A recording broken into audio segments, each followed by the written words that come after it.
The Adventures of Roderick Random by Tobias Smollett. The author's preface.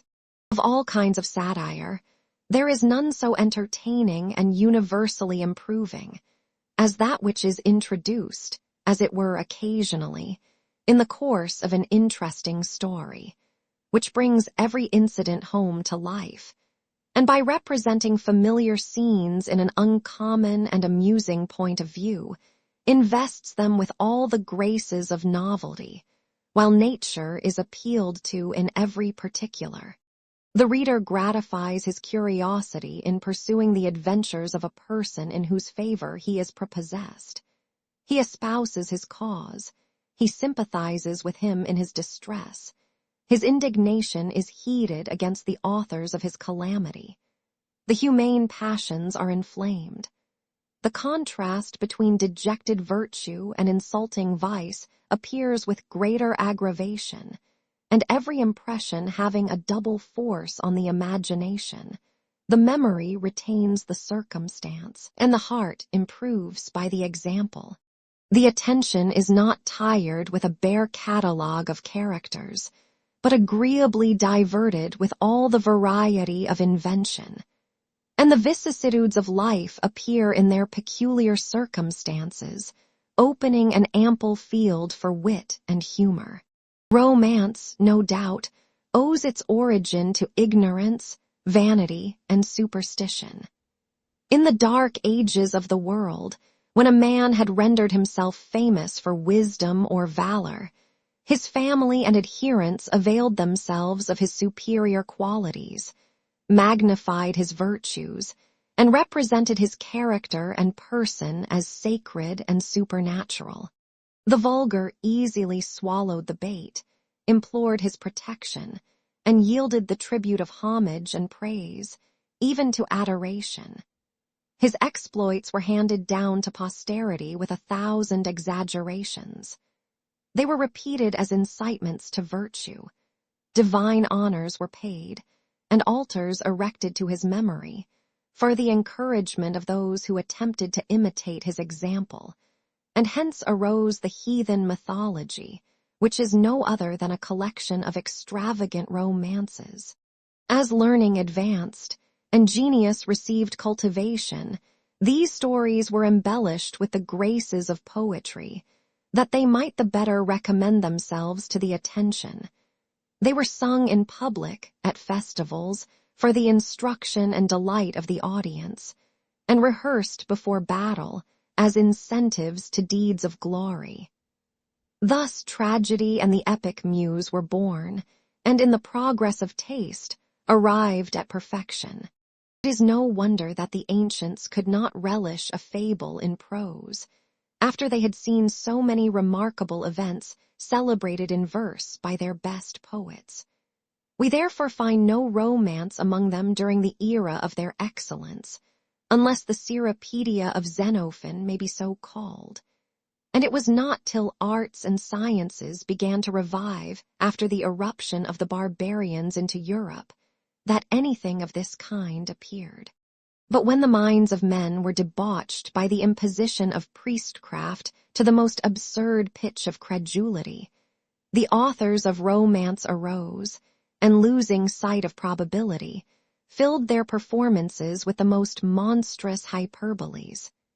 If they could not equal the ancient poets in point of genius, they were resolved to excel them in fiction, and apply to the wonder, rather than the judgment, of their readers. Accordingly, they brought necromancy to their aid, and instead of supporting the character of their heroes by dignity of sentiment and practice, distinguished them by their bodily strength, activity, and extravagance of behavior.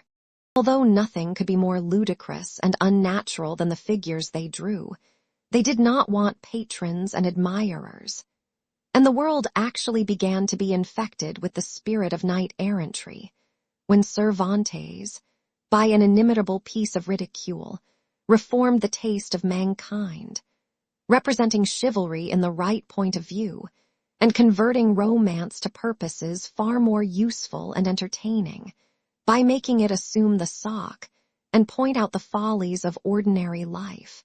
The same method has been practiced by other Spanish and French authors, and by none more successfully than by Monsieur Le Sage, who, in his Adventures of Gil Blas, has described the knavery and foibles of life with infinite humor and sagacity.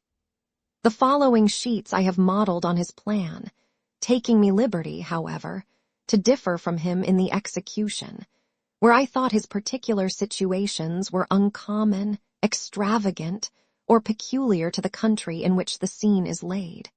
The disgraces of Gil Blas are, for the most part, such as rather excite mirth than compassion. He himself laughs at them, and his transitions from distress to happiness, or at least ease, are so sudden that neither the reader has time to pity him, nor himself to be acquainted with affliction. This conduct, in my opinion, not only deviates from probability, but prevents that generous indignation which ought to animate the reader against the sordid and vicious disposition of the world.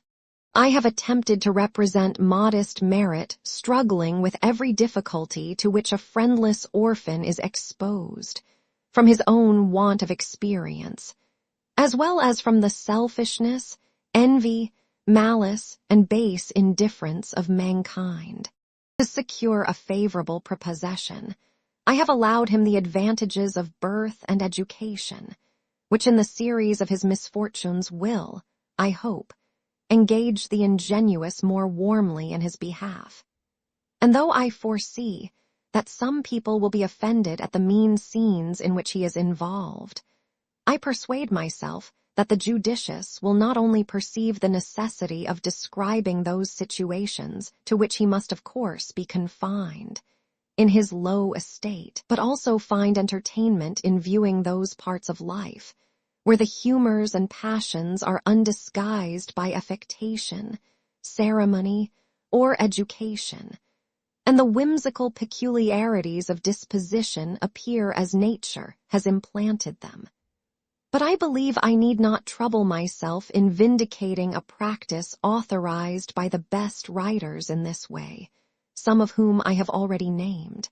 Every intelligent reader will, at first sight, perceive I have not deviated from nature in the facts, which are all true in the main, although the circumstances are altered and disguised to avoid personal satire. It now remains to give my reasons for making the chief personage of this work a North Briton, which are chiefly these. I could, at a small expense, bestow on him such education as I thought the dignity of his birth and character required, which could not possibly be obtained in England by such slender means as the nature of my plan would afford. In the next place, I could represent simplicity of manners in a remote part of the kingdom, with more propriety than in any place near the capital. And lastly, the disposition of the Scots, addicted to traveling, justifies my conduct in deriving an adventurer from that country. That the delicate reader may not be offended at the unmeaning oaths which proceed from the mouths of some persons in these memoirs, I beg leave to promise that I imagined nothing could more effectually expose the absurdity of such miserable expletives than a natural and verbal representation of the discourse in which they occur. The Prologue, a young painter, indulging a vein of pleasantry, sketched a kind of conversation piece, representing a bear, an owl, a monkey, and an ass, and to render it more striking, humorous, and moral, distinguished every figure by some emblem of human life. Bruin was exhibited in the garb and attitude of an old, toothless, drunken soldier. The owl, perched upon the handle of a coffee pot, with spectacle on nose, seemed to contemplate a newspaper, and the ass, ornamented with a huge tie wig, which, however, could not conceal his long ears, sat for his picture to the monkey, who appeared with the implements of painting. This whimsical group afforded some mirth, and met with general approbation, until some mischievous wag hinted that the whole was a lampoon upon the friends of the performer, an insinuation which was no sooner circulated than those very people who applauded it before began to be alarmed, and even to fancy themselves signified by the several figures of the piece.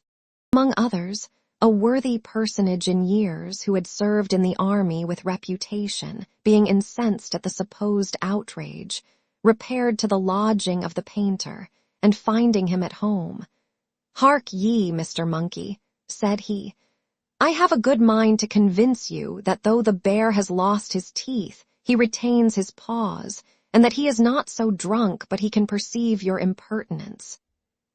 Blood. Sir, that toothless jaw is a D, Ned's scandalous libel. But don't you imagine me so chop-fallen as not to be able to chew the cud of resentment." Here he was interrupted by the arrival of a learned physician, who, advancing to the culprit with fury in his aspect, exclaimed, "Suppose the augmentation of the ass's ears should prove the diminution of the baboon's. Nay, seek not to prevaricate, for, by the beard of Aesculapius, there is not one hair in this periwig that will not stand up in judgment to convict thee of personal abuse. Do but observe, Captain, how this pitiful little fellow has copied the very curls. The color, indeed, is different, but then the form and foretop are quite similar." While he thus remonstrated in a strain of vociferation, a venerable senator entered, and waddling up to the delinquent, "Jackanapes," cried he, "I will now let thee see I can read something else than a newspaper, and that without the help of spectacles. Here is your own note of hand, sirrah, for money, which if I had not advanced, you yourself would have resembled an owl, in not daring to show your face by day, you ungrateful slanderous knave." In vain the astonished painter declared that he had no intention to give offense, or to characterize particular persons. They affirmed the resemblance was too palpable to be overlooked. They taxed him with insolence, malice, and ingratitude, and their clamors being overheard by the public, the captain was a bear, the doctor an ass, and the senator an owl, to his dying day. Christian reader, I beseech thee, in the bowels of the Lord, remember this example, while thou art employed in the perusal of the following sheets, and seek not to appropriate to thyself that which equally belongs to 500 different people. If thou shouldst meet with a character that reflects thee in some ungracious particular, keep thy own counsel. Consider that one feature makes not a face, and that though thou art, perhaps, distinguished by a bottle nose, 20 of thy neighbors may be in the same predicament. The Adventures of Roderick Random. Chapter 1. Of my birth and parentage. I was born in the northern part of this United Kingdom, in the house of my grandfather, a gentleman of considerable fortune and influence, who had on many occasions signalized himself in behalf of his country, and was remarkable for his abilities in the law, which he exercised with great success in the station of a judge, particularly against beggars, for whom he had a singular aversion. My father, his youngest son, falling in love with a poor relation, who lived with the old gentleman in quality of a housekeeper, espoused her privately, and I was the first fruit of that marriage. During her pregnancy, a dream discomposed my mother so much that her husband, tired with her importunity, at last consulted a Highland seer, whose favorable interpretation he would have secured beforehand by a bribe, but found him incorruptible. She dreamed she was delivered of a tennis ball, which the devil, who, to her great surprise, acted the part of a midwife, struck so forcibly with a racket that it disappeared in an instant, and she was for some time inconsolable for the loss of her offspring, when all on a sudden she beheld it return with equal violence, and enter the earth beneath her feet whence immediately sprang up a goodly tree covered with blossoms, the scent of which operated so strongly on her nerves that she awoke.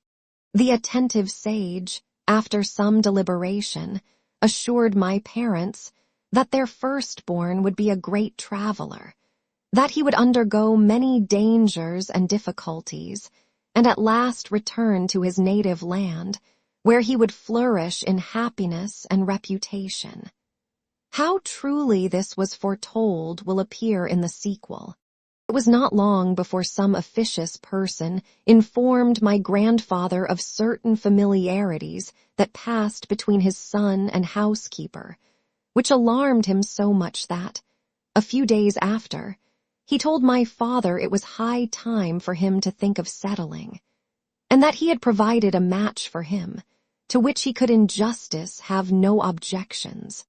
My father, finding it would be impossible to conceal his situation much longer, frankly owned what he had done, and excused himself for not having asked the consent of his father, by saying he knew it would have been to no purpose, and that, had his inclination been known, my grandfather might have taken such measures as would have effectually put the gratification of it out of his power. He added that no exceptions could be taken to his wife's virtue, birth, beauty, and good sense, and as for fortune, it was beneath his care. The old gentleman, who kept all his passions, except one in excellent order, heard him to an end with great temper, and then calmly asked how he proposed to maintain himself and spouse. He replied he could be in no danger of wanting while his father's tenderness remained, which he and his wife should always cultivate with the utmost veneration, and he was persuaded his allowance would be suitable to the dignity and circumstances of his family, and to the provision already made for his brothers and sisters, who were happily settled under his protection. "Your brothers and sisters," said my grandfather, "did not think it beneath them to consult me in an affair of such importance as matrimony. Neither, I suppose, would you have omitted that piece of duty, had you not some secret fund in reserve, to the comforts of which I leave you, with a desire that you will this night seek out another habitation for yourself and wife, whither, in a short time, I will send you an account of the expense I have been at in your education, with a view of being reimbursed. Sir, you have made the grand tour. You are a polite gentleman, a very pretty gentleman. I wish you a great deal of joy, and am your very humble servant." So saying, he left my father in a situation easily imagined. However, he did not long hesitate, for being perfectly well acquainted with his father's disposition, he did not doubt that he was glad of this pretense to get rid of him, and his resolves being as invariable as the laws of the Medes and Persians, he knew it would be to no purpose to attempt him by prayers and entreaties. So without any farther application, he betook himself, with his disconsolate bedfellow, to a farmhouse, where an old servant of his mother dwelt. There they remained some time in a situation, but ill adapted to the elegance of their desires and tenderness of their love, which nevertheless my father chose to endure, rather than supplicate an unnatural and inflexible parent, but my mother, foreseeing the inconveniences to which she must have been exposed, had she been delivered in this place, and her pregnancy was very far advanced, without communicating her design to her husband, went in disguise to the house of my grandfather, hoping that her tears and condition would move him to compassion, and reconcile him to an event which was now irrecoverably past. She found means to deceive the servants, and get introduced as an unfortunate lady, who wanted to complain of some matrimonial grievances, it being my grandfather's particular province to decide in all cases of scandal. She was accordingly admitted into his presence, where, discovering herself, she fell at his feet, and in the most affecting manner implored his forgiveness, at the same time representing the danger that threatened not only her life, but that of his own grandchild, which was about to see the light. He told her he was sorry that the indiscretion of her and his son had compelled him to make a vow, which put it out of his power to give them any assistance, that he had already imparted his thoughts on that subject to her husband, and was surprised that they should disturb his peace with any farther importunity. This said, he retired. The violence of my mother's affliction had such an effect on her constitution that she was immediately seized with the pains of childbed, and had not an old maidservant, to whom she was very dear, afforded her pity and assistance, at the hazard of incurring my grandfather's displeasure, she and the innocent fruit of her womb must have fallen miserable victims to his rigor and inhumanity. By the friendship of this poor woman she was carried up to a garret, and immediately delivered of a man-child, the story of whose unfortunate birth he himself now relates. My father, being informed of what had happened, flew to the embraces of his darling spouse, and while he loaded his offspring with paternal embraces, could not forbear shedding a flood of tears on beholding the dear partner of his heart, for whose ease he would have sacrificed the treasures of the East, stretched upon a flock bed, in a miserable apartment, unable to protect her from the inclemencies of the weather. It is not to be supposed that the old gentleman was ignorant of what passed, though he affected to know nothing of the matter, and pretended to be very much surprised, when one of his grandchildren, by his eldest son deceased, who lived with him as his heir apparent, acquainted him with the affair. He determined therefore to observe no medium, but immediately, on the 3rd day after her delivery, sent her a peremptory order to be gone, and turned off the servant who had preserved her life. This behavior so exasperated my father that he had recourse to the most dreadful imprecations, and on his bare knees implored that heaven would renounce him if ever he should forget or forgive the barbarity of his sire. The injuries which this unhappy mother received from her removal in such circumstances, and the want of necessaries where she lodged, together with her grief and anxiety of mind, soon threw her into a languishing disorder, which put an end to her life. My father, who loved her tenderly, was so affected with her death that he remained 6 weeks deprived of his senses, during which time the people where he lodged carried the infant to the old man who relented so far, on hearing the melancholy story of his daughter-in-law's death, and the deplorable condition of his son, as to send the child to nurse, and he ordered my father to be carried home to his house, where he soon recovered the use of his reason. Whether this hard-hearted judge felt any remorse for his cruel treatment of his son and daughter, or, which is more probable, was afraid his character would suffer in the neighborhood, he professed great sorrow for his conduct to my father, whose delirium was succeeded by a profound melancholy and reserve. At length he disappeared, and notwithstanding all imaginable inquiry, could not be heard of, a circumstance which confirmed most people in the opinion of his having made away with himself in a fit of despair. How I understood the particulars of my birth will appear in the course of these memoirs. Chapter 2. I grow up, am hated by my relations, sent to school, neglected by my grandfather, maltreated by my master, seasoned to adversity. I form cabals against the pedant, am debarred access to my grandfather, hunted by his heir. I demolish the teeth of his tutor. There were not wanting some who suspected my uncles of being concerned in my father's fate, on the supposition that they would all share in the patrimony destined for him.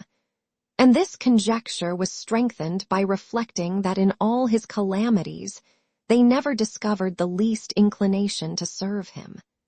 But, on the contrary, by all the artifices in their power, fed his resentment, and supported his resolution of leaving him to misery and want. But people of judgment treated this insinuation as an idle chimera, because, had my relations been so wicked as to consult their interest by committing such an atrocious crime, the fate of my father would have extended to me too, whose life was another obstacle to their expectation. Meanwhile, I grew apace, and as I strongly resembled my father, who was the darling of the tenants, I wanted nothing which their indigent circumstances could afford. But their favor was a weak resource against the jealous enmity of my cousins, who the more my infancy promised, conceived the more implacable hatred against me, and before I was 6 years of age, had so effectually blockaded my grandfather that I never saw him but by stealth, when I sometimes made up to his chair as he sat to view his laborers in the field, on which occasion he would stroke my head, bid me be a good boy, and promise to take care of me. I was soon after sent to school at a village hard by, of which he had been dictator time out of mind. But as he never paid for my board, nor supplied me with clothes, books, and other necessaries I required, my condition was very ragged and contemptible, and the schoolmaster, who, through fear of my grandfather, taught me gratis, gave himself no concern about the progress I made under his instruction.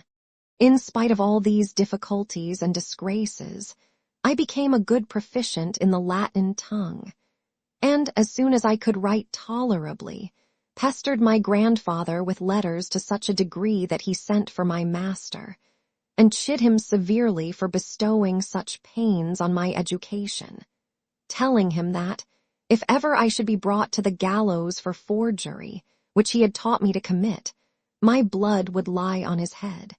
The pedant, who dreaded nothing more than the displeasure of his patron, assured his honor that the boy's ability was more owing to his own genius and application than to any instruction or encouragement he received.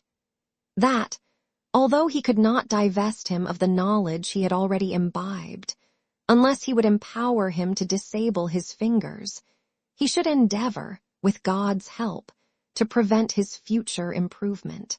And indeed, he punctually performed what he had undertaken. For, on pretense that I had written impertinent letters to my grandfather, he caused a board to be made with 5 holes in it, through which he thrust the fingers and thumb of my right hand, and fastened it by whipcord to my wrist, in such a manner as effectually debarred me the use of my pen.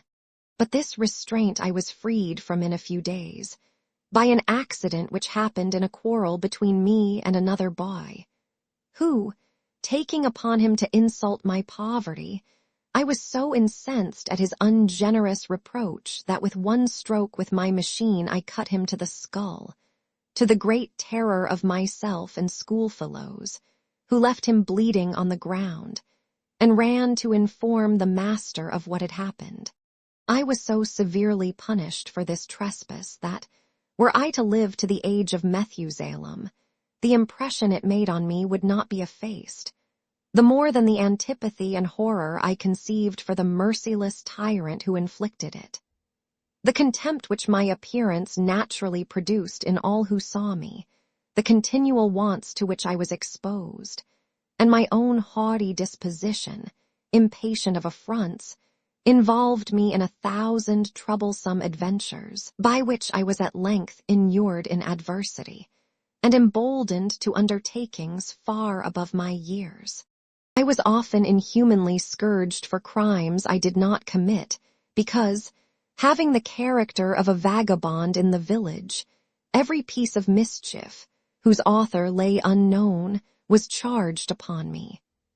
I have been found guilty of robbing orchards I never entered, of killing cats I never hunted, of stealing gingerbread I never touched, and of abusing old women I never saw. Nay, A stammering carpenter had eloquence enough to persuade my master that I fired a pistol loaded with small shot into his window, though my landlady and the whole family bore witness that I was abed fast asleep at the time when this outrage was committed. I was once flogged for having narrowly escaped drowning by the sinking of a ferry boat in which I was passenger. Another time, for having recovered of a bruise occasioned by a horse and cart running over me. A third time, for being bitten by a baker's dog. In short, whether I was guilty or unfortunate, the correction and sympathy of this arbitrary pedagogue were the same. Far from being subdued by this informal usage, my indignation triumphed over that slavish awe which had hitherto enforced my obedience. And the more my years and knowledge increased, the more I perceived the injustice and barbarity of his behavior. By the help of an uncommon genius, and the advice and direction of our usher, who had served my father in his travels, I made a surprising progress in the classics, writing, and arithmetic, so that, before I was 12 years old, I was allowed by everybody to be the best scholar in the school. This qualification, together with the boldness of temper and strength of make, which had subjected almost all my contemporaries, gave me such influence over them that I began to form cabals against my persecutor, and was in hope of being able to bid him defiance in a very short time.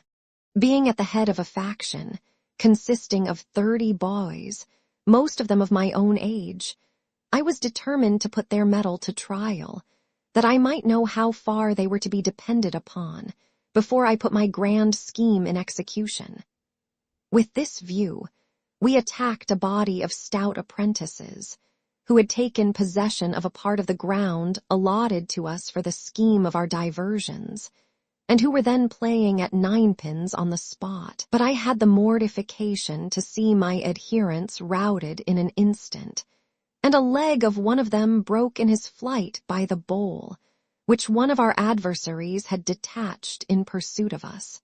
This discomfiture did not hinder us from engaging them afterwards in frequent skirmishes, which we maintained by throwing stones at a distance, wherein I received many wounds, the scars of which still remain. Our enemies were so harassed and interrupted by these alarms that they at last abandoned their conquest, and left us to the peaceable enjoyment of our own territories. It would be endless to enumerate the exploits we performed in the course of this confederacy, which became the terror of the whole village, insomuch that, when different interests divided it, one of the parties commonly courted the assistance of Roderick Random, by which name I was known to cast the balance and keep the opposite faction in awe. Meanwhile, I took the advantage of every play-day to present myself before my grandfather, to whom I seldom found access, by reason of his being closely besieged by a numerous family of his female grandchildren, who, though they perpetually quarreled among themselves, never failed to join against me, as the common enemy of all. His heir, who was about the age of 18, minded nothing but fox hunting, and indeed was qualified for nothing else, notwithstanding his grandfather's indulgence in entertaining a tutor for him at home, who at the same time performed the office of parish clerk. This young Actaeon, who inherited his grandfather's antipathy to everything in distress, never sat eyes on me without uncoupling his beagles, and hunting me into some cottage or other, whither I generally fled for shelter. In this Christian amusement he was encouraged by his preceptor, who, no doubt, took such opportunities to ingratiate himself with the rising sun, observing that the old gentleman, according to the course of nature, had not long to live, for he was already on the verge of 80. The behavior of this rascally sycophant incensed me so much, that one day, when I was beleaguered by him and his hounds in a farmer's house, where I had found protection, I took aim at him, being an excellent marksman, with a large pebble which struck out 4 of his 4 teeth, and effectually incapacitated him from doing the office of a clerk. Chapter 3. My mother's brother arrives, relieves me. A description of him. He goes along with me to the house of my grandfather, is encountered by his dogs, defeats them after a bloody engagement, is admitted to the old gentleman. A dialogue between them. About this time, my mother's only brother, who had been long abroad, lieutenant of a man-of-war, arrived in his own country. Where being informed of my condition, he came to see me, and out of his slender finances not only supplied me with what necessaries I wanted for the present, but resolved not to leave the country until he had prevailed on my grandfather to settle something handsome for the future. This was a task to which he was by no means equal, being entirely ignorant, not only of the judge's disposition, but also of the ways of men in general, to which his education on board had kept him an utter stranger. He was a strong-built man, somewhat bandy-legged, with a neck like that of a bull, and a face which, you might easily perceive, had withstood the most obstinate assaults of the weather. His dress consisted of a soldier's coat altered for him by the ship's tailor, a striped flannel jacket, a pair of red breeches spanned with pitch, clean gray worsted stockings, large silver buckles that covered 3/4 of his shoes, a silver-laced hat, whose crown overlooked the brims about 1.5 inches, black bob-wig and buckle, a check shirt, a silk handkerchief, a hanger with a brass handle, girded to his thigh by a furnished lace belt, and a good oak plant under his arm. Thus equipped, he set out with me, who by his bounty made a very decent appearance for my grandfather's house, where we were saluted by Jowler and Caesar, whom my cousin, young master, had let loose at our approach. Being well acquainted with the inveteracy of these curs, I was about to betake myself to my heels, when my uncle seized me with one hand, brandished his cudgel with the other, and at one blow laid Caesar sprawling on the ground. But finding himself attacked at the same time in the rear by Jowler, and fearing Caesar might recover, he drew his hanger, wheeled about, and by a lucky stroke severed Jowler's head from his body. By this time, the young fox hunter and 3 servants, armed with pitchforks and flails, were come to the assistance of the dogs, whom they found breathless upon the field. And my cousin was so provoked at the death of his favorites that he ordered his attendants to advance and take vengeance on their executioner, whom he loaded with all the curses and reproaches his anger could suggest. Upon which my uncle stepped forwards with an undaunted air, at the sight of whose bloody weapons his antagonists fell back with precipitation, when he accosted their leader thus: "Look ye, brother, your dogs having boarded me without provocation, what I did was in my own defense. So you had best be civil, and let us shoot ahead, clear of you." Whether the young squire misinterpreted my uncle's desire of peace, or was enraged at the fate of his hounds beyond his usual pitch of resolution, I know not. But he snatched a flail from one of his followers, and came up with a show of assaulting the lieutenant, who, putting himself in a posture of defense, proceeded thus: "Look ye, you lubberly son of a W, if you come athwart me where your gingerbread work, I'll be foul of your quarter, D, and me." This declaration, followed by a flourish of his hanger, seemed to check the progress of the young gentleman's choler, who, looking behind him, perceived his attendants had slunk into the house, shut the gate, and left him to decide the contention by himself. Here a parley ensued, which was introduced by my cousin's asking, "Who the devil are you? What do you want? Some scoundrel of a seaman, I suppose, who has deserted and turned thief. But don't think you shall escape, sirrah. I'll have you hanged, you dog, I will. Your blood shall pay for that of my 2 hounds, you ragamuffin. I would not have parted with them to save your whole generation from the gallows, you ruffian, you. None of your jaw, you swab, none of your jaw, replied my uncle. Else I shall trim your lace jacket for you. I shall rub you down with an oaken towel, my boy, I shall. So saying, he sheathed his hanger and grasped his cudgel. Meanwhile, the people of the house being alarmed, one of my female cousins opened a window and asked what was the matter. The matter, answered the lieutenant. No great matter, young woman. I have business with the old gentleman, and this spark, belike, won't allow me to come alongside of him. That's all. After a few minutes' pause, we were admitted and conducted to my grandfather's chamber through a lane of my relations, who honored me with very significant looks as I passed along. When we came into the judge's presence, my uncle, after 2 or 3 sea-bows, expressed himself in this manner. Your servant, your servant. What cheer, father? What cheer? I suppose you don't know me, mayhap you don't. My name is Tom Bowling, and this here boy. You look as if you did not know him neither. 'Tis like you mayn't. He's new-rigged, I faith. His cloth don't shake in the wind so much as it want to do.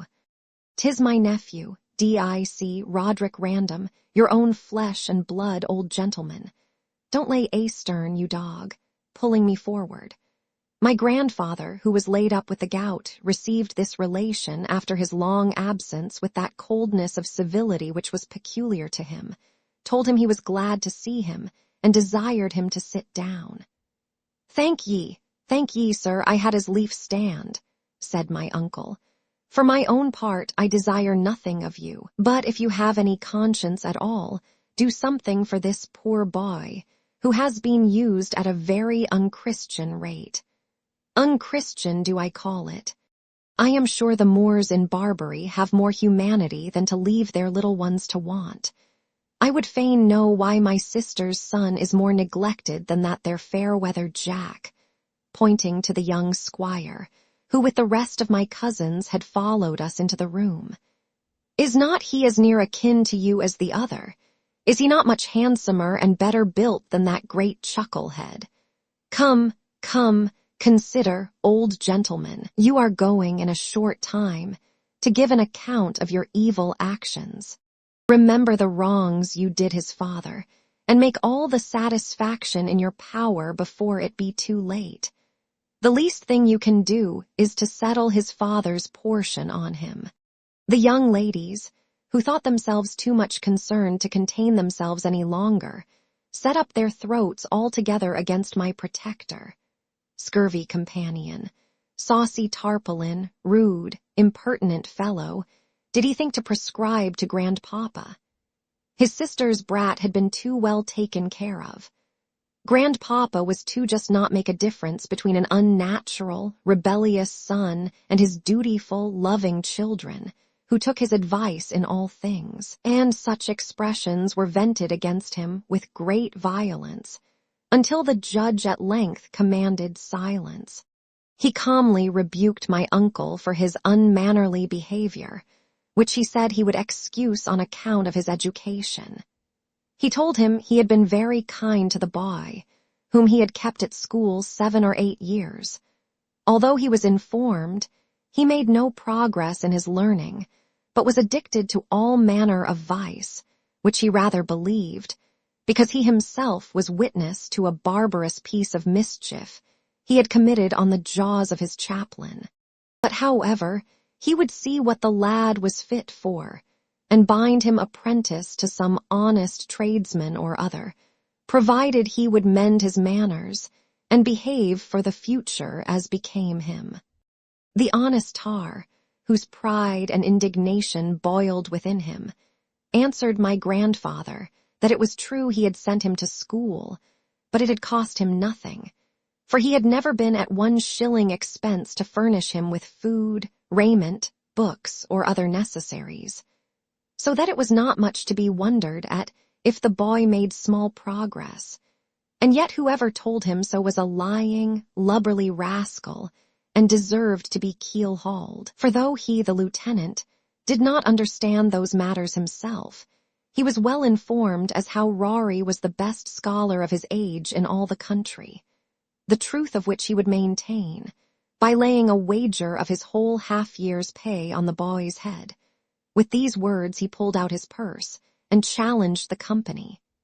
Neither is he predicted to vice, as you affirm, but rather left like a wreck, d'ye see, at the mercy of the wind and weather, by your neglect, old gentleman. As for what happened to your chaplain, I am only sorry that he did not knock out the scoundrel's brains instead of his teeth. By the Lord, if ever I come up with him, he had better be in Greenland, that's all. Thank you for your courteous offer of binding the lad apprentice to a tradesman. I suppose you would make a tailor of him, would you? I had rather see him hanged, d'ye see. Come along, Rory. I perceive how the land lies, my boy. Let's tack about. Aye, faith. Well, I have a shilling you shan't want a tester. Be we, old gentleman, you're bound for the other world, but I believe damnably ill-provided for the voyage. Thus ended our visit, and we returned to the village, my uncle muttering curses all the way against the old shark and the young fry that surrounded him. Chapter 4. My grandfather makes his will. Our second visit. He dies. His will is read in presence of all his living descendants. The disappointment of my female cousins. My uncle's behavior. A few weeks after our first visit, we were informed that the old judge, at the end of a fit of thoughtfulness, which lasted 3 days, had sent for a notary and made his will, that the distemper had mounted from his legs to his stomach, and being conscious of his approaching end, he had desired to see all his descendants without exception. In obedience to this summons, my uncle set out with me a second time to receive the last benediction of my grandfather, often repeating by the road, "Aye, aye, we have brought up the old hulk at last. You shall see the effect of my admonition." When we entered his chamber, which was crowded with his relations, we advanced to the bedside, where we found him in his last agonies, supported by 2 of his granddaughters, who sat on each side of him, sobbing most piteously, and wiping away the froth and slaver as it gathered on his lips, which they frequently kissed with a show of great anguish and affection. My uncle approached him with these words, "What, he's not away? How fare ye? How fare ye, old gentleman? Lord have mercy upon your poor sinful soul." Upon which the dying man turned his languid eyes towards us, and Mr. Bowling went on, "Here's poor Roy come to see you before you die, and to receive your blessing. What, man? Don't despair, you have been a great sinner, 'tis true. What then? There's a righteous judge above, ain't there? He minds me no more than a porpoise. Yes, he's a-going. The land crabs will have him, I see that. His anchor's a-peak, I faith." This homely consolation scandalized the company so much, and especially the parson, who probably thought his province invaded, that we were obliged to retire into another room, where, in a few minutes, we were convinced of my grandfather's decease, by a dismal yell uttered by the young ladies in his apartment, whither we immediately hastened, and found his heir, who had retired a little before into a closet, under pretense of giving vent to his sorrow, asking, with a countenance beslubbered with tears, if his grandpapa was certainly dead. "Dead," says my uncle, looking at the body. "Aye, I'll warrant him as dead as a herring. Odds fish, now my dream is out for all the world. I thought I stood upon the forecastle and saw a parcel of carrion crows foul of a dead shark, that floated alongside, and the devil perching upon our spritsail yard, in the likeness of a blue bear, who, d'ye see, jumped overboard upon the carcass and carried it to the bottom in his claws. Out upon thee, reprobate, cries the parson, out upon thee, blasphemous wretch. Dost thou think his honor's soul is in the possession of Satan?" The clamor immediately arose, and my poor uncle, being, shouldered from one corner of the room to the other, was obliged to lug out in his own defense, and swear he would turn out for no man, till such time as he knew who had the title to send him adrift. "None of your tricks upon travellers," said he. "Mayhap old Bluff has left my kinsman here his heir. If he has, it will be the better for his miserable soul. Odds bob, I'd desire no better news. I'd soon make him a clear shin, I warrant you." To avoid any further disturbance, one of my grandfather's executors, who was present, assured Mr. Bowling that his nephew should have all manner of justice, that a day should be appointed after the funeral for examining the papers of the deceased, in presence of all his relations, till which time every desk and cabinet in the house should remain close sealed, and that he was very welcome to be witness to this ceremony, which was immediately performed to his satisfaction. In the meantime, orders were given to provide mourning for all the relations, in which number I was included. But my uncle would not suffer me to accept of it, until I should be assured whether or no I had reason to honor his memory so far. During this interval, the conjectures of people, with regard to the old gentleman's will, were various. As it was well known, he had, besides his landed estate, which was worth £700 per annum, 6,000 or 7,000 pounds at interest. Some imagined that the whole real estate, which he had greatly improved, would go to the young man whom he always entertained as his heir, and that the money would be equally divided between my female cousins, 5 in number, and me. Others were of opinion that, as the rest of the children had been already provided for, he would only bequeath 200 or 300 pounds to each of his granddaughters, and leave the bulk of the sum to me, to atone for his unnatural usage of my father. At length the important hour arrived, and the will was produced in the midst of the expectants, whose looks and gestures formed a group that would have been very entertaining to an unconcerned spectator.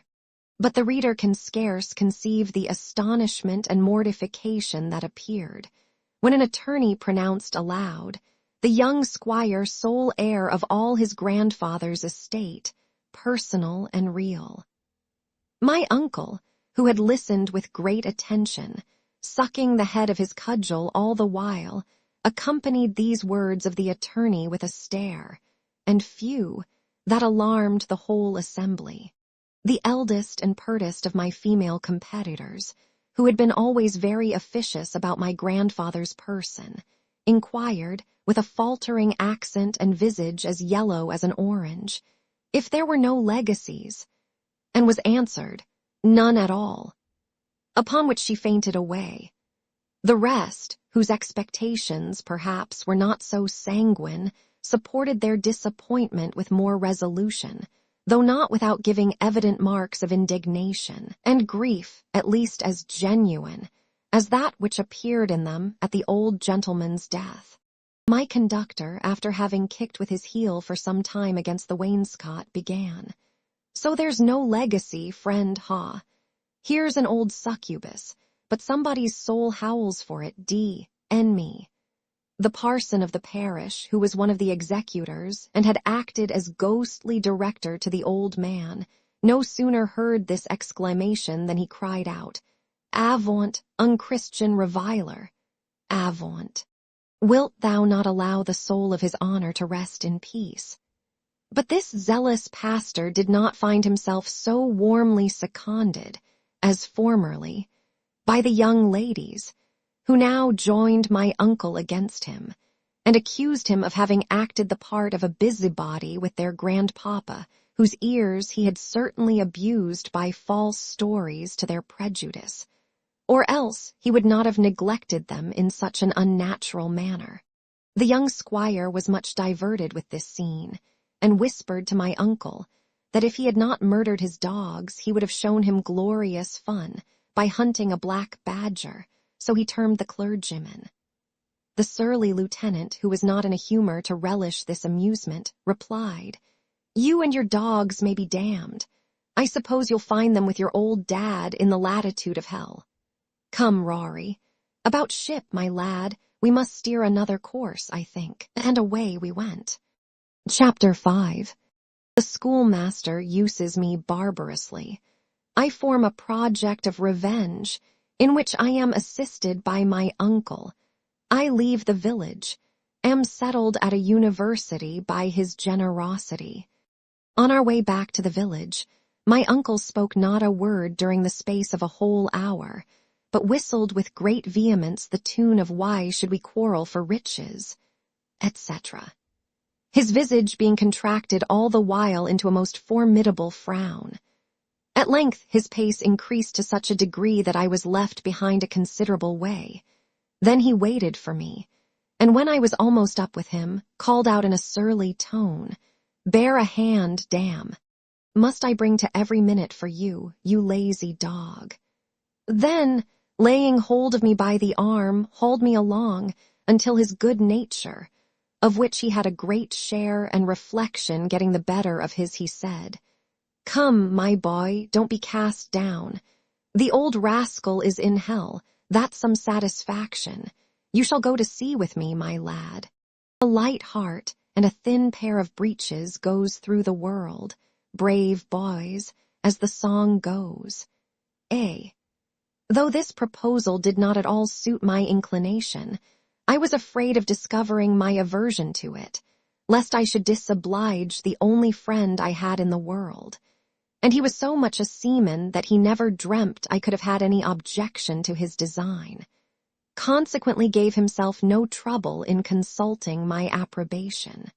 But this resolution was soon dropped by the device of our usher, who assured Mr. Bowling it would be 1,000 pities to balk my genius, which would certainly one day make my fortune on shore, provided it received due cultivation. Upon which this generous tar determined, though he could ill afford it, to give me university education, and accordingly settled my board and other expenses at a town not many miles distant, famous for its colleges, whither we repaired in a short time. But before the day of our departure, the schoolmaster, who no longer had the fear of my grandfather before his eyes, laid aside all decency and restraint, and not only abused me in the grossest language his rancor could suggest, as a wicked, profligate, dull, beggarly miscreant, whom he had taught out of charity, but also inveighed in the most bitter manner against the memory of the judge, who by the by had procured that settlement for him, hinting, in pretty plain terms, that the old gentleman's soul was damned to all eternity for his injustice in neglecting to pay for my learning. This brutal behavior, added to the sufferings I had formerly undergone, made me think it high time to be revenged on this insolent pedagogue. Having consulted my adherents, I found them all staunch in their promises to stand by me, and our scheme was this. In the afternoon preceding to the day of our departure for the university, I resolved to take the advantage of the usher's going out to make water, which he regularly did at 4 o'clock, and shut the great door, that he might not come to the assistance of his superior. This being done, the assault was to be begun by my advancing to my master and spitting in his face. I was to be seconded by 2 of the strongest boys in the school, who were devoted to me. Their business was to join me in dragging the tyrant to a bench, over which he was to be laid, and his bare posteriors hardily flogged with his own birch, which we proposed to wrest from him in his struggle. But if we should find him too many for us all 3, we were to demand the assistance of our competitors, who should be ready to enforce us, or oppose anything that might be undertaken for the master's relief.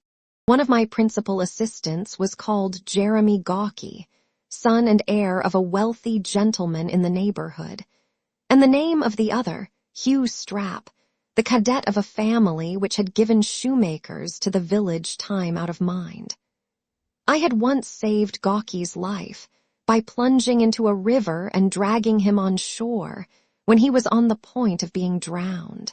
I had often rescued him from the clutches of those whom his insufferable arrogance had provoked to a resentment he was not able to sustain, and many times saved his reputation and posteriors by performing his exercises at school, so that it is not to be wondered at if he had a particular regard for me and my interests.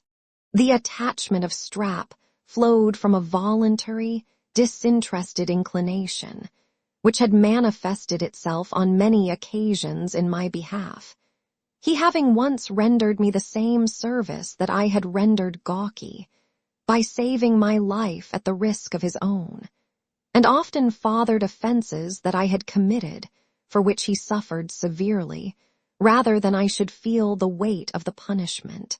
These two champions were the more willing to engage in this enterprise, because they intended to leave the school next day, as well as I, the first being ordered by his father to return into the country, and the other being bound apprentice to his barber, at a market town not far off. In the meantime, my uncle, being informed of my master's behavior to me, was enraged at his insolence, and vowed revenge so heartily that I could not refrain from telling him the scheme I had concerted, while he heard with great satisfaction, at every sentence squirting out a mouthful of spittle, tinctured with tobacco, of which he constantly chewed a large quid. At last, pulling up his breeches, he cried, "No, no, Z.D.S. That won't do neither. Howsoever, 'tis a bold undertaking, my lad, that I must say I faith. But lookye, how do you propose to get clear off? Won't the enemy give chase, my boy?" Aye, that he will, I warrant, and alarm the whole coast. Ah, God help thee, more sail than ballast, Rory. Let me alone for that, leave the whole to me. I'll show him the foretopsail, I will. If so be your shipmates are jolly boys, and won't flinch, you shall see.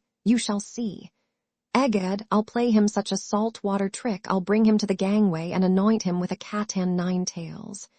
He shall have a round dozen doubled, my lad, he shall, and be left lashed to his meditations. We were very proud of our associate, who immediately went to work, and prepared the instrument of his revenge with great skill and expedition, after which he ordered our baggage to be packed up and sent off, a day before our attempt, and got horses ready to be mounted, as soon as the affair should be over.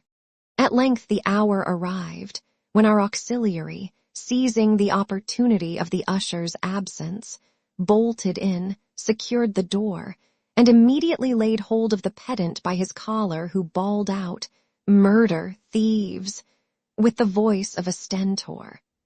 Though I trembled all over like an aspen leaf, I knew there was no time to be lost, and accordingly got up, and summoned our associates to our assistance.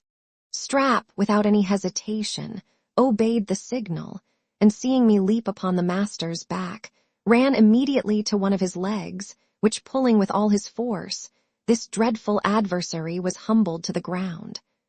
Upon which Gawky, who had hitherto remained in his place, under the influence of a universal trepidation, hastened to the scene of action, and insulted the fallen tyrant with a loud huzzah, in which the whole school joined. The noise alarmed the usher, who, finding himself shut out, endeavored, partly by threats and partly by entreaties, to procure admission. My uncle bade him have a little patience, and he would let him in presently. But if he pretended to stir from that place, it should fare the worse with the son of a bitch his superior, on whom he intended only to bestow a little wholesome chastisement, for his barbarous usage of Rory, to which, said he, you are no stranger. By this time we had dragged the criminal to a post, to which Bowling tied him with a rope he had provided on purpose, after having secured his hands and stripped his back.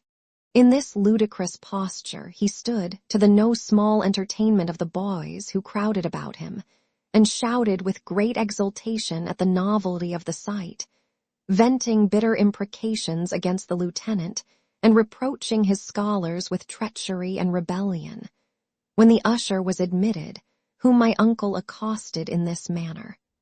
"Hark ye, Mr. Syntax, I believe you are an honest man, d'ye see, and I have a respect for you, but for all that we must, for our own security, d'ye see, belay you for a short time." With these words, he pulled out some fathoms of cord, which the honest man no sooner saw than he protested with great earnestness he would allow no violence to be offered to him, at the same time accusing me of perfidy and ingratitude, but Bowling representing that it was in vain to resist, and that he did not mean to use him with violence and indecency, but only to hinder him from raising the hue and cry against us before we should be out of their power. He allowed himself to be bound to his own desk, where he sat a spectator of the punishment inflicted on his principal. My uncle, having upbraided this arbitrary wretch with his inhumanity to me, told him that he proposed to give him a little discipline for the good of his soul, which he immediately put in practice, with great vigor and dexterity. This smart application to the pedant's withered posteriors gave him such exquisite pain that he roared like a mad bull, danced, cursed, and blasphemed like a frantic bedlamite. When the lieutenant thought himself sufficiently revenged, he took his leave of him in these words: "Now, friend, you'll remember me the longest day you have to live. I have given you a lesson that will let you know what flogging is, and teach you to have more sympathy for the future. Shout, boys, shout." This ceremony was no sooner over than my uncle proposed they should quit the school, and convey their old comrade Rory to the public house, about a mile from the village, where he would treat them all. His offer being joyfully embraced, he addressed himself to Mr. Syntax, and begged him to accompany us. But this invitation he refused with great disdain, telling my benefactor he was not the man he took him to be.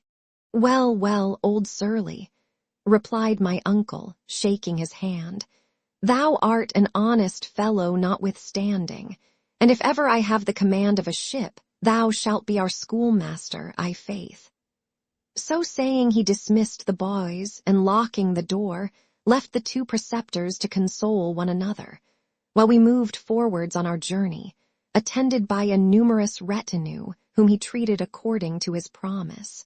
We parted with many tears, and lay that night at an inn on the road, about 10 miles short of the town where I was to remain, at which we arrived next day, and I found I had no cause to complain of the accommodations provided for me, in being boarded at the house of an apothecary, who had married a distant relation of my mother.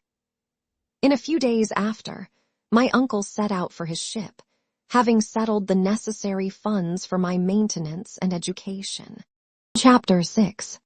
I make great progress in my studies, am caressed by everybody. My female cousins take notice of me.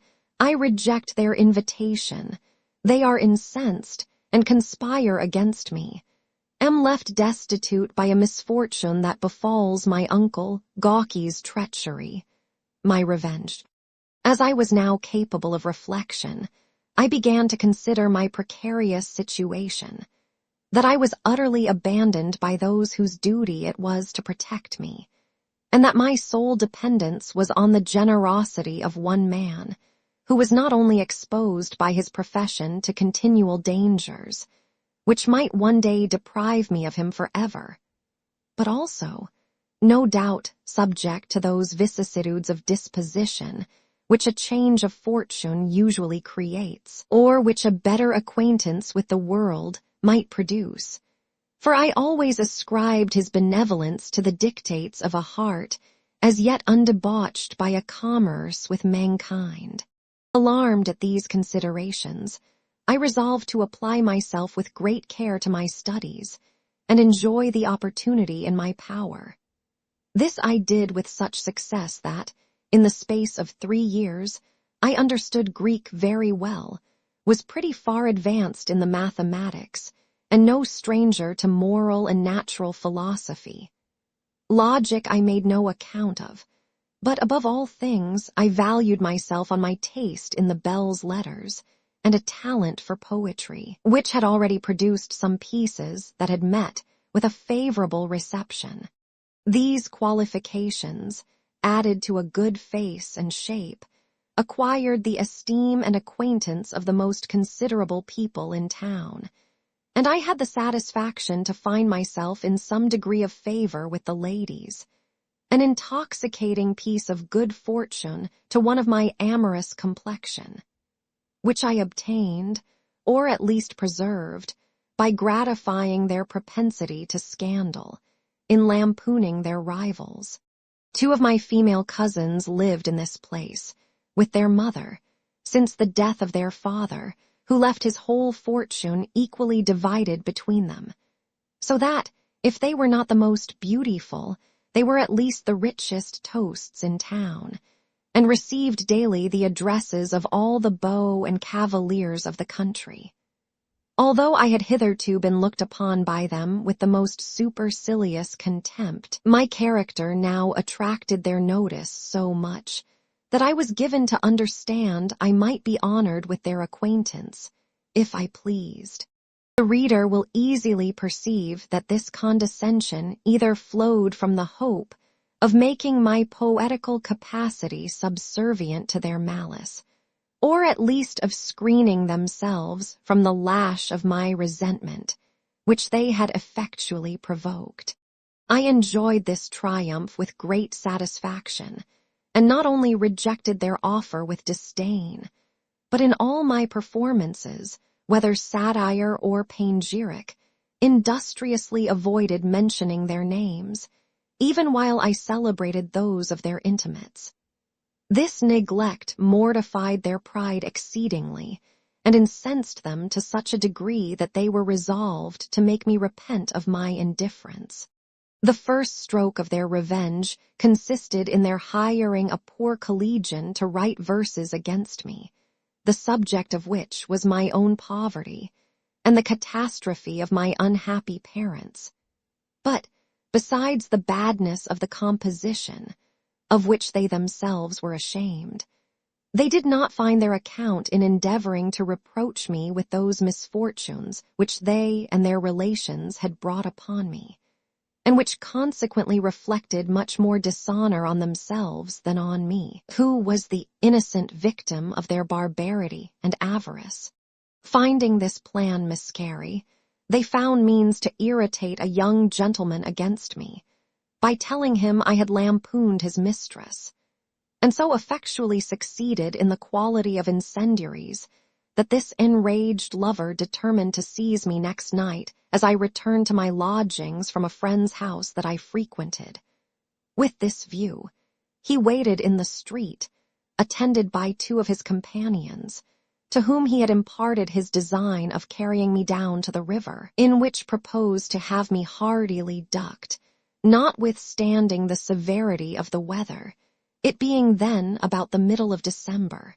This stratagem did not succeed, for being apprised of their ambush, I got home another way, and by the help of my landlord's apprentice, discharged a volley from the garret window, which did great execution upon them, and next day occasioned so much mirth at their expense that they found themselves under a necessity of leaving the town, until the adventure should be entirely forgotten. My cousins, though twice baffled in their expectation, did not, however, desist from persecuting me, who had now enraged them beyond a possibility of forgiveness by detecting their malice and preventing its effects. Neither should I have found them more humane, had I patiently submitted to their rancor, and borne without murmuring the rigor of their unreasonable hate. For I have found by experience that though small favors may be acknowledged and slight injuries atoned, there is no wretch so ungrateful as he whom you have most generously obliged, and no enemy so implacable as those who have done you the greatest wrong. These good-natured creatures, therefore, had recourse to a scheme which conspired with a piece of bad news I soon after received, to give them all the satisfaction they desired.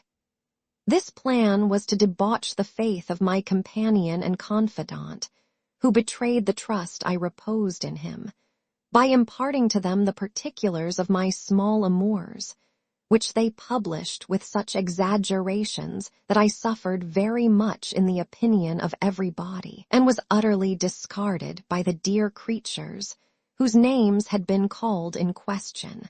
While I was busy in tracing out the author of this treachery, that I might not only be revenged on him, but also vindicate my character to my friends, I one day perceived the looks of my landlady much altered, when I went home to my dinner, and inquiring into the cause, she screwed up her mouth and fixed her eyes on the ground, told me her husband had received a letter from Mr. Bowling, with one enclosed for me.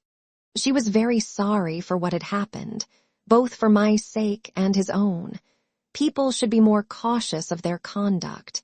She was always afraid his brutal behavior would bring him into some misfortune or other. As for her part, she should be very ready to befriend me, but she had a small family of her own to maintain. The world would do nothing for her if she should come to want. Charity begins at home. She wished I had been bound to some substantial handicraft, such as a weaver or a shoemaker, rather than loiter away my time in learning foolish nonsense that would never bring me in a penny, but some folks are wise, and some are otherwise.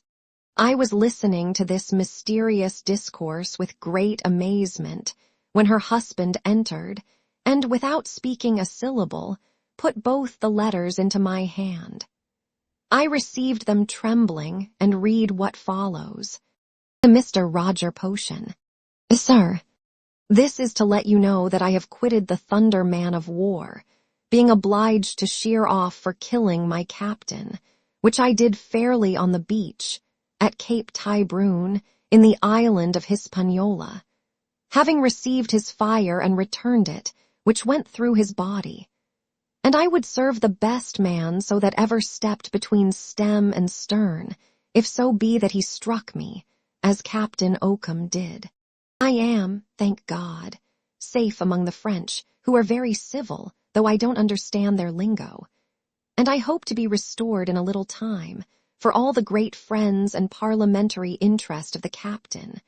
For I have sent over to my landlord in Deal an account of the whole affair, with our bearings and distances while we were engaged, whereby I have desired him to lay it before his Majesty, who, God bless him, will not suffer an honest tar to be wronged. My love to your spouse, and M. Your loving friend and servant to command, while Thomas Bowling. To Roderick Random. Dear Rory, don't be grieved at my misfortune, but mind your book, my lad. I have got no money to send you, but what of that? Mr. Potion will take care of you for the love he bears to me, and let you want for nothing, and it shall go hard, but I will see him one day repaid. No more at present, but rests. Your dutiful uncle and servant, till death. Thomas Bowling. This letter, which, with the other, was dated from Port Louis in Hispaniola, I had no sooner read than the apothecary, shaking his head, began. I have a very great regard for Mr. Bowling, that's certain, and could be well content, but times are very hard. There's no such thing as money to be got. I believe 'tis all vanished under ground for my part. Besides, I have been out of pocket already, having entertained you since the beginning of this month without receiving a sixpence, and God knows if ever I shall, for I believe it will go hard with your uncle. And more than that, I was thinking of giving you warning, for I want your apartment for a new prentice, whom I expect from the country every hour. So I desire you will this week provide yourself with another lodging. The indignation which this harangue inspired gave me spirits to support my reverse of fortune, and to tell him I despised his mean, selfish disposition so much that I would rather starve than be beholden to him for one single meal. Upon which, Out of my pocket money, I paid him to the last farthing of what I owed, and assured him I would not sleep another night under his roof. This said, I sallied out in a transport of rage and sorrow, without knowing whither to fly for shelter, having not one friend in the world capable of relieving me, and only 3 shillings in my purse.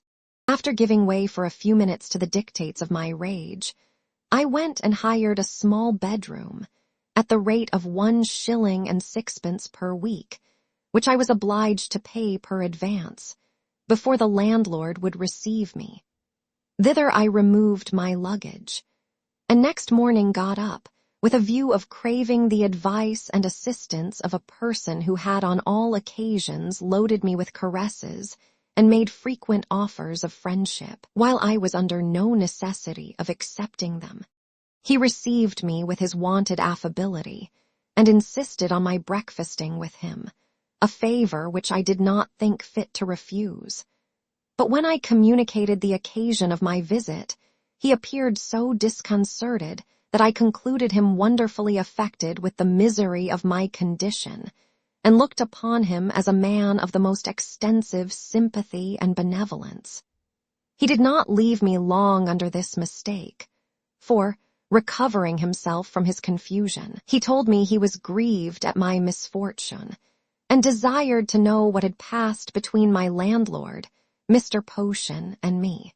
Whereupon I recounted the conversation, and when I repeated the answer I made to his ungenerous remonstrance with regard to my leaving his house, this pretended friend affected a stare, and exclaimed, "Is it possible you could behave so ill to the man who had treated you so kindly all along?"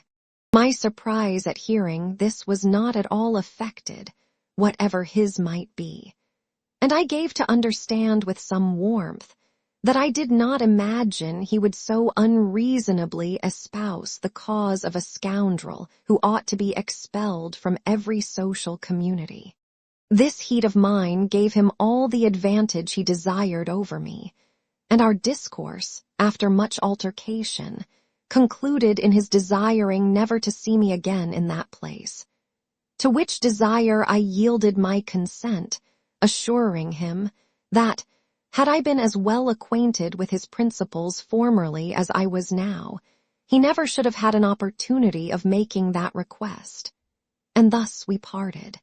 On my return, I met my comrade, Squire Gawky, whom his father had sent some time ago to town, for his improvement in riding, dancing, fencing, and other modish qualifications.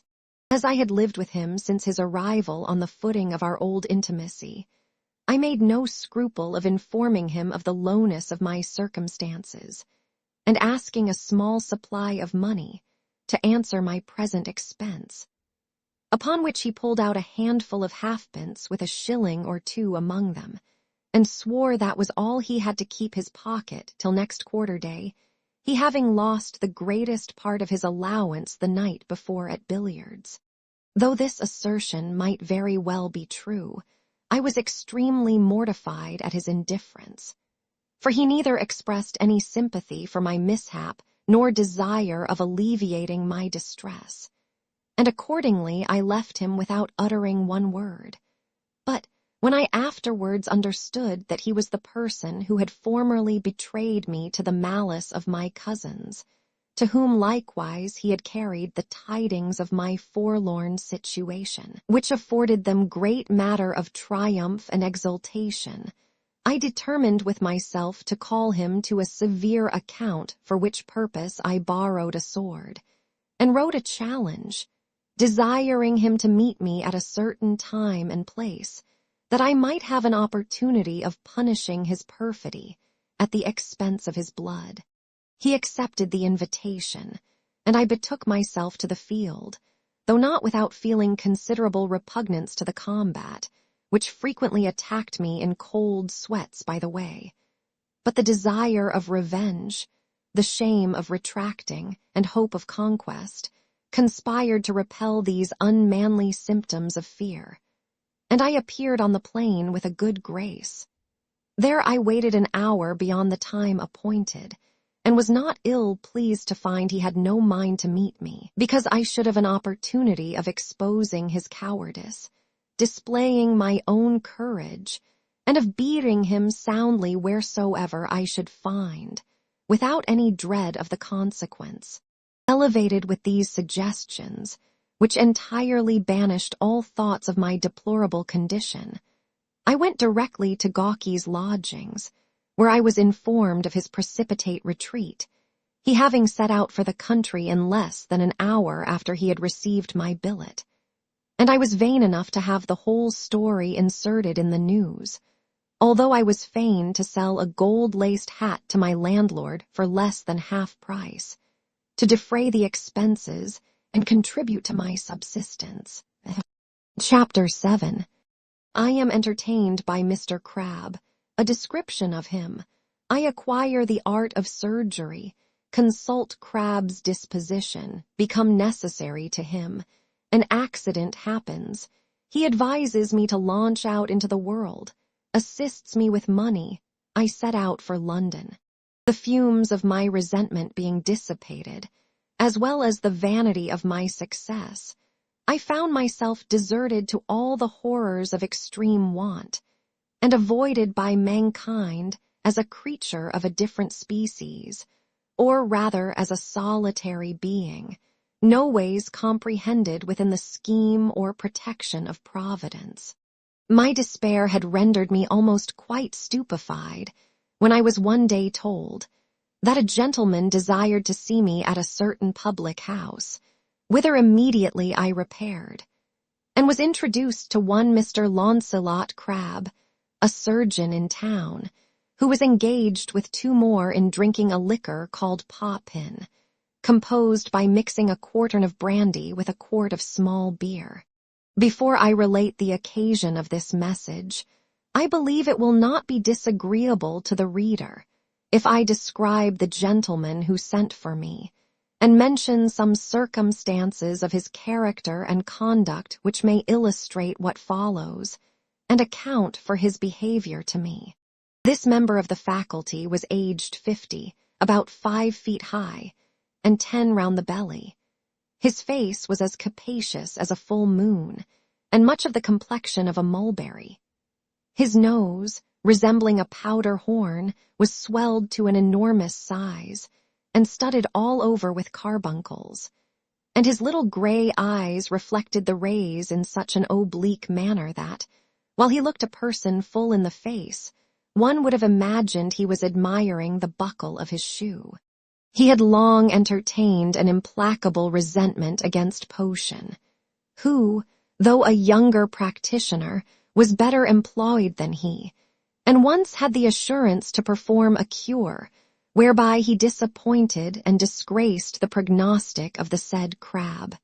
This quarrel, which was at one time upon the point of being made up, by the interposition and mediation of friends, had been lately inflamed beyond a possibility of reconciliation by the respective wives of the opponents, who, chancing to meet at a christening, disagreed about precedence, proceeded from invectives to blows, and were with great difficulty, by the gossips, prevented from converting the occasion of joy into a scene of lamentation.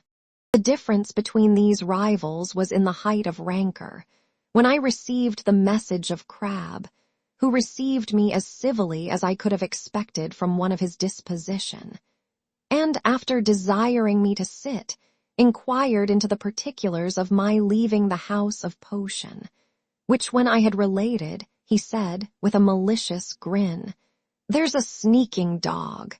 I always thought him a fellow without a soul, enemy, a canting scoundrel who has crept into business by his hypocrisy and kissing the A.E. of everybody." Aye, says another, one might see with half an eye that the rascal has no honesty in him by his going so regularly to church. This sentence was confirmed by a third, who assured his companions that Potion was never known to be disguised in liquor but once, at a meeting of the godly, where he had distinguished himself by an extempore prayer an hour long. After this preamble, Crabbe addressed himself to me in these words. "Well, my lad, I have heard a good character of you, and I'll do for you. You may send your things to my house when you please. I have given orders for your reception." Zounds, what does the booby stare at? If you have no mind to embrace my courteous offer, you may let it alone, and be D.D.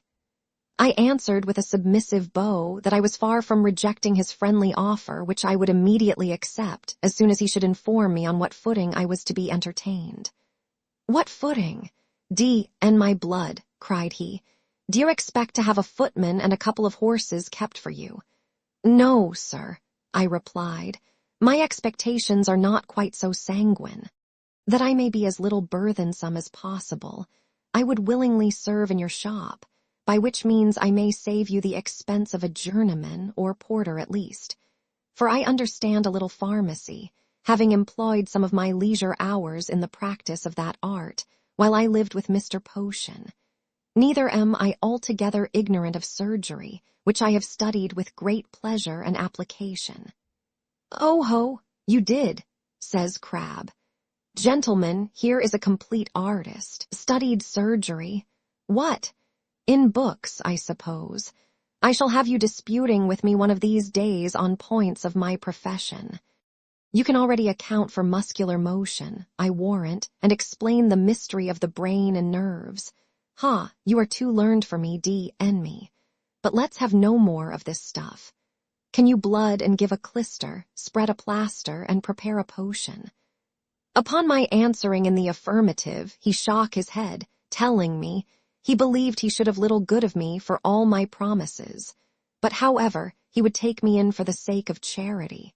I was accordingly that very night admitted to his house, and had an apartment assigned to me in the garret, which I was fain to put up with, notwithstanding the mortification my pride suffered in this change of circumstances.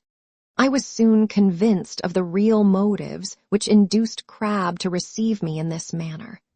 For, besides the gratification of his revenge, by exposing the selfishness of his antagonist, in opposition to his own generosity, which was all affectation, he had occasion for a young man who understood something of the profession to fill up the place of his eldest apprentice, lately dead, not without violent suspicion of foul play from his master's brutality.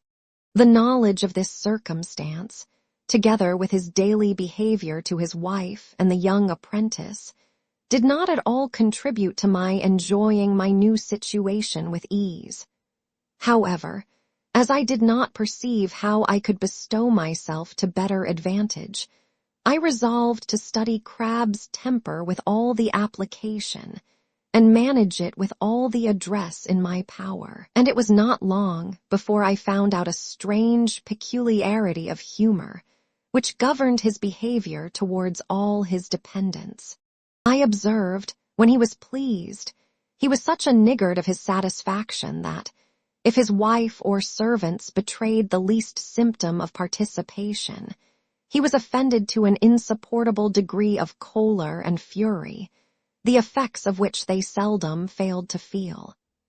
And when his indignation was roused, submission and soothing always exasperated it beyond the bounds of reason and humanity. I therefore pursued a contrary plan, and one day, when he honored me with the names of ignorant whelp and lazy ragamuffin, I boldly replied, I was neither ignorant nor lazy, since I both understood and performed my business as well as he could do for his soul. Neither was it just to call me ragamuffin, for I had a whole coat on my back, and was descended from a better family than any he could boast an alliance with. He gave tokens of great amazement at this assurance of mine, and shook his cane over my head, regarding me all the time with a countenance truly diabolical. Although I was terribly startled at his menacing looks and posture, I yet had reflection enough left to convince me I had gone too far to retract, and that this was the critical minute which must decide my future lot in his service. I therefore snatched up the pestle of a mortar, and swore, if he offered to strike me without a cause, I should see whether his skull or my weapon was hardest. He continued silent for some time, and at last broke forth into these ejaculations. "This is fine usage from a servant to his master, very fine. Damnation. But no matter, you shall pay for this, you dog, you shall. I'll do your business. Yes, yes, I'll teach you to lift your hand against me." So saying, he retired and left me under dreadful apprehensions, which vanished entirely at our next meeting, when he behaved with unusual complacency and treated me with a glass of punch after dinner. By this conduct, I got the ascendancy over him in a short time, and became so necessary to him, in managing his business while he was engaged at the bottle, that fortune began to wear a kinder aspect, and I consoled myself for the disregard of my former acquaintance, with the knowledge I daily imbibed by a close application to the duties of my employment, in which I succeeded beyond my own expectation. I was on very good terms with my master's wife, whose esteem I acquired and cultivated by representing Mrs. Potion in the most ridiculous lights my satirical talents could invent, as well as by rendering her some Christian offices when she had been too familiar with the dram bottle, to which she had oftentimes recourse for consolation, under the affliction she suffered from a barbarous husband. In this manner I lived, without hearing the least tidings of my uncle for the space of 2 years, during which time I kept little or no company, being neither in a humor to relish nor in a capacity to maintain much acquaintance. For the nabal, my master allowed me no wages, and the small perquisites of my station scarcely supplied me with the common necessaries of life. I was no longer a pert, unthinking coxcomb, giddy with popular applause, and elevated with the extravagance of hope. My misfortunes had taught me how little the caresses of the world, during a man's prosperity, are to be valued by him, and how seriously and expeditiously he ought to set about making himself independent of them. My present appearance, therefore, was the least of my care, which was wholly engrossed in laying up a stock of instruction that might secure me against the caprice of fortune for the future. I became such a sloven, and contracted such an air of austerity, that everybody pronounced me crestfallen, and Gawky returned to town without running any risk from my resentment, which was by this time pretty much cooled, and restrained by prudential reasons so effectually that I never so much as thought of obtaining satisfaction for the injuries he had done me.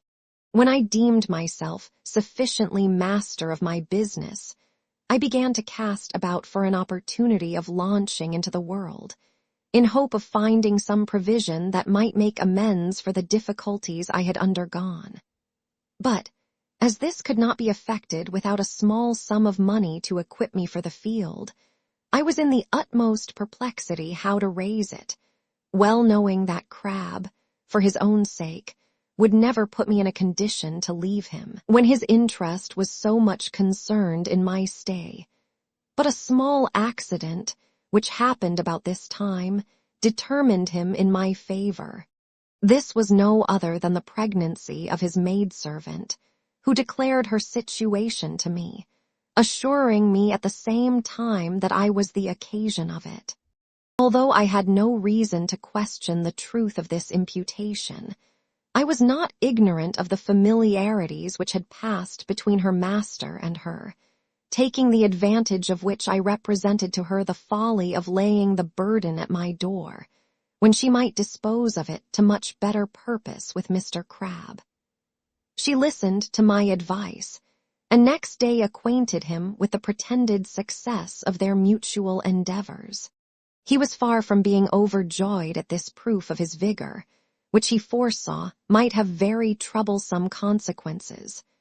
Not that he dreaded any domestic grumblings and reproaches from his wife, whom he kept in perfect subjection, but because he knew it would furnish his rival potion with a handle for insulting and undermining his reputation, there being no scandal equal to that of uncleanness, in the opinion of those who inhabit the part of the island where he lived. He therefore took a resolution worthy of himself, which was to persuade the girl that she was not with child, but only afflicted with a disorder incidental to young women, which he could easily remove. With this view, as he pretended, he prescribed for her such medicines as he thought would infallibly procure abortion. But in this scheme he was disappointed, for the maid, being advertised by me of his design, and at the same time well acquainted with her own condition, absolutely refused to follow his directions, and threatened to publish her situation to the world if he would not immediately take some method of providing for the important occasion, which she expected in a few months. It was not long before I guessed the result of his deliberation, by his addressing himself to me one day in this manner. "I am surprised that a young fellow like you discovers no inclination to push his fortune in the world. Before I was of your age, I was broiling on the coast of Guinea. D.E. What's to hinder you from profiting by the war which will certainly be declared in a short time against Spain? You may easily get on board of a king's ship in quality of surgeon's mate, where you will certainly see a great deal of practice, and stand a good chance of getting prize money." I laid hold of this declaration, which I had long wished for, and assured him I would follow his advice with pleasure, if it were in my power, but that it was impossible for me to embrace an opportunity of that kind, as I had no friend to advance a little money to supply me with what necessaries I should want, and defray the expenses of my journey to London. He told me that few necessaries were required, and as for the expense of my journey, he would lend me money, sufficient not only for that purpose, but also to maintain me comfortably in London until I should procure a warrant for my provision on board of some ship. I gave him 1,000 thanks for his obliging offer, although I was very well apprised of his motive, which was no other than a design to lay the bastard to my charge after my departure, and accordingly set out in a few weeks for London, my whole fortune consisting of 1 suit of clothes, 6 ruffled shirts, as many plain, 2 pair of worsted and a like number of threaded stockings, a case of pocket instruments, a small edition of Horace Weissman's Surgery, and 10 guineas in cash, for which Crabbe took my bond, bearing 5% interest, at the same time giving me a letter to a member of Parliament for our town, which he said would do my business effectually. Chapter 8. I arrive at Newcastle, meet with my old schoolfellow Strap. We determine to walk together to London, set out on our journey, put up at a solitary alehouse, are disturbed by a strange adventure in the night. There is no such convenience as a wagon in this country, and my finances were too weak to support the expense of hiring a horse. I determined therefore to set out with the carriers, who transport goods from one place to another on horseback, and this scheme I accordingly put in execution on the 1st day of September, 1739, sitting upon a pack saddle between 2 baskets, one of which contained my goods in a knapsack. But by the time we arrived at Newcastle upon Tyne, I was so fatigued with the tediousness of the carriage, and benumbed with the coldness of the weather, that I resolved to travel the rest of my journey on foot, rather than proceed in such a disagreeable manner. The ostler of the inn at which we put up, understanding I was bound for London, advised me to take my passage in a collier which would be both cheap and expeditious, and withal much easier than to walk upwards of 300 miles through deep roads in the winter time, a journey which he believed I had not strength enough to perform. I was almost persuaded to take his advice, when one day, stepping into a barber's shop to be shaved, the young man, while he lathered my face, accosted me thus, "Sir, I presume you are a Scotchman." I answered in the affirmative. "Pray," continued he, "from what part of Scotland?" I no sooner told him than he discovered great emotion, and not confining his operation to my chin and upper lip, besmeared my whole face with great agitation. I was so offended at this profusion that, starting up, I asked him what the d.l. he meant by using me so.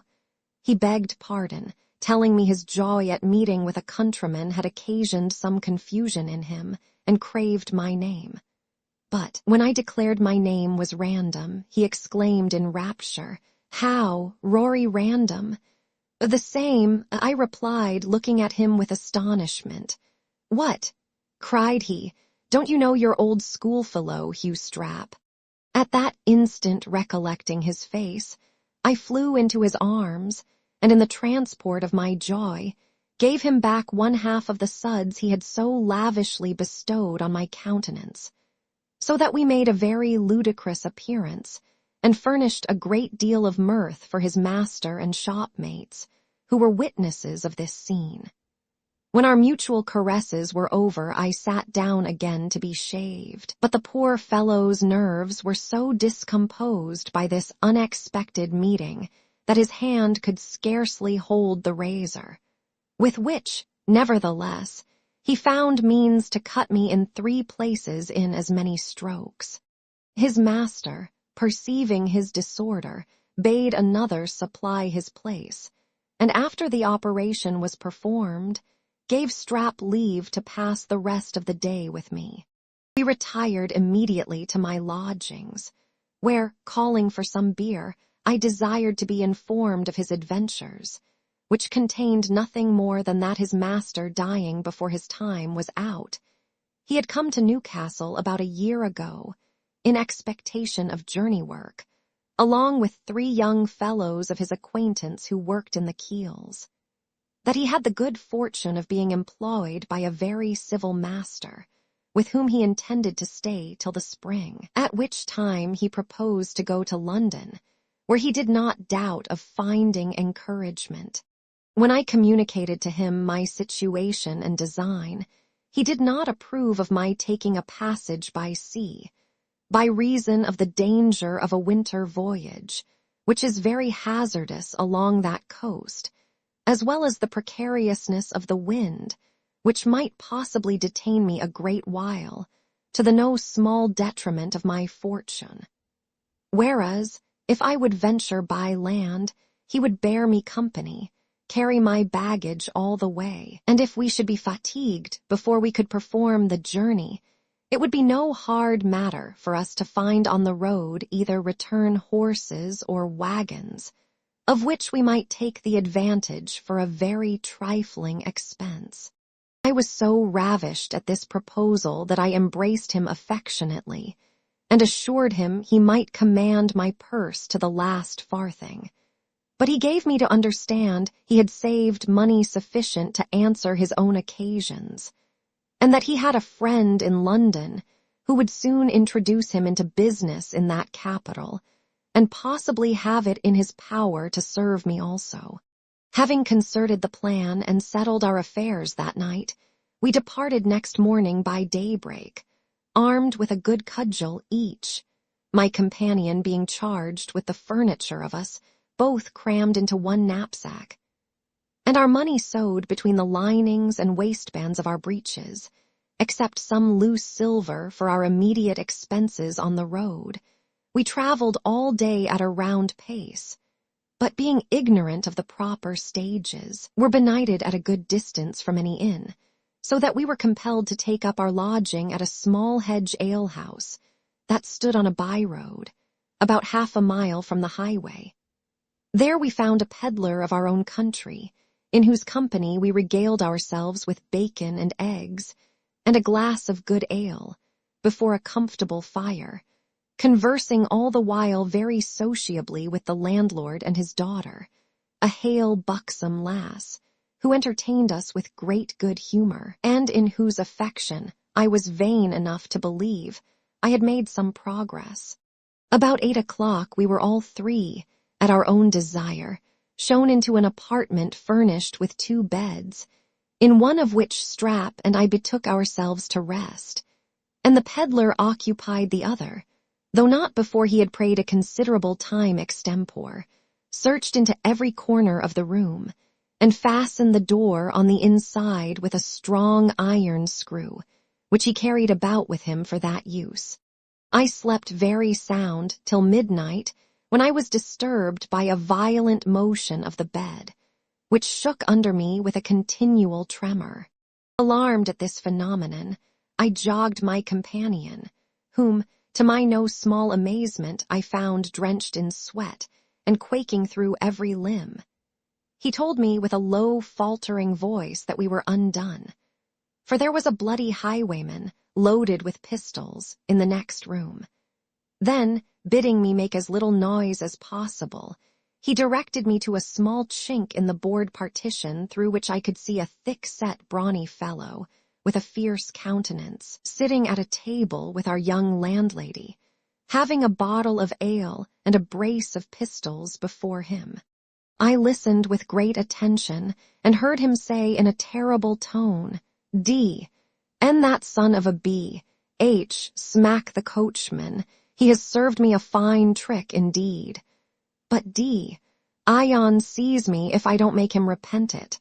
I'll teach the scoundrel to give intelligence to others while he is under articles with me." Our landlady endeavored to appease this exasperated robber by saying he might be mistaken in Smack, who perhaps kept no correspondence with the other gentleman that robbed his coach, and that, if an accident had disappointed him today, he might soon find opportunities enough to atone for his lost trouble. "I'll tell thee what, my dear Bet," replied he, "I never had, nor ever shall, while my name is Rifle, have such a glorious booty as I missed today. Z.S. There was £400 in cash to recruit men for the king's service, besides the jewels, watches, swords, and money belonging to the passengers. Had it been my fortune to have got clear off with so much treasure, I would have purchased a commission in the army, and made you an officer's lady, you jade, I would." "Well, well," cries Betty, "we must trust to Providence for that. But did you find nothing worth taking which escaped the other gentlemen of the road?" "Not much, faith," said the lover.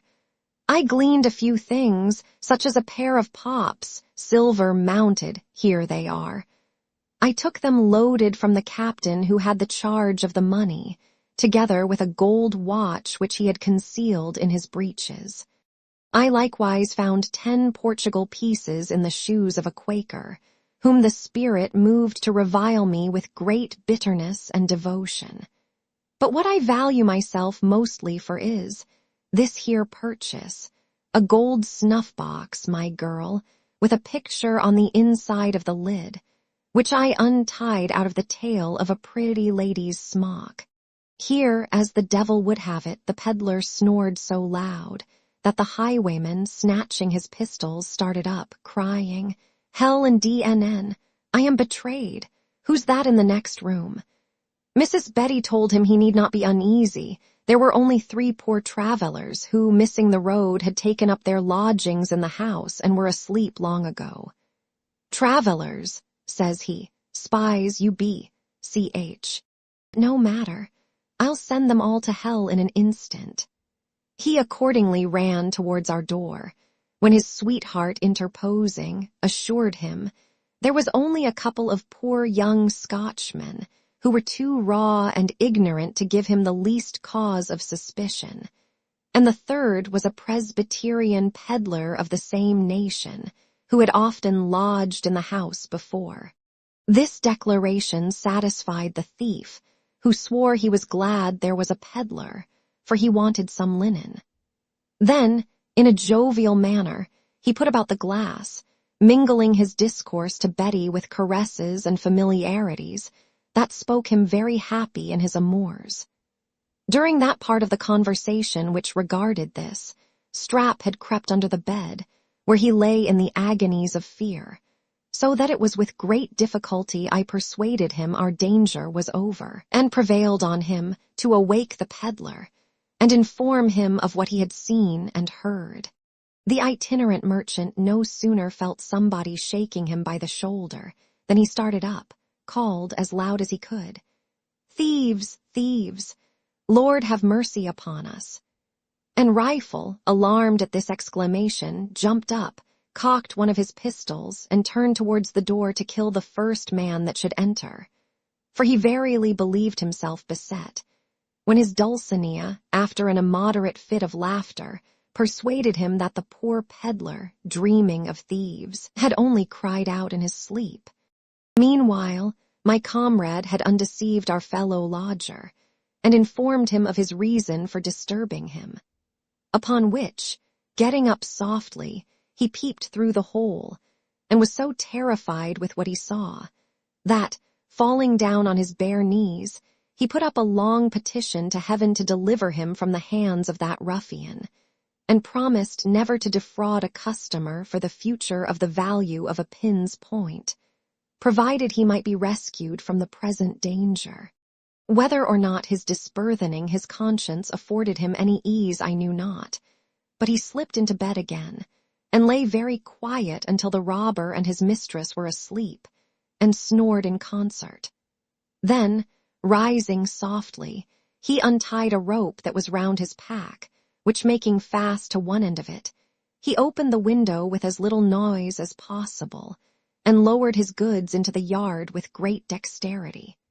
Then he moved gently to our bedside and bade us farewell, telling us that, as we ran no risk, we might take our rest with great confidence, and in the morning assure the landlord that we knew nothing of his escape, and lastly, shaking us by the hands, and wishing us all manner of success, he let himself drop from the window without any danger, for the ground was not above a yard from his feet as he hung on the outside. Although I did not think proper to accompany him in his flight, I was not at all free from apprehension when I reflected on what might be the effect of the highwayman's disappointment, as he certainly intended to make free with the peddler's ware. Neither was my companion at more ease in his mind, but on the contrary, so possessed with the dreadful idea of Rifle, that he solicited me strongly to follow our countryman's example, and so elude the fatal resentment of that terrible adventurer, who would certainly wreak his vengeance on us as accomplices of the peddler's elopement. But I represented to him the danger of giving Rifle cause to think we know his profession, and suggested that, if ever he should meet us again on the road, he would look upon us as dangerous acquaintance, and find it his interest to put us out of the way. I told him, withal, my confidence in Betty's good nature, in which he acquiesced, and during the remaining part of the night we concerted a proper method of behavior to render us unsuspected in the morning. It was no sooner day than Betty, entering our chamber, and perceiving our window open, cried out, "Odds bobs! Sure you Scotchmen must have hot constitutions to lie all night with the window open in such cold weather." I feigned to start out of sleep, and withdrawing the curtain, called, "What's the matter?" When she showed me, I affected surprise, and said, "Bless me, the window was shut when we went to bed." "I'll be hanged," said she, "if Sawney Waddle, the peddler, has not got up in a dream and done it, for I heard him very obstropulous in his sleep. Sure I put a chamber pot under his bed." With these words she advanced to the bed in which he lay, and finding the sheets cold, exclaimed, "Good lackadaisy, the rogue is fled." "Fled," cried I with feigned amazement, "God forbid, sure he has not robbed us." Then, springing up, I laid hold of my breeches and emptied all my loose money into my hand, which having reckoned, I said, "Heaven be praised, our money is all safe. Strap, look to the knapsack." He did so, and found all was right, upon which we asked, with seeming concern, if he had stolen nothing belonging to the house. "No, no," replied she, "he has stole nothing but his reckoning." which, it seems, this pious peddler had forgot to discharge in the midst of his devotion. Betty, after a moment's pause, withdrew, and immediately we could hear her waken Rifle, who no sooner heard of Waddle's flight than he jumped out of bed and dressed, venting 1,000 execrations, and vowing to murder the peddler if ever he should set eyes on him again. For, said he, the scoundrel has by this time raised the hue and cry against me. Having dressed himself in a hurry, he mounted his horse, and for that time rid us of his company and 1,000 fears that were the consequence of it. While we were at breakfast, Betty endeavored, by all the cunning she was mistress of, to learn whether or no we suspected our fellow lodger, whom we saw take horse. But, as we were on our guard, we answered her sly questions with a simplicity she could not distrust, when all of a sudden we heard the trampling of a horse's feet at the door. This noise alarmed Strap so much, whose imagination was wholly engrossed by the image of Rifle, that, with a countenance as pale as milk, he cried, "O Lord, there is the highwayman returned." Our landlady, staring at these words, said, "What highwayman, young man? Do you think any highwaymen harbor here?" Though I was very much disconcerted at this piece of indiscretion in Strap, I had presence of mind enough to tell her we had met a horseman the day before, whom Strap had foolishly supposed to be a highwayman because he rode with pistols, and that he had been terrified at the sound of a horse's feet ever since. She forced a smile at the ignorance and timidity of my comrade, but I could perceive, not without great concern, that this account was not at all satisfactory to her. Chapter 9. We proceed on our journey, are overtaken by a highwayman who fires at Strap, is prevented from shooting me by a company of horsemen, who ride in pursuit of him. Strap is put to bed at an inn, adventures at that inn. After having paid our score and taken leave of our hostess, who embraced me tenderly at parting, we proceeded on our journey, blessing ourselves that we had come off so well. We had not walked above 5 miles, when we observed a man on horseback galloping after us, whom we in a short time recognized to be no other than this formidable hero who had already given us so much vexation. He stopped hard by me, and asked if I knew who he was. My astonishment had disconcerted me so much that I did not hear his question, which he repeated with a volley of oaths and threats, but I remained as mute as before.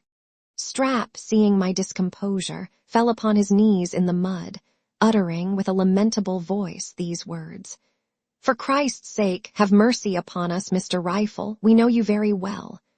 "Oh ho!"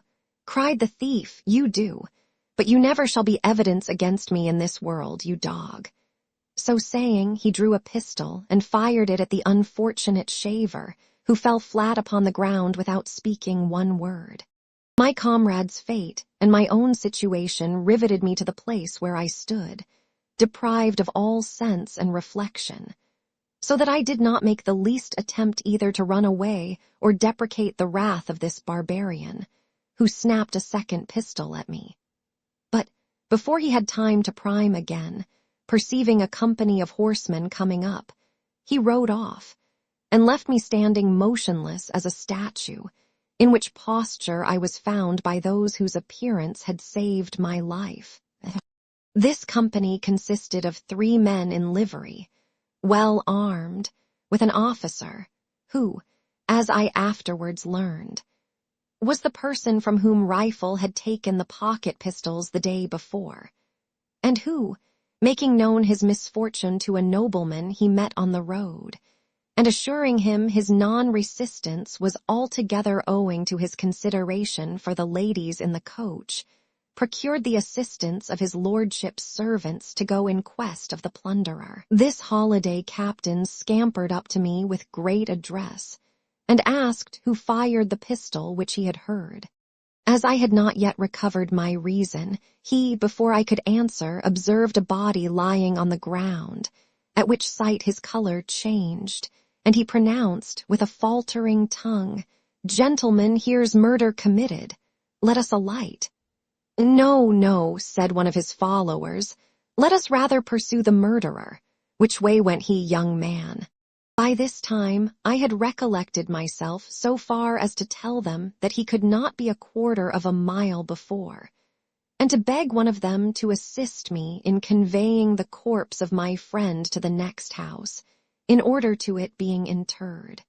The captain, foreseeing that, in case he should pursue, he must soon come to action, began to curb his horse and gave him the spur at the same time, which treatment making the creature rear up and snort, he called out. His horse was frightened and would not proceed, at the same time wheeling him round and round, stroking his neck, whistling and wheedling him with "Sirrah, sirrah, gently, gently," etc.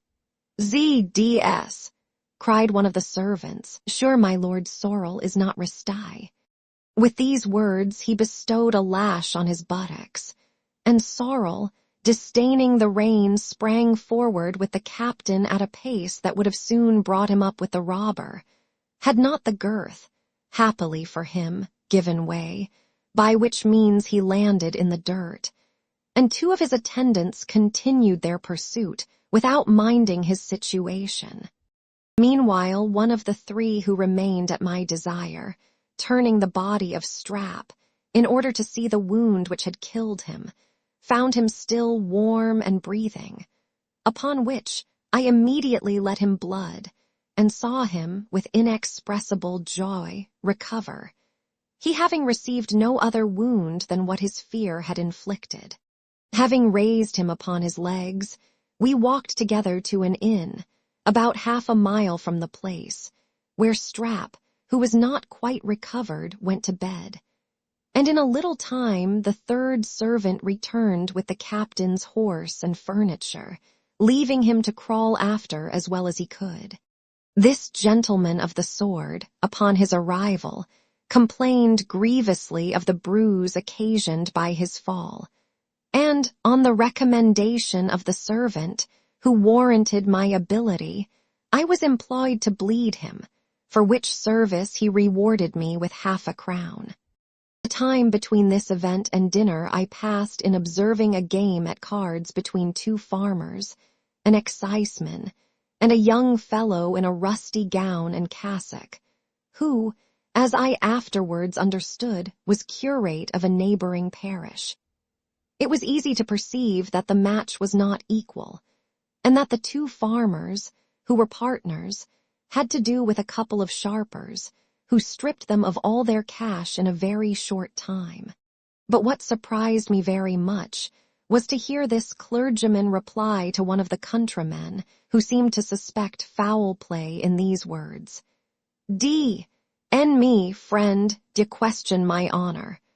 I did not at all wonder to find a cheat in canonicals, this being a character frequent in my own country, but I was scandalized at the indecency of his behavior, which appeared in the oaths he swore, and the bawdy songs which he sung. At last, to make amends in some sort, for the damage he had done to the unwary boors, he pulled out a fiddle from the lining of his gown, and promising to treat them at dinner, began to play most melodiously, singing in concert all the while.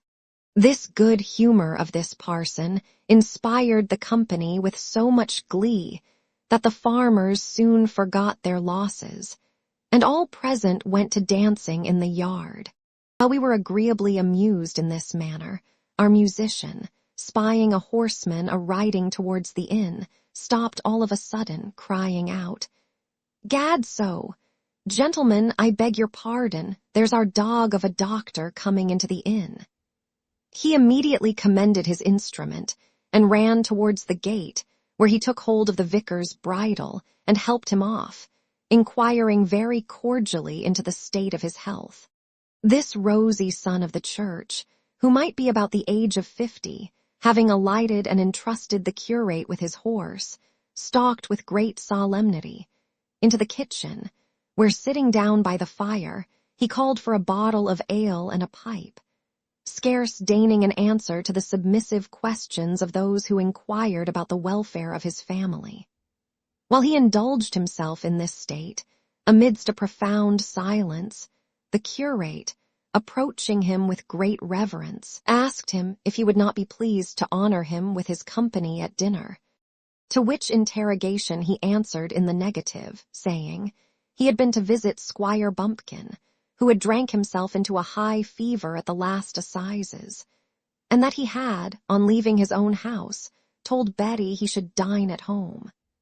Accordingly, when he had made an end of his bottle and pipe, he rose and moved with prelatical dignity to the door, where his journeyman stood ready with his nag. He had no sooner mounted than the facetious curate, coming into the kitchen, held forth in this manner: "There the old rascal goes, and the D.L. go with him. You see how the world wags, gentlemen.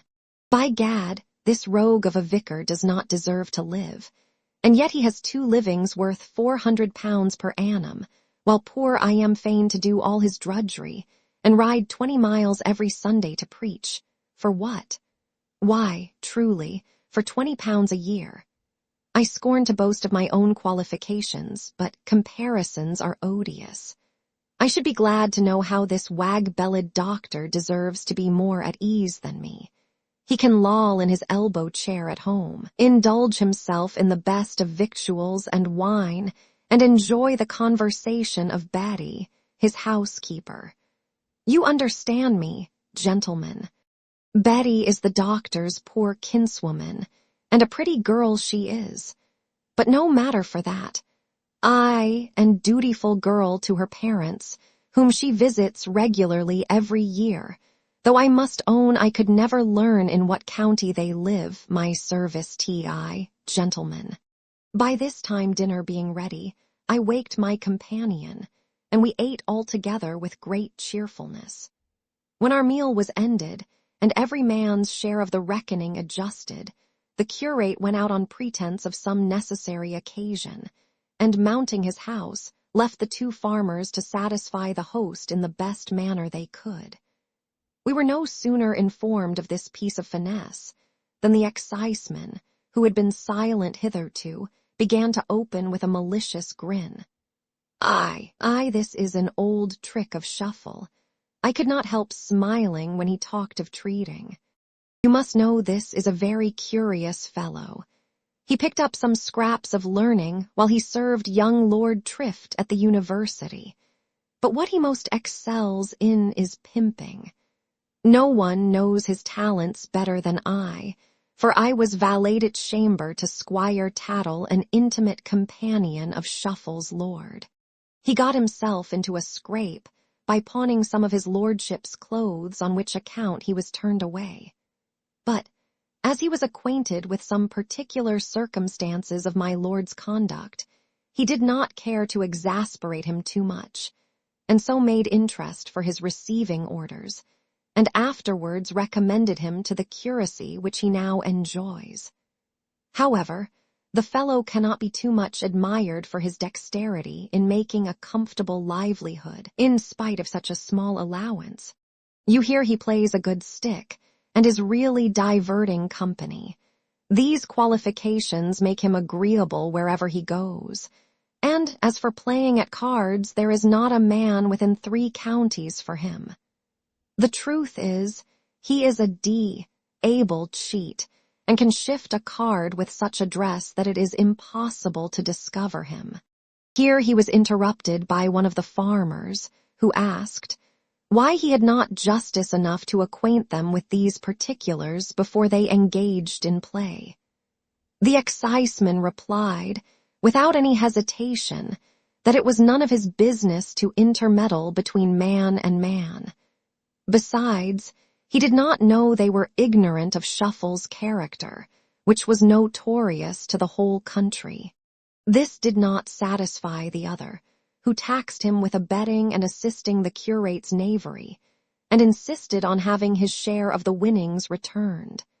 This demand the exciseman as positively refused, affirming that, whatever slights Shuffle might practice on other occasions, He was very certain that he had played on the square with them, and would answer it before any bench in Christendom. So saying, he got up, and having paid his reckoning, sneaked off. The landlord, thrusting his neck into the passage to see if he was gone, shook his head, saying, "Ah, Lord help us!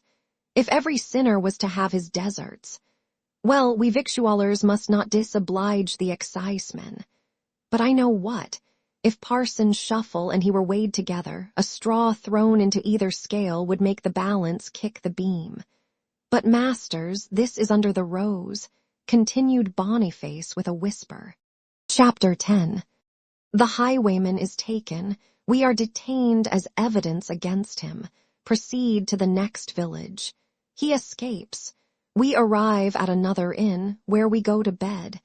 In the night we are awaked by a dreadful adventure. Next night we lodge at the house of a schoolmaster. Our treatment there. Strap and I were about to depart on our journey, when we perceived a crowd on the road coming towards us, shouting and hallooing all the way. As it approached, we could discern a man on horseback in the middle, with his hands tied behind him, whom we soon knew to be Rifle. The highwayman, not being so well mounted as the two servants who went in pursuit of him, was soon overtaken, and after having discharged his pistols, made prisoner without any further opposition.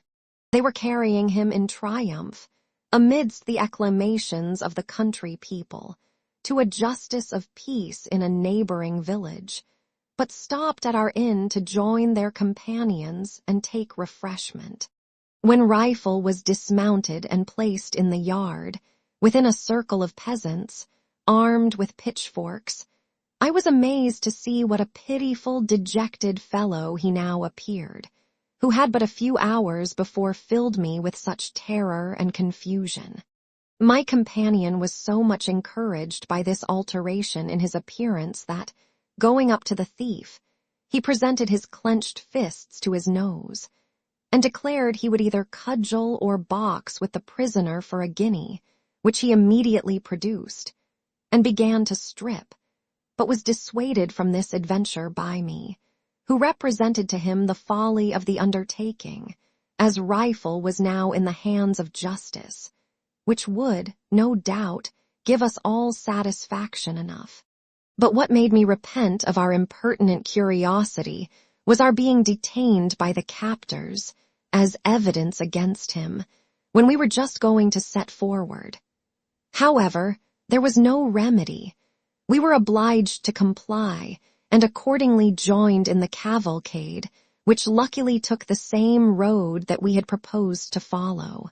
About the twilight we arrived at the place of our destination, but as the justice was gone to visit a gentleman in the country, with whom, we understood, he would probably stay all night, the robber was confined in an empty garret 3 stories high, from which it seemed impossible for him to escape. This, nevertheless, was the case. For next morning, when they went upstairs to bring him before the justice, the bird was flown, having got out at the window upon the roof, from whence he continued his route along the tops of the adjoining houses, and entered another garret where he skulked until the family were asleep, at which time he ventured downstairs, and let himself out by the street door, which was open. This event was a great disappointment to those that apprehended him, who were flushed with the hopes of the reward, but gave me great joy, as I was permitted now to continue my journey, without any further molestation.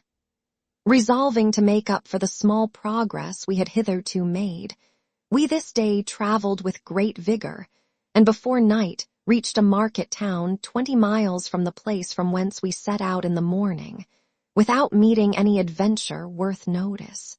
Here, having taken up our lodging at an inn, I found myself so fatigued that I began to despair of performing our journey on foot, and desired Strap to inquire if there were any wagon, return horses, or any cheap carriage in this place, to depart for London next day. He was informed that the wagon from Newcastle to London had halted there 2 nights ago, and that it would be an easy matter to overtake it, if not the next day, at farthest, the day after the next. This piece of news gave us some satisfaction, and after having made a hearty supper on hashed mutton, we were shown to our room, which contained 2 beds, the one allotted for us, and the other for a very honest gentleman, who, we were told, was then drinking below. Though we could have very well dispensed with his company, we were glad to submit to this disposition, as there was not another bed empty in the house, and accordingly went to rest, after having secured our baggage under the bolster. About 2 or 3 o'clock in the morning, I was awaked out of a very profound sleep by a dreadful noise in the chamber, which did not fail to throw me into an agony of consternation, when I heard these words pronounced with a terrible voice. "Blood and wounds. Run the halberd into the guts of him that's next you, and I'll blow the other's brains out presently." This dreadful salutation had no sooner reached the ears of Strap than, starting out of bed, he ran against somebody in the dark, and overturned him in an instant, at the same time bawling out, "Fire! Murder! Fire!" a cry which in a moment alarmed the whole house, and filled our chamber with a crowd of naked people.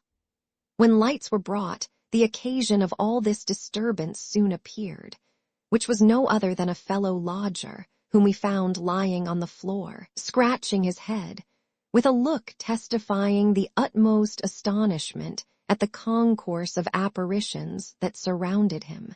This honest gentleman was, it seems, a recruiting sergeant, who, having listed 2 country fellows overnight, dreaded they had mutinied, and threatened to murder him and the drummer who was along with him.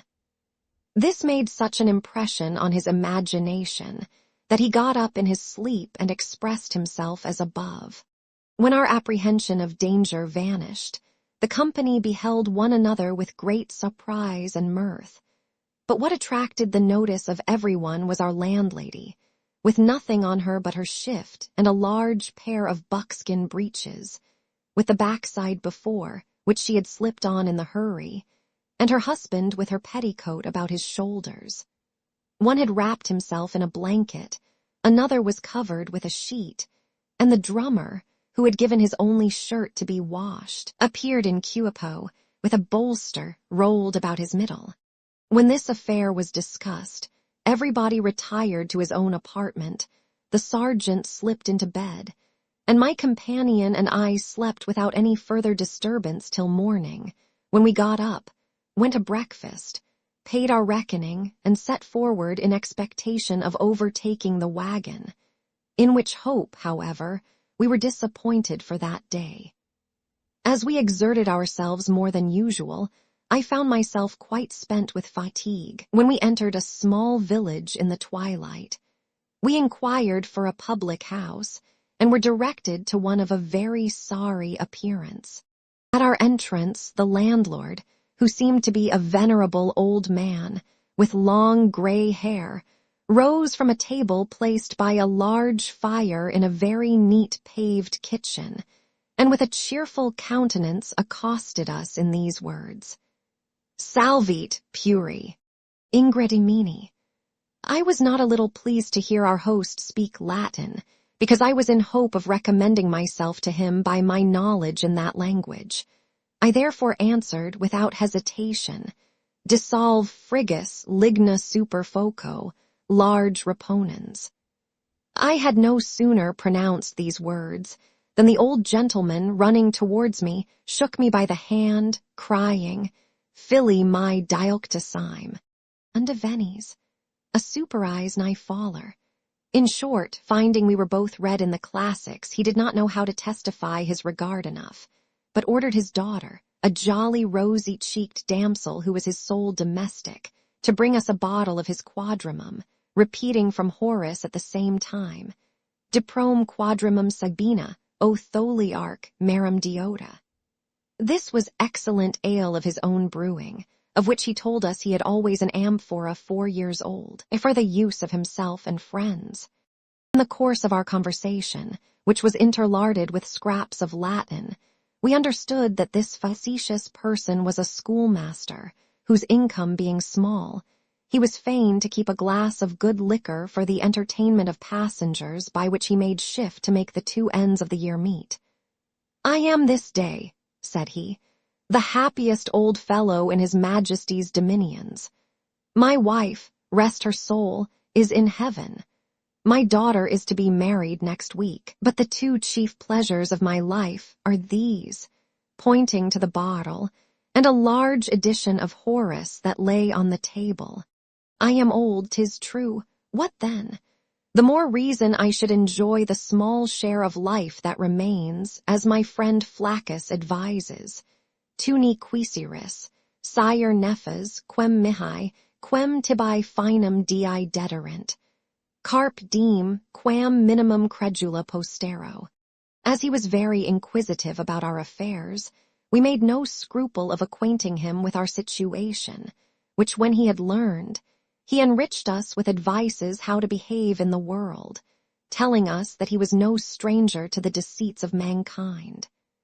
In the meantime, he ordered his daughter to lay a fowl to the fire for supper, for he was resolved this night to regale his friends, permittens divis caetera. While our entertainment was preparing, our host recounted the adventures of his own life, which, as they contained nothing remarkable, I forbear to rehearse.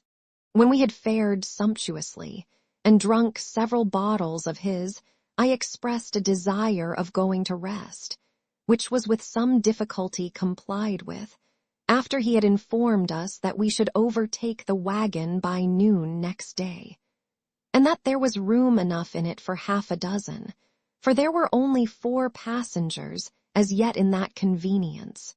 Before my comrade and I fell asleep, we had some conversation about the good humor of our landlord, which gave Strap such an idea of his benevolence that he positively believed we should pay nothing for our lodging and entertainment. "Don't you observe," said he, "that he has conceived a particular affection for us, nay, even treated us at supper with extraordinary fare, which, to be sure, we should not of ourselves have called for?" I was partly of Strap's opinion, but the experience I had of the world made me suspend my belief till the morning, when, getting up betimes, we breakfasted with our host and his daughter on hasty pudding and ale, and desired to know what we had to pay. "Biddy will let you know, gentlemen," said he, "for I never mind these matters. Money matters are beneath the concern of one who lives upon the Horatian plan, crescentum sequitur cura pecuniam." Meanwhile, Biddy, having consulted a slate that hung in the corner, told us our reckoning came to 7d, 8 shillings and 7 pence. Cried Strap, "'Tis impossible. You must be mistaken, young woman." "Reckon again, child," says her father very deliberately. "Perhaps you have miscounted." "No, indeed," replied she. "I know my business better." I could contain my indignation no longer, but said it was an unconscionable bill and demanded to know the particulars, upon which the old man got up, muttering, Aye, let us see the particulars, that's but reasonable," and, taking pen, ink, and paper, wrote the following items: to bread and beer 06, to a fowl and sausages 26, to 4 bottles of quadrim 20, to fire and tobacco 07, to lodging 20, to breakfast 10, 87.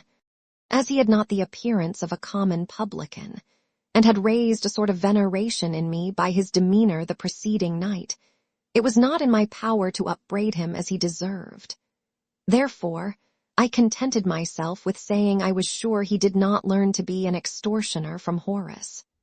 He answered, I was but a young man and did not know the world, or I would not tax him with extortion, whose only aim was to live contentus parvo, and keep off importuna pauperies. My fellow traveler could not so easily put up with this imposition, but swore he should either take 1/3 of the money or go without. While we were engaged in this dispute, I perceived the daughter go out, and, conjecturing the occasion, immediately paid the exorbitant demand, which was no sooner done than Biddy returned with 2 stout fellows, who came in on pretense of taking their morning draught, but in reality to frighten us into compliance. Just as we departed, Strap, who was half distracted on account of this piece of expense, went up to the schoolmaster, and, grinning in his face, pronounced with great emphasis, "Semper avaris eget," to which the pedant replied with a malicious smile, "Animum rege qui nisi paret imperat." Chapter 11.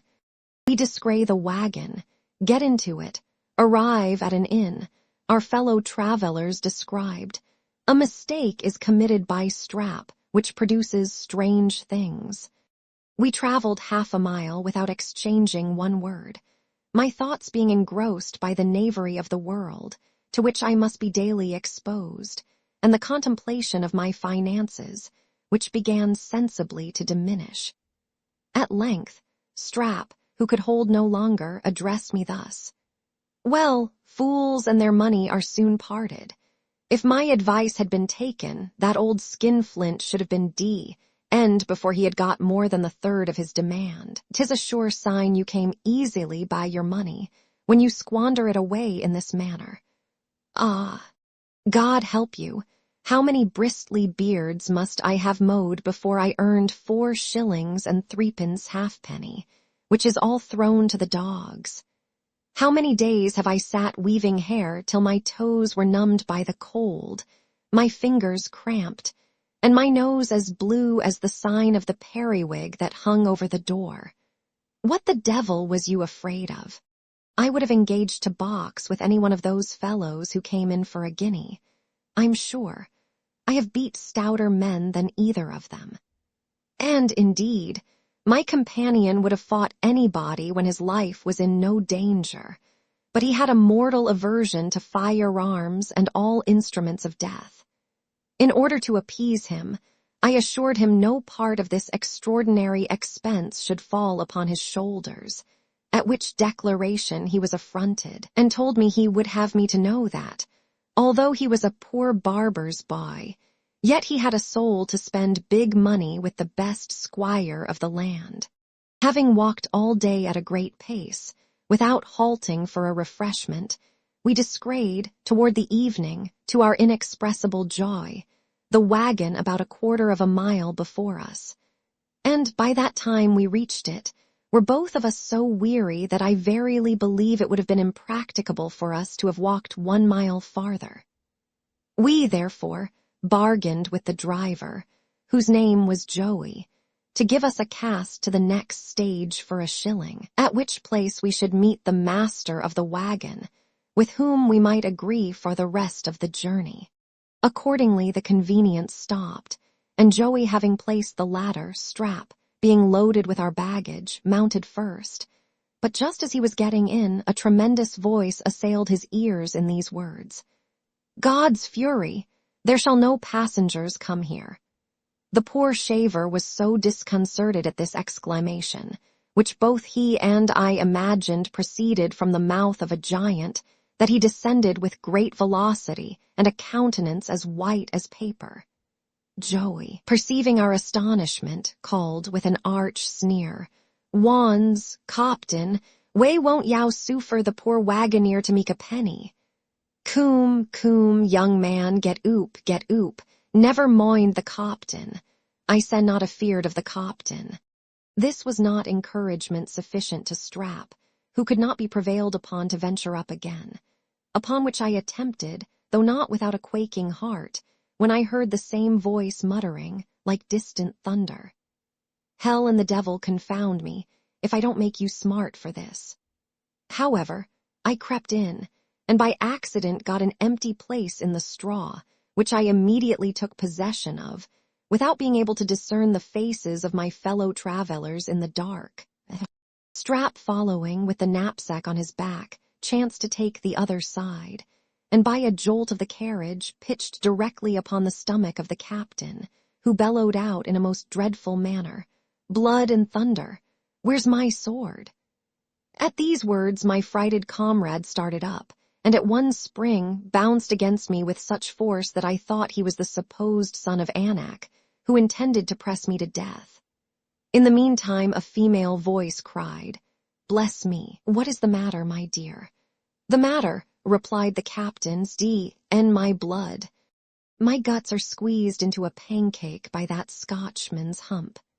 Strap, trembling all the while at my back, asked him pardon, and laid the blame of what had happened upon the jolting of the wagon, and the woman who spoke before went on.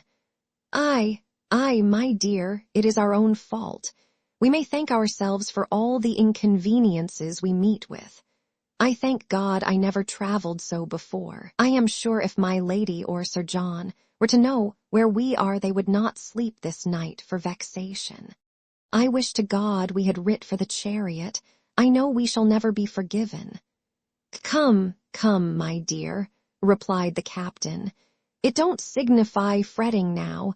We shall laugh it over as a frolic. I hope you will not suffer in your health. I shall make my lord very merry with our adventures in this diligence." The discourse gave me such a high notion of the captain and his lady that I durst not venture to join in the conversation. But immediately after another female voice began. "Some people give themselves a great many needless airs. Better folks than any here have traveled in wagons before now. Some of us have rode in coaches and chariots, with 3 footmen behind them, without making so much fuss about it. What then? We are now all upon a footing. Therefore let us be sociable and merry. What do you say, Isaac? Is not this a good motion, you doting rogue?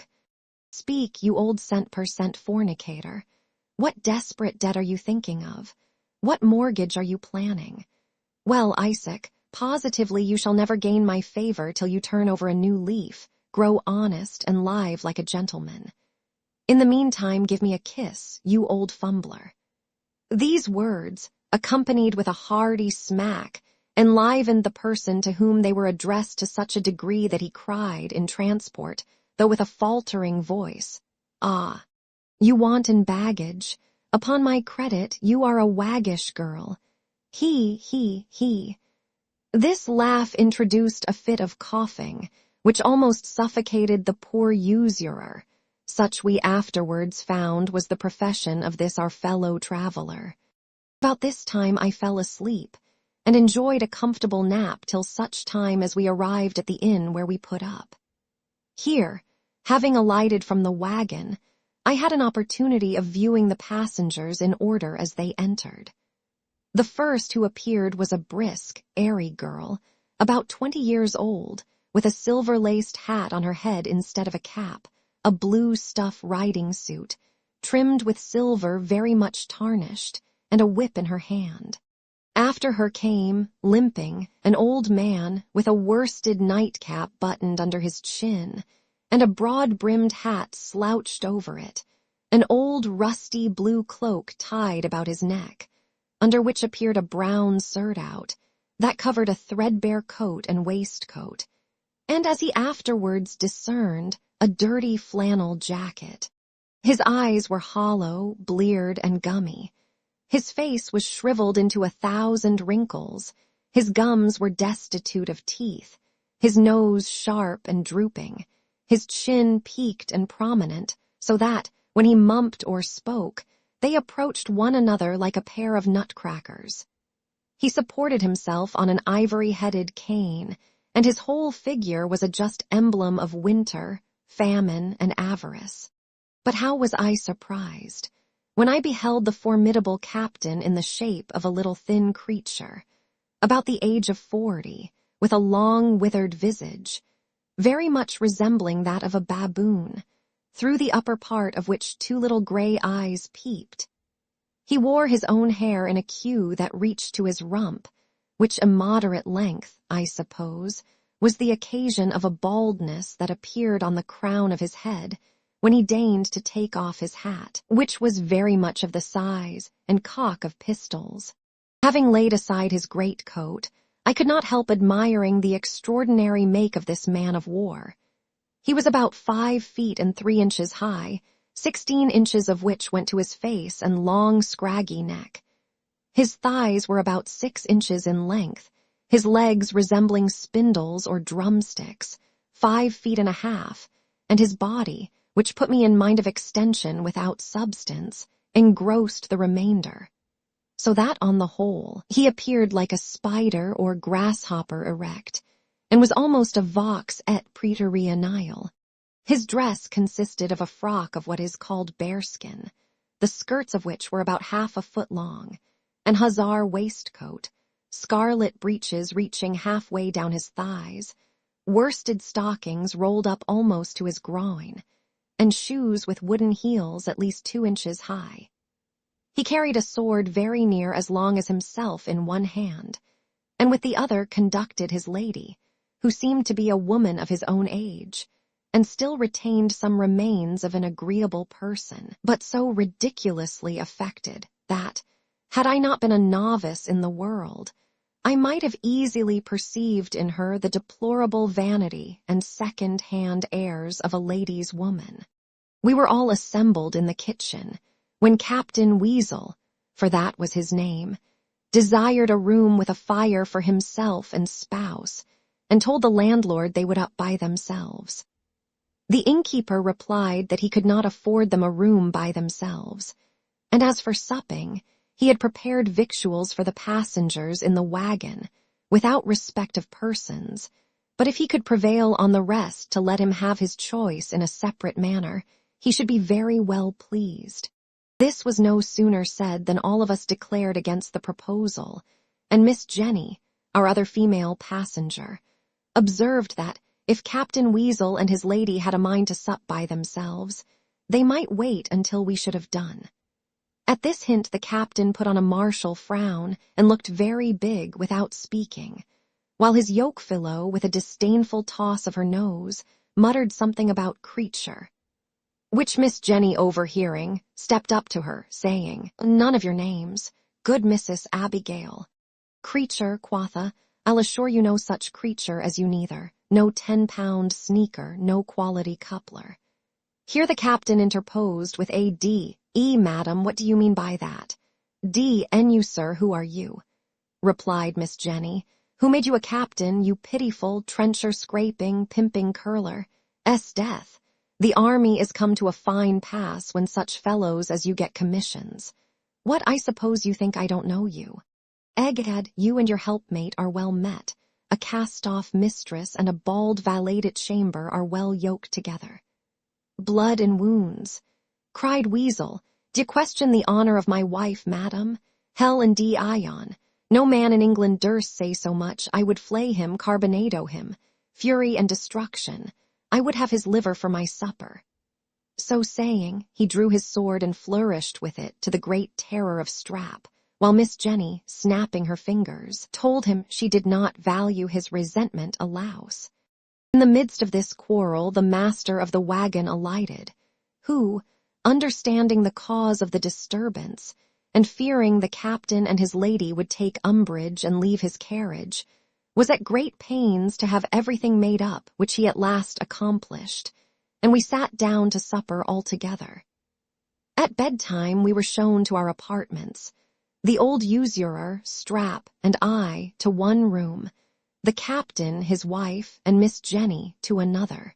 About midnight, my companion's bowels being disordered, he got up in order to go backward, but in his return, mistaking one door for another, entered Weasel's chamber, and without any hesitation went to bed to his wife, who was fast asleep, the captain being at another end of the room groping for some empty vessel, in lieu of his own chamber pot, which was leaky. As he did not perceive Strap coming in, he went towards his own bed, after having found a convenience, but no sooner did he feel a rough head, covered with a cotton nightcap, than it came into his mind that he had mistaken Miss Jenny's bed instead of his own, and that the head he felt was that of some gallant with whom she had made an assignation. Full of his conjecture, and scandalized at the prostitution of his apartment, he snatched up the vessel he had just before filled, and emptied it at once on the astonished barber and his own wife, who, waking at that instant, broke forth into lamentable cries, which not only alarmed the husband beyond measure, but frighted poor Strap almost out of his senses. For he verily believed himself bewitched, especially when the incensed captain seized him by the throat, with a volley of oaths, asking him how he durst have the presumption to attempt the chastity of his wife. Poor Strap was so amazed and confounded that he could say nothing but, "I take God to witness she's a virgin for me." Mrs. Weasel, enraged to find herself in such a pickle through the precipitation of her husband, arose in her shift, and with the heel of her shoe which she found by the bedside, belabored the captain's bald pate till he roared murder. "I'll teach you to empty your stink-pots on me," cried she. "You pitiful hop-home-my-thumb coxcomb. What, I warrant you're jealous, you man of lath. Was it for this I condescended to take you to my bed, you poor, withered, sapless twig?" The noise occasioned by this adventure had brought the master of the wagon and me to the door, where we overheard all that passed with great satisfaction. In the meantime we were alarmed with the cry of rape, murder, rape, which Jenny pronounced with great vociferation. "Oh, you vile, abominable old villain," said she, "would you rob me of my virtue? But I'll be revenged of you, you old goat. I will. Help! For heaven's sake, help! I shall be ravished, ruined. Help!" Some servants of the inn, hearing this cry, came running upstairs with lights, and such weapons as chance afforded, when we beheld a very diverting scene.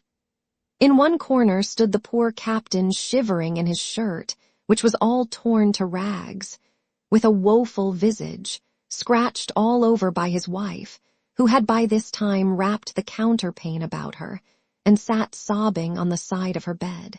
At the other end lay the old usurer, sprawling on Miss Jenny's bed, with his flannel jacket over his shirt, and his tawny meagre limbs exposed to the air, while she held him fast by the 2 ears, and loaded him with execrations. When he asked what was the matter, she affected to weep, told us she was afraid that wicked rogue had ruined her in her sleep, and bade us take notice of what we saw, for she intended to make use of our evidence against him. The poor wretch looked like one more dead than alive, and begged to be released, a favor which he had no sooner obtained than he protested she was no woman, but a devil incarnate, that she had first seduced his flesh to rebel and then betrayed him. "Yes, cockatrice," continued he, "you know you laid this snare for me, but you shan't succeed, for I will hang myself before you shall get a farthing of me." So saying, he crawled to his own bed, groaning all the way. We then advanced to the captain, who told us, "Gentlemen, here has been a d mistake, but I'll be revenged on him who was the cause of it. That Scotchman who carries the knapsack shall not breathe this vital air another day, if my name be Weasel. My dear, I ask you 10,000 pardons. You are sensible. I could mean no harm to you." "I know not what you meant," replied she, sighing, "but I know I have got enough to send me to my grave." At length they were reconciled. The wife was complimented with a share of Miss Jenny's bed, her own being overflowed, and the master of the wagon invited Weasel to sleep the remaining part of the night with him. I retired to mine, where I found Strap mortally afraid, he having stolen away in the dark while the captain and his lady were at loggerheads. Chapter 12. Captain Weasel challenges Strap, who declines the combat, an affair between the captain and me. The usurer is fain to give Miss Jenny 5 guineas for a release. We are in danger of losing a meal. The behavior of Weasel, Jenny, and Joey on that occasion. An account of Captain Weasel and his lady. The captain's courage tried. Isaac's mirth at the captain's expense. Next morning, I agreed to give the master of the wagon 10 shillings for my passage to London, provided Strap should be allowed to take my place, when I should be disposed to walk. At the same time, I desired him to appease the incensed captain, who had entered the kitchen with a drawn sword in his hand, and threatened with many oaths to sacrifice the villain who attempted to violate his bed. But it was to no purpose for the master to explain the mistake and assure him of the poor lad's innocence, who stood trembling behind me all the while. The more submission that appeared in Strap, the more implacable seemed the resentment of Weasel, who swore he must either fight him or he would instantly put him to death. I was extremely provoked at this insolence, and told him it could not be supposed that a poor barber lad would engage a man of the sword at his own weapon, but I was persuaded he would wrestle or box with him. To which proposal Strap immediately gave assent by saying he would box with him for a guinea. Weasel replied with a look of disdain that it was beneath any gentleman of his character to fight like a porter, or even to put himself on a footing, in any respect, with such a fellow as Strap. Odds bodykins, cries Joey, sure, Copton, y'all would not commit murder.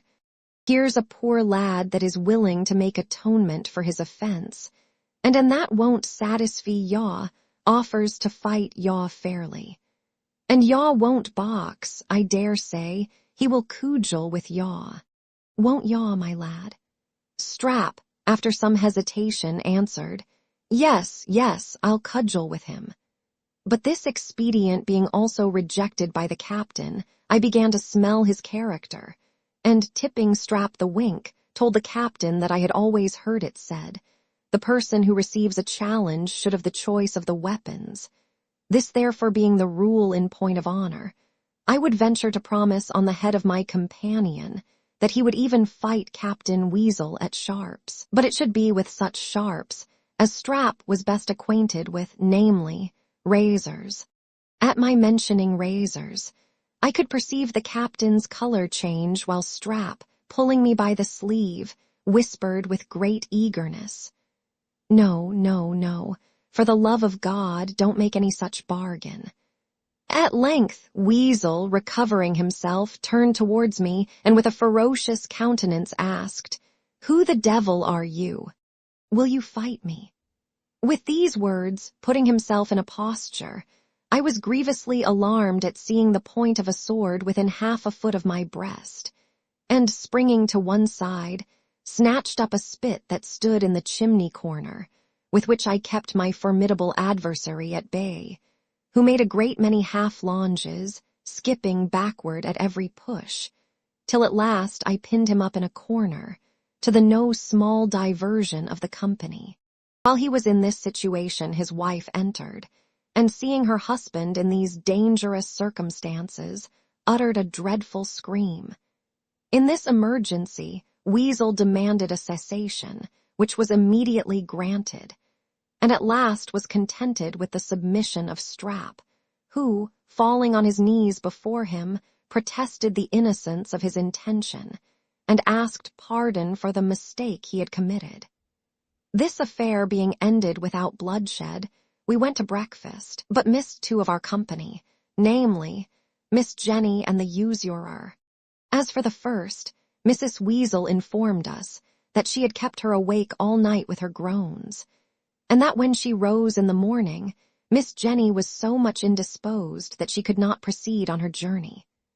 At that instant, a message came from her to the master of the wagon, who immediately went into her chamber, followed by us all. She told him in a lamentable tone that she was afraid of a miscarriage, owing to the fright she received last night from the brutality of Isaac, and, as the event was uncertain, desired the usurer might be detained to answer for the consequence. Accordingly, this ancient Tarquin was found in the wagon, whither he had retired to avoid the shame of last night's disgrace, and brought by force into her presence. He no sooner appeared than she began to weep and sigh most piteously, and told us, if she died, she would leave her blood upon the head of that ravisher.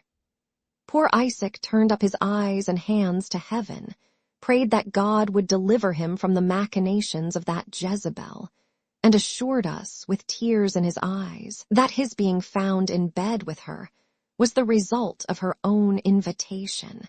The wagoner, understanding the case, advised Isaac to make it up by giving her a sum of money, to which advice he replied with great vehemence, "A sum of money? A halter for the cicatrice? Oh, 'tis very well," said Miss Jenny. "I see it is in vain to attempt that flinty heart of his by fair means. Joey, be so good as to go to the justice, and tell him there is a sick person here, who wants to see him on an affair of consequence." At the name of justice Isaac trembled, and bidding Joey stay, asked with a quavering voice what she would have. She told him that, as he had not perpetrated his wicked purpose, she would be satisfied with a small matter, and though the damage she might sustain in her health might be irreparable, she would give him a release for 100 guineas. 100 guineas, cried he in an ecstasy, 100 furies. Where should a poor old wretch like me have 100 guineas? If I had so much money, d'ye think I should be found travelling in a wagon at this season of the year? Come, come, replied Jenny, none of your miserly artifice here. You think I don't know Isaac Rapine, the money broker in the Minories? Ah, you old rogue, many a pawn have you had of me and my acquaintance, which was never redeemed. Isaac, finding it was in vain to disguise himself, offered 20 shillings for a discharge, which she absolutely refused under £50. At last, however, she was brought down to 5, which he paid with great reluctancy, rather than be prosecuted for a rape. After which accommodation, the sick person made a shift to get into the wagon, and we set forward in great tranquillity, Strap being accommodated with Joey's horse, the driver himself choosing to walk. The morning and forenoon we were entertained with an account of the valor of Captain Weasel, who told us he had once knocked down a soldier that made game of him, tweaked a drawer by the nose, who found fault with his picking his teeth with a fork at another time, and that he had moreover challenged a cheesemonger, who had the presumption to be his rival, for the truth of which exploits he appealed to his wife. She confirmed whatever he said, and observed, "The last affair happened that very day on which I received a love letter from Squire Gobble, and don't you remember, my dear, I was prodigiously sick that very night with eating ortolans, when my Lord Diddle took notice of my complexion's being altered, and my lady was so alarmed that she had well nigh fainted." "Yes, my dear," replied the captain. "You know my lord said to me, with a sneer, 'Billy, Mrs. Weasel is certainly breeding,' and I answered cavalierly, 'My lord, I wish I could return the compliment,' upon which the whole company broke out into an immoderate fit of laughter, and my lord, who loves a repartee dearly, came round and bussed me. We travelled in this manner 5 days, without interruption or meeting anything worth notice. Miss Jenny, who soon recovered her spirits, entertaining us every day with diverting songs, of which she could sing a great number, and rallying her own gallant, who, notwithstanding, would never be reconciled to her. On the 6th day, while we were about to sit down to dinner, the innkeeper came and told us that 3 gentlemen, just arrived, had ordered the victuals to be carried to their apartment, although he had informed them that they were bespoke by the passengers in the wagon. To which information they had replied, the passengers in the wagon might be their betters must be served before them. They supposed it would be no hardship on such travellers to dine upon bread and cheese for 1 day. This was a terrible disappointment to us all, and we laid our heads together how to remedy it, when Miss Jenny observed that Captain Weasel, being by profession a soldier, ought in this case to protect and prevent us from being insulted. But the captain excused himself, saying, he would not for all the world be known to have travelled in a wagon, swearing at the same time that could he appear with honour, they should eat his sword sooner than his provision. Upon this declaration, Miss Jenny, snatching his weapon, drew it, and ran immediately into the kitchen, where she threatened to put the cook to death if he did not send the victuals into our chamber immediately. The noise she made brought the 3 strangers down, one of whom no sooner perceived her than he cried, "Ha! Jenny Ramper, what the devil brought thee hither?" "My dear Jack Rattle," replied she, running into his arms, "is it you? Then Weasel may go to hell for a dinner. I shall dine with you." They consented to this proposal with a great deal of joy, and we were on the point of being reduced to a very uncomfortable meal, when Joey, understanding the whole affair, entered the kitchen with a pitchfork in his hand, and swore he would be the death of any man who should pretend to seize the victuals prepared for the wagon. The menace had like to have produced fatal consequences, the 3 strangers drawing their swords, and being joined by their servants, and we ranging ourselves on the side of Joey, when the landlord, interposing, offered to part with his own dinner to keep the peace, which was accepted by the strangers, and we sat down at table without any further molestation. In the afternoon, I chose to walk along with Joey, and Strap took my place. Having entered into a conversation with this driver, I soon found him to be a merry, facetious, good-natured fellow, and withal very arch. He informed me that Miss Jenny was a common girl upon the town, who, falling into company with a recruiting officer, he carried her down in the stage-coach from London to Newcastle, where he had been arrested for debt, and was now in prison, upon which she was fain to return to her former way of life by this conveyance. He told me likewise that one of the gentleman's servants, who were left at the inn, having accidentally seen Weasel, immediately knew him, and acquainted Joey with some particulars of his character, that he had served my Lord Frizzle in quality of valet at chamber many years, while he lived separate from his lady. But upon their reconciliation, she expressly insisted upon Weasel's being turned off, as well as the woman he kept, when his lordship, to get rid of them both with a good grace, proposed that he should marry his mistress, and he would procure a commission for him in the army. This expedient was agreed to, and Weasel is now, by his lordship's interest, ensigned in S. Regiment. I found he and I had the same sentiments with regard to Weasel's courage, which he resolved to put to the trial, by alarming the passengers with the cry of a highwayman, as soon as a horseman should appear. This scheme we put in practice, towards the dusk, when we descried a man on horseback approaching us. Joey had no sooner intimated to the people in the wagon that he was afraid we should be all robbed than a general consternation arose. Strap jumped out of the wagon and hid himself behind a hedge. The usurer put forth ejaculations and made a rustling among the straw, which made us conjecture he had hid something under it. Mrs. Weasel, wringing her hands, uttered lamentable cries, and the captain, to our great amazement, began to snore, but this artifice did not succeed, for Miss Jenny, shaking him by the shoulder, bawled out, "'Sdeath! Captain, is this a time to snore when we are going to be robbed? Get up for shame, and behave like a soldier and man of honor." Weasel pretended to be in a great passion for being disturbed, and swore he would have his nap out if all the highwaymen in England surrounded him. "D—n my blood! What are you afraid of?" continued he, at the same time trembling with such agitation that the whole carriage shook. This singular piece of behavior incensed Miss Ramper so much that she cried, "D—n your pitiful soul, you are as arrant a poltroon as ever was drummed out of a regiment. Stop the wagon, Joey.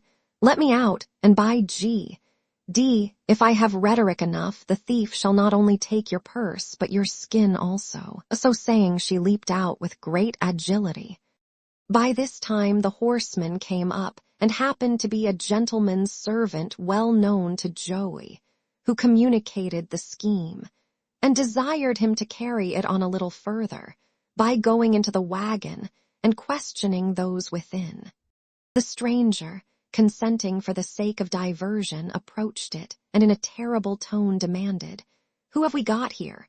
Isaac replied with a lamentable voice, "Here's a poor miserable sinner, who has got a small family to maintain, and nothing in the world wherewithal but these 15 shillings which if you rob me of we must all starve together." "Who's that sobbing in the other corner?" said the supposed highwayman. "A poor unfortunate woman," answered Mrs. Weasel, "upon whom I beg you, for Christ's sake, to have compassion." "Are you maid or wife?" said he. "Wife to my sorrow," said she. "Who or where is your husband?" Continued he. "My husband," replied Mrs. Weasel, "is an officer in the army and was left sick at the last inn where we dined." "You must be mistaken, madam," said he, "for I myself saw him get into the wagon this afternoon. But pray what smell is that? Sure your lapdog has befouled himself. Let me catch hold of the nasty cur, I'll teach him better manners." Here he laid hold of one of Weasel's legs, and pulled him out from under his wife's petticoat, where he had concealed himself.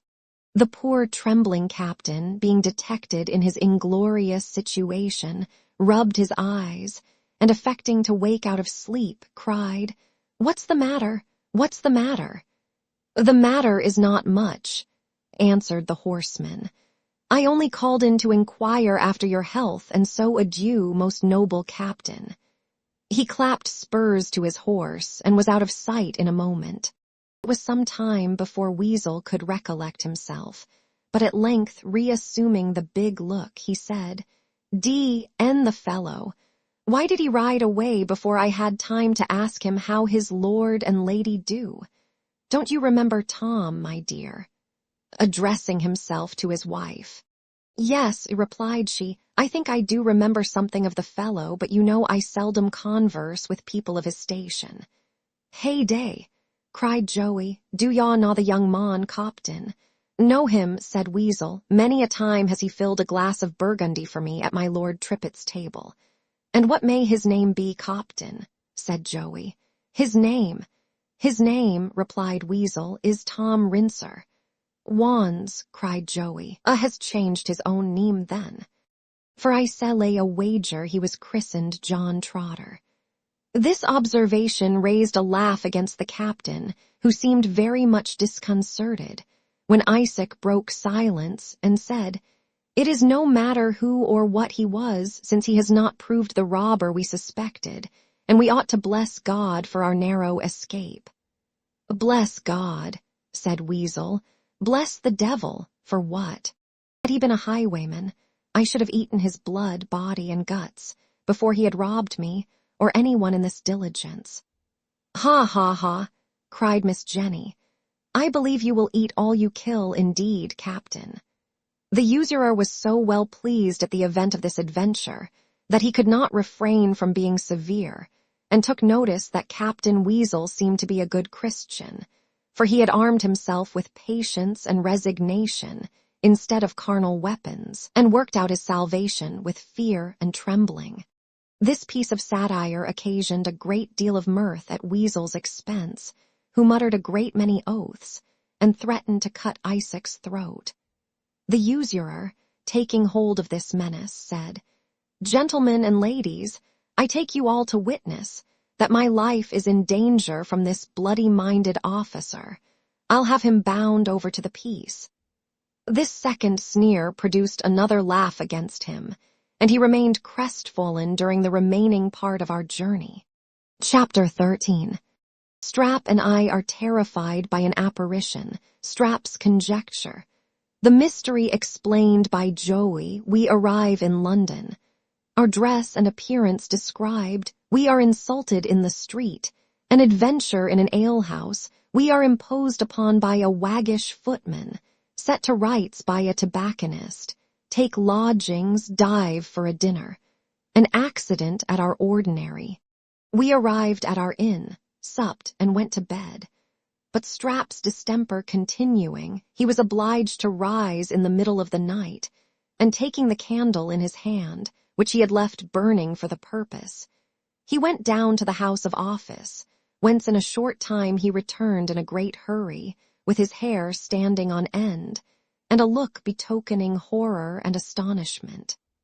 Without speaking a word, he set down the light and jumped into bed behind me, where he lay and trembled with great violence. When I asked him what was the matter, he replied, with a broken accent, "God have mercy on us. I have seen the devil." Though my prejudice was not quite so strong as his, I was not a little alarmed at this exclamation, and much more so when I heard the sound of bells approaching our chamber, and felt my bedfellow cling close to me, uttering these words, "Christ have mercy upon us. There he comes." At that instant, a monstrous, overgrown raven entered our chamber, with bells at his feet, and made directly towards our bed.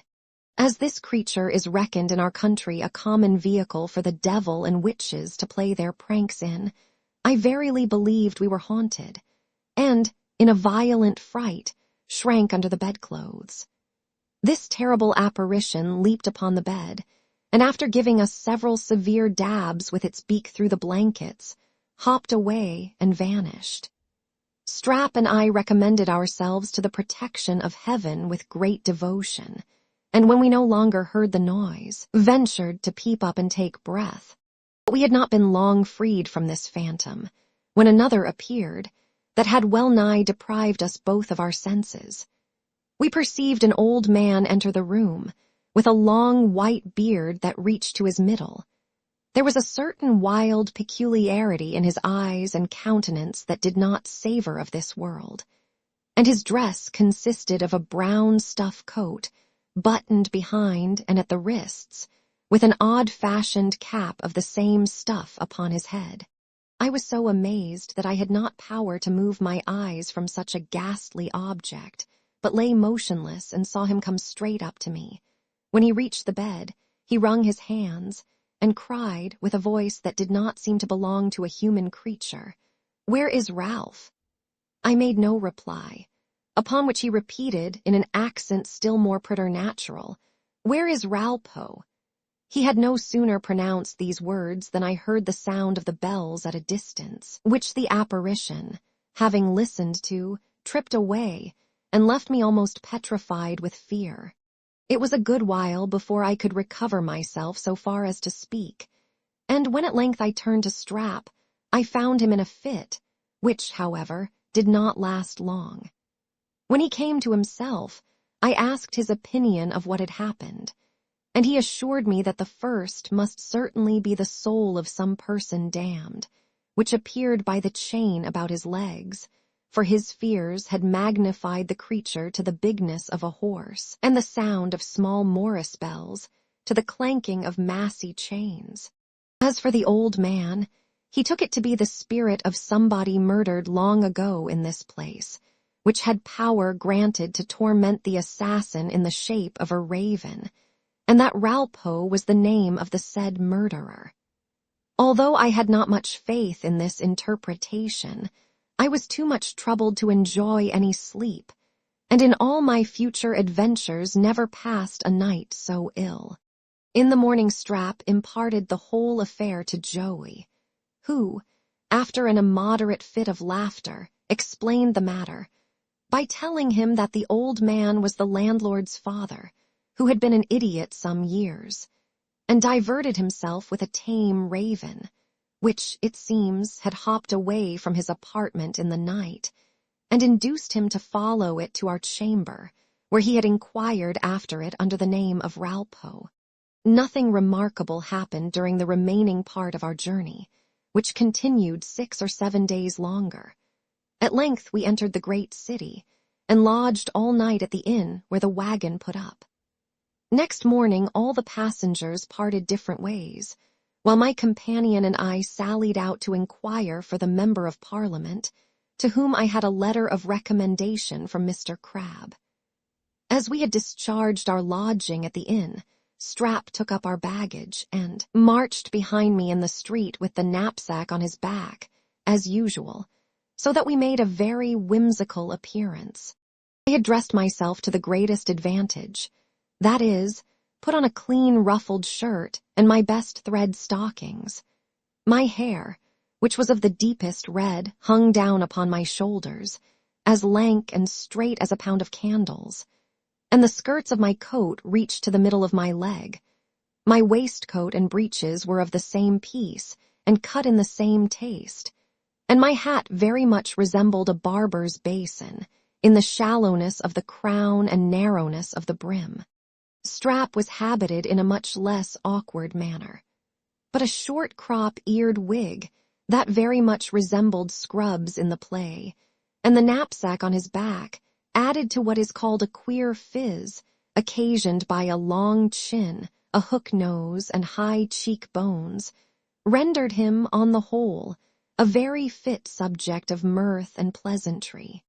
As he walked along, Strap, at my desire, inquired of a carman whom we met whereabouts Mr. Cringer lived, and was answered by a stare accompanied with the word "onnen," upon which I came up in order to explain the question, but had the misfortune to be unintelligible likewise, the carman damning us for a lousy Scotch guard, whipping his horses with a gee-ho, which nettled me to the quick, and roused the indignation of Strap so far that, after the fellow was gone a good way, he told me he would fight him for a farthing. While we were deliberating upon what was to be done, a hackney coachman, driving softly along and perceiving us standing by the kennel, came up close to us, and calling, "A coach, master," by a dexterous management of the reins made his horses stumble in the wet and bedaub us all over with mud. After which exploit he drove on, applauding himself with a hearty laugh, in which several people joined, to my great mortification. But one, more compassionate than the rest, seeing us strangers, advised me to go into an alehouse and dry myself. I thanked him for his advice, which I immediately complied with, and going into the house he pointed out, called for a pot of beer, and sat down by a fire in the public room where we cleaned ourselves as well as we could. In the meantime, a wag, who sat in a box, smoking his pipe, understanding by our dialect that we were from Scotland, came up to me, and with a grave countenance asked how long I had been caught. As I did not know the meaning of this question, I made no answer, and he went on, saying it could not be a great while, for my tail was not yet cut, at the same time taking hold of my hair and tipping the wink to the rest of the company, who seemed highly entertained with his wit. I was incensed at this usage, but afraid of resenting it, because I happened to be in a strange place, and perceived the person who spoke to me was a brawny fellow, for whom I thought myself by no means a match. However, Strap, having either more courage or less caution, could not put up with the insults I suffered, but told him in a peremptory tone he was an uncivil fellow for making so free with his betters. Then the wit going toward him asked him what he had got in his knapsack. "Is it oatmeal or brimstone, Sawney?" said he, seizing him by the chin, which he shook, to the inexpressible diversion of all present. My companion, feeling himself assaulted in such an opprobrious manner, disengaged himself in a trice, and lent his antagonist such a box on the ear as made him stagger to the other side of the room, and, in a moment, a ring was formed for the combatants. Seeing Strap beginning to strip, and my blood being heated with indignation, which banished all other thoughts, I undressed myself to the skin in an instant, and declared that as the affront that occasioned the quarrel was offered to me, I would fight it out myself, upon which one or two cried out, "That's a brave Scotch boy, you shall have fair play." His assurance gave me fresh spirits, and going up to my adversary, who by his pale countenance did not seem much inclined to the battle, I struck him so hard on the stomach that he reeled over a bench and fell to the ground. Then I attempted to keep him down, in order to improve my success, according to the manner of my own country, but was restrained by the spectators, one of whom endeavored to raise up my opponent, but in vain. For he protested he would not fight, for he was not quite recovered of a late illness. I was very well pleased with this excuse, and immediately dressed myself, having acquired the good opinion of the company for my bravery, as well as of my comrade Strap, who shook me by the hand, and wished me joy of the victory. After having drunk our pot, and dried our clothes, we inquired of the landlord if he knew Mr. Cringer, the Member of Parliament, and were amazed at his replying in the negative. For we imagined he must be altogether as conspicuous here as in the borough he represented. But he told us we might possibly hear of him as we passed along. We betook ourselves therefore to the street, where seeing a footman standing at the door, we made up to him, and asked if he knew where our patron lived. This member of the party-colored fraternity, surveying us both very minutely, said he knew Mr. Cringer very well, and bade us turn down the first street on our left, then turn to the right, and then to the left again, after which perambulation we would observe a lane, through which we must pass, and at the other end we should find an alley that leads to another street, where we should see the sign of the Thistle and 3 peddlers, and there he lodged. We thanked him for his information, and went forwards, Strap telling me that he knew this person to be an honest, friendly man by his countenance, before he opened his mouth, in which opinion I acquiesced, ascribing his good manners to the company he daily saw in the house where he served. We followed his directions punctually, in turning to the left and to the right, and to the left again, but instead of seeing a lane before us, found ourselves at the side of the river, a circumstance that perplexed us not a little, and my fellow traveler ventured to pronounce that we had certainly missed our way. By this time we were pretty much fatigued with our walk, and not knowing how to proceed, I went into a small snuff shop hard by, encouraged by the sign of the Highlander, where I found, to my inexpressible satisfaction, the shopkeeper was my countryman. He was no sooner informed of our peregrination, and the directions we had received from the footman, than he informed us we had been imposed upon, telling us Mr. Cringer lived in the other end of the town, and that it would be to no purpose for us to go thither today, for by that time he was gone to the house. I then asked if he could recommend us a lodging. He really gave us a line to one of his acquaintance who kept a chandler's shop not far from St. Martin's Lane. There we hired a bedroom, up 2 pair of stairs, at the rate of 2 shillings per week, so very small, that when the bed was let down, we were obliged to carry out every other piece of furniture that belonged to the apartment, and use the bedstead by way of chairs. About dinner time, our landlord asked how we proposed to live, to which interrogation we answered that we would be directed by him. "Well then," says he, "there are 2 ways of eating in this town for people of your condition, the one more creditable and expensive than the other. The first is to dine at an eating house frequented by well-dressed people only, and the other is called diving, practiced by those who are either obliged or inclined to live frugally." I gave him to understand that, provided the last was not infamous, it would suit much better with our circumstances than the other. "Infamous," cried he, "not at all. There are many creditable people, rich people, aye, and fine people, that dive every day. I have seen many a pretty gentleman with a laced waistcoat dine in that manner very comfortably for 3 pence halfpenny, and go afterwards to the coffee-house, where he made a figure with the best lord in the land. But your own eyes shall bear witness. I will go along with you today and introduce you."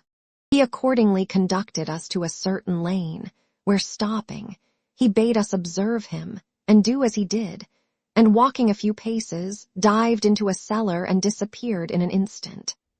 I followed his example, and descending very successfully, found myself in the middle of a cook's shop, almost suffocated with the steams of boiled beef, and surrounded by a company of hackney coachmen, chairmen, draymen, and a few footmen out of place or on board wages, who sat eating shin of beef, tripe, cow heel, or sausages at separate boards, covered with cloths which turned my stomach, while I stood in a maze, undetermined whether to sit down or walk upwards again.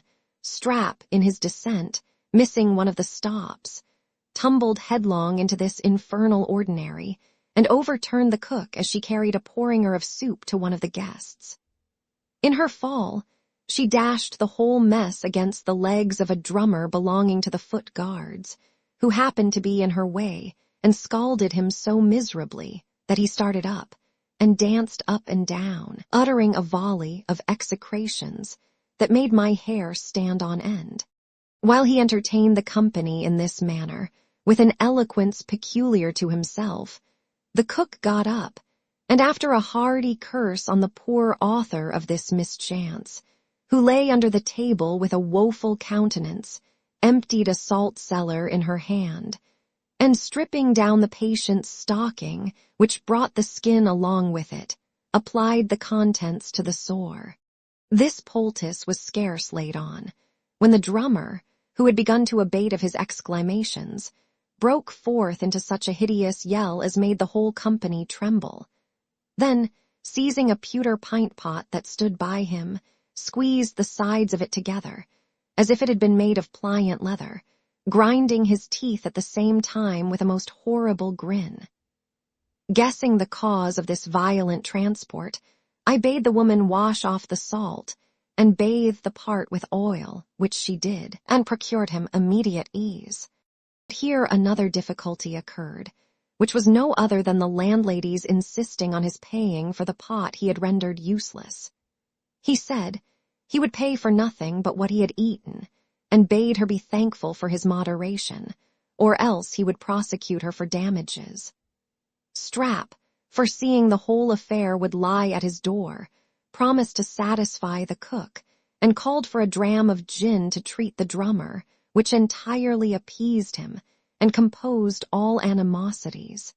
After this accommodation, our landlord and we sat down at a board, and dined upon shin of beef most deliciously, our reckoning amounting to 2d halfpenny each, bread and small beer included. Chapter 14. We visit Strap's friend, a description of him, his advice. We go to Mr. Cringer's house, are denied admittance. An accident befalls Strap, his behavior thereupon. An extraordinary adventure occurs, in the course of which I lose all my money. In the afternoon, my companion proposed to call at his friend's house, which, we were informed, was in the neighborhood, whither we accordingly went, and were so lucky as to find him at home. This gentleman, who had come from Scotland 3 or 4 years before, kept a school in town, where he taught the Latin, French, and Italian languages. But what he chiefly professed was the pronunciation of the English tongue, after a method more speedy and uncommon than any practiced heretofore. And indeed, if his scholars spoke like their master, the latter part of his undertaking was certainly performed to a tittle. For although I could easily understand every word of what I had heard hitherto since I entered England, 3 parts in 4 of his dialect were as unintelligible to me as if he had spoken in Arabic or Irish. He was a middle-sized man, and stooped very much, though not above the age of 40. His face was frightfully pitted with the smallpox, and his mouth extended from ear to ear. He was dressed in a nightgown of plaid, fastened about his middle with a sergeant's old sash, and a tie periwig with a foretop 3 inches high, in the fashion of King Charles II's reign. After he had received Strap, who was related to him, very courteously he inquired of him who I was, and being informed, he took me by the hand, telling me he was at school with my father. When he understood my situation, He assured me that he would do me all the service in his power, both by his advice and otherwise, and while he spoke these words eyed me with great attention, walking round me several times and muttering, "Oh, dear! Oh, dear! Fat Sate is here." I soon guessed the reason of his ejaculation and said, "I suppose, sir, you are not pleased with my dress." "Dress," answered he, "you may call it fat you please in your country, but I vow to gad 'tis a masquerade here. No Christian will admit such a figure into his house. Upon my conscience, I wonder the dogs did not hunt you. Did you pass through St. James's Market? Bless my eyesight. You are like a cousin german of an orangutan." I began to be a little serious at this discourse, and asked him if he thought I should obtain entrance tomorrow at the house of Mr. Cringer, on whom I chiefly depended for an introduction into business. Mr. Cringer, replied he, scratching his cheek, may be a very honest gentleman. I know nothing to the contrary, but is your sole dependence upon him. Who recommended you to him? I pulled out Mr. Crabbe's letter, and told him the foundation of my hopes, at which he stared at me and repeated, "Oh dear, oh dear." I began to conceive bad omens from this behavior of his, and begged he would assist me with his advice, which he promised to give very frankly, and as a specimen, directed us to a periwig warehouse in the neighborhood in order to be accommodated, laying strong injunctions on me not to appear before Mr. Cringer till I had parted with my carroty locks, which, he said, were sufficient to beget an antipathy against me in all mankind. And as we were going to pursue this advice, he called me back and bade me be sure to deliver my letter into Mr. Cringer's own hand. As we walked along, Strap triumphed greatly in our reception with his friend, who, it seems, had assured him he would in a day or two provide for him with some good master. "Aye, and now," says he, "you will see how I will fit you with a wig. There's ne'er a barber in London, and that's a bold word, can palm a rotten caul or a pennyweight of dead hair upon me." And indeed, this zealous adherent did wrangle so long with the merchant that he was desired 20 times to leave the shop, and see if he could get one cheaper elsewhere. At length I made choice, if a good handsome bob, for which I paid 10 shillings, and returned to our lodging, where Strap in a moment rid me of that hair which had given the schoolmaster so much offence. We got up next day betimes, having been informed that Mr. Cringer gave audience by candlelight to all his dependents, he himself being obliged to attend the levee of my Lord Terrier at break of day, because his lordship made one at the minister's between 8 and 9 o'clock.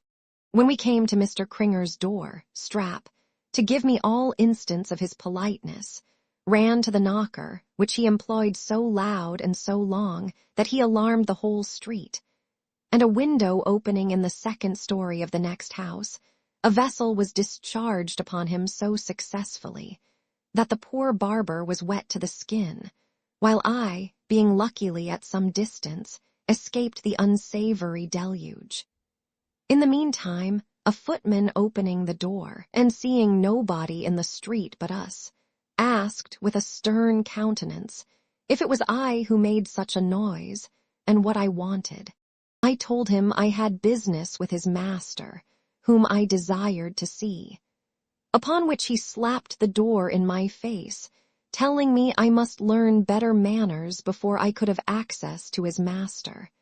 Vexed at this disappointment, I turned my resentment against Strap, whom I sharply reprimanded for his presumption.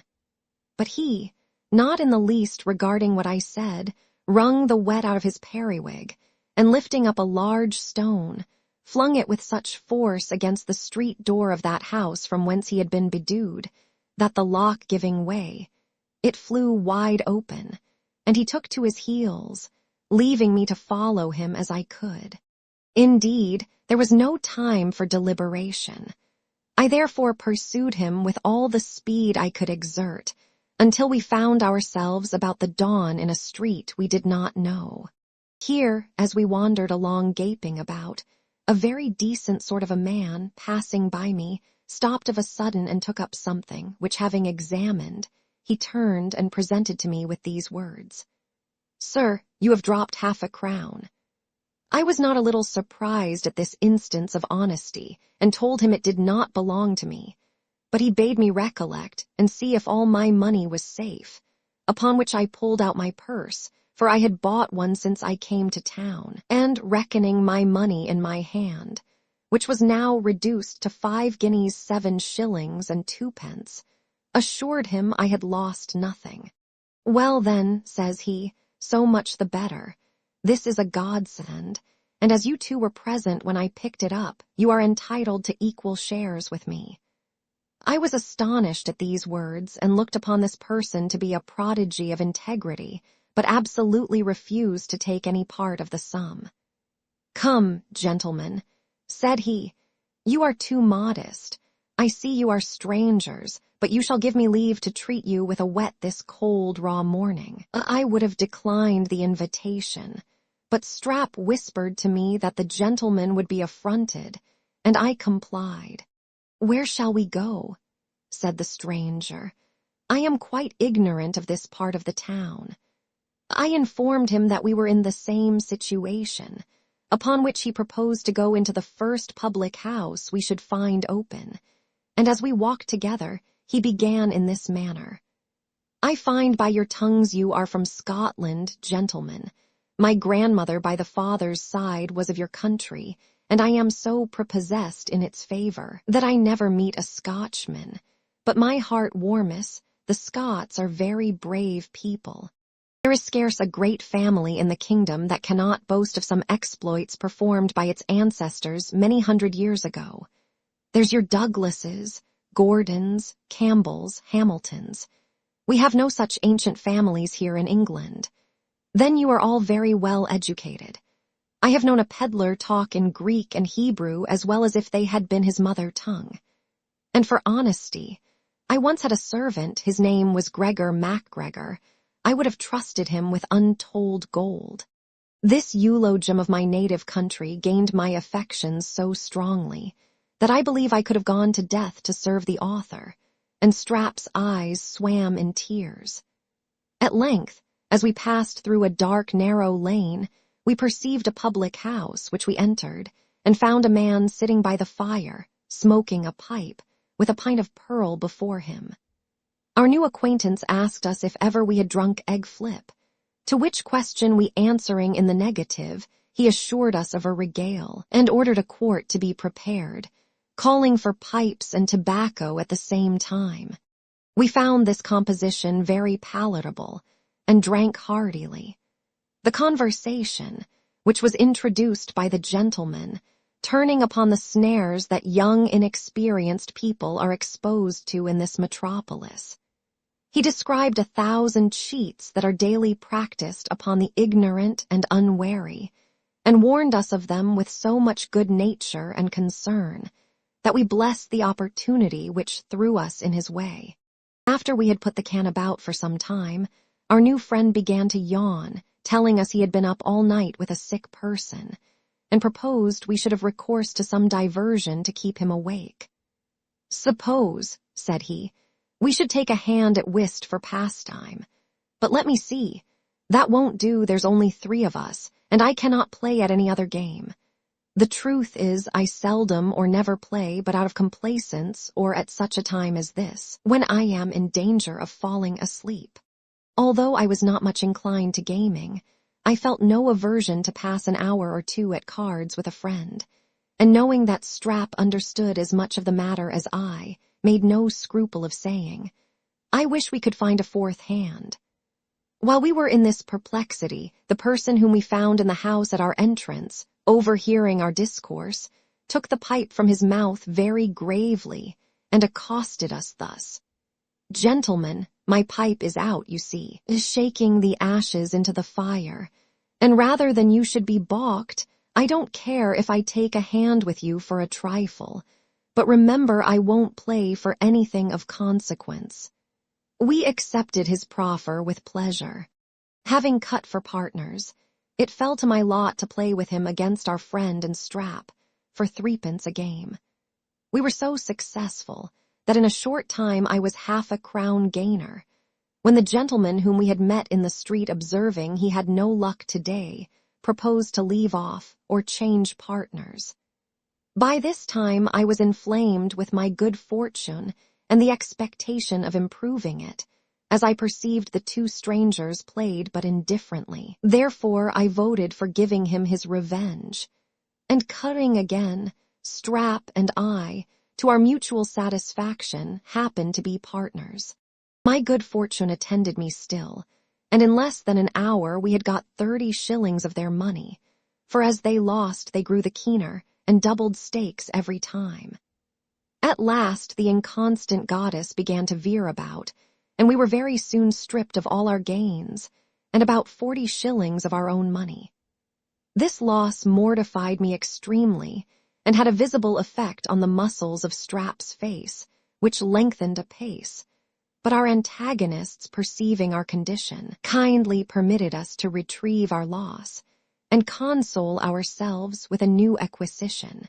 Then my companion wisely suggested it was time to be gone, upon which the person who had joined us in the house began to curse the cards, and muttered that we were indebted to fortune only for what we had got, no part of our success being owing to our good play.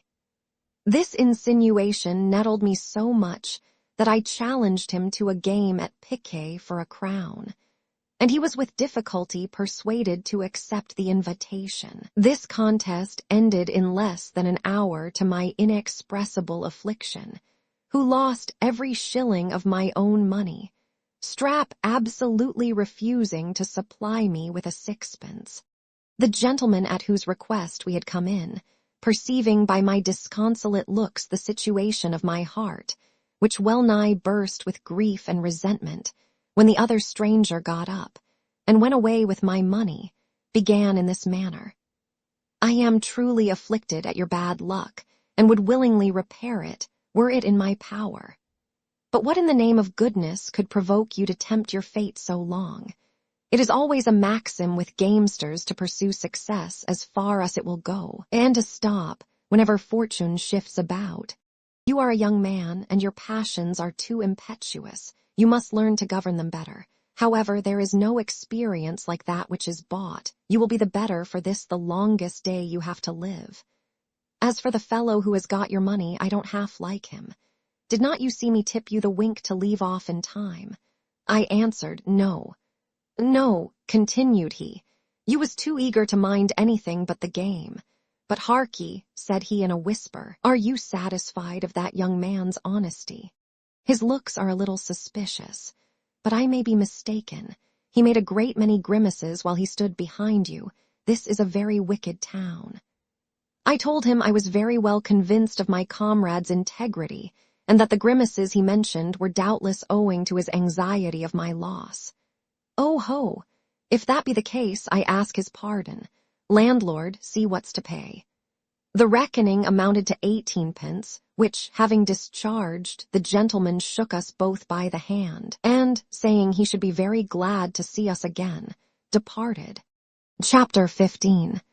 Strap moralizes, presents his purse to me. We inform our landlord of our misfortune. He unravels the mystery. I present myself to Cringer. He recommends and turns me over to Mr. Stateape. I become acquainted with a fellow dependent who explains the character of Cringer and Stateape, and informs me of the method to be pursued at the Navy Office and Surgeon's Hall. Strap is employed. In our way to our lodging, after a profound silence on both sides, Strap, with a hideous groan, observed that we had brought our pigs to a fine market. To this observation I made no reply, and he went on. God send us well out of this place. We have not been in London 48 hours, and I believe we have met with 40,000 misfortunes. We have been jeered, reproached, buffeted, and at last stripped of our money, and I suppose by and by we shall be stripped of our skins. Indeed, as to the money part of it, that was owing to our own folly. Solomon says, "Bray a fool in a mortar, and he will never be wise." Ah, God help us, an ounce of prudence is worth a pound of gold. This was no time for him to tamper with my disposition, already mad with my loss, and inflamed with resentment against him for having refused me a little money to attempt to retrieve it. I therefore turned towards him with a stern countenance, and asked, who he called fool. Being altogether unaccustomed to such looks from me, he stood still and stared in my face for some time. Then, with some confusion, uttered, "Fool." I called nobody fool but myself. I am sure I am the greatest fool of the two, for being so much concerned at other people's misfortunes. But nemo omnibus horis sapit. That's all, that's all. Upon which a silence ensued, which brought us to our lodging, where I threw myself upon the bed in an agony of despair, resolved to perish rather than apply to my companion or any other body for relief. But Strap, who knew my temper, and whose heart bled within him for my distress, after some pause came to the bedside, and putting a leathern purse into my hand, burst into tears, crying, "I know what you think, but I scorn your thought. There's all I have in the world, take it, and I'll perhaps get more for you before that be done. If not, I'll beg for you, steal for you, go through the wide world with you, and stay with you. For though I be a poor cobbler's son, I am no scout." I was so much touched with the generous passion of this poor creature, that I could not refrain from weeping also, and we mingled our tears together for some time. Upon examining the purse, I found in it 2 half-guineas and half a crown, which I would have returned to him, saying, he knew better than I how to manage it, but he absolutely refused my proposal, and told me it was more reasonable and decent that he should depend upon me, who was a gentleman, than that I should be controlled by him. After this friendly contest was over, and our minds more at ease, we informed our landlord of what had happened to us, taking care to conceal the extremity to which we were reduced.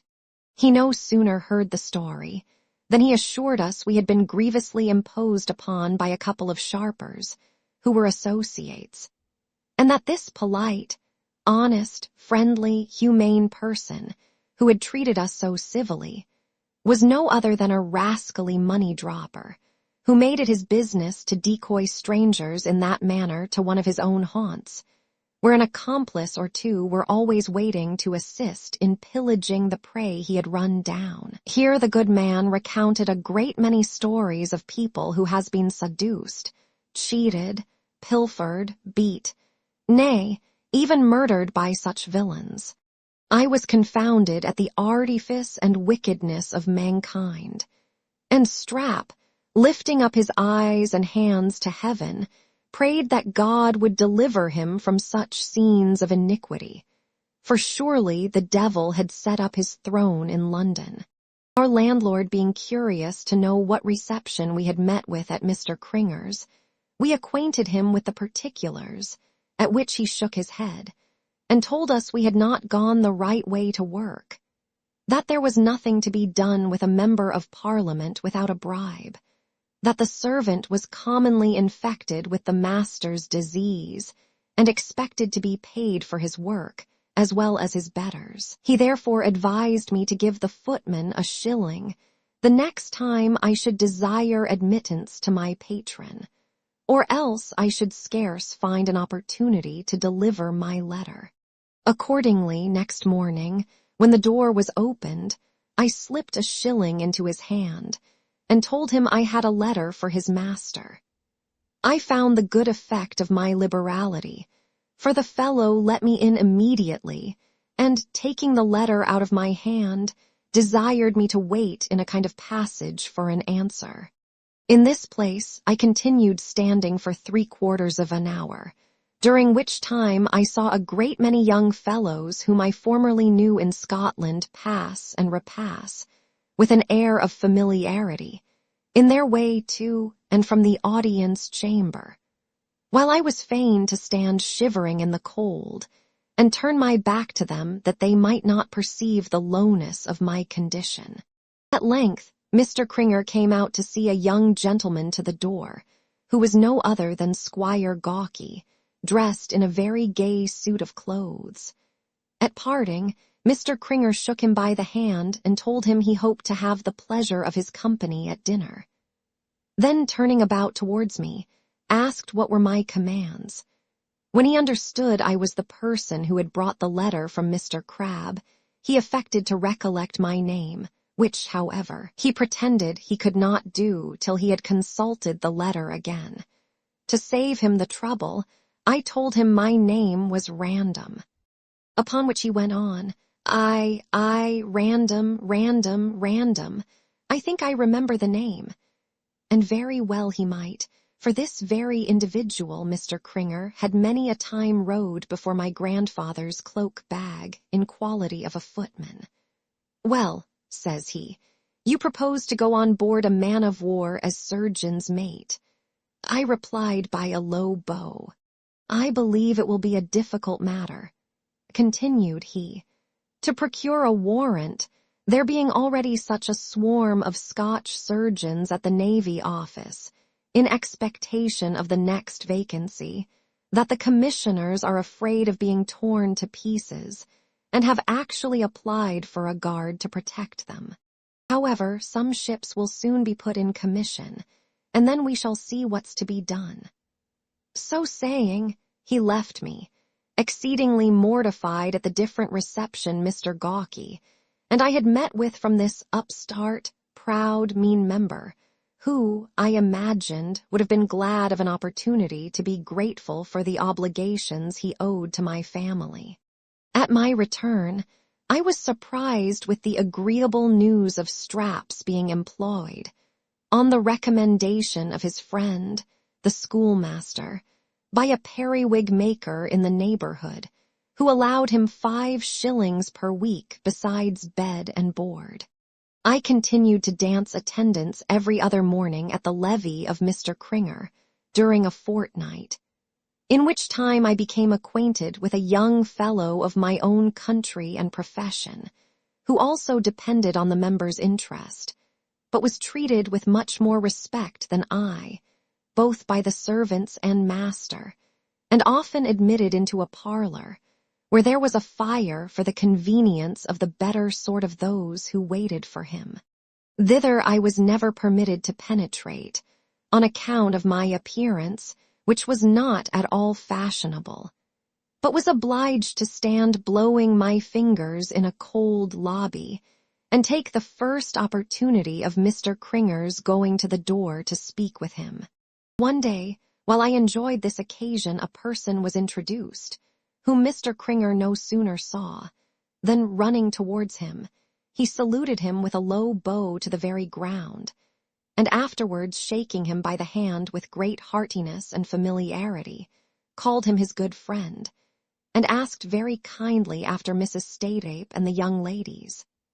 Then, after a whisper, which continued some minutes, wherein I overheard the word honor repeated several times with great emphasis, Mr. Cringer introduced me to this gentleman, as to a person whose advice and assistance I might depend upon, and having given me his direction, followed me to the door, where he told me I need not give myself the trouble to call at his house any more, for Mr. Stayrape would do my business. At that instant, my fellow dependent, coming out after me, overheard the discourse of Mr. Cringer, and making up to me in the street, accosted me very civilly. This address I looked upon as no small honor, considering the figure he made, for he was dressed in a blue frock with a button, a green silk waistcoat, trimmed with gold, black velvet breeches, white silk stockings, silver buckles, a gold-laced hat, a spencer wig, and a silver-hilted hanger, with a fine clouded can in his hand. "I perceive," says he, "you are but lately come from Scotland. Pray what may your business with Mr. Cringer be? I suppose it is no secret, and I may possibly give you some advice that will be serviceable, for I have been surgeon's second mate on board of a 70-gun ship, and consequently know a good deal of the world.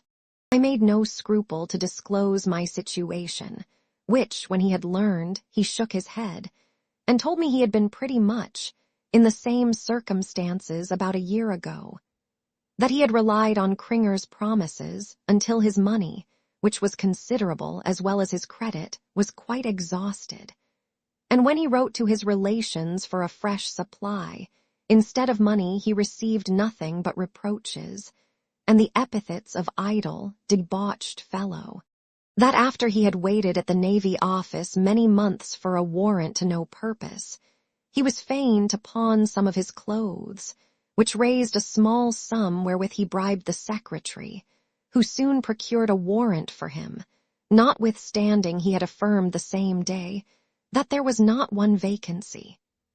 That he had gone on board, where he remained 9 months, at the end of which the ship was put out of commission, and he said the company were to be paid off in Broad Street the very next day.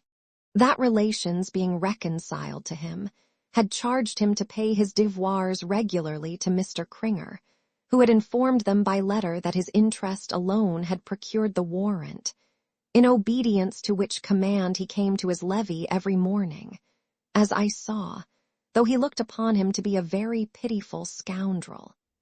In conclusion, he asked me if I had yet passed at Surgeon's Hall, to which question I answered, I did not so much as know it was necessary. "Necessary," cried he. "Oh, then I find I must instruct you.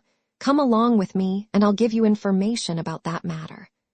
So saying, he carried me into an ale-house, where I called for some beer and bread and cheese, on which we breakfasted.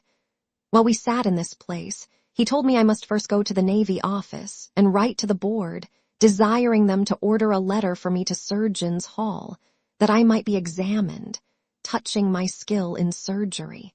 That the surgeons, after having examined me, would give me my qualifications sealed up in form of a letter directed to the commissioners, which qualification I must deliver to the secretary of the board, who would open it in my presence and read the contents, after which I must employ my interest to be provided for as soon as possible.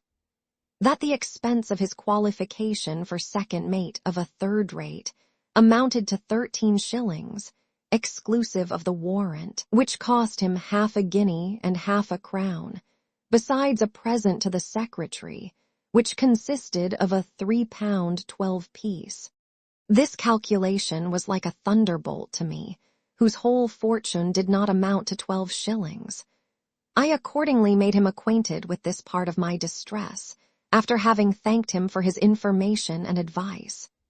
He condoled me on this occasion, but bade me be of good cheer, for he had conceived a friendship for me, and would make all things easy. He was ran out at present, but tomorrow or next day he was certain of receiving a considerable sum, of which he would lend me what would be sufficient to answer my exigencies. This frank declaration pleased me so much that I pulled out my purse and emptied it before him, begging him to take what he pleased for pocket expense, until he should receive his own money. With a good deal of pressing, he was prevailed upon to take 5 shillings, telling me that he might have what money he wanted at any time for the trouble of going into the city. But as he had met with me, he would defer his going thither till tomorrow, when I should go along with him, and he would put me in the way of acting for myself, without a servile dependence on that rascal Cringer, much less on the tailor to whom he heard him turn me over. "How," cried I, "is Mr. Stadeape a tailor?" "No less, I assure you," answered he, "and, I confess, more likely to serve you than the member, for provided you can entertain him with politics and conundrums, you may have credit with him for as many and as rich clothes as you please." I told him I was utterly ignorant of both, and so incensed at Cringer's usage that I would never set foot within his door again. After a good deal more conversation, my new acquaintance and I parted, having made an appointment to meet next day at the same place, in order to set out for the city. I went immediately to Strap and related everything which had happened, but he did not at all approve of my being so forward to lend money to a stranger, especially as we had already been so much imposed upon by appearances. "However," said he, "if you are sure he is a Scotchman, I believe you are safe." Chapter 16. My new acquaintance breaks an appointment. I proceed by myself to the Navy office. Address me to a person there who assists me with advice. Write to the board, they grant me a letter to the surgeons at the hall. Am informed of the beau's name and character. Find him. He makes me his confidant in an amour. Desires me to pawn my linen for his occasions. Recover what I lent him. Some curious observations on Strap on that occasion. His vanity. In the morning, I rose and went to the place of rendezvous, where I waited 2 hours in vain, and was so exasperated against him for breaking his appointment that I set out for the city by myself, in hope of finding the villain, and being revenged on him for his breach of promise. At length I found myself at the Navy office, which I entered, and saw crowds of young fellows walking below, many of whom made no better appearance than myself. I consulted the physiognomy of each, and at last made up to one whose countenance I liked, and asked if he could instruct me in the form of the letter which was to be sent to the board to obtain an order for examination. He answered me in broad Scotch that he would show me the copy of what he had writ for himself, by direction of another who know the form, and accordingly pulled it out of his pocket for my perusal, and told me that, if I was expeditious, I might send it into the board before dinner, for they did no business in the afternoon. He then went with me to coffee house hard by, where I wrote the letter, which was immediately delivered to the messenger, who told me I might expect an order tomorrow about the same time. Having transacted this piece of business, my mind was a good deal composed, and as I had met with so much civility from the stranger, I desired further acquaintance with him, fully resolved, however, not to be deceived by him so much to my prejudice as I had been by the beau. He agreed to dine with me at the cook's shop which I frequented, and on our way thither carried me to Change, where I was in hopes of finding Mr. Jackson, for that was the name of the person who had broke his appointment. I sought him there to no purpose, and on our way towards the other end of the town imparted to my companion his behavior towards me, upon which he gave me to understand that he was no stranger to the name of Bean Jackson, so he was called at the Navy office, although he did not know him personally, that he had the character of a good-natured, careless fellow, who made no scruple of borrowing from any that would lend, that most people who knew him believed he had a good principle at bottom, but his extravagance was such, he would probably never have it in his power to manifest the honesty of his intention. This made me sweat for my 5 shillings, which I nevertheless did not altogether despair of recovering, provided I could find out the debtor. This young man likewise added another circumstance of Squire Jackson's history, which was, that being destitute of all means to equip himself for sea, when he received his last warrant, he had been recommended to a person who lent him a little money, after he had signed a will entitling that person to lift his wages when they should become due, as also to inherit his effects in case of his death. That he was still under the tutorage and direction of that gentleman, who advanced him small sums from time to time upon this security, at the rate of 50%. At present his credit was very low, because his funds would do little more than pay what he had already received, this moderate interest included. After the stranger, whose name was Thompson, had entertained me with this account of Jackson, he informed me that he himself had passed for third mate of a third rate, about 4 months ago, since which time he had constantly attended at the Navy office in hope of a warrant, having been assured from the beginning, both by a Scotch member and one of the commissioners to whom the member recommended him, that he should be put into the first vacancy. Notwithstanding which promise, he had the mortification to see 6 or 7 appointed in the same station almost every week. That now being utterly impoverished, his sole hope consisted in the promise of a friend lately come to town, to lend him a small matter for a present to the secretary, without which he was persuaded he might wait 1,000 years to no purpose. I conceived a mighty liking for this young fellow, which, I believe, proceeded from the similitude of our fortunes. We spent the whole day together, and as he lived at Wapping, I desired him to take a share of my bed. Next day we returned to the Navy office, where, after being called before the board and questioned about the place of my nativity and education, they ordered a letter to be made out for me, which, upon paying half a crown to the clerk, I received, and delivered into the hands of the clerk at Surgeons' Hall, together with a shilling for his trouble in registering my name. By this time my whole stock was diminished to 2 shillings, and I saw not the least prospect of relief, even for present subsistence, much less to enable me to pay the fees at Surgeons' Hall for my examination, which would come on in a fortnight. In this state of perplexity, I consulted Strap, who assured me he would pawn everything he had in the world, even to his razors, before I should want. But this expedient I absolutely rejected, telling him I would 1,000 times rather list for a soldier, of which I had some thoughts, than be any longer a burden to him.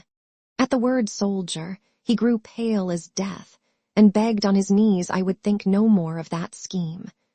God preserve us all in our right wits, cried he. Would you turn soldier, and perhaps be sent abroad against the Spaniards, where you must stand and be shot at like a woodcock? Heaven keep cold lead out of my carcase, and let me die in a bed like a Christian, as all my forefathers have done. What signifies all earthly riches and honor, if one enjoys not content? And hereafter there is no respect of persons. Better be a poor honest barber with a good conscience, and time to repent of my sins upon my deathbed, than be cut off, God bless us, by a musket shot, as it were in the very flower of one's age, in the pursuit of riches and fame. What signify riches, my dear friend?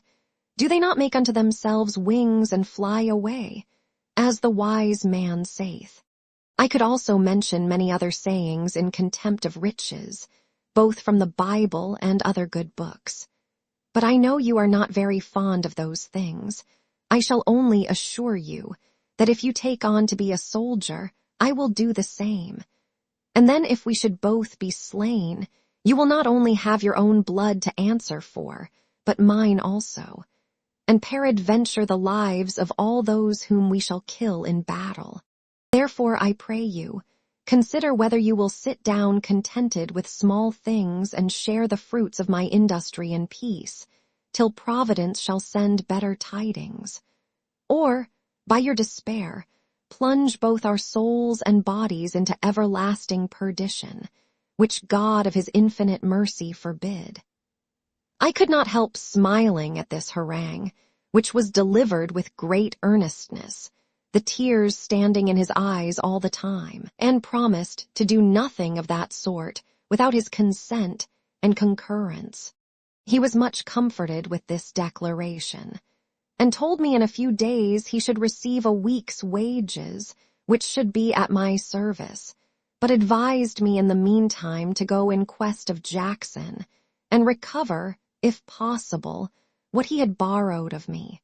I accordingly trudged about from one end of the town to the other, for several days, without being able to learn anything certain concerning him. And, one day being extremely hungry, and allured by the steams that regaled my nostrils from a boiling cellar, I went down with an intention to gratify my appetite with a twopenny worth of beef, when to my no small surprise found Mr. Jackson sitting at dinner with a footman. He no sooner perceived me than he got up and shook me by the hand, saying, he was glad to see me, for he intended to have called at my lodgings in the afternoon. I was so well pleased at this rencounter, and the apologies he made for not keeping his appointment, that I forgot my resentment, and sat down to dinner, with the happy expectation of not only recovering my own money before we should part, but also of reaping the benefit of his promise to lend me wherewithal to pass examination. And this hope my sanguine complexion suggested, though the account Thompson gave me of him ought to have moderated my expectation. When we had feasted sumptuously, he took his leave of the footman and adjourned with me to an ale-house hard by, where, after shaking me by the hand again, he began thus. I suppose you think me a sad dog, Mr. Random, and I do confess that appearances are against me. But I dare say you will forgive me when I tell you, my not coming at the time appointed was owing to a peremptory message I received from a certain lady, whom, hark ye, but this is a great secret, I am to marry very soon. You think this strange, perhaps, but it is not less true for all that. A 5,000-pounder, I'll assure you, besides expectations. For my own part, devil take me if I know what any woman can see engaging about me. But a whim, you know, and then one would not balk one's good fortune.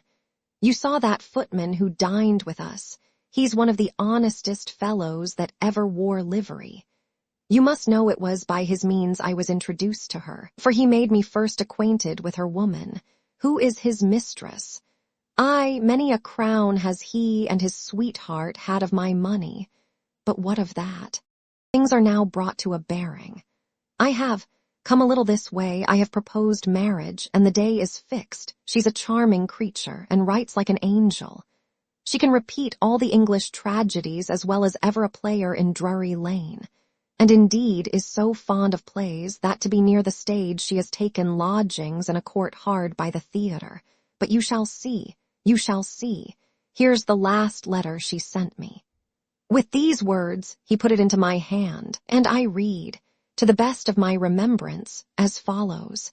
Dear Creator, as you are the animable hopjack of my contemplations, your idea is infernally skimming before my chimerical fancy, when Murphy sends his puppies to the haze of slipping mortals, and when Phoebus shines from his merry dying throne. Whereupon I shall cansafe old time has lost his pinners, as also Cubit his harrows, until thou enjoy sweet propose in the loaf seek harms of thy very faithful to commend. Clay Render, Winger Yard, Drury Lane, January 12th. While I was reading, he seemed to be in an ecstasy, rubbing his hands and bursting out into fits of laughter. At last he caught hold of my hand and, squeezing it, cried, There, a style for you, what do you think of this billet do? I answered, it might be sublime for aught I knew, for it was altogether above my comprehension. Oh, ho, said he, I believe it is both tender and sublime. She's a divine creature, and so dotes upon me. Let me see, what shall I do with this money when I have once got it into my hands? In the first place, I shall do for you. I'm a man of few words, but say no more, that's determined. Whether would you advise me to purchase some post, by which I may rise in the state, or lay out my wife's fortune in land, and retire to the country at once? I gave my opinion without hesitation, that he could not do better than buy an estate and improve, especially since he had already seen so much of the world. Then I launched out into the praises of a country life, as described by the poets whose works I had read. He seemed to relish my advice, but withal told me that although he had seen a great deal of the world both at land and sea, having cruised 3 whole months in the Channel, yet he should not be satisfied until he had visited France, which he proposed to do before he should settle, and to carry his wife along with him. I had nothing to object to his proposal, and asked how soon he hoped to be happy. As to that, he replied, nothing obstructs my happiness but the want of a little ready cash. For you must know, my friend in the city has gone out of town for a week or two, but I unfortunately missed my pay at Broad Street by being detained too long by the dear charmer.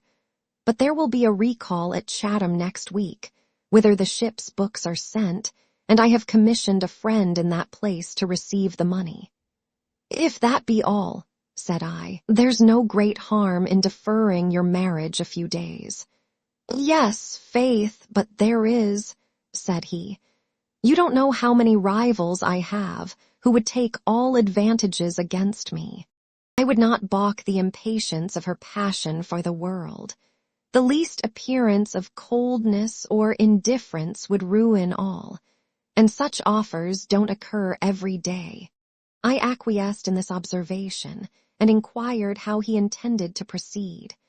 At this question he rubbed his chin and said, Why, truly, I must be obliged to some friend or other. Do you know nobody that would lend me a small sum for a day or two? I assured him I was such an utter stranger in London that I did not believe I could borrow a guinea if my life depended upon it. No, said he, that's hard, that's hard. I wish I had anything to pawn. Upon my soul, you have got excellent linen, feeling the sleeve of my shirt. How many shirts of that kind have you got? I answered, 6 ruffled and 6 plain. At which he testified great surprise and declared that no gentleman ought to have more than 4. How many do you think I have got? Continued he, but this and another as I hope to be saved. And I dare say we shall be able to raise a good sum out of your superfluity. Let me see. Each of these shirts is worth 16 shillings at a moderate computation. Now, suppose we pawn them for half price. 8 times 8 is 64, that's £3 4. That will do, give me your hand. Softly, Mr. Jackson, said I. Don't dispose of my linen without my consent. First pay me the crown you owe me, and then we shall talk of other matters. He protested that he had not above 1 shilling in his pocket, but that he would pay me out of the first of the money raised from the shirts.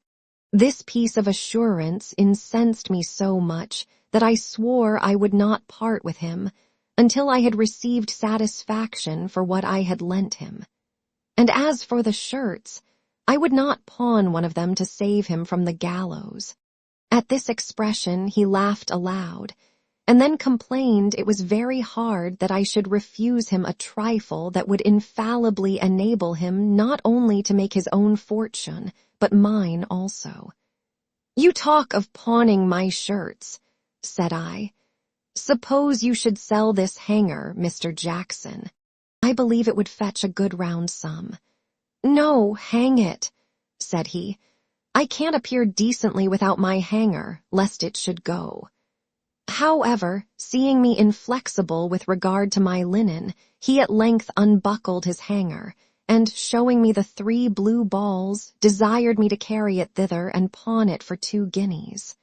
This office I would by no means have performed, had I seen any likelihood of having my money otherwise, but not willing, out of a piece of false delicacy, to neglect the only opportunity I should perhaps ever have, I ventured into a pawnbroker's shop, where I demanded 2 guineas on the pledge, in the name of Thomas Williamus, 2 guineas.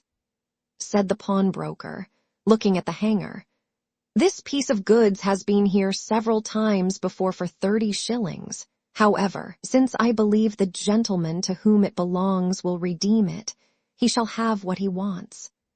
And accordingly he paid me the money, which I carried to the house where I had left Jackson, and, calling for change, counted out to him 37 shillings, reserving the other 5 for myself. After looking at the money some time, he said, Well, it don't signify, this won't do my business, so you may as well take half a guinea or a whole one as the 5 shillings you have kept. I thanked him kindly, but refused to accept of any more than was my due, because I had no prospect of repaying it. Upon which declaration he stared in my face and told me I was excessively raw, or I would not talk in that manner. "Upon my word," cried he, "I have a very bad opinion of a young fellow who won't borrow of his friend when he is in want. 'Tis the sign of a sneaking spirit. Come, come, Random, give me back the 5 shillings and take this half-guinea, and if ever you are able to pay me, I believe you will. If not, I shall never ask it."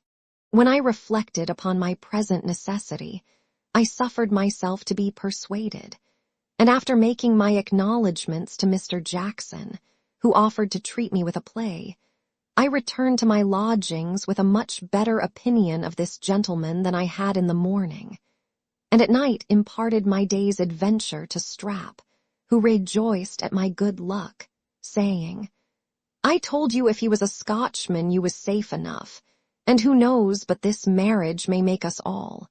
You have heard, I suppose, as how a countryman of ours, a journeyman baker, ran away with a great lady of this town, and now keeps his coach. I say nothing, but yesterday morning, as I was shaving a gentleman at his own house, there was a young lady in the room, and she threw so many sheep's eyes at a certain person whom I shall not name, that my heart went knock, knock, knock, like a fulling mill, and my hand shsh shook so much that I sliced a piece of skin off the gentleman's nose, whereby he uttered a deadly oath, and was going to horsewhip me, when she prevented him, and made my peace. Is not a journeyman barber as good as a journeyman baker? The only difference is, the baker uses flour for the belly, and the barber rises it for the head. And as the head is a more noble member than the belly, so is a barber more noble than a baker, for what's the belly without the head? Besides, I am told, he could neither read nor write. Now you know I can do both, and moreover speak Latin. But I will say no more, for I despise vanity. Nothing is more vain than vanity.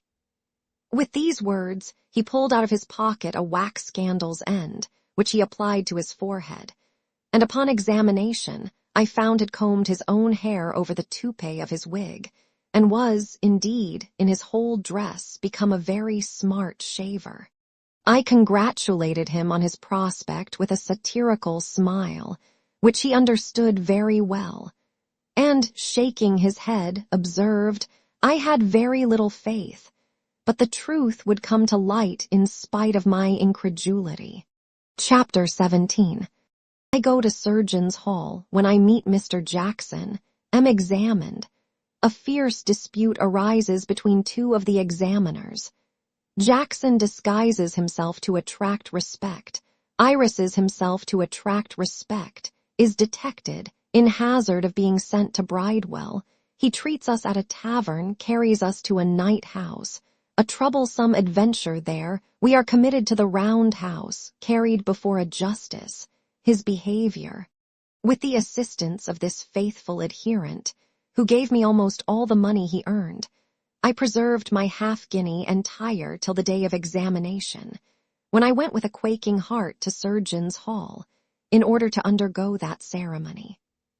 Among a crowd of young fellows who walked in the outward hall, I perceived Mr. Jackson, to whom I immediately went up, and, inquiring into the state of his love affair, understood it was still undetermined, by reason of his friend's absence and the delay of the recall at Chatham, which put it out of his power to bring it to a conclusion.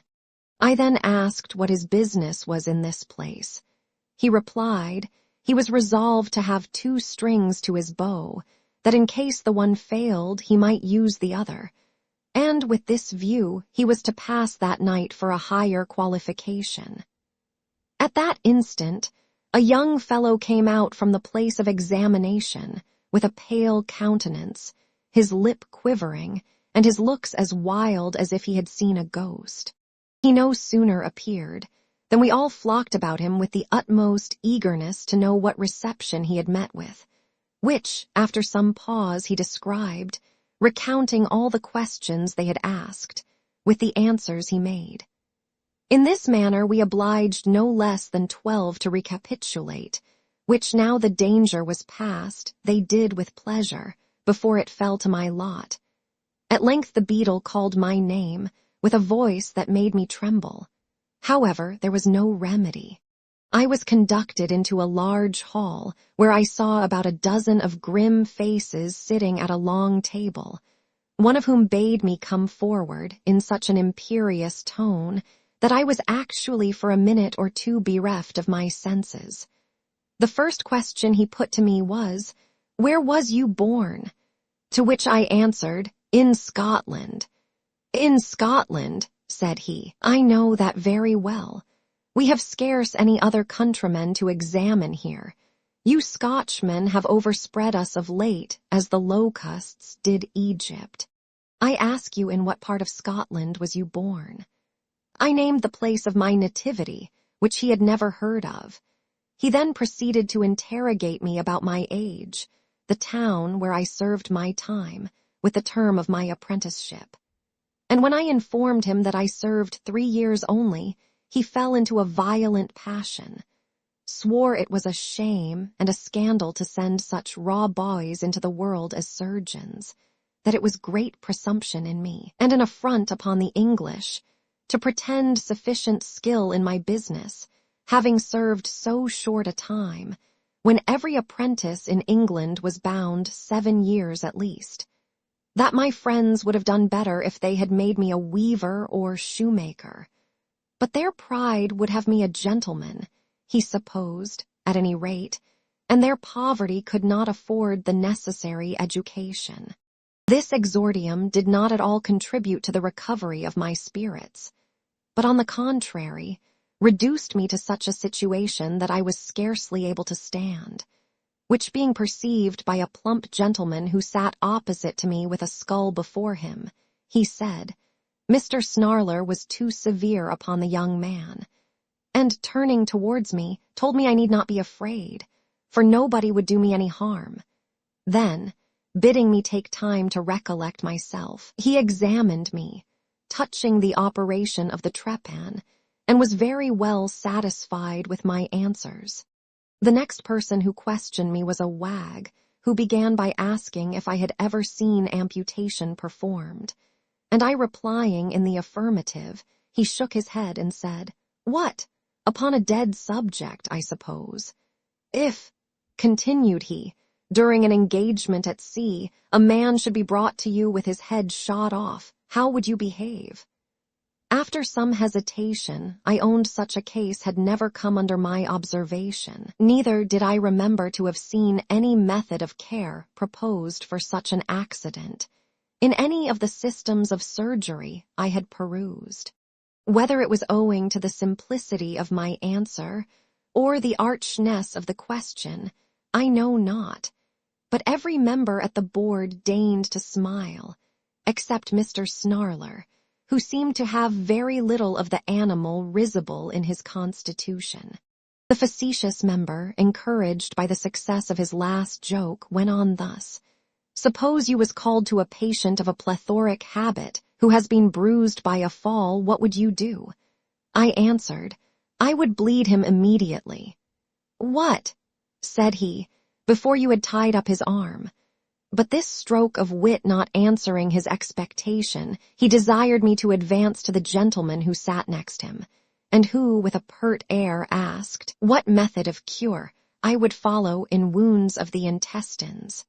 I repeated the method of care as it is prescribed by the best chirurgical writers, which he heard to an end, and then said with a supercilious smile, "So you think with such treatment the patient might recover?" I told him I saw nothing to make me think otherwise. "That may be," resumed he. "I won't answer for your foresight, but did you ever know a case of this kind succeed?" I acknowledged I did not, and was about to tell him I had never seen a wounded intestine, but he stopped me by saying with some precipitation, "Nor never will." I affirm that all wounds of the intestines, whether great or small, are mortal. "Pardon me, brother," says the fat gentleman, "there is very good authority. Here he was interrupted by the other with, "Sir, excuse me, I despise all authority, nullius in verbo, I stand on my own bottom."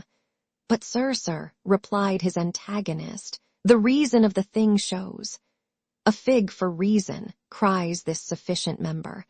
"I laugh at reason, give me ocular demonstratio." The corpulent gentleman began to wax warm, and observed that no man acquainted with the anatomy of the parts would advance such an extravagant assertion.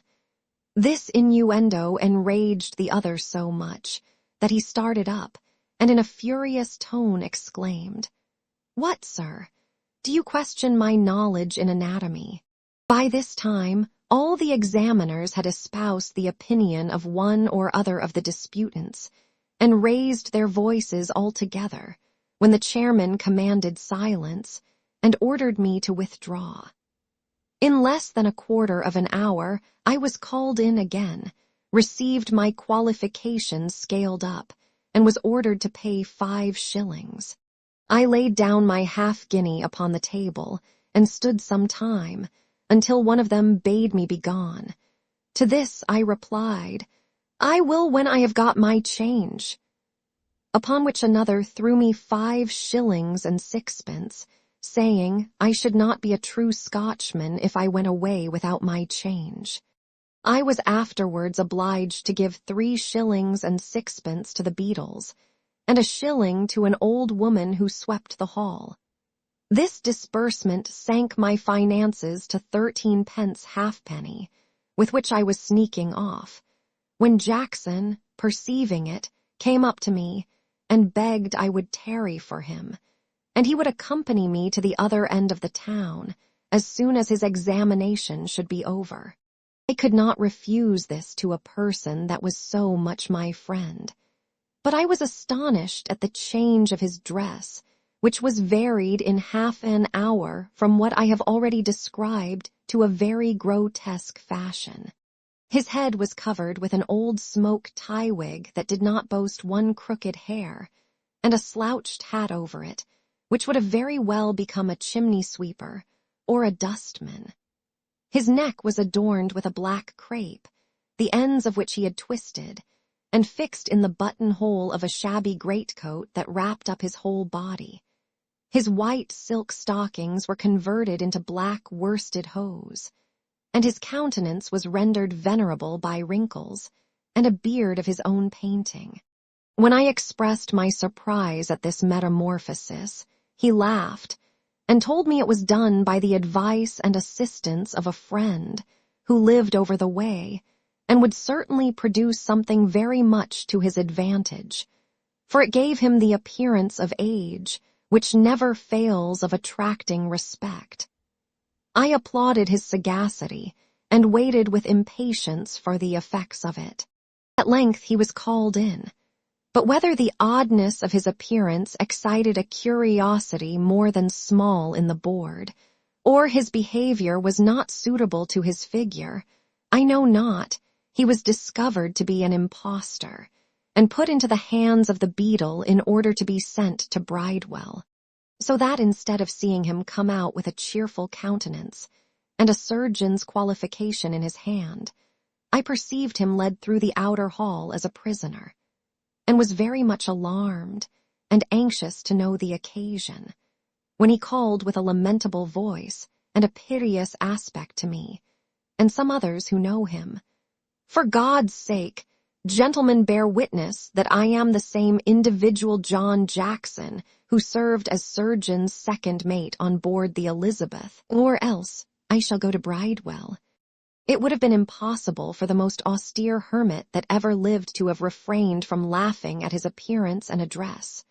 We therefore indulged ourselves a good while at his expense, and afterwards pleaded his cause so effectually with the beadle who was gratified with 1/2 crown, that the prisoner was dismissed, and in a few moments renewed his former gaiety, swearing, since the board had refused his money, he would spend every shilling before he went to bed, entreating his friends, at the same time inviting us all to favor him with our company. It was now 10 o'clock at night, and as I had a great way to walk through streets that were utterly unknown to me, I was prevailed on to be of their party, in hopes he would afterwards accompany me to my lodgings, according to his promise. He conducted me to his friend's house, who kept a tavern over the way where we continued drinking punch, until the liquor mounted up to our heads and made us all extremely frolicsome. I, in particular, was so much elevated that nothing would serve me but a wench, at which demand Jackson expressed much joy and assured me I should have my desire. Before we parted accordingly, when he had paid the reckoning, we sallied out, roaring and singing, and were conducted by our leader to a place of nocturnal entertainment, where Mr. Jackson's dress attracted the assiduities of 2 or 3 nymphs, who loaded him with caresses in return for the arrack punch with which he treated them, till at length sleep began to exert his power over us all, and our conductor called to pay. When the bill was brought, which amounted to 12 shillings, he put his hand in his pocket, but might have saved himself the trouble, for his purse was gone.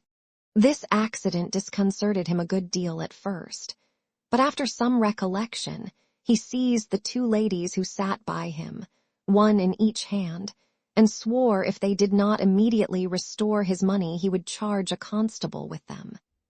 The good lady at the bar, seeing what passed, whispered something to the drawer, who went out, and then with great composure asked what was the matter. Jackson told her he was robbed, and swore if she refused him satisfaction, he would have her and her female friends committed to Bridewell. "Robbed!" cried she, "robbed in my house. Gentlemen and ladies, I take you all to witness. This person has scandalized my reputation."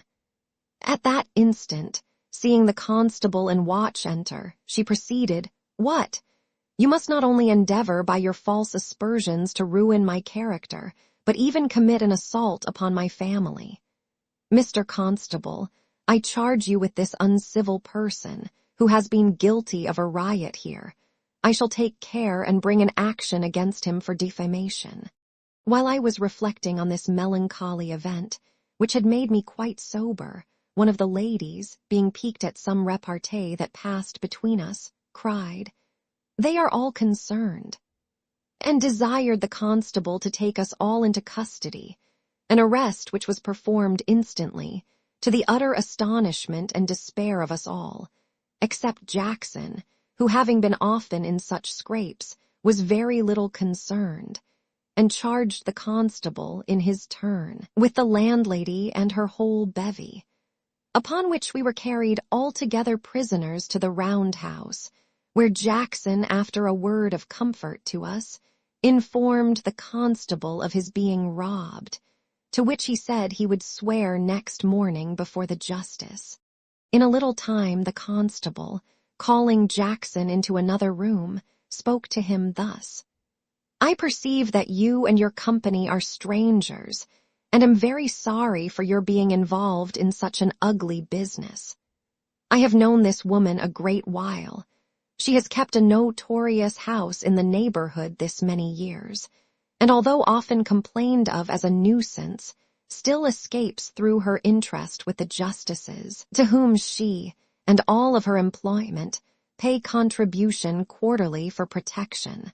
As she charged me with you first, her complaint will have the preference, and she can procure evidence to swear whatsoever she shall please to desire of them, so that, unless you can make it up before morning, you and your companions may think yourselves happily quit for a month's hard labor in Bridewell.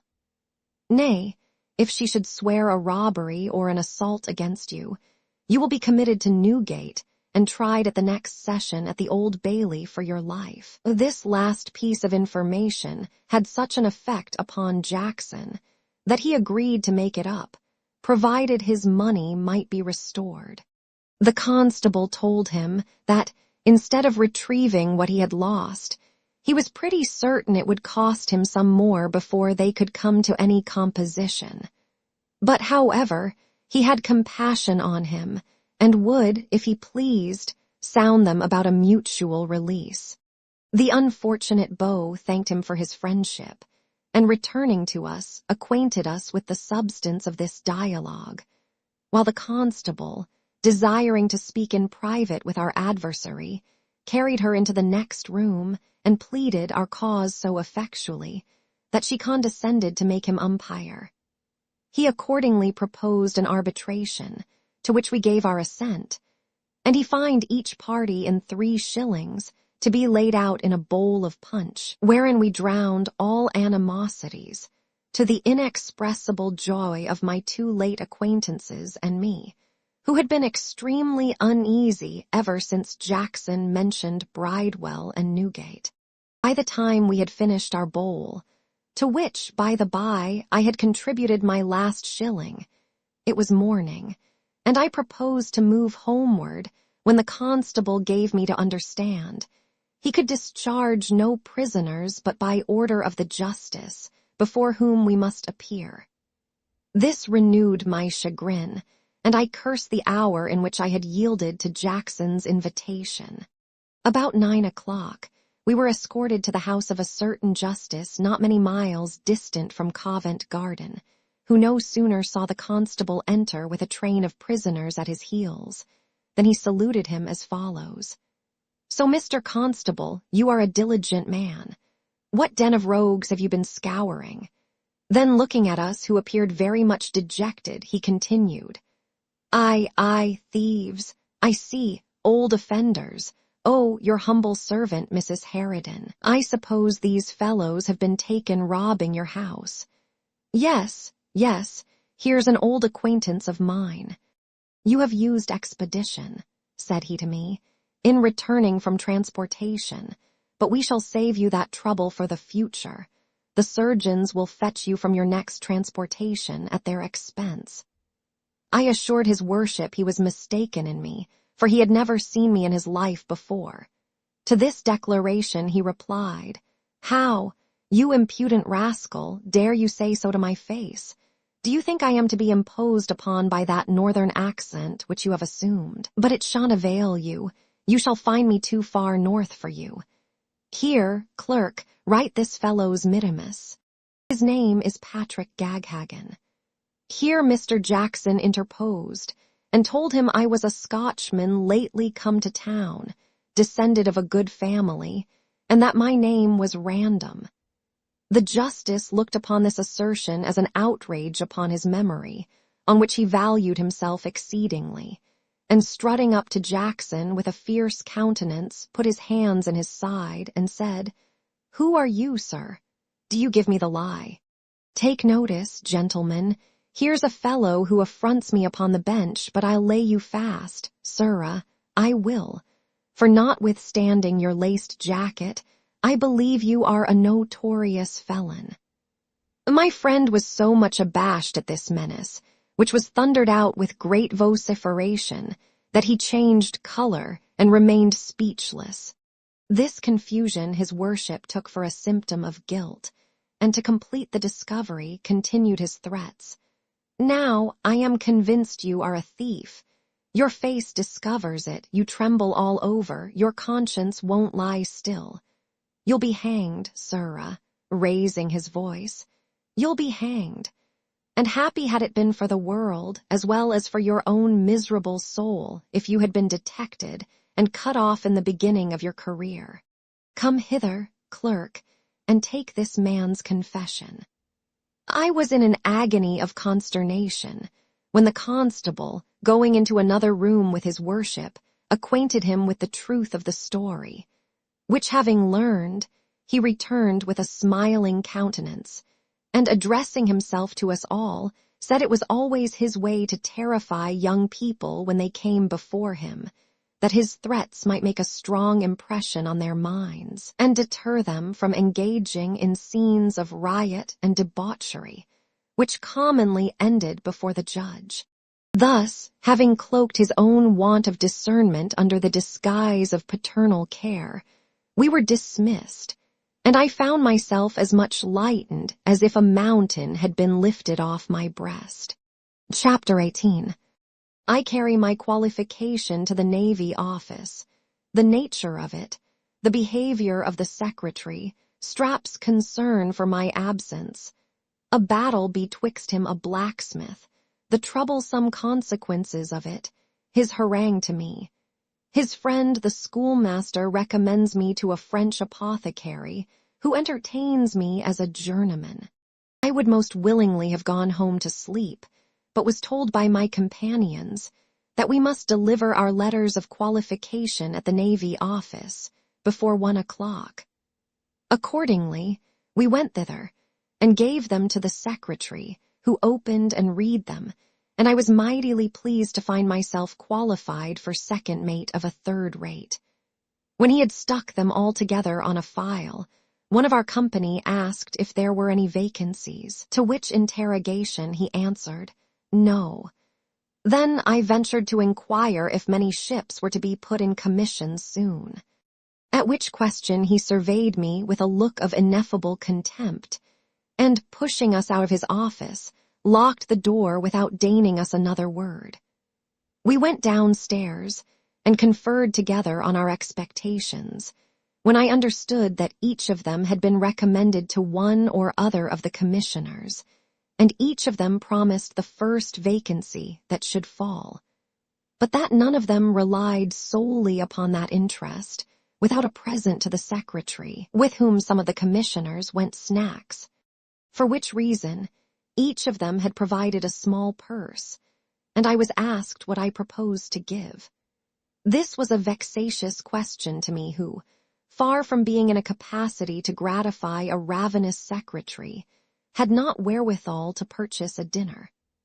I therefore answered I had not yet determined what to give, and sneaked off toward my own lodging, lamenting my fate all the way, and inveighing with much bitterness against the barbarity of my grandfather and the sordid avarice of my relations, who left me a prey to contempt and indigence. Full of these disagreeable reflections, I arrived at the house where I lodged, and relieved my landlord from great anxiety on my account. For this honest man believed I had met with some dismal accident, and that he never should see me again.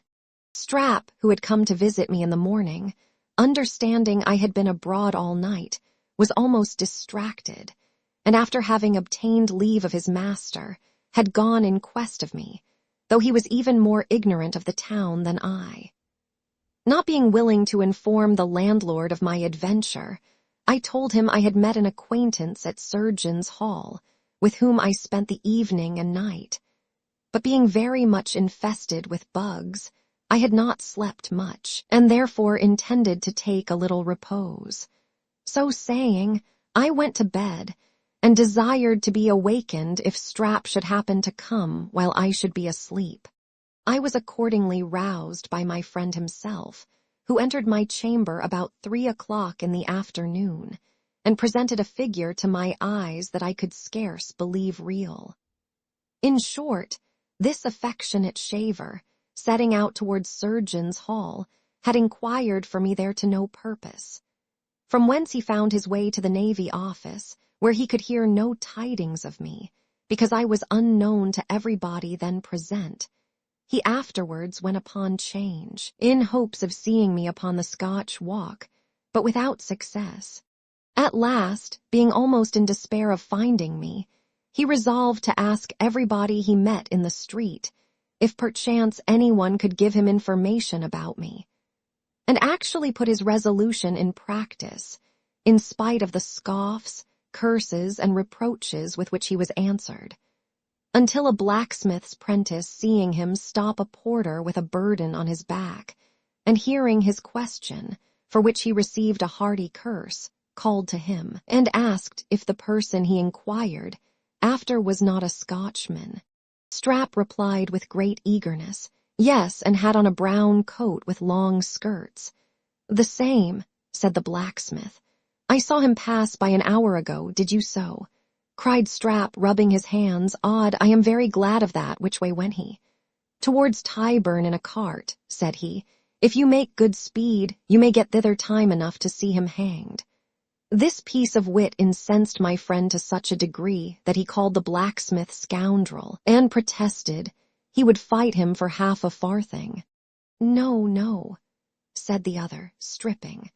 "I'll have none of your money. You Scotchmen seldom carry anything about you, but I'll fight you for love." There was a ring immediately formed by the mob, and Strap, finding he could not get off honorably without fighting, at the same time burning with resentment against his adversary, quitted his clothes to the care of the multitude, and the battle began with great violence on the side of Strap, who in a few minutes exhausted his breath and spirits on his patient antagonist, who sustained the assault with great coolness, till finding the barber quite spent, he returned the blows he had lent him, with such interest that Strap, after having received 3 falls on the hard stones, gave out, and allowed the blacksmith to be the better man. The victory being thus decided, it was proposed to adjourn to a cellar hard by and drink friends. But when my friend began to gather up his clothes, he perceived that some honest person or other had made free with his shirt, neckcloth, hat, and wig, which were carried off, and probably his coat and waistcoat would have met with the same fate had they been worth stealing. It was in vain for him to make a noise, which only yielded mirth to the spectators. He was fain to get off in this manner, which he accomplished with much difficulty, and appeared before me all besmeared with blood and dirt. Notwithstanding this misfortune, such was his transport at finding me safe and sound, that he had almost stifled and stunk me to death with his embraces. After he had cleaned himself, and put on one of my shirts and a woolen nightcap, I recounted to him the particulars of my night's campaign, which filled him with admiration, and made him repeat with great energy an observation which was often in his mouth, namely, that surely London is the devil's drawing-room. As neither of us had dined, he desired me to get up, and the milkwoman coming round at that instant, he went downstairs and brought up a quart with a penny loaf, on which we made a comfortable meal. He then shared his money with me, which amounted to 18 pence, and left me with an intention to borrow an old wig and hat of his friend the schoolmaster. He was no sooner gone than I began to consider my situation with great uneasiness, and revolved all the schemes my imagination could suggest, in order to choose and pursue someone that would procure me bread. For it is impossible to express the pangs I felt when I reflected on the miserable dependence in which I lived at the expense of a poor barber's boy. My pride took the alarm, and having no hopes of succeeding at the Navy Office, I came to a resolution of enlisting in the Foot Guards next day, be the event what it would. This extravagant design, by flattering my disposition, gave great satisfaction, and I was charging the enemy at the head of my own regiment when Strap's return interrupted my reverie. The schoolmaster had made him a present of the tie wig which he wore when I was introduced to him, together with an old hat, whose brims would have overshadowed a colossus. Though Strap had ventured to wear them in the dusk, he did not choose to entertain the mob by day, therefore went to work immediately, and reduced them both to a moderate size.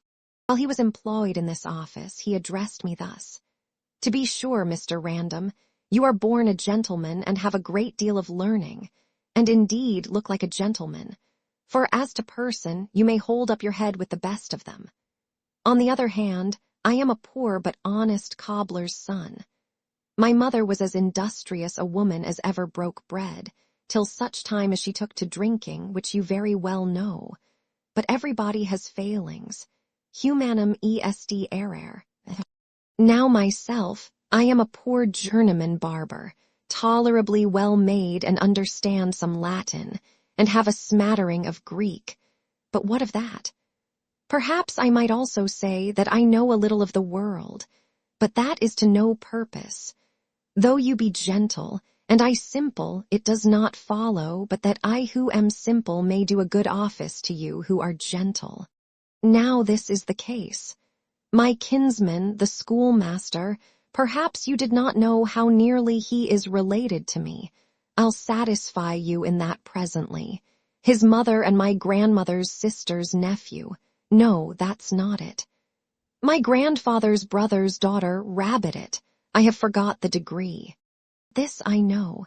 He and I are cousins 7 times removed. My impatience to know the good office he had done me got the better of my temper, and I interrupted him at this place with the exclamation, "If the schoolmaster or you can be of any advantage to me, why don't you tell me without all this preamble?" When I pronounced these words with some vehemence, Strap looked at me for same time with a grave countenance, and then went on. "I'm very sorry to see such an alteration in your temper of late. You were always fiery, but now you are grown as crabbed as old Periwinkle the drunken tinker, on whom you and I, God forgive us, played so many unlucky tricks while we were at school. But I will no longer detain you in suspense, because doubtless nothing is more uneasy than doubt. Dubio procul dubio nil dubius. My friend or relation, or which you will, or both, the schoolmaster, being informed of the regard I have for you may be sure I did not fail to let him know of your good qualities. By the by, he has undertaken to teach you the pronunciation of the English tongue, without which, he says, you will be unfit for business in this country.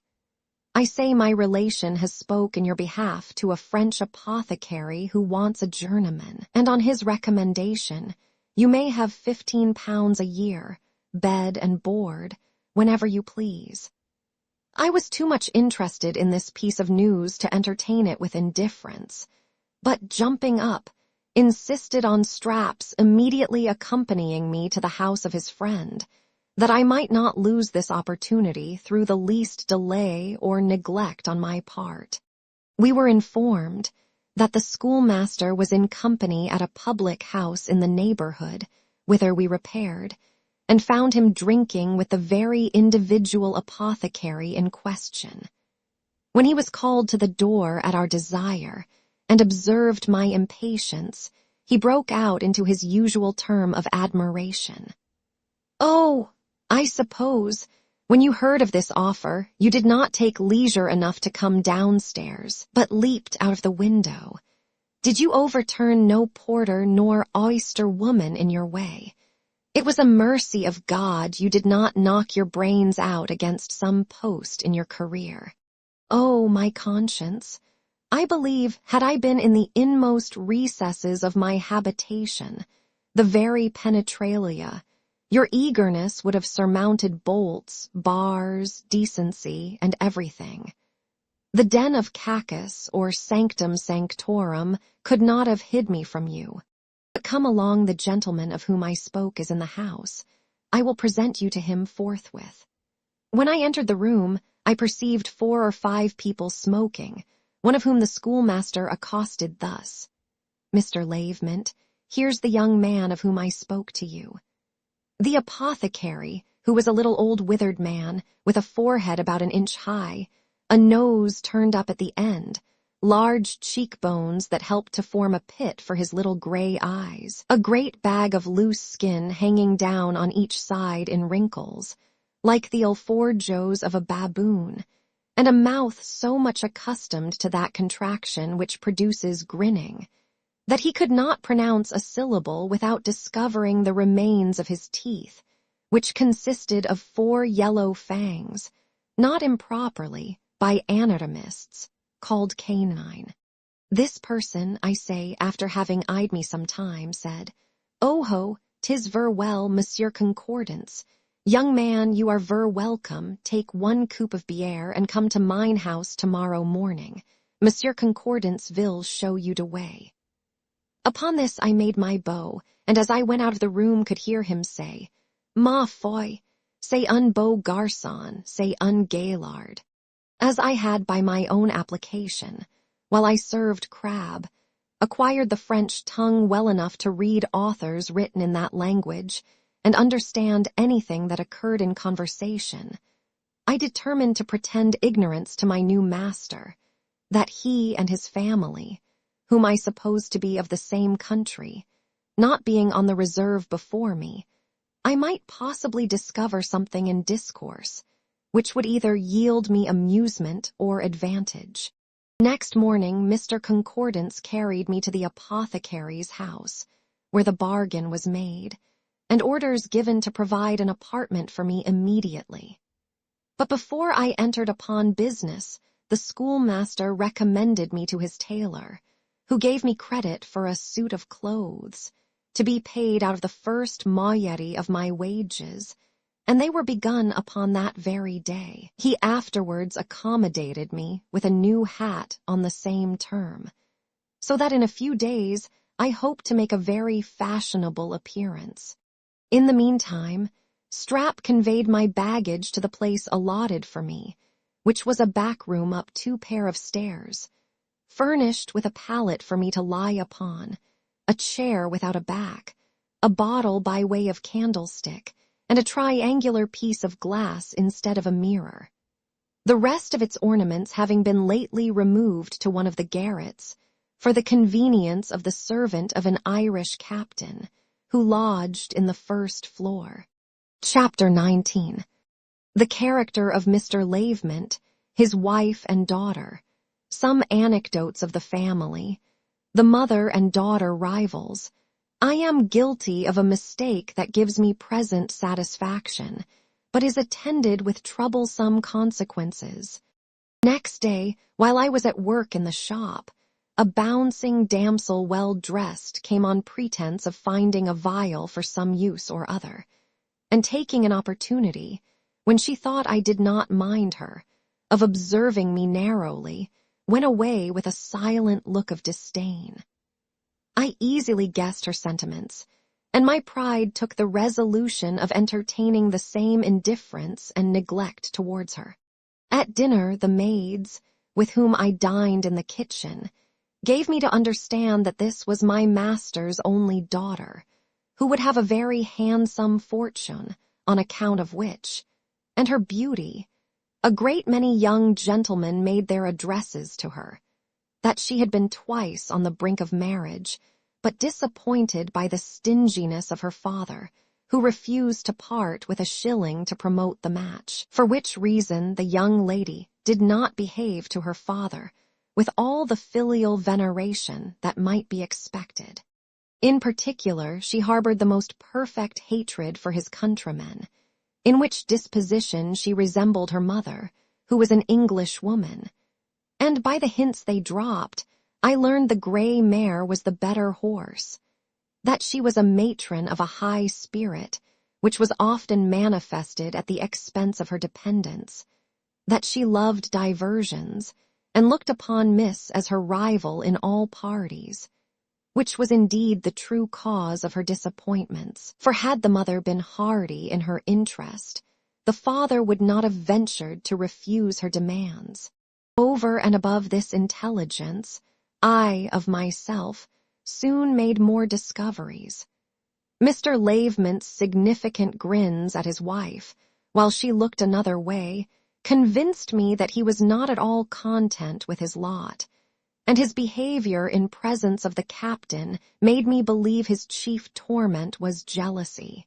As for my own part, I was considered in no other light than that of a menial servant, and had been already 6 days in the house, without being honored with one word from either mother or daughter. The latter, as I understood from the maids, having at table one day expressed some surprise that her papa should entertain such an awkward, mean-looking journeyman. I was nettled at this piece of information, and next Sunday, it being my turn to take my diversion, dressed myself in my new clothes to the greatest advantage, and, vanity apart, made no contemptible figure. After having spent most part of the day in company with Strap and some of his acquaintance, I came home in the afternoon, and was let in by Miss, who, not knowing me, dropped a low curtsy as I advanced, which I returned with a profound bow and shut the door. By the time I had turned about, she had perceived her mistake, and changed color, but did not withdraw. The passage being narrow, I could not get away without jolting her, so I was forced to remain where I was with my eyes fixed to the ground, and my face glowing with blushes.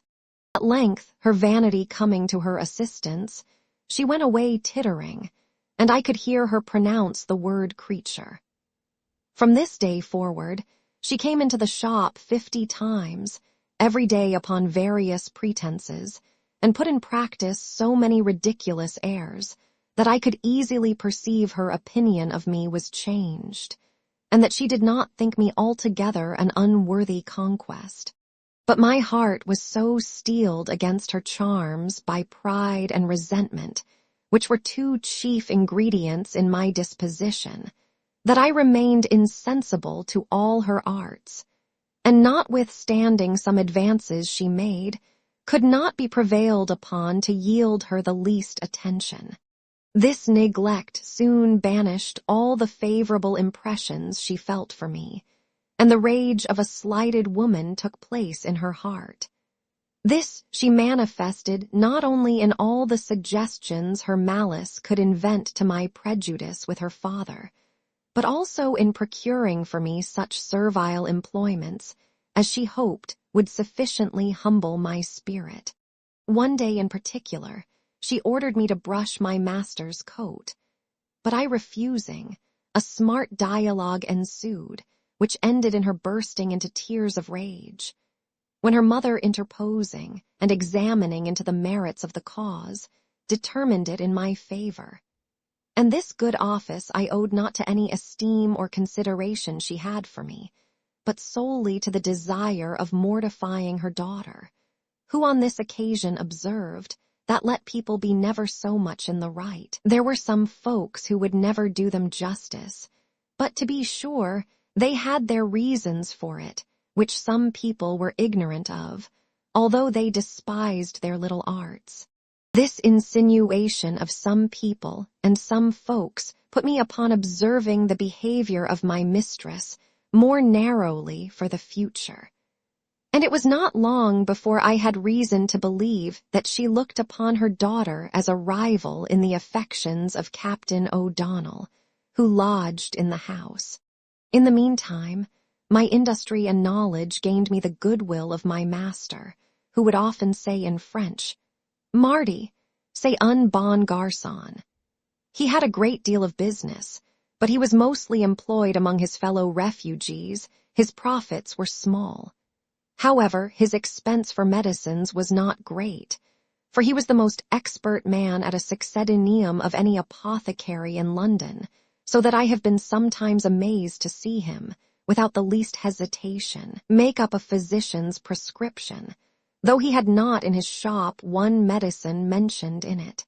Oyster shells he could convert into crab's eyes, common oil into oil of sweet almonds, syrup of sugar into balsamic syrup, Thames water into aqua cinnamoni, and 100 more costly preparations were produced in an instant from the cheapest and coarsest drugs of the materia medica. And when any common thing was ordered for a patient, he always took care to disguise it in color or taste, or both, in such a manner that it could not possibly be known, for which purpose cochineal and oil of cloves were of great service. Mr. Lavement had attempted more than once to introduce a vegetable diet into his family, by launching out into the praise of roots and greens, and decrying the use of flesh, both as a physician and philosopher. But all his rhetoric could not make one proselyte to his opinion, and even the wife of his bosom declared against the proposal. One afternoon, when her husband was abroad and his daughter gone to visit, this lady ordered me to call a hackney coach, in which she and the captain drove towards Covent Garden. Miss came home in the evening, and supping at her usual hour went to bed. About 11 o'clock my master entered, and asked if his wife was gone to sleep, upon which I told him my mistress went out in the afternoon, and was not yet returned. This was like a clap of thunder to the poor apothecary, who starting back cried, "Mort de ma vie, vat you tell a me? My wife not at home," At that instant, a patient servant arrived with a prescription for a draught, which my master, taking, went into the shop to make it up with his own hand.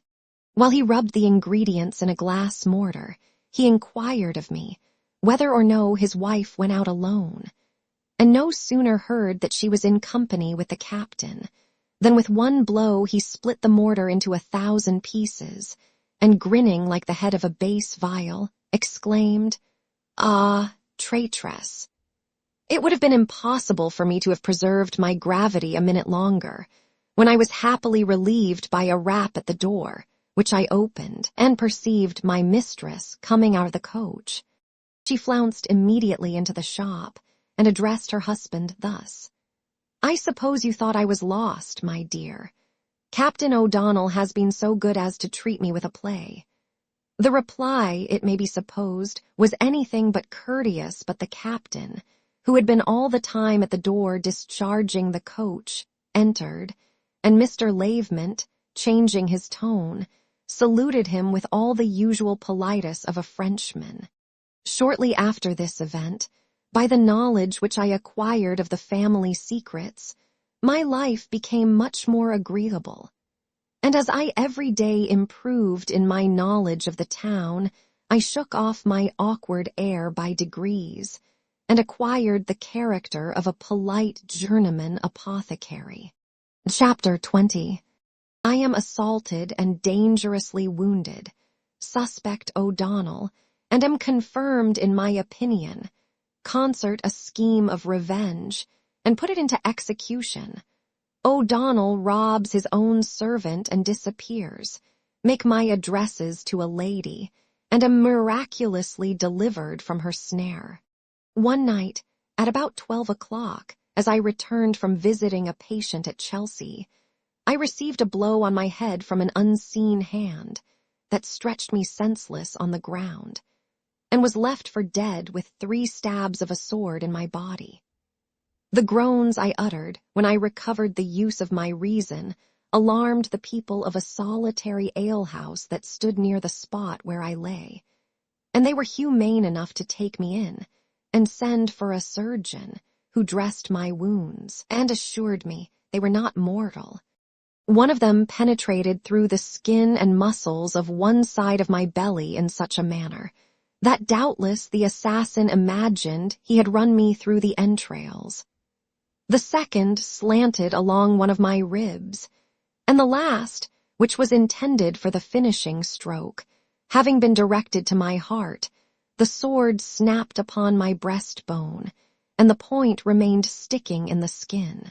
When I reflected upon this event, I could not persuade myself that I had been assaulted by a common footpad, because it is not usual for such people to murder though they rob, especially when they meet with no resistance. And I found my money, and everything else about me but my car-case, safe. I concluded, therefore, that I must either have been mistaken for another, or obliged to the private resentment of some secret enemy for what had happened. And as I could remember nobody who had the least cause of complaint against me, except Captain O'Donnell and my master's daughter, my suspicion settled upon them, though I took care to conceal it, that I might the sooner arrive at confirmation. With this view, I went home in the chair about 10 o'clock in the morning, and as the chairman supported me into the house, met the captain in the passage, who no sooner saw me than he started back and gave evident signs of guilty confusion, which he would have accounted for from surprise occasioned by the seeing me in such a condition. My master, having heard my story, condoled me with a good deal of sympathy, and when he understood my wounds were not dangerous, ordered me to be carried upstairs to bed, though not without some opposition from his wife, who was of opinion that it would be better for me to go to an hospital, where I should be more carefully attended. My meditation was employed in concerting with myself some method of revenge against Squire O'Donnell and his inamorata, whom I looked upon as the author of my misfortune, when Miss, who was not at home at my arrival, entered my chamber, and saying she was sorry for the accident that had befallen me, asked if I suspected anybody to be the assassin, upon which I fixed my eyes steadfastly upon her and answered, "Yes." She discovered no symptom of confusion, but replied hastily, "If that be the case, why don't you take out a warrant to have him apprehended? It will cost but a trifle. If you have no money, I'll lend you."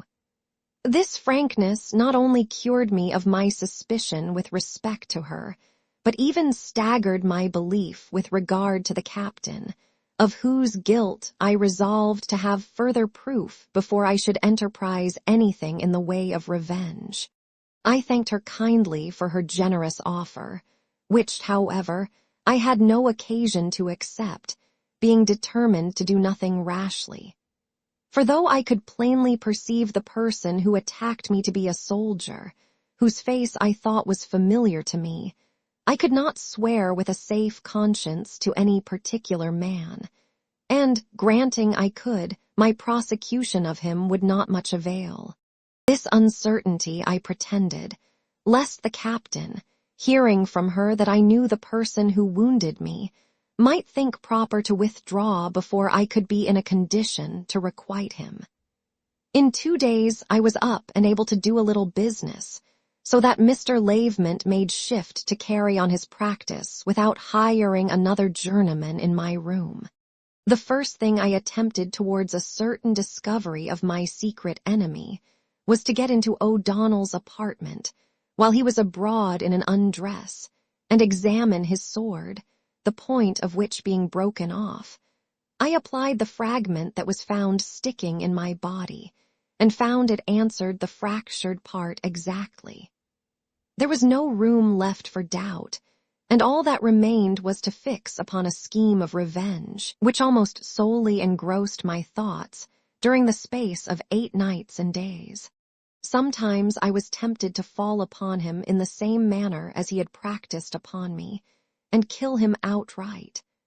But this assault my honor opposed as a piece of barbarous cowardice, in which he was not to be imitated.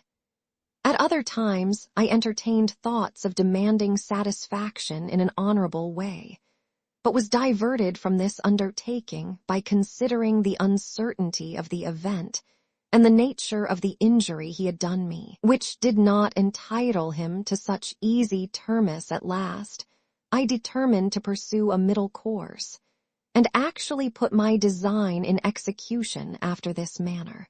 Having secured the assistance of Strap and 2 of his acquaintance whom he could depend upon, we provided ourselves with disguises, and I caused the following letter to be delivered to him by one of our associates in livery, one Sunday evening.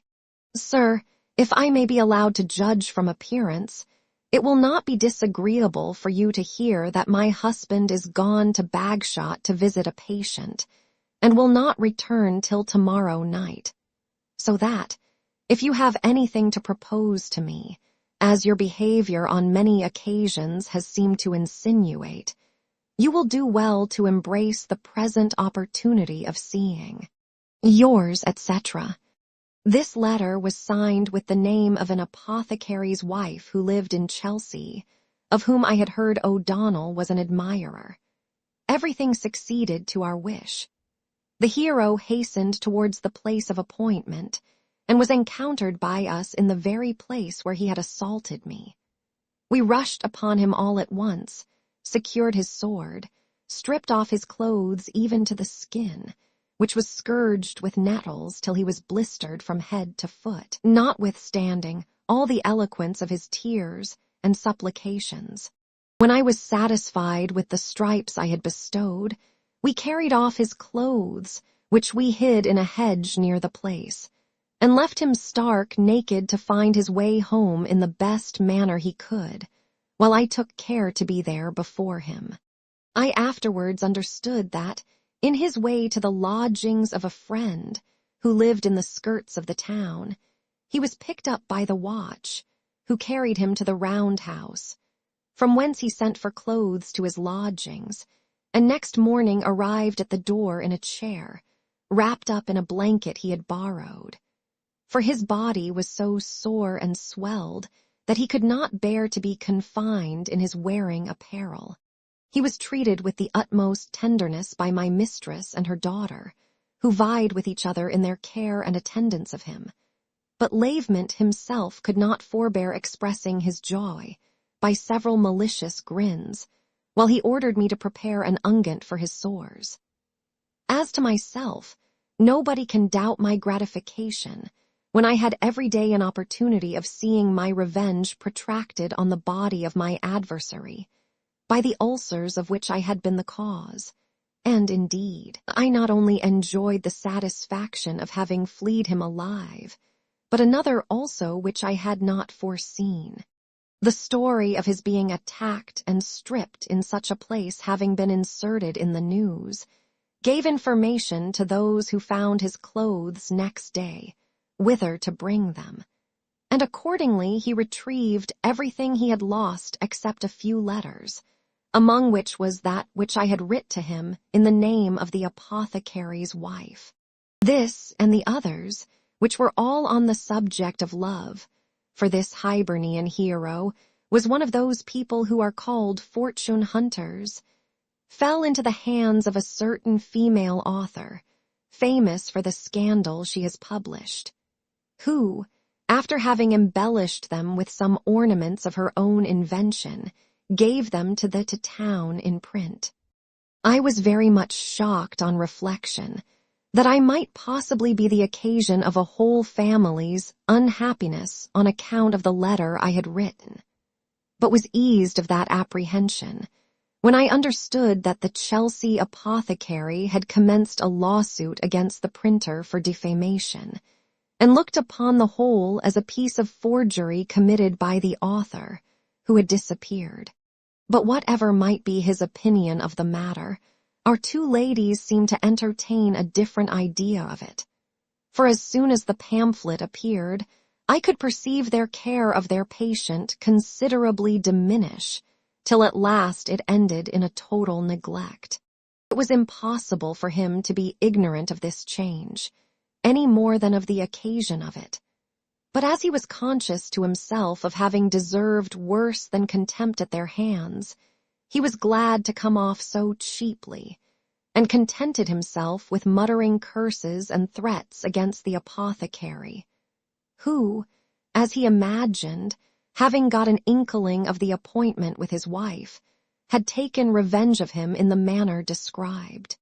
By the time he had got a new scarf skin, his character was become so notorious that he thought it high time for him to decamp, and his retreat he performed in one night, without beat of drum, after having robbed his own servant of everything that belonged to him, except the clothes he had on his back. A few days after he disappeared, Mr. Lavement, for his own security, took into his custody a large old trunk which he had left, and as it was very heavy, made no question that the contents were sufficient to indemnify him for what O'Donnell owed in lodging. But a month being elapsed without hearing any tidings of this adventurer, and my master being impatient to know what the trunk contained, he ordered me to break it open in his presence, which task I performed with the pestle of our great mortar, and discovered, to his inexpressible astonishment and mortification, a heap of stones.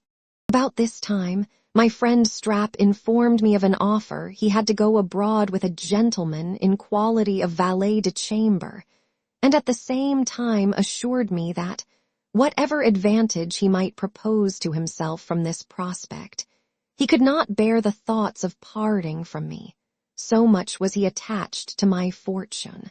In spite of all the obligations I owed to this poor, honest fellow, ingratitude is so natural to the heart of man that I began to be tired of his acquaintance.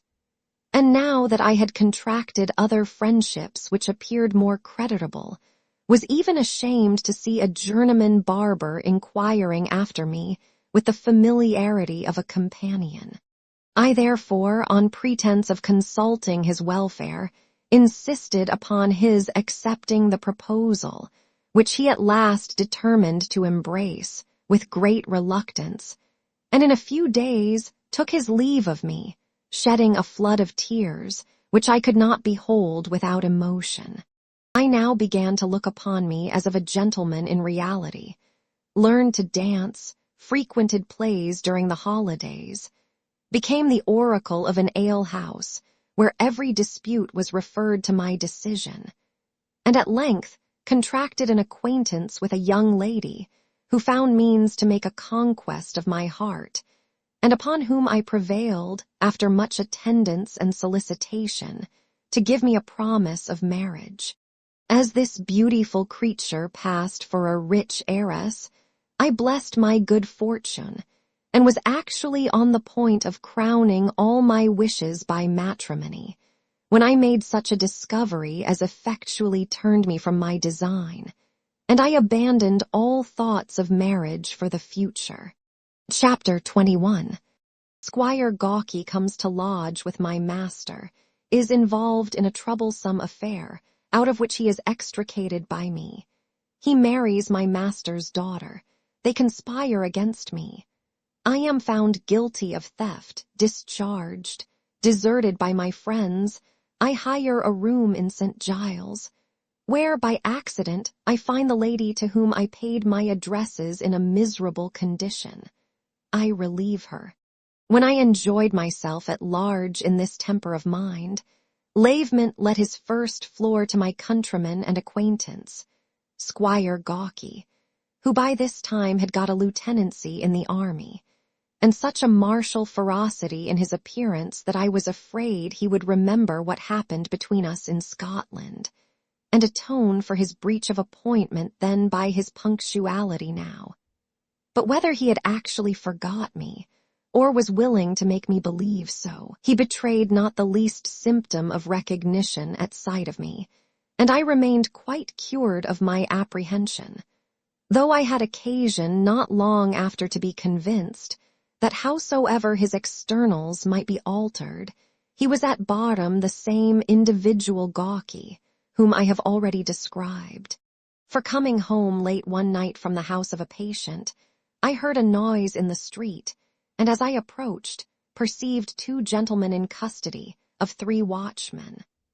The prisoners, who were miserable, disfigured with dirt, complained bitterly of the loss of their hats and wigs, and one of them, whom by his tongue I know to be a Scotchman, lamented most piteously, offering a guinea for his liberty, which the watchman refused, alleging that one of his companions was wounded grievously, and that he must stand to the consequence. My prejudice in favor of my native country was so strong that I could not bear to see anybody belonging to it in distress, and therefore, with one blow of my faithful cudgel, knocked down the watchman who had hold of the person for whom I was chiefly concerned. He was no sooner disengaged than he betook himself to his heels, and left me to maintain the dispute as I should think proper. And indeed I came off but scurvily, for, before I could avail myself of my speed, I received a blow on the eye from one of the other 2 that had well nigh deprived me of the use of that organ. However, I made shift to get home, where I was informed of Captain Gawky's being robbed and abused by a company of footpads, and was ordered by my master to prepare an emollient glister and pergoric draught, in order to allay and compose the ferment of his spirits, occasioned by the barbarous treatment he had undergone, while he took 12 ounces of blood from him immediately. When I inquired into the particulars of this adventure, and understood by the servant that he came in just before me, without hat and wig, I made no scruple of believing him to be the person I had released, and was confirmed in my belief upon hearing his voice, to which, before that event, I had long been a stranger. My eye being considerably swelled and inflamed, I could not reflect upon my enterprise without cursing my own folly, and even resolving to declare the truth of the whole story in order to be revenged on the cowardly wretch for whom I had suffered. Accordingly, next day after he had told, in presence of my master, his wife and daughter, who came to him, 1,000 lies concerning the prowess he had shown in making his escape, I ventured to explain the mystery, and, calling in the evidence of my contused eye, upbraided him with cowardice and ingratitude. Gawky was so astonished at this that he could not answer one word, and the rest of the company stared at one another, till at length my mistress reprimanded me for my insolent behavior, and threatened to turn me away for my presumption. Upon which, Gawky, having recollected himself, observed, as the young man might have mistaken another person for him, he could forgive his insinuations, more especially as he seemed to have suffered for his incivility, but advised me to be more certain in my conjectures for the future, before I ventured to publish them to the prejudice of any man. Misapplauded the captain's generosity in pardoning one who had so villainously aspersed him, and I began to imagine her praise was not at all disinterested. But the apothecary, who perhaps had more penetration or less partiality than his wife and daughter, differed from them in their sentiments of the matter, and expressed himself to me in the shop in this manner. "Ah, mon pauvre Roderick, you have more of de vericite dan of de prudence. Bot mine wife and dater be diablement sage, and Monsieur le Capitaine unfanfarin, pardie you." This eulogium on his wife and daughter, though spoken ironically by him, was nevertheless literally just. By espousing the cause of Gawky, the one obliged a valuable lodger, and the other acquired a husband at a juncture when one was absolutely necessary. The young lady insinuated herself so artfully into the affection of this new lodger, that in less than a fortnight, on pretense of going to the play, they drove away together to the Fleet, where they were married, and in the morning came home, where they asked her father's and mother's blessing. The prudent parents, notwithstanding the precipitation with which the match was carried on, did not think fit to refuse their approbation. For the apothecary was not ill pleased to find his daughter married to a young man of a good prospect, who had not mentioned one syllable on the article of her dowry, and his wife was rejoiced at being rid of a rival and a spy upon her. Whatever face Gawky put on the matter, my discovery of the adventure before related, and the reproaches I vented against him, had stung him to the soul, and cherished the seeds of enmity so strongly in his breast, that he imparted his indignation to his wife, who being as desirous as himself to accomplish the ruin of one that not only slighted her caresses, but was able on any occasion to discover particulars not at all advantageous to her character, readily joined in a conspiracy against me, which, had it taken effect as they expected, would infallibly have brought me to an ignominious death. My master, having several times missed large quantities of medicines, of which I could give no account, at last lost all patience, and in plain terms taxed me with having embezzled them for my own use. As I could only oppose my single asseveration to his suspicion, he told me one day, "Your vord not be give me dissatisfaction, me find necessaire to churcher for my medicine.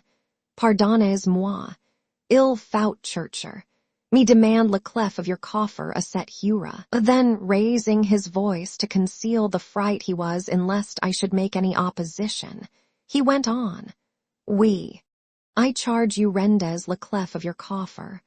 Moi, si, moi qui vous parle."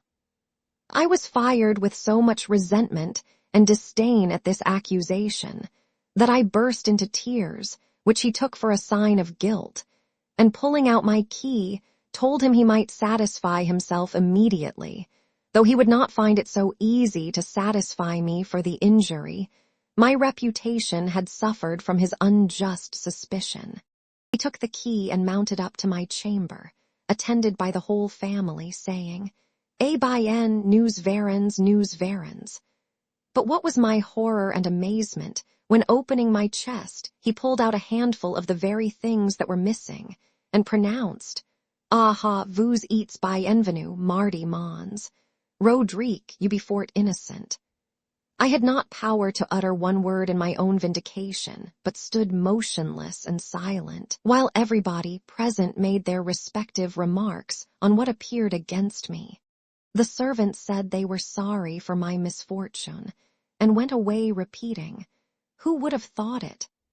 My mistress took occasion from this detection to rail against the practice of employing strangers in general, and Mrs. Gawky, after having observed that she never had a good opinion of my fidelity, proposed to have me carried before the justice and committed to Newgate immediately.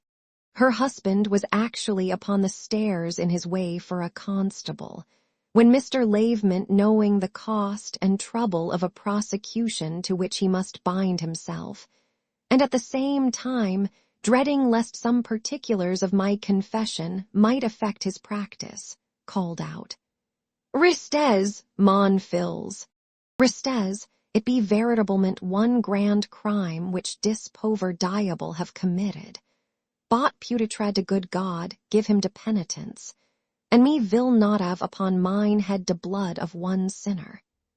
The captain and his lady used all the Christian arguments their zeal could suggest to prevail upon the apothecary to pursue me to destruction, and represented the injustice he did to the community of which he was a member, in letting a villain escape, who would not fail of doing more mischief in the world when he should reflect on his coming off so easily now.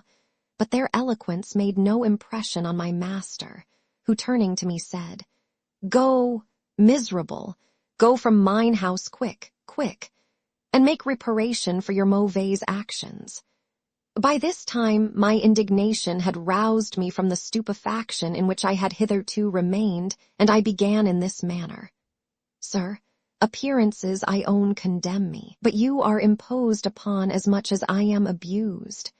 I have fallen a sacrifice to the rancor of that scoundrel," pointing to Gawky, "who has found means to convey your goods hither, that the detection of them might blast my reputation and accomplish my destruction. His hatred to me is owing to a consciousness of his having wronged me in my own country, for which injury he in a cowardly manner refused me the satisfaction of a gentleman. He knows, moreover, that I am no stranger to his dastardly behavior in this town, which I have recounted before, and he is unwilling that such a testimony of his ingratitude and pusillanimity should live upon the earth. For this reason, he is guilty of the most infernal malice to bring about my ruin, and I am afraid, madam," turning to Mrs. Gawky, "you have too easily entered into the sentiments of your husband. I have often found you my enemy, and am well acquainted with the occasion of your being so, which I don't at present think proper to declare. But I would advise you, for your own sake, not to drive me to extremity." This address enraged her so much that with a face as red as scarlet and the eyes of a fury, she strutted up to me and putting her hands in her side, spat in my face, saying, I was a scandalous villain, but she defied my malice, and that unless her papa would not prosecute me like a thief as I was, she would not stay another night under his roof. At the same time, Gawky, assuming a big look, told me he scorned what lies I could invent against him, but that, if I pretended to asperse his wife, he would put me to death. To this threat I answered, I wish I could meet with thee in a desert, that I might have an opportunity of punishing thee for thy perfidy towards me, and rid the world of such a rascal. What hinders me this moment, said I, seizing an old bottle that stood by, from doing myself that justice? I had no sooner armed myself in this manner than Gawky and his father-in-law retired in such a hurry, that the one overturned the other, and they rolled together downstairs, while my mistress swooned away with fear, and her daughter asked if I intended to murder her. I gave her to understand that nothing was farther from my intention, that I would leave her to the stings of her own conscience, but was firmly resolved to slit her husband's nose whenever fortune should offer a convenient opportunity. Then going downstairs, I met Lavement coming up trembling with the pestle in his hand, and Gawky behind armed with his sword, pushing him forward. I demanded a parley, and having assured him of my pacific disposition, Gawky exclaimed, "Ah, villain, you have killed my dear wife." And the apothecary cried, "Ah, Coquin, Vere is my shield." "The lady," said I, "is above stairs, unhurt by me, and will, a few months hence, I believe, reward your concern." Here she called to them, and desired they would let the wretch go, and trouble themselves no further about him. To which request her father consented, observing, nevertheless, that my conversation was very mysterious. Finding it impossible to vindicate my innocence, I left the house immediately, and went to the schoolmaster, with an intention of clearing myself to him, and asking his advice with regard to my future conduct. But to my inexpressible vexation, he was gone to the country, where he would stay 2 or 3 days. I returned with a design of consulting some acquaintance I had acquired in the neighborhood, but my story had taken air through the officiousness of the servants, and not one of my friends would vouchsafe me a hearing. Thus I found myself, by the iniquity of mankind, in a much more deplorable condition than ever. For though I had been formerly as poor, my reputation was without blemish, and my health unimpaired till now.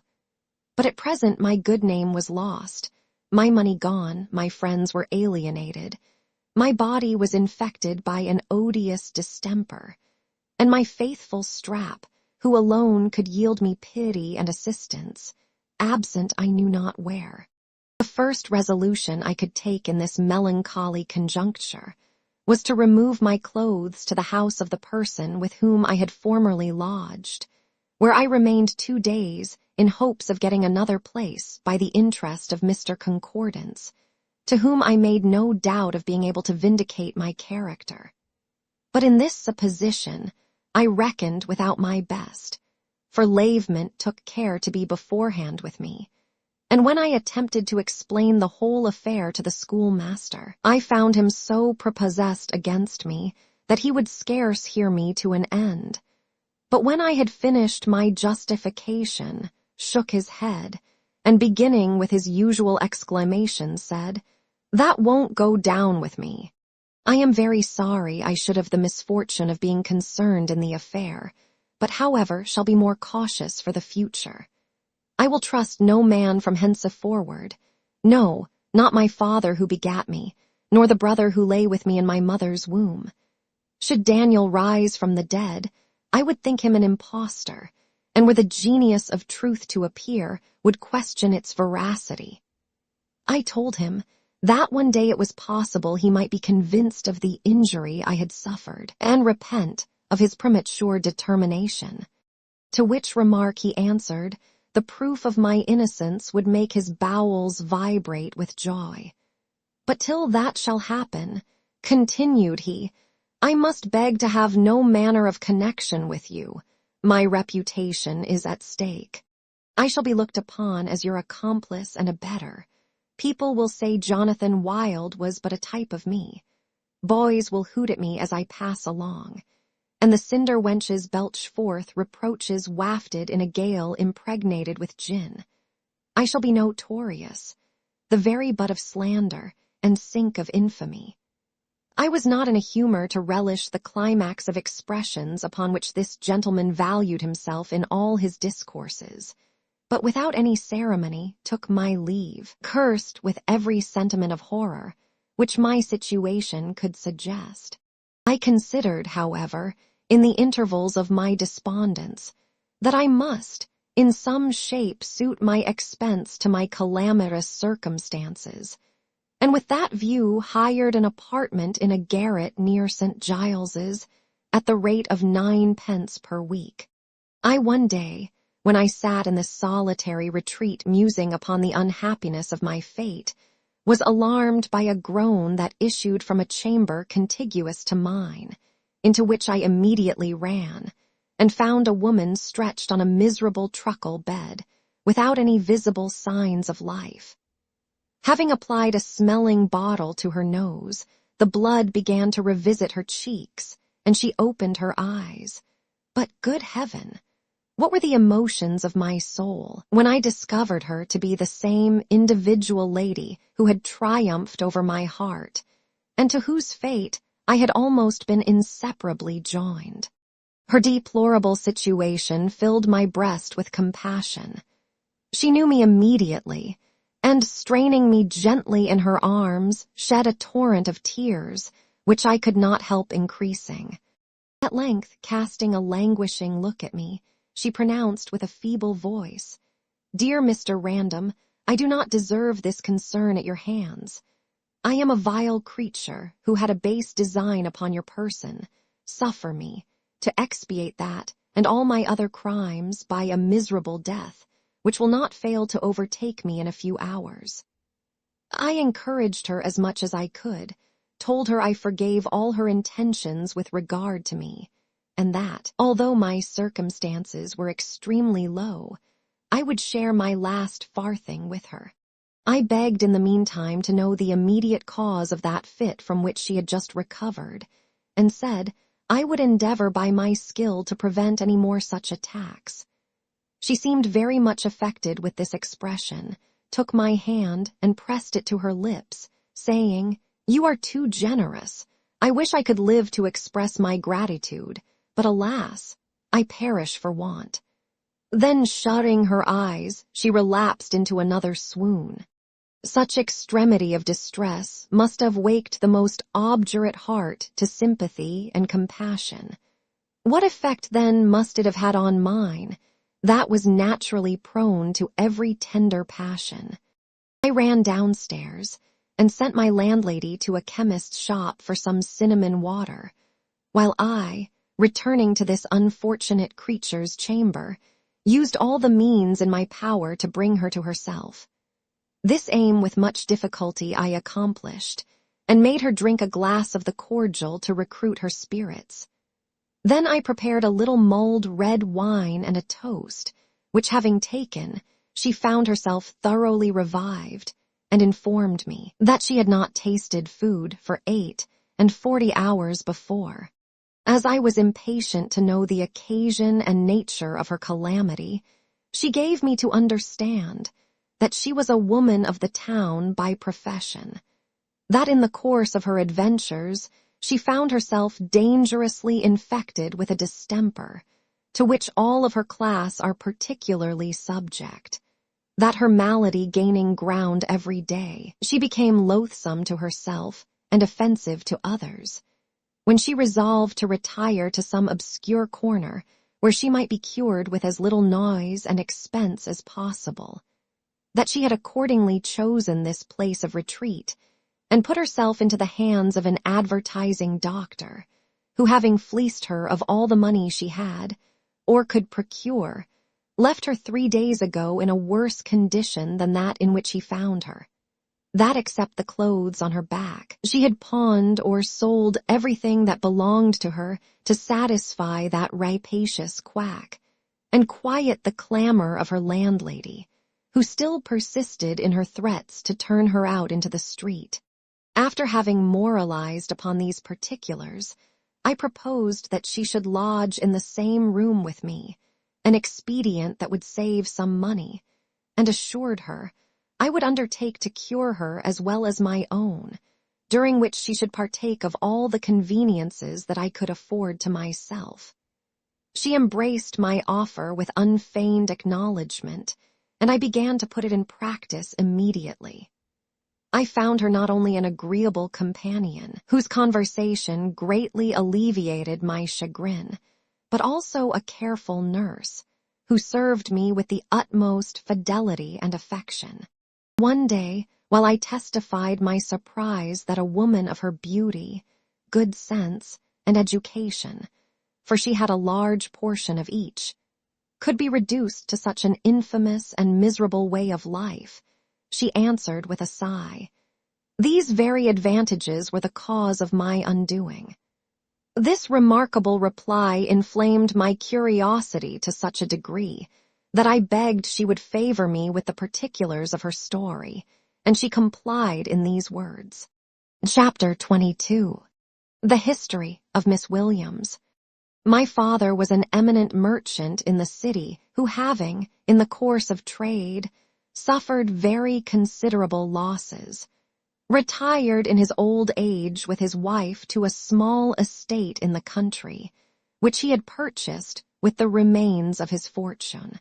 At that time, I being but 8 years of age, was left in town for the convenience of education, boarded with an aunt who was a rigid Presbyterian, and confined me so closely to what she called the duties of religion, that in time I grew weary of her doctrines, and by degrees received an aversion for the good books she daily recommended to my perusal.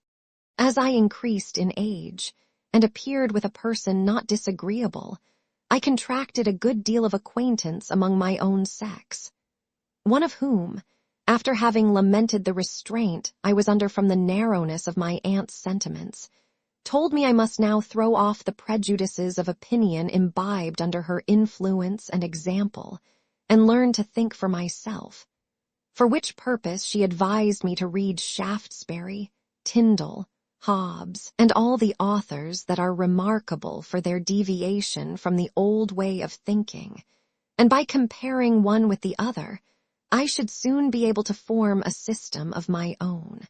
I followed her advice, and whether it was owing to my prepossession against what I had formerly read, or the clearness of argument in these my new instructors, I know not.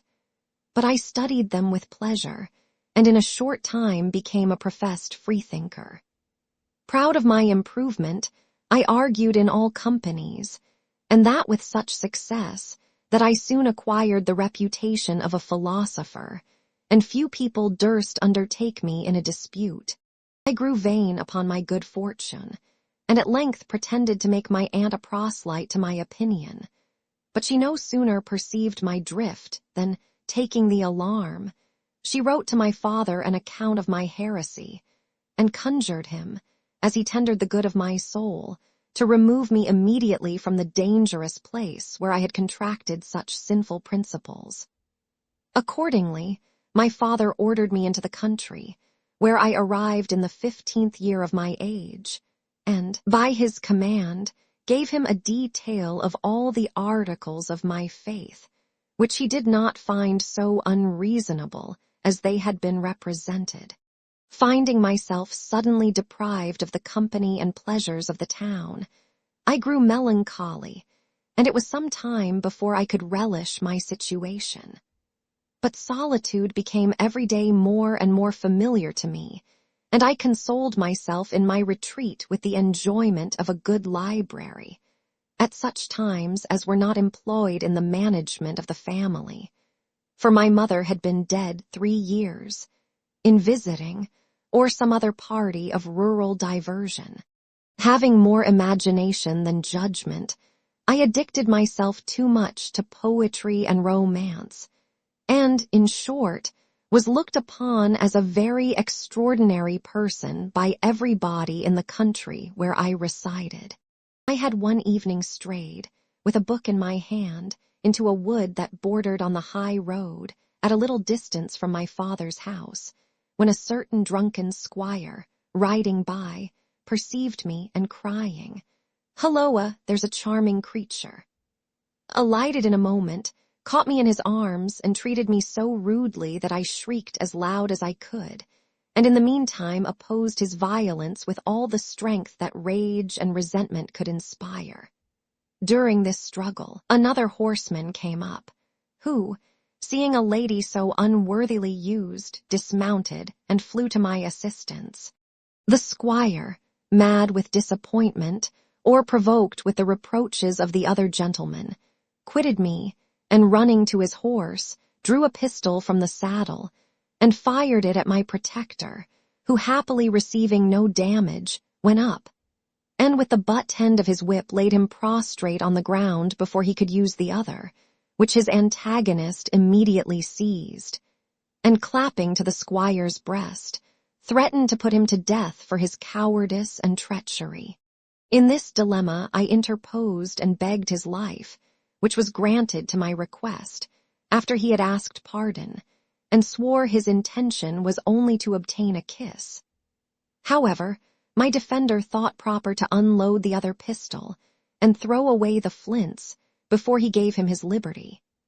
This courteous stranger conducted me home, where my father, having learned the signal service he had done me, loaded him with caresses and insisted on his lodging that night at our house. If the obligation he had conferred upon me justly inspired me with sentiments of gratitude, his appearance and conversation seemed to entitle him to somewhat more. He was about the age of 22, among the tallest of the middle size, had chestnut-colored hair, which he wore tied up in a ribbon, a high, polished forehead, a nose inclining to the aquiline, lively blue eyes, red pouting lips, teeth as white as snow, and a certain openness of countenance. But why need I describe any more particulars of his person? I hope you will do me the justice to believe I do not flatter when I say he was the exact resemblance of you, and if I had not been well acquainted with his family and degree, I should have made no scruple of concluding that you was his brother. He spoke and seemed to have no reserve, for what he said was ingenuous, sensible, and uncommon. In short, said she, bursting into tears, he was formed for the ruin of our sex. His behavior was modest and respectful, but his looks were so significant that I could easily observe he secretly blessed the occasion that introduced him to my acquaintance. We learned from his discourse that he was the eldest son of a wealthy gentleman in the neighborhood, to whose name we were no strangers, that he had been to visit an acquaintance in the country, from whose house he was returning home, when my shrieks brought him to my rescue. All night long my imagination formed 1,000 ridiculous expectations. There was so much of knight-errantry in this gentleman's coming to the relief of a damsel in distress, with whom he immediately became enamored, that all I had read of love and chivalry recurred to my fancy, and I looked upon myself as a princess in some region of romance, who, being delivered from the power of some brutal giant or satyr by a generous Orundates, was bound in gratitude, as well as led by inclination, to yield up my affections to him without reserve. In vain did I endeavor to chastise these foolish conceits by reflections more reasonable and severe. The amusing images took full possession of my mind, and my dreams represented my hero sighing at my feet in the language of a despairing lover. Next morning after breakfast, he took his leave, when my father begged the favor of further acquaintance with him, to which request he replied by a compliment to him, and a look to me so full of eloquence and tenderness, that my whole soul received the soft impression. In a short time he repeated his visit, and as a recital of the particular steps he pursued to ruin me would be tedious and impertinent, let it suffice to say, he made it his business to insinuate himself into my esteem, by convincing me of his own good sense, and at the same time flattering my understanding. This task he performed in the most artful manner, by seeming to contradict me often through misapprehension, that I might have an opportunity of clearing myself the more to my own honor. Having thus secured my good opinion, he began to give me some tokens of a particular passion, founded on a veneration of the qualities of my mind, and, as an accidental ornament, admired the beauties of my person. Till it being fully persuaded of his conquest, he chose a proper season for the theme, and disclosed his love in terms so ardent and sincere that it was impossible for me to disguise the sentiments of my heart, and he received my approbation with the most lively transport. After this mutual declaration, we contrived to meet more frequently in private interviews, where we enjoyed the conversation of one another, in all the elevation of fancy and impatience of hope that reciprocal adoration can inspire. He professed his honorable intentions, of which I made no question, lamented the avaricious disposition of his father, who had destined him for the arms of another, and vowed eternal fidelity with such an appearance of candor and devotion, that I became a dupe to his deceit. Cursed be the day on which I gave away my innocence and peace. Cursed be my beauty that first attracted the attention of the seducer. Cursed be my education, that, by refining my sentiments, made my heart the more susceptible. Cursed be my good sense, that fixed me to one object, and taught me the preference I enjoyed was but my due. Had I been ugly, nobody would have tempted me. Had I been ignorant, the charms of my person would not have atoned for the coarseness of my conversation. Had I been giddy, my vanity would have divided my inclinations, and my ideas would have been so diffused that I should never have listened to the enchantments of one alone. To return to my unfortunate story. After some months, the visits of my lover became less frequent, and his behavior less warm.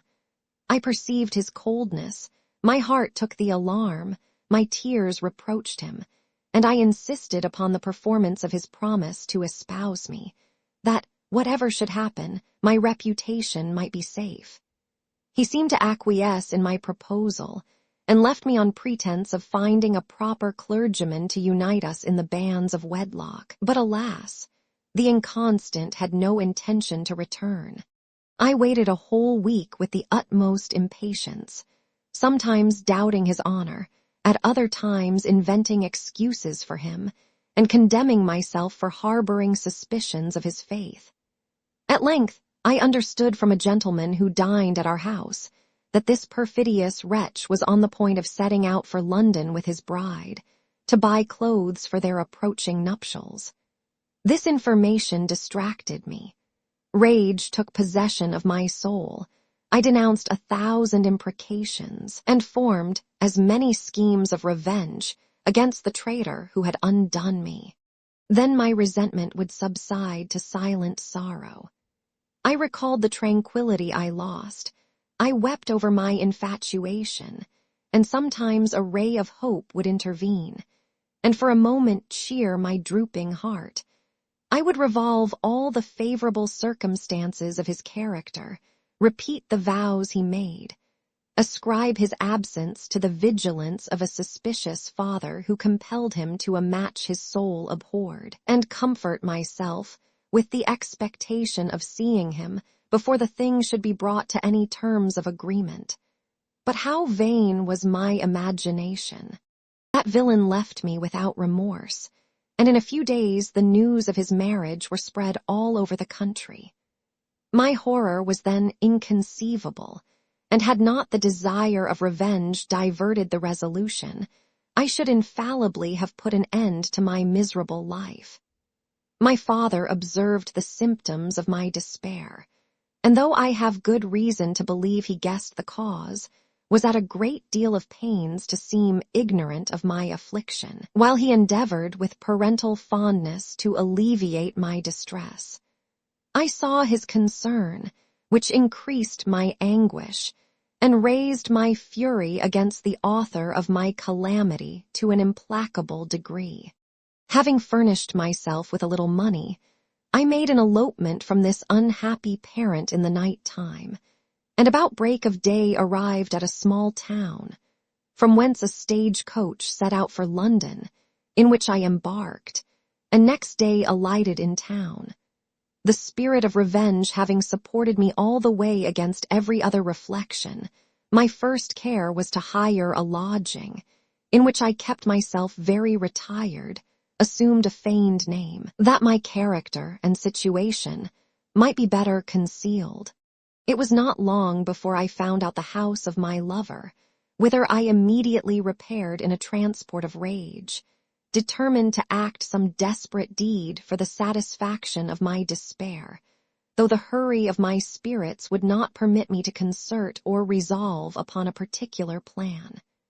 When I demanded admission to Lothario, so let me call him, I was desired to send up my name and business, but this I refused, telling the porter I had business for his master's private ear, upon which I was conducted into a parlor until he should be informed of my request.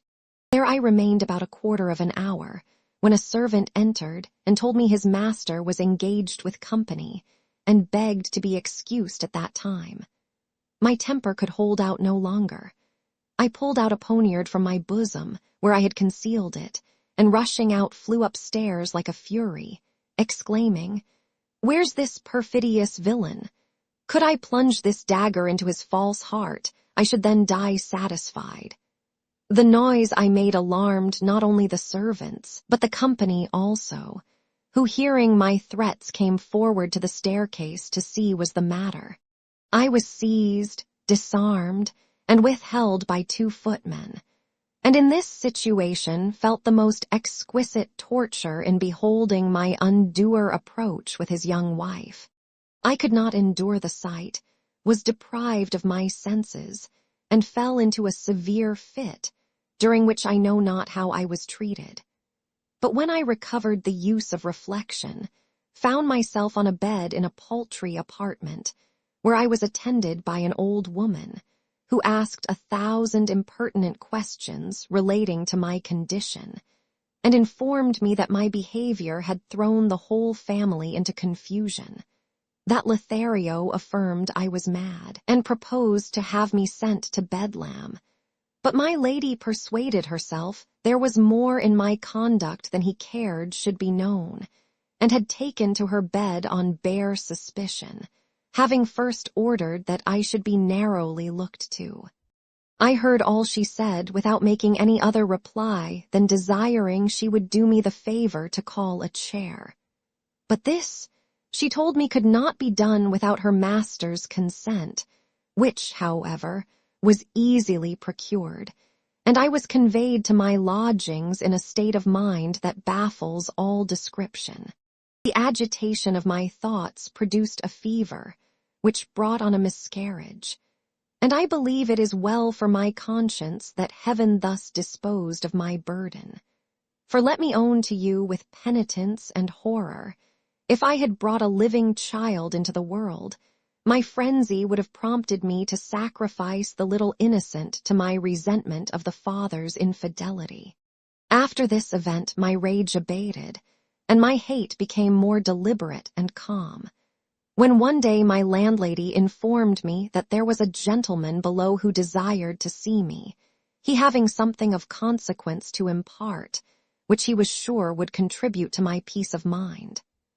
I was exceedingly alarmed at this declaration, which I attempted to interpret 1,000 ways, and before I came to any determination he entered my room, with an apology for intruding without my knowledge or consent.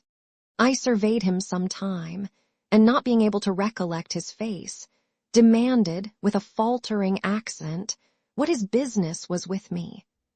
Upon which he desired I would give him a particular audience, and he did not doubt of communicating something that would conduce to my satisfaction and repose. As I thought myself sufficiently guarded against any violence, I granted his request, and bade the woman withdraw.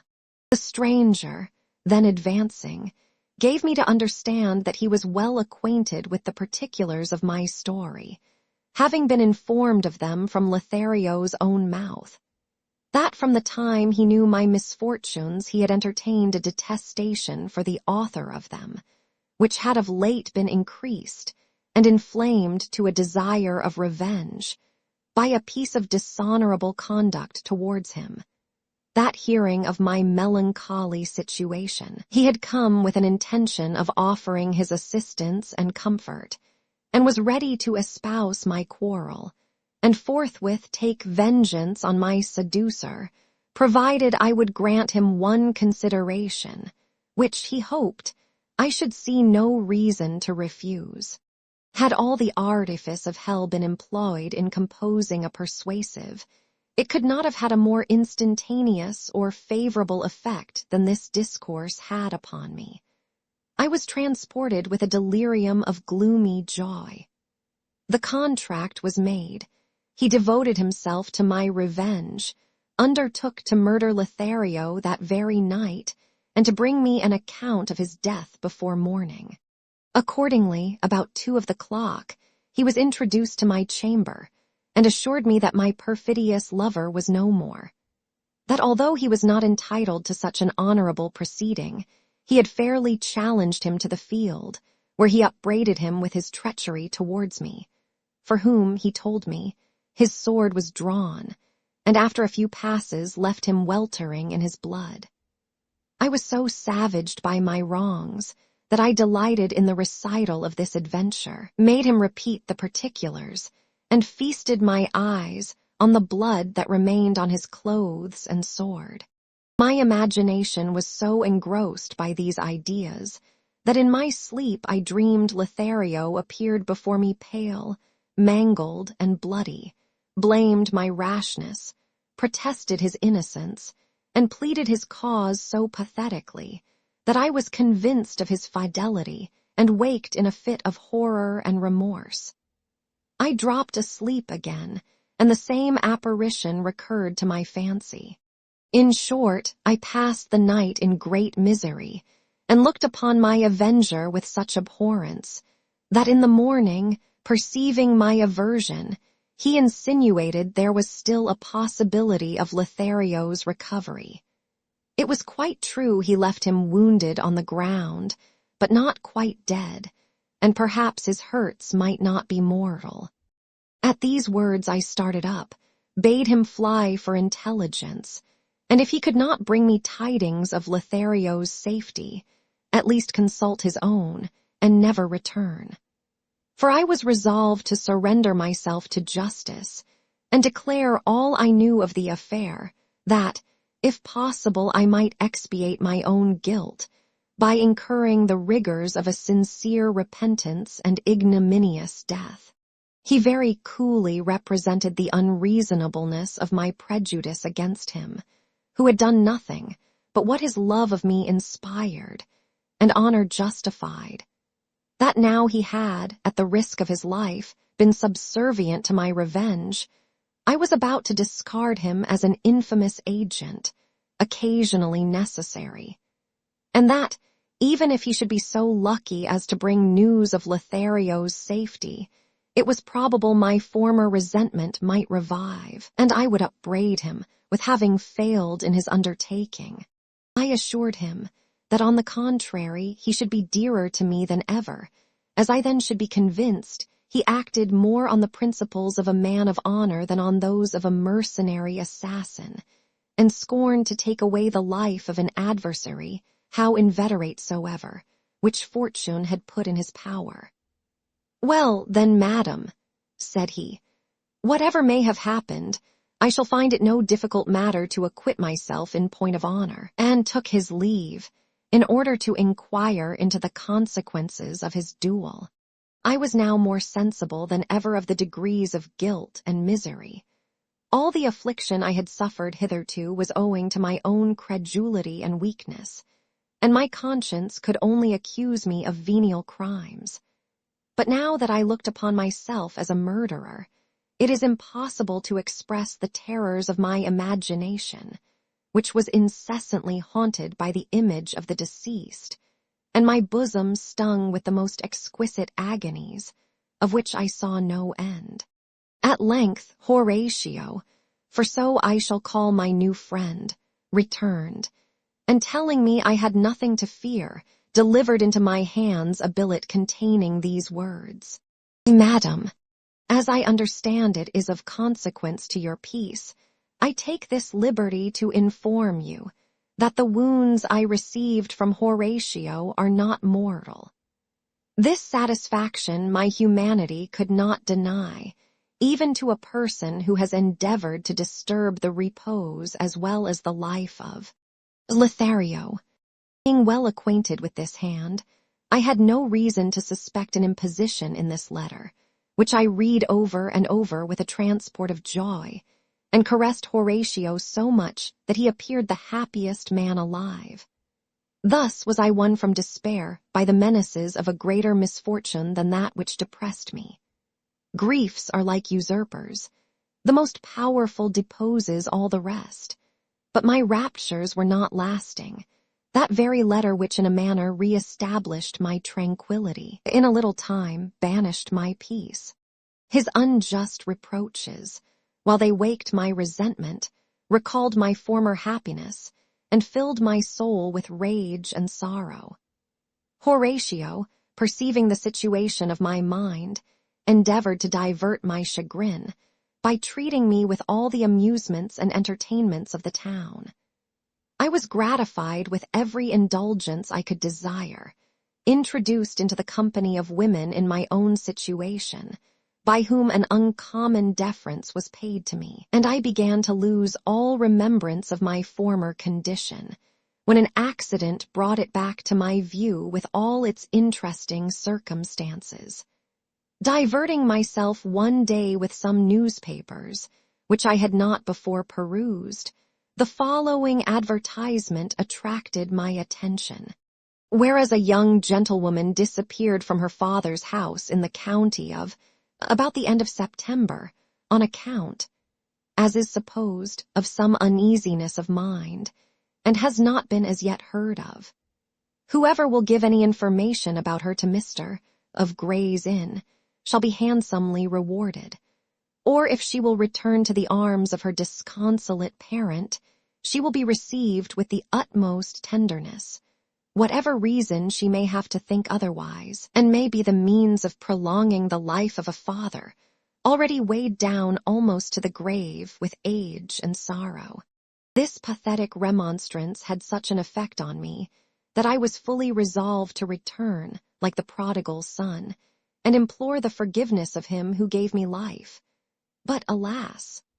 Upon inquiry, I found he had paid his debt to nature a month before, lamenting my absence to his last hour, having left his fortune to a stranger, as a mark of his resentment of my unkind and undutiful behavior. Penetrated with remorse on this occasion, I sank into the most profound melancholy, and considered myself as the immediate cause of his death. I lost all relish for company, and indeed, most of my acquaintances no sooner perceived my change of temper than they abandoned me.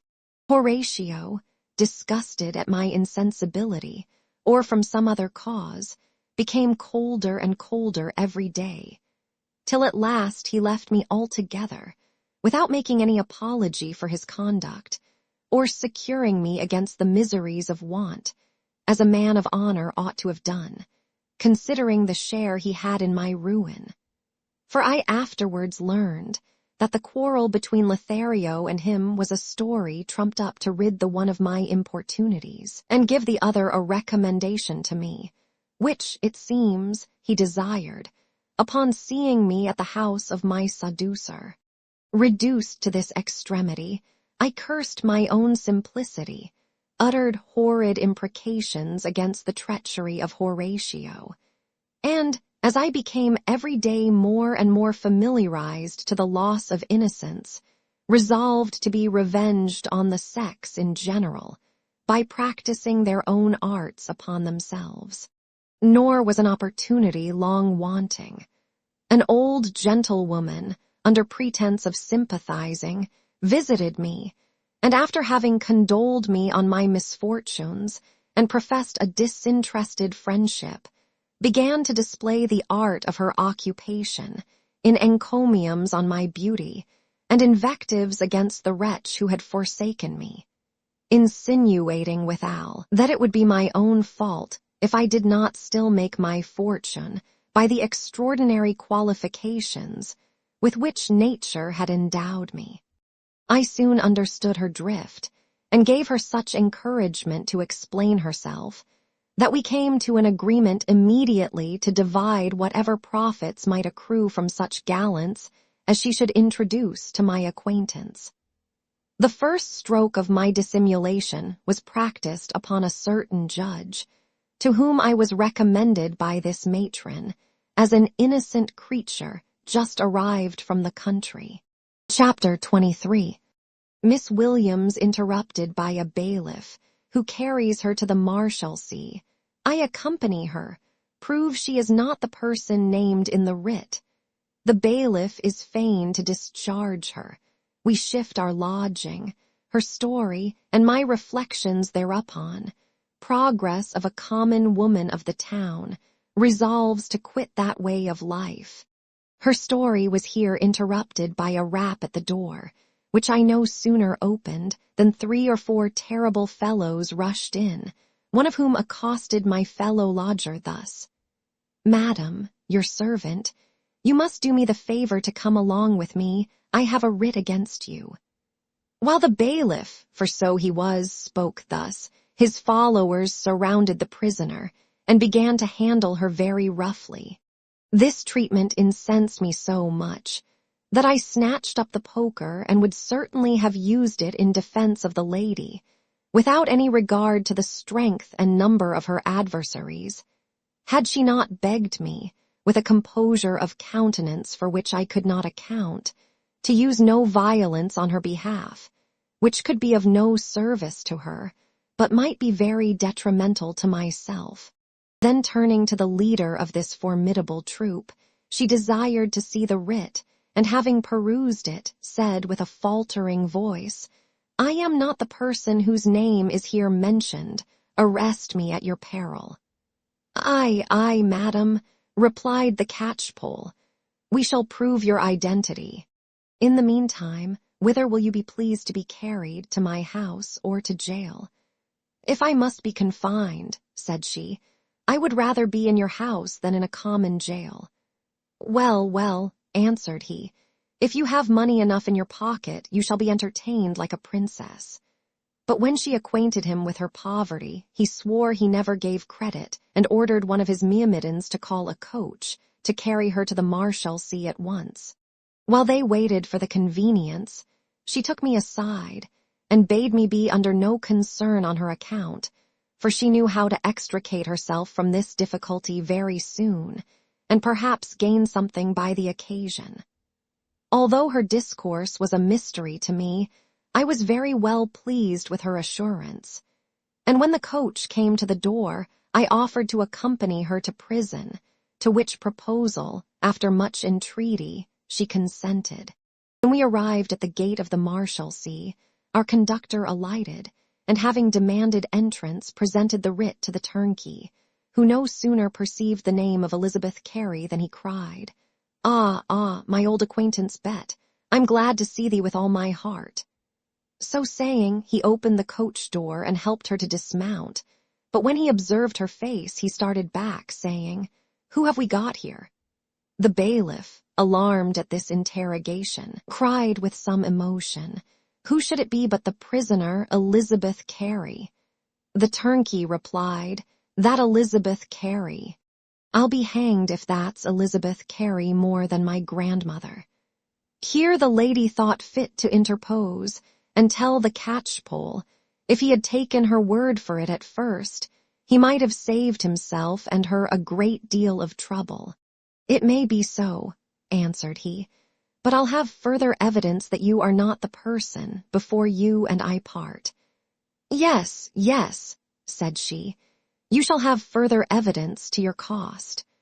Then we adjourned into the lodge and called for a bottle of wine, where my companion wrote a direction to 2 of her acquaintance, and begged the favor of me to go to their lodgings, and request them to come to her immediately. I found them together at a house in Bridges Street, Drury Lane, and as they were luckily unengaged, they set out with me in a hackney coach without hesitation, after I had related the circumstances of the affair, which flattered them with the hopes of seeing a bailiff trounced. For there is an antipathy as natural between women of that class and bailiffs, as that subsisting between mice and cats. Accordingly, when they entered the lodge, they embraced the prisoner very affectionately by the name of Nancy Williams, and asked how long she had been nabbed, and for what. On hearing the particulars of her adventure repeated, they offered to swear before a justice of peace that she was not the person mentioned in the writ, whom, it seems, they all knew. But the bailiff, who was by the time convinced of his mistake, told them he would not put them to that trouble. "Ladies," said he, "there's no harm done. You shall give me leave to treat you with another bottle, and then we'll part friends." This proposal was not at all relished by the sisterhood, and Miss Williams told him, sure he did not imagine her such a fool as to be satisfied with a paltry glass of sour wine. Here the turnkey interrupted her by affirming with an oath that the wine was as good as ever was tipped over tongue. "Well," continued she, "that may be, but were it the best of champagne, it is no recompense for the damage I have suffered both in character and health, by being wrongfully dragged to jail. At this rate, no innocent person is safe, since an officer of justice, out of malice, private pique, or mistake, may injure and oppress the subject with impunity. But, thank heaven, I live under the protection of laws that will not suffer such insults to pass unpunished, and I know very well how to procure redress."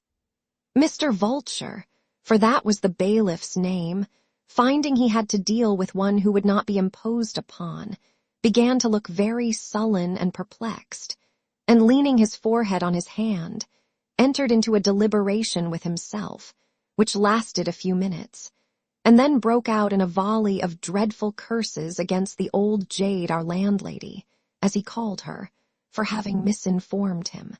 After much wrangling and swearing, the matter was referred to the decision of the turnkey, who, calling for the other bottle, mulcted the bailiff in all the liquor that had been drunk, coach hire, and a couple of guineas for the use of the plaintiff. The money was immediately deposited. Miss Williams gratified the two evidences with 1/2, and putting the other in her pocket drove home with me, leaving the catchpole grumbling over his loss, yet pleased in the main, for having so cheaply got clear of a business that might have cost him 10 times the sum, and his place to boot. This guinea was a very seasonable relief to us, who were reduced to great necessity, 6 of my shirts, and almost all my clothes, except those on my back, having been either pawned or sold for our maintenance before this happened. As we resented the behavior of our landlady, our first care was to provide ourselves with another lodging, whither we removed next day, with an intention to keep ourselves as retired as possible, until our cure should be completed. When we were fixed in our new habitation, I entreated her to finish the story of her life, which she pursued in this manner. The success of our experiment on the judge encouraged us to practice the same deceit on others. But this harvest lasted not long, my character taking air, and my directress deserting me for some new game. Then I took lodgings near Charing Cross, at 2 guineas a week, and began to entertain company in a public manner. But my income being too small to defray my expenses, I was obliged to retrench, and enter into articles with the porters of certain taverns, who undertook to find employment enough for me, provided I would share my profits with them. Accordingly, I was almost every night engaged with company, among whom I was exposed to every mortification, danger, and abuse that flow from drunkenness and brutality. As my spirit was not sufficiently humbled to the will, nor my temper calculated for the conversation of my gallants, it was impossible for me to overcome an aversion I felt for my profession, which manifested itself in a settled gloom on my countenance, and disgusted those sons of mirth and riot so much, that I was frequently used in a shocking manner and kicked downstairs with disgrace. The messengers, seeing me disagreeable to their benefactors and employers, seldom troubled me with a call, and I began to find myself almost totally neglected. To contribute towards my support, I was fain to sell my watch, rings, trinkets, with the best part of my clothes. And I was one evening musing by myself on misery before me when I received a message from a tavern, whither I repaired in a chair, and was introduced to a gentleman dressed like an officer, with whom I supped in a sumptuous manner. In the morning, when I awoke, I found my gallant had got up, and drawing aside the curtain, could not perceive him in the room. I waited a full hour for his return, and then in the greatest perplexity rose up and rang the bell. When the waiter came to the door, he found it locked, and desired admittance, which I granted after observing with great surprise that the key remained on the inside, as when we went to bed.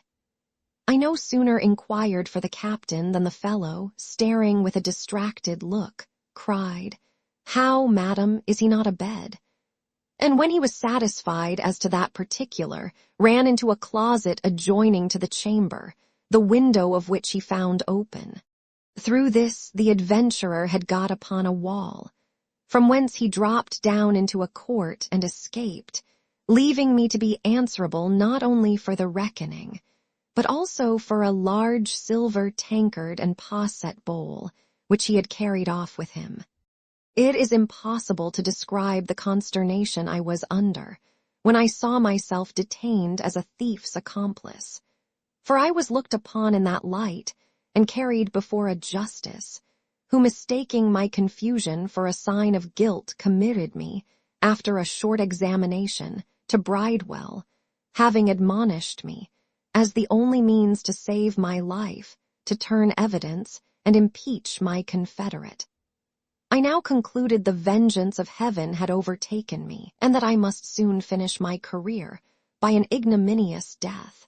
This reflection sank so deep into my soul that I was for some days deprived of my reason, and actually believed myself in hell, tormented by fiends.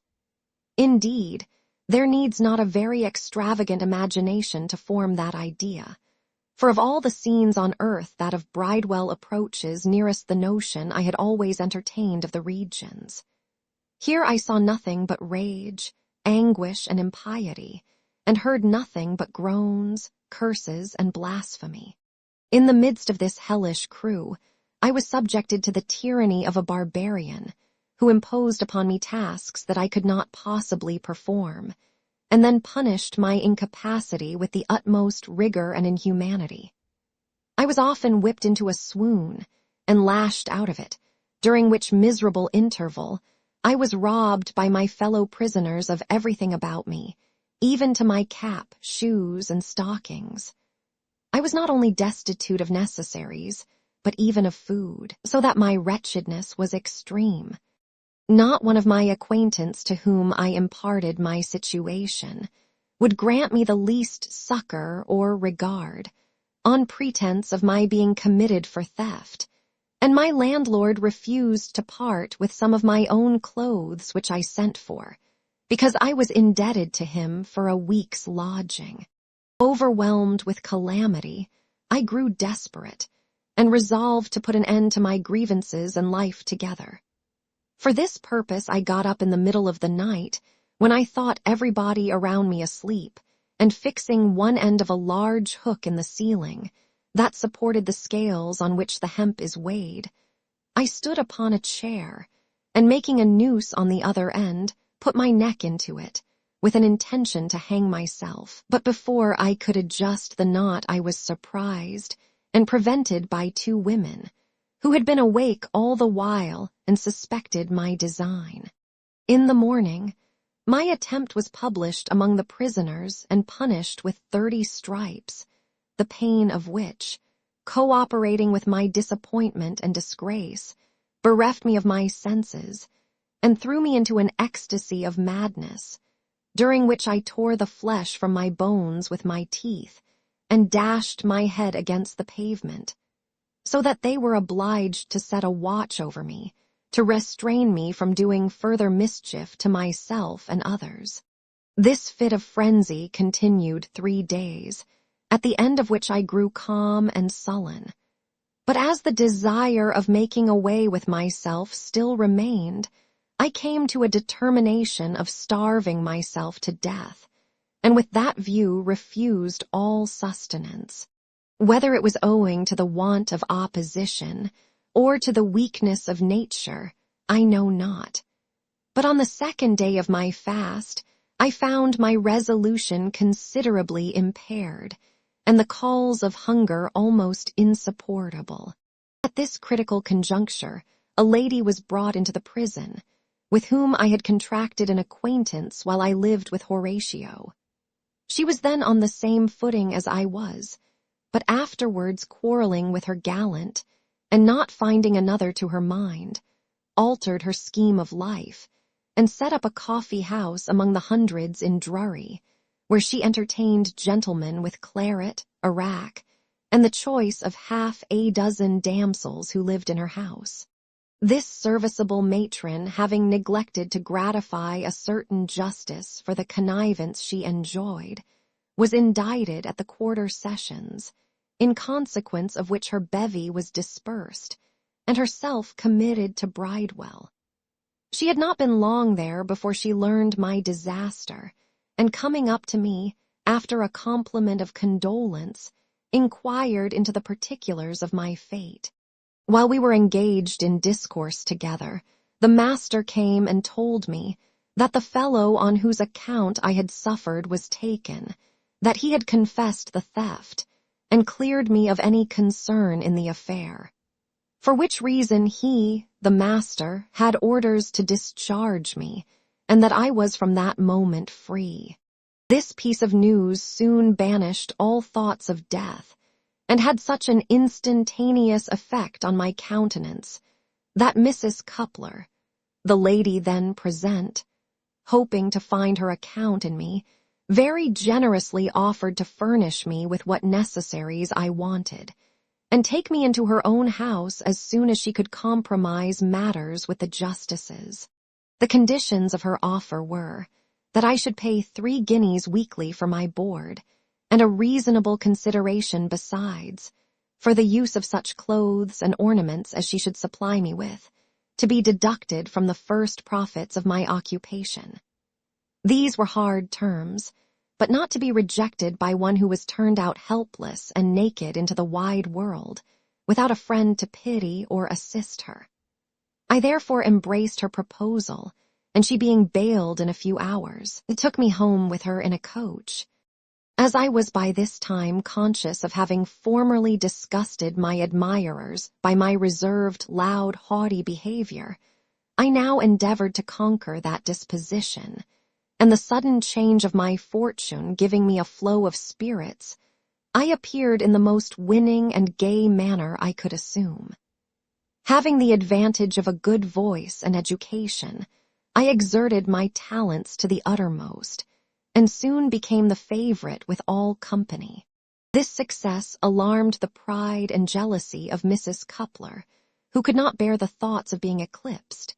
She therefore made a merit of her envy, and whispered among the customers that I was unsound. There needed no more to ruin my reputation and blast my prosperity. Everybody shunned me with marks of aversion and disdain, and in a very short time I was as solitary as ever. Want of gallants was attended with want of money to satisfy my malicious landlady, who, having purposely given me credit to the amount of £11, took out a writ against me, and I was arrested in her own house. Though the room was crowded with people when the bailiff entered, not one of them had compassion enough to mollify my prosecutrix, far less to pay the debt. They even laughed at my tears, and one of them bade me be of good cheer, for I should not want admirers in Newgate. At this instant a sea lieutenant came in, and seeing my plight, began to inquire into the circumstances of my misfortune. "Hark ye, my girl, He inquired, "How far have you overrun the constable?"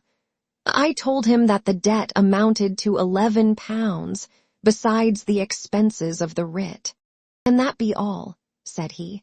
"You shan't go to the bilboes this bout." And taking out his purse, he paid the money, discharged the bailiff, and telling me I had got into the wrong port, advised me to seek out a more convenient harbor, where I could be safely hove down, for which purpose he made me a present of 5 guineas more. I was so touched with this singular piece of generosity that for some time I had not power to thank him. However, as soon as I recollected myself, I begged the favor of him to go with me to the next tavern, where I explained the nature of my disaster, and convinced him of the falsehood of what was reported to my prejudice so effectually, that he from that moment attached himself to me, and we lived in great harmony together, until he was obliged to go to sea, where he perished in a storm. Having lost my benefactor, and almost consumed the remains of his bounty, I saw myself in danger of relapsing into my former necessity, and began to be very uneasy at the prospect of bailiffs and jails. When one of the sisterhood advised me to take lodgings in a part of the town where I was unknown, and pass for an heiress, by which artifice I might entrap somebody to be my husband, who would possibly be able to allow me a handsome maintenance, or at worst screen me from the dread and danger of a prison, by becoming liable for whatever debts I should contract. I approved of this scheme, towards the execution of which my companion clubbed her wardrobe, and undertook to live with me in quality of my maid, with the proviso that she should be reimbursed and handsomely considered out of the profits of my success.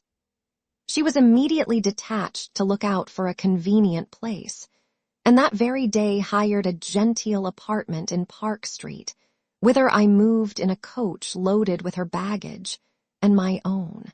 I made my first appearance in a blue riding habit trimmed with silver, and my maid acted her part so artfully that in a day or two my fame spread all over the neighborhood, and I was said to be a rich heiress just arrived from the country. This report brought a swarm of gay young fellows about me, but I soon found them to be all indigent adventurers like myself, who crowded to me like crows to a carrion, with a view of preying upon my fortune. I maintained, however, the appearance of wealth as long as possible, in hopes of gaining some admirer more for my purpose, and at length attracted the regard of one who would have satisfied my wishes, and managed matters so well, that a day was actually fixed for our nuptials. In the interim, he begged leave to introduce an intimate friend to me, which request, as I could not refuse, I had the extreme mortification and surprise to see next night in that friend my old keeper Horatio, who no sooner beheld me than he changed color, but had presence of mind to advance and salute me, bidding me, with a low voice, be under no apprehension, for he would not expose me. In spite of his assurance, I could not recover myself so far as to entertain them, but withdrew to my chamber on pretense of a severe headache, to the no small concern of my adorer, who took his leave in the tenderest manner, and went off with his friend. Having imparted my situation to my companion, she found it high time for us to decamp, and that without any noise, because we were not only indebted to our landlady, but also to several tradesmen in the neighborhood. Our retreat, therefore, was concerted and executed in this manner. Having packed up all our clothes and movables in small parcels, she, on pretense of fetching cordials for me, carried them at several times to the house of an acquaintance, where she likewise procured a lodging, to which we retired in the middle of the night, when every other body in the house was asleep. I was now obliged to aim at lower game, and accordingly spread my nets among tradespeople, but found them all too phlegmatic or cautious for my art and attractions, till at last I became acquainted with you, on whom I practiced all my dexterity. Not that I believed you had any fortune or expectation of me, but that I might transfer the burden of such debts as I had incurred, or should contract from myself to another, and at the same time avenge myself of your sex, by rendering miserable one who bore such resemblance to the wretch who ruined me. But heaven preserved you from my snares by the discovery you made, which was owing to the negligence of my maid in leaving the chamber door unlocked when she went to buy sugar for breakfast. When I found myself detected and forsaken by you, I was fain to move my lodging and dwell 2 pair of stairs higher than before. My companion, being disappointed in her expectations, left me, and I had no other resource than to venture forth, like the owls in the dark, to pick up a precarious and uncomfortable subsistence. I have often sauntered between Ludgate Hill and Charing Cross a whole winter night, exposed not only to the inclemency of the weather, but likewise to the rage of hunger and thirst, without being so happy as to meet with one dupe, then creep up to my garret in a deplorable draggled condition, sneak to bed, and try to bury my appetite and sorrows in sleep. When I lighted on some rake or tradesman reeling home drunk, I frequently suffered the most brutal treatment, in spite of which I was obliged to affect gaiety and good humor, though my soul was stung with resentment and disdain, and my heart loaded with grief and affliction. In the course of these nocturnal adventures, I was infected with the disease that in a short time rendered me the object of my own abhorrence, and drove me to the retreat, where your benevolence rescued me from the jaws of death. So much candor and good sense appeared in this lady's narration, that I made no scruple of believing every syllable of what she said, and expressed my astonishment at the variety of miseries she had undergone in so little time, for all her misfortunes had happened within the compass of 2 years. I compared her situation with my own, and found it 1,000 times more wretched. I had endured hardships, 'tis true. My whole life had been a series of such, and when I looked forward the prospect was not much bettered, but then they were become habitual to me, and consequently I could bear them with less difficulty. If one scheme of life should not succeed, I could have recourse to another, and so to a third, veering about to 1,000 different shifts, according to the emergencies of my fate, without forfeiting the dignity of my character, beyond a power of retrieving it, or subjecting myself wholly to the caprice and barbarity of the world. On the other hand, she had known and relished the sweets of prosperity. She had been brought up under the wings of an indulgent parent, in all the delicacies to which her sex and rank entitled her, and without any extravagance of hope, entertained herself with the view of uninterrupted happiness through the whole scene of life. How fatal, then, how tormenting, how intolerable must her reverse of fortune be? A reverse that not only robs her of these external comforts and plunges her into all the miseries of want, but also murders her peace of mind and entails upon her the curse of eternal infamy. Of all professions, I pronounced that of a courtesan the most deplorable, and her of all courtesans the most unhappy.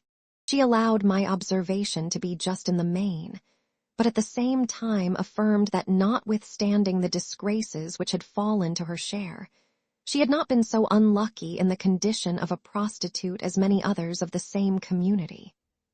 I have often seen, said she, while I strolled about the streets at midnight, a number of naked wretches reduced to rags and filth, huddled together like swine, in the corner of a dark alley, some of whom, but 18 months before, I had known the favorites of the town, rolling in affluence, and glittering in all the pomp of equipage and dress. Miserable wretch that I am, perhaps the same horrors are decreed for me. No, cried she after some pause, I shall never live to such extremity of distress. My own hand shall open a way for my deliverance before I arrive at that forlorn period. Her condition filled me with sympathy and compassion. I revered her qualifications, looked upon her as unfortunate, not criminal, and attended her with such care and success that in less than 2 months her health, as well as my own, was perfectly re-established. As we often conferred upon our mutual affairs and interchanged advice, 1,000 different projects were formed, which, upon further canvassing, appeared impracticable. We would have gladly gone to service, but who would take us in without recommendation? At length an expedient occurred to her, of which she intended to lay hold, and this was to procure with the first money she should earn the homely garb of a country wench, go to some village at a good distance from town, and come up in a wagon as a fresh girl for service, by which means she might be provided for in a manner much more suitable to her inclination than her present way of life. Chapter 24. I am reduced to a great misery, assaulted on Tower Hill by a press gang who put me on board a tender, my usage there. My arrival on board at a man-of-war, where I am put in irons, and released by the good offices of Mr. Thompson, who recommends me as assistant to the surgeon. He relates his own story, characters of the captain, surgeon, and first mate. I applauded the resolution of Miss Williams, who a few days after was hired in quality of bar-keeper by one of the ladies who had witnessed in her behalf at the Marshalsea, and who since that time had got credit with a wine merchant, whose favorite she was, to set up a convenient house of her own. Thither my fellow lodger repaired, after having taken leave of me with a torrent of tears and 1,000 protestations of eternal gratitude, assuring me she would remain in this situation no longer than she could pick up money sufficient to put her other design in execution. As for my own part, I saw no resource but the army or navy, between which I hesitated so long that I found myself reduced to a starving condition. My spirit began to accommodate itself to my beggarly fate, and I became so mean as to go down towards Wapping, with an intention to inquire for an old schoolfellow, who, I understood, had got the command of a small coasting vessel then in the river, and implore his assistance. My destiny prevented this abject piece of behavior, for as I crossed Tower Wharf, a squat, tawny fellow with a hanger by his side and a cudgel in his hand came up to me, calling, "Yo-ho! Brother, you must come along with me." As I did not like his appearance, instead of answering his salutation, I quickened my pace in hope of ridding myself of his company, upon which he whistled aloud, and immediately another sailor appeared before me, who laid hold of me by the collar, and began to drag me along.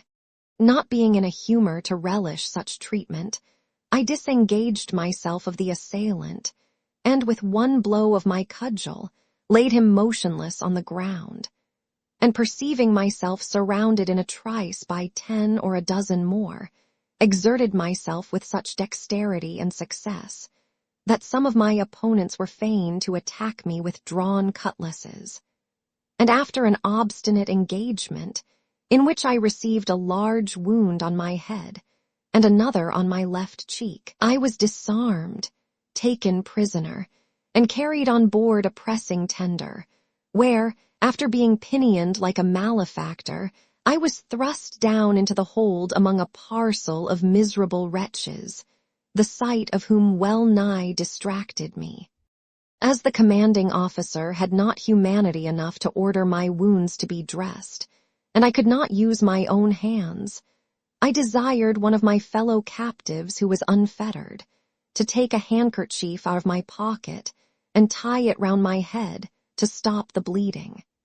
He pulled out my handkerchief, 'tis true, but instead of applying it to the use for which I designed it, went to the grating of the hatchway and with astonishing composure sold it before my face to a bumboat woman then on board, for a quart of gin, with which he treated his companions, regardless of my circumstances and entreaties.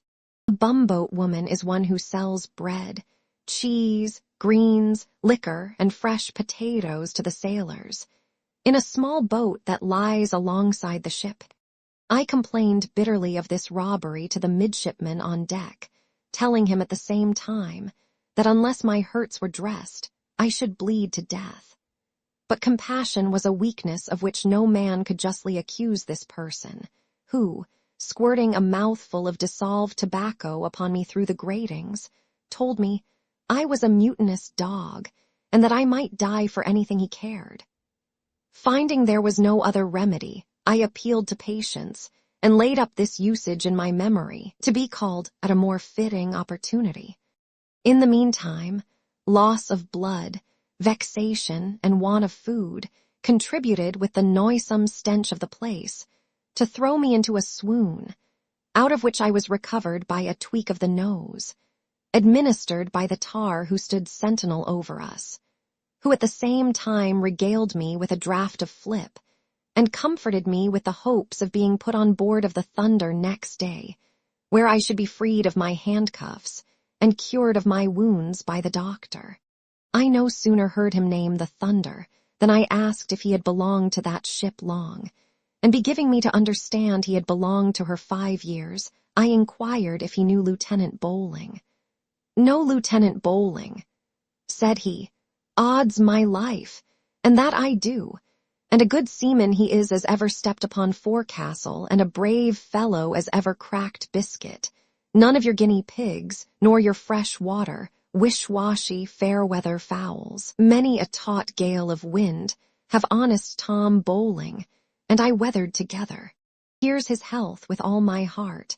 Wherever he is, aloft or alow, the lieutenant needs not be ashamed to show himself." I was so much affected with this eulogium that I could not refrain from telling him that I was Lieutenant Bowling's kinsman, in consequence of which connection he expressed his inclination to serve me, and when he was relieved, brought some cold boiled beef in a platter, and biscuit, on which we supped plentifully, and afterwards drank another can of flip together. While we were thus engaged, he recounted a great many exploits of my uncle, who, I found, was very much beloved by the ship's company, and pitied for the misfortune that had happened to him in Hispaniola, which I was very glad to be informed was not so great as I imagined. For Captain Oakham had recovered of his wounds, and actually at that time commanded the ship. Having by accident in my pocket my uncle's letter written from Port Louis, I gave it my benefactor, whose name was Jack Ratlin, for his perusal. But honest Jack told me frankly he could not read, and desired to know the contents, which I immediately communicated. When he heard that part of it in which he says he had written to his landlord in Deal, he cried, "Body o' me, that was old Ben Block, he was dead before the letter came to hand." Aye, had Ben been alive, Lieutenant Bowling would have had no occasion to skulk so long. Honest Ben was the first man that taught him to hand, reef, and steer. Well, we must all die, that's certain. We must all come to port sooner or later, at sea or on shore. We must be fast moored one day. Death's like the best bower anchor, as the saying is. It will bring us all up. I could not but signify my approbation of the justness of Jack's reflections, and inquired into the occasion of the quarrel between Captain Oakham and my uncle, which he explained in this manner. "Captain Oakham, to be sure, is a good man enough. Besides, he's my commander. But what's that to me? I do my duty, and value no man's anger of a rope's end. Now the report goes as how he's a lord or baron knight's brother, whereby, d'ye see me, he carries a straight arm and keeps aloof from his officers, though mayhap they may be as good men in the main as he. Now we lying at anchor in Tuberon Bay, Lieutenant Bowling had the middle watch, and as he always kept a good lookout, he made, d'ye see, 3 lights in the offing, whereby he ran down to the great cabin for orders and found the captain asleep. Whereupon he waked him, which put him in a main high passion, and he swore woundily at the lieutenant and called him lousy Scotch son of a whore. For, I being then sentinel in the steerage, heard all, and swab and lubber, whereby the lieutenant returned the salute, and they jawed together fore and aft a good spell, till at last the captain turned out, and, laying hold of a rattan, came athwart Mr. Bowling's quarter. Whereby he told the captain that, if he was not his commander, he would heave him overboard, and demanded satisfaction ashore. Whereby in the morning watch, the captain went ashore in the pinnace, and afterwards the lieutenant carried the cutter ashore, and so they, leaving the boat's crews on their oars, went away together. And so, d'ye see, in less than a quarter of an hour we heard firing, whereby we made for the place, and found the captain lying wounded on the beach, and so brought him on board to the doctor, who cured him in less than 6 weeks. The lieutenant clapped on all the sail he could bear, and had got far enough ahead before we knew anything of the matter, so that we could never after get sight of him, for which we were not sorry, because the captain was mainly wrath, and would certainly have done him a mischief. For he afterwards caused him to be run on the ship's books, whereby he lost all his pay, and if he should be taken, would be tried as a deserter. This account of the captain's behavior gave me no advantageous idea of his character, and I could not help lamenting my own fate that had subjected me to such a commander. However, making a virtue of necessity, I put a good face on the matter, and next day was, with the other pressed men, put on board of the Thunder, lying at the Nore. When we came alongside, the mate, who guarded us thither, ordered my handcuffs to be taken off, that I might get on board the easier. This circumstance being perceived by some of the company who stood upon the gangboard to see us enter, one of them called to Jack Ratlin, who was busied in doing this friendly office for me. "Hey, Jack, what Newgate galley have you boarded in the river as you came along? Have we not thieves eno among us already?" Another, observing my wounds, which remained exposed to the air, told me my seams were uncaulked and that I must be new paid. A third, seeing my hair clotted together with blood, as it were into distinct cords, took notice that my bows were mended with the red ropes instead of my side. A fourth asked me if I could not keep my yards square without iron braces, and, in short, 1,000 witticisms of the same nature were passed upon me before I could get up the ship's side. After we had been all entered upon the ship's books, I inquired of one of my shipmates where the surgeon was, that I might have my wounds dressed, and had actually got as far as the middle deck, for our ship carried 80 guns, in my way to the cockpit, when I was met by the same midshipman who had used me so barbarously in the tender. He, seeing me free from my chains, asked, with an insolent air, who had released me. To this question, I foolishly answered, with a countenance that too plainly declared the state of my thoughts, "Whoever did it, I am persuaded did not consult you in the affair." I had no sooner uttered these words than he cried, "Damn you, you saucy son of a hitch, I'll teach you to talk so to your officer." So saying, he bestowed on me several severe stripes with a supple jack he had in his hand, and going to the commanding officer, made such a report of me that I was immediately put in irons by the master-at-arms, and a sentinel placed over me. Honest Ratlin, as soon as he heard of my condition, came to me, and administered all the consolation he could, and then went to the surgeon in my behalf, who sent one of his mates to dress my wounds. This mate was no other than my old friend Thompson, with whom I became acquainted at the Navy office, as before mentioned. If I knew him at first sight, it was not easy for him to recognize me, disfigured with blood and dirt, and altered by the misery I had undergone. Unknown as I was to him, he surveyed me with looks of compassion and handled my sores with great tenderness. When he had applied what he thought proper and was about to leave me, I asked him if my misfortunes had disguised me so much that he could not recollect my face. Upon this address he observed me with great earnestness for some time, and at length protested he could not recollect one feature of my countenance. To keep him no longer in suspense, I told him my name, which when he heard, he embraced me with affection, and professed his sorrow at seeing me in such a disagreeable situation. I made him acquainted with my story, and when he heard how inhumanly I had been used in the tender, he left me abruptly, assuring me I should see him again soon.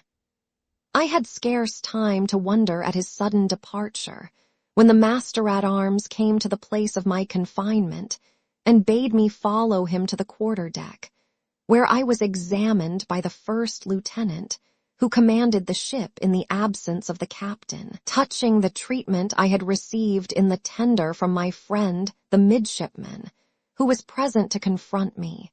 I recounted the particulars of his behavior to me, not only in the tender, but since my being on board the ship, part of which being proved by the evidence of Jack Ratlin and others, who had no great devotion for my oppressor, I was discharged from confinement to make way for him, who was delivered to the master-at-arms to take his turn in the bilboes.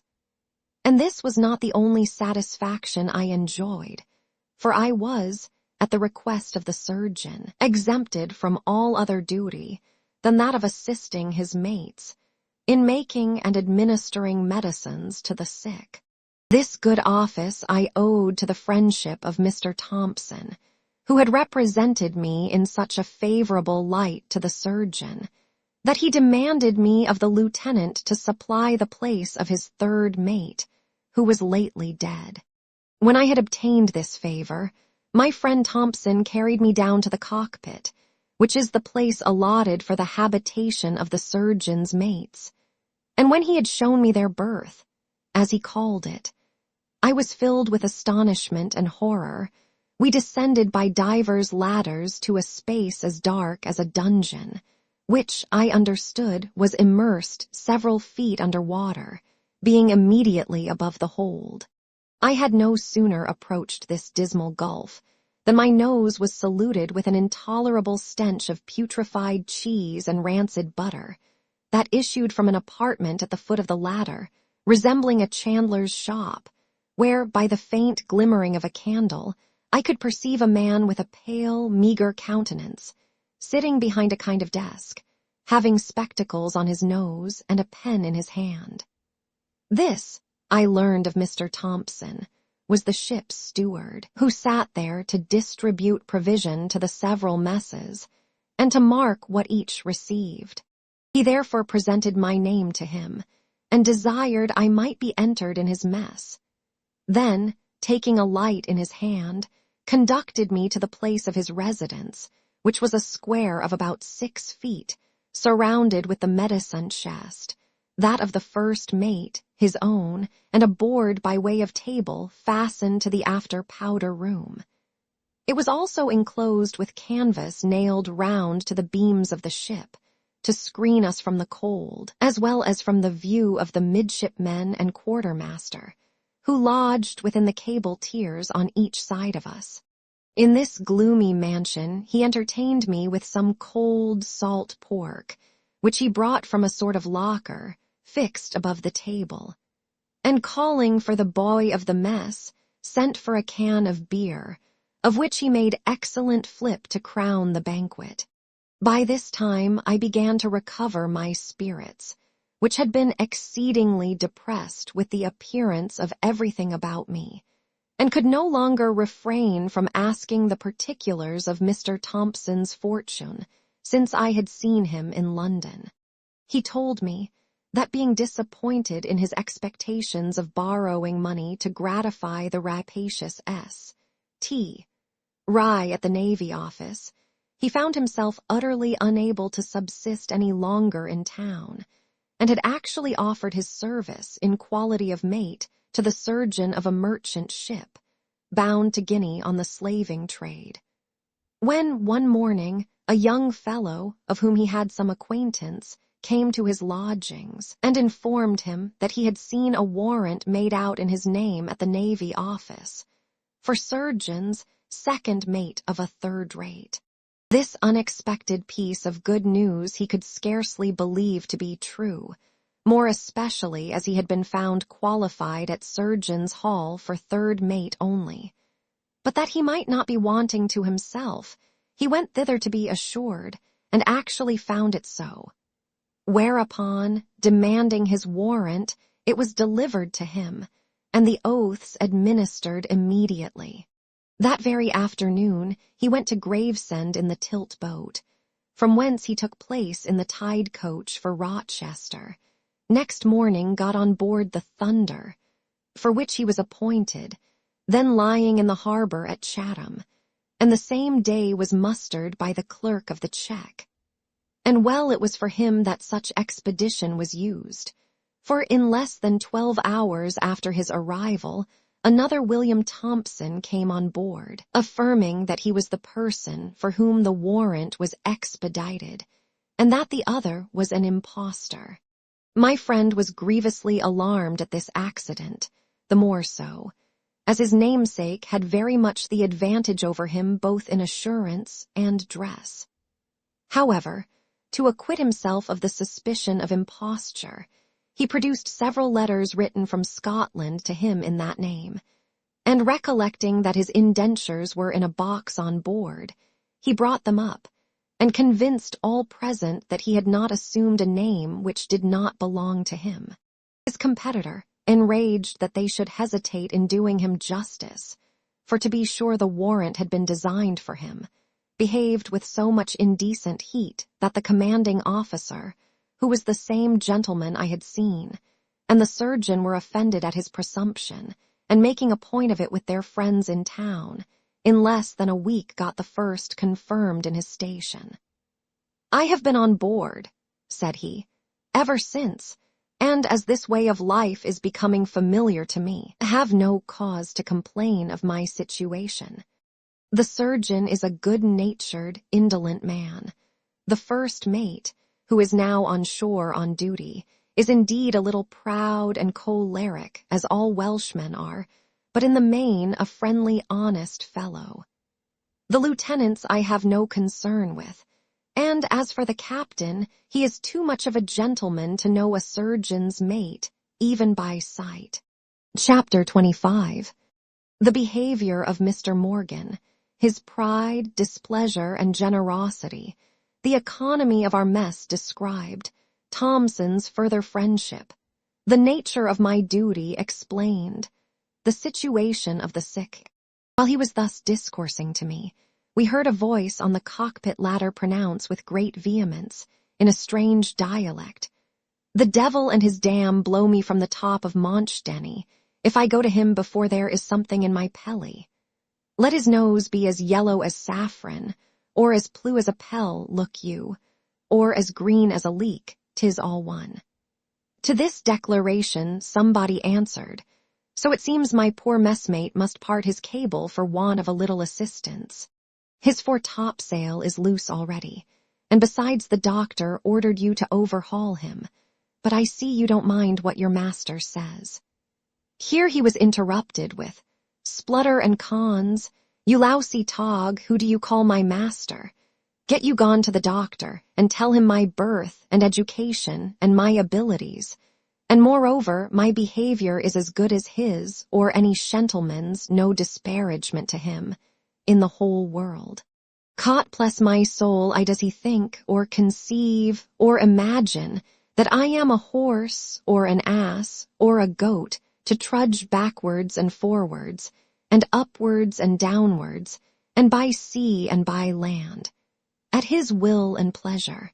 Go your ways, you rapscallion, and tell Dr. Atkins that I desire and request that he will give a look upon the tying man, and order something for him, if he be dead or alive, and I will see him take it by and by, when my craving stomach is satisfied, look you. At this, the other went away, saying, that if they should serve him so when he was dying, by God he would be foul of them in the other world. Here Mr. Thompson let me know that the person we heard was Mr. Morgan, the first mate, who was just come on board from the hospital, whither he had attended some of the sick in the morning. At the same time I saw him come into the berth. He was a short, thick man, with a face garnished with pimples, a snub nose turned up at the end, an excessive wide mouth, and little fiery eyes, surrounded with skin puckered up in innumerable wrinkles. My friend immediately made him acquainted with my case, when he regarded me with a very lofty look, but without speaking, set down a bundle he had in his hand, and approached the cupboard, which when he had opened, he exclaimed in a great passion, "Cod is my life, all the pork is gone, as I am a Christian." Thompson then gave him to understand that, as I had been brought on board half famished, he could do no less than to entertain me with what was in the locker, and the rather, as he had bid the steward enter me in the mess. Whether this disappointment made Mr. Morgan more peevish than usual, or he really thought himself too little regarded by his fellow mate, I know not, but after some pause he went on in this manner. "Mr. Thompson, perhaps you do not use me with all the good manners and complaisance and respect, look you. That becomes you, because you have not vouchsafed to advise with me in this affair. I have in my time, look you, been a man of some weight and substance and consideration, and have kept house and home, and paid scot and lot and the king's taxes. Ay, and maintained a family to boot. And moreover also, I am your senior, and your older, and your petter, Mr. Thompson. My elder I'll allow you to be, but not my better," cried Thompson with some heat. "Cot is my saviour, and witness too," said Morgan, with great vehemence, "that I am more elder, and therefore more petter by many years than you." Fearing this dispute might be attended with some bad consequence, I interposed, and told Mr. Morgan I was very sorry for having been the occasion of any difference between him and the second mate, and that, rather than cause the least breach in their good understanding, I would eat my allowance to myself, or seek admission into some other company. But Thompson, with more spirit than discretion, as I thought, insisted upon my remaining where he had appointed me, and observed that no man, possessed of generosity and compassion, would have any objection to it, considering my birth and talents, and the misfortunes I had of late so unjustly undergone. This was touching Mr. Morgan on the right key, who protested with great earnestness that he had no objection to my being received in the mess, but only complained that the ceremony of asking his consent was not observed. "As for a sheltenman in distress," said he, shaking me by the hand, "I loaf him as I loaf my own powels, for, cot help me, I have had vexations enough upon my own pack." And as I afterwards learned, in so saying, he spoke no more than what was true, for he had been once settled in a very good situation in Glamorganshire, and was ruined by being security for an acquaintance. All differences being composed, he untied his bundle, which consisted of 3 bunches of onions and a great lump of Cheshire cheese, wrapped up in a handkerchief, and taking some biscuit from the cupboard, fell to with a keen appetite, inviting us to share of the repast. When he had fed heartily on his homely fare, he filled a large cup, made of a cocoa-nut shell, with brandy, and drinking it off told us, brandy was the best menstruum for onions and cheese. His hunger being appeased, he began to be in better humor, and being inquisitive about my birth, no sooner understood that I was descended of a good family, than he discovered a particular good will to me on that account, deducing his own pedigree in a direct line from the famous Caractacus, king of the Britons, who was first the prisoner, and afterwards the friend of Claudius Caesar. Perceiving how much I was reduced in point of linen, he made me a present of 2 good ruffled shirts, which, with 2 more of check which I received from Mr. Thompson, enabled me to appear with decency. Meanwhile the sailor, whom Mr. Morgan had sent to the doctor, brought a prescription for his messmate, which when the Welshman had read, he got up to prepare it and asked if the man was dead or alive. "Dead," replied Jack. "If he was dead, he would have no occasion for doctor's stuff. No, thank God, death had as yet boarded him, but they have been yardarm and yardarm these 3 glasses. "Are his eyes open?" continued the mate. "His starboard eye," said the sailor, "is open, but fast jammed in his head, and the halyards of his under jaw have given way." "Passion of my heart," cried Morgan, "the man is as pad as one would desire to be. Did you feel his pulses?" To this the other replied with onnen. Upon which this Cambro Briton, with great earnestness and humanity, ordered the tar to run to his messmate and keep him alive till he should come with the medicine. "And then," said he, "you shall peradventure behold what you shall see." The poor fellow, with great simplicity, ran to the place where the sick man lay, but in less than a minute returned with a woeful countenance and told us his comrade had struck. Morgan, hearing this, exclaimed, "Mercy upon my salvation! Why did you not stop him till I came?" "Stop him," said the other. "I hailed him several times, but he was too far on his way, and the enemy had got possession of his close quarters, so that he did not mind me." "Well, well," said he, "we all owe heaven a teeth. Go your ways, you ragamuffin, and take an example and a warning. Look you, and repent of your misdeeds." So saying, he pushed the seaman out of the berth. While we entertained us with reflections suitable to this event, we heard the boatswain pipe to dinner, and immediately the boy belonging to our mess ran to the locker, from whence he carried off a large wooden platter, and in a few minutes returned with it full of boiled peas, crying scaldings all the way as he came. The cloth, consisting of a piece of an old sail, was instantly laid, covered with 3 plates, which by the color I could with difficulty discern to be metal, and as many spoons of the same composition, 2 of which were curtailed in the handles, and the other abridged in the lip. Mr. Morgan himself enriched this mess with a lump of salt butter scooped from an old gallipot, and a handful of onions shorn, with some pounded pepper. I was not very much tempted with the appearance of this dish, of which, nevertheless, my messmates ate heartily, advising me to follow their example, as it was banyan day, and we could have no meat till next noon. But I had already laid in sufficient for the occasion, and therefore desired to be excused, expressing a curiosity to know the meaning of banyan day. They told me that, on Mondays, Wednesdays, and Fridays, the ship's company had no allowance of meat, and that these meager days were called banyan days, the reason of which they did not know. But I have since learned they take their denomination from a sect of devotees in some parts of the East Indies, who never taste flesh. After dinner, Thompson led me round the ship, showed me the different parts, described their uses, and as far as he could, made me acquainted with the particulars of the discipline and economy practiced on board.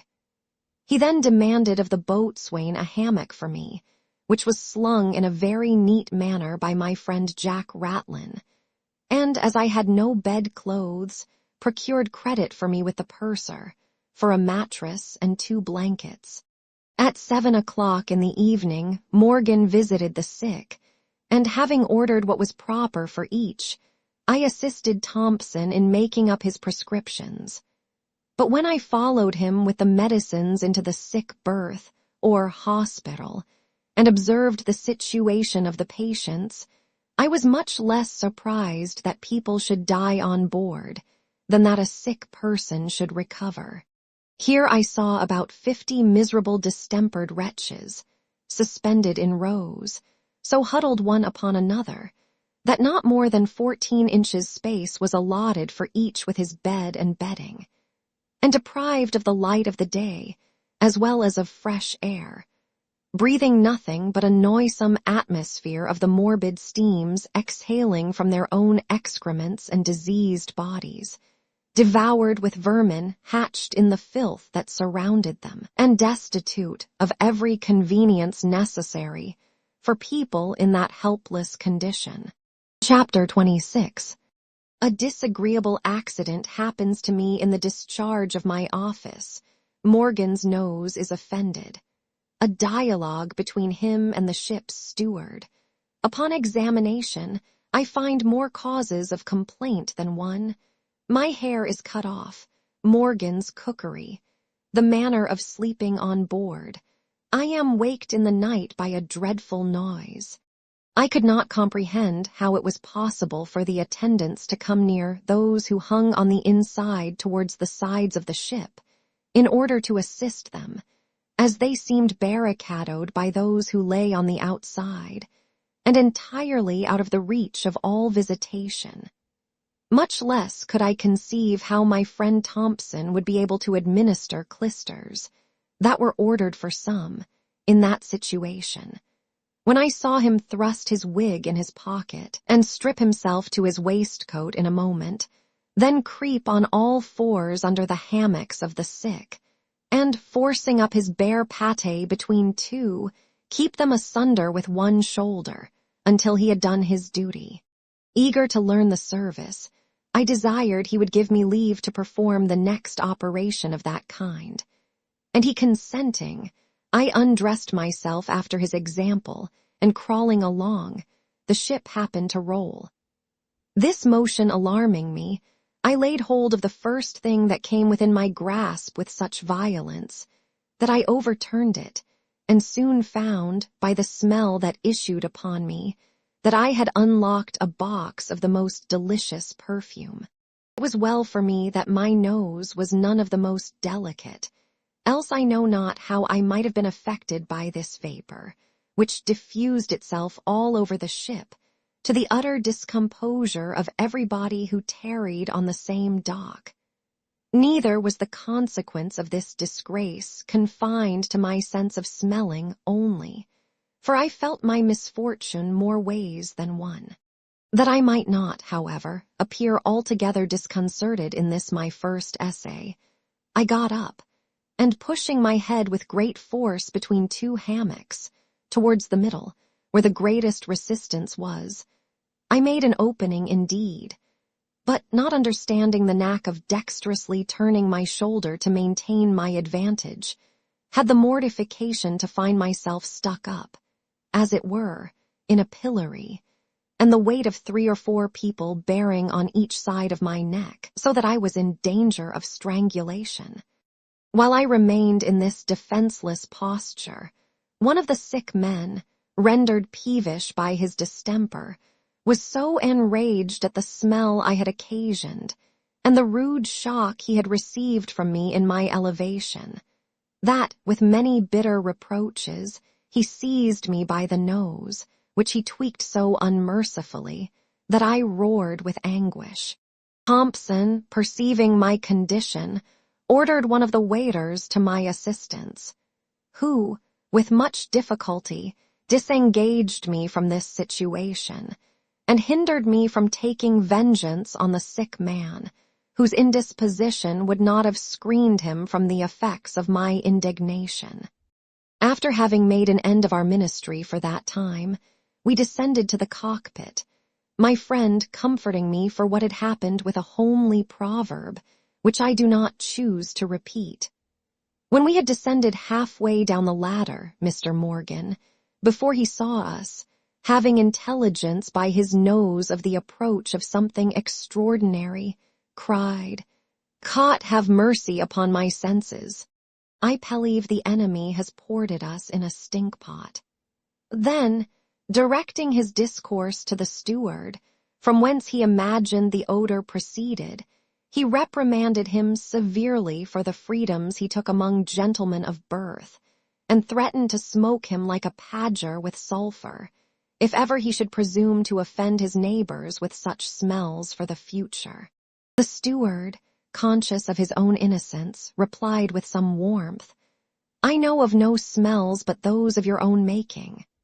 This repartee introduced a smart dialogue, in which the Welshman undertook to prove that, though the stench he complained of did not flow from the steward's own body, he was nevertheless the author of it by serving out damaged provisions to the ship's company, and in particular putrefied cheese, from the use of which only, he affirmed, such unsavory steams could arise.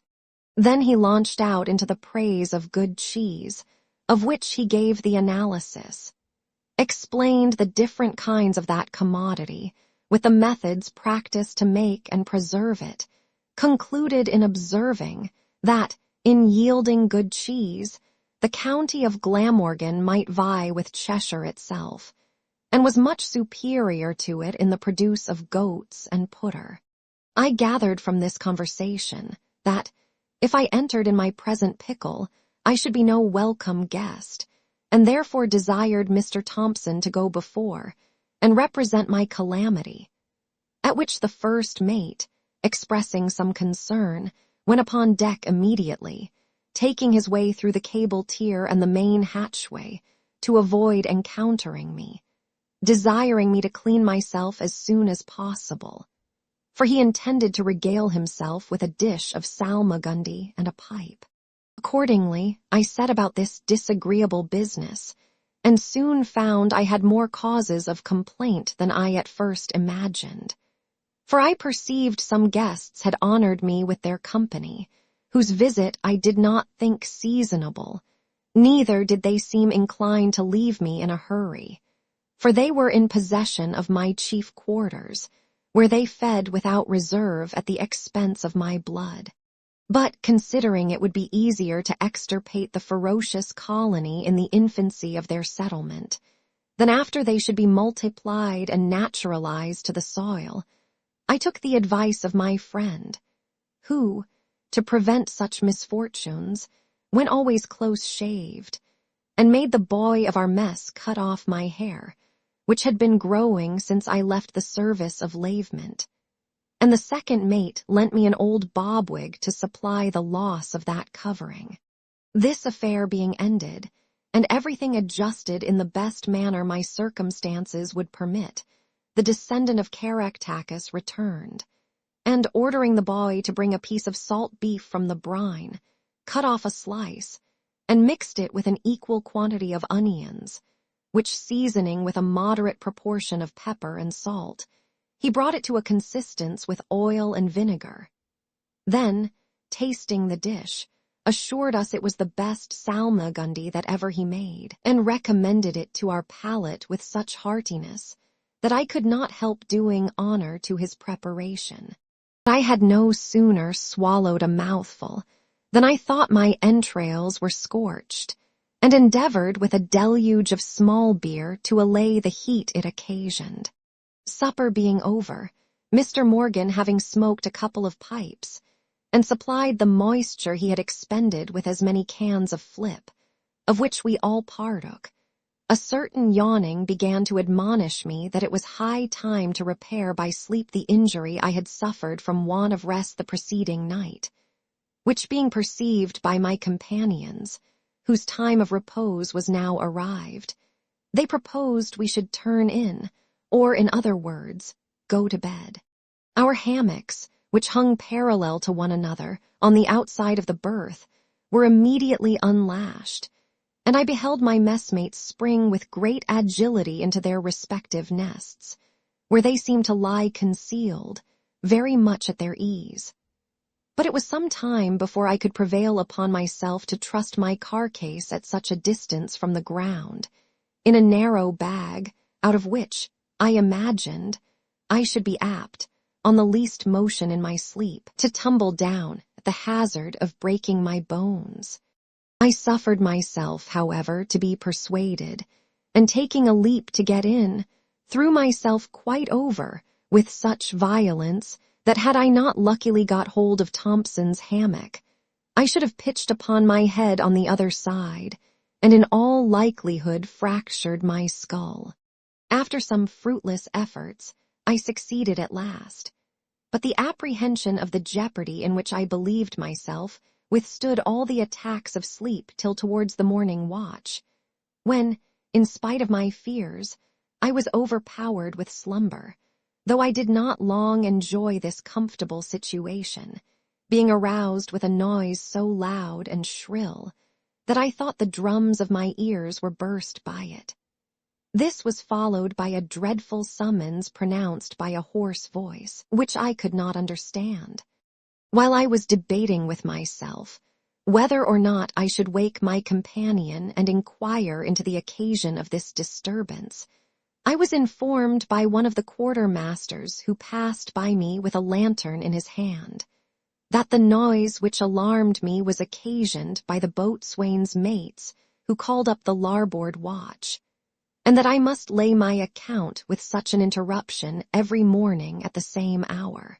Being now more assured of my safety, I undressed myself again to rest, and slept till 8 o'clock, when rising and breakfasting with my comrades on biscuit and brandy, the sick were visited and assisted as before. After which visitation my good friend Thompson explained and performed another piece of duty, to which I was a stranger. At a certain hour in the morning, the boy of the mess went round all the decks, ringing a small handbell, and, in rhymes composed for the occasion, invited all those who had sores to repair before the mast, where one of the doctor's mates attended, with applications to dress them. Chapter 27. I acquire the friendship of the surgeon, who procures a warrant for me and makes me a present of clothes. A battle between a midshipman and me. The surgeon leaves the ship. The captain comes on board with another surgeon. A dialogue between the captain and Morgan. The sick are ordered to be brought upon the quarterdeck and examined. The consequences of that order. A madman accuses Morgan and is set at liberty by command of the captain, whom he instantly attacks and pummels without mercy. While I was busied with my friend in the practice, the doctor chanced to pass by the place where we were, and stopping to observe me appeared very well satisfied with my application, and afterwards sent for me to his cabin, where, having examined me touching my skill in surgery, and the particulars of my fortune, he interested himself so far in my behalf as to promise his assistance in procuring a warrant for me, seeing I had already been found qualified at Surgeon's Hall for the station I filled on board. And in this good office he the more cordially engaged when he understood I was nephew to Lieutenant Bowling, for whom he expressed a particular regard. In the meantime, I could learn from his discourse that he did not intend to go to sea again with Captain Oakham, having, as he thought, been indifferently used by him during the last voyage. While I lived tolerably easy, in expectation of preferment, I was not altogether without mortifications, which I not only suffered from the rude insults of the sailors and petty officers, among whom I was known by the name of Loblolly Boy, but also from the disposition of Morgan, who, though friendly in the main, was often very troublesome with his pride, which expected a good deal of submission from me, and delighted in recapitulating the favors I had received at his hands. About 6 weeks after my arrival on board, the surgeon, bidding me to follow him into his cabin, presented a warrant to me, by which I was appointed surgeon's third mate on board the Thunder. This he had procured by his interest at the Navy Office, as also another for himself, by virtue of which he was removed into a second rate. I acknowledged his kindness in the strongest terms my gratitude could suggest, and professed my sorrow at the prospect of losing so valuable a friend, to whom I hoped to have recommended myself still further, by my respectful and diligent behavior. But his generosity rested not here, for before he left the ship, he made me a present of a chest and some clothes that enabled me to support the rank to which he had raised me. I found my spirit revive with my good fortune, and now I was an officer, resolved to maintain the dignity of my station, against all opposition or affronts. Nor was it long before I had occasion to exert my resolution. My old enemy, the midshipman, whose name was Crampley, entertaining an implacable animosity against me for the disgrace he had suffered on my account, had since that time taken all opportunities of reviling and ridiculing me, when I was not entitled to retort this bad usage. And even after I had been rated on the books and mustered as surgeon's mate, did not think fit to restrain his insolence. In particular, being one day present while I dressed a wound in a sailor's leg, he began to sing a song, which I thought highly injurious to the honor of my country, and therefore signified my resentment, by observing that the Scots always laid their account with finding enemies among the ignorant, insignificant, and malicious. This unexpected piece of assurance enraged him to such a degree that he lent me a blow on the face, which I verily thought had demolished my cheekbone. I was not slow in returning the obligation, and the affair began to be very serious, when by accident Mr. Morgan, and one of the master's mates, coming that way, interposed, and inquiring into the cause, endeavored to promote a reconciliation. But finding us both exasperated to the uttermost, and bent against accommodation, they advised us either to leave our difference undecided, till we should have an opportunity of terminating it on shore, like gentlemen, or else choose a proper place on board, and bring it to an issue by boxing. The last expedient was greedily embraced by us both, and being forthwith conducted to the ground proposed, we stripped in a moment, and began a furious contest, in which I soon found myself inferior to my antagonist, not so much in strength and agility, as in skill, which he had acquired in the school of Hockley in the Hole at Tottenham Court.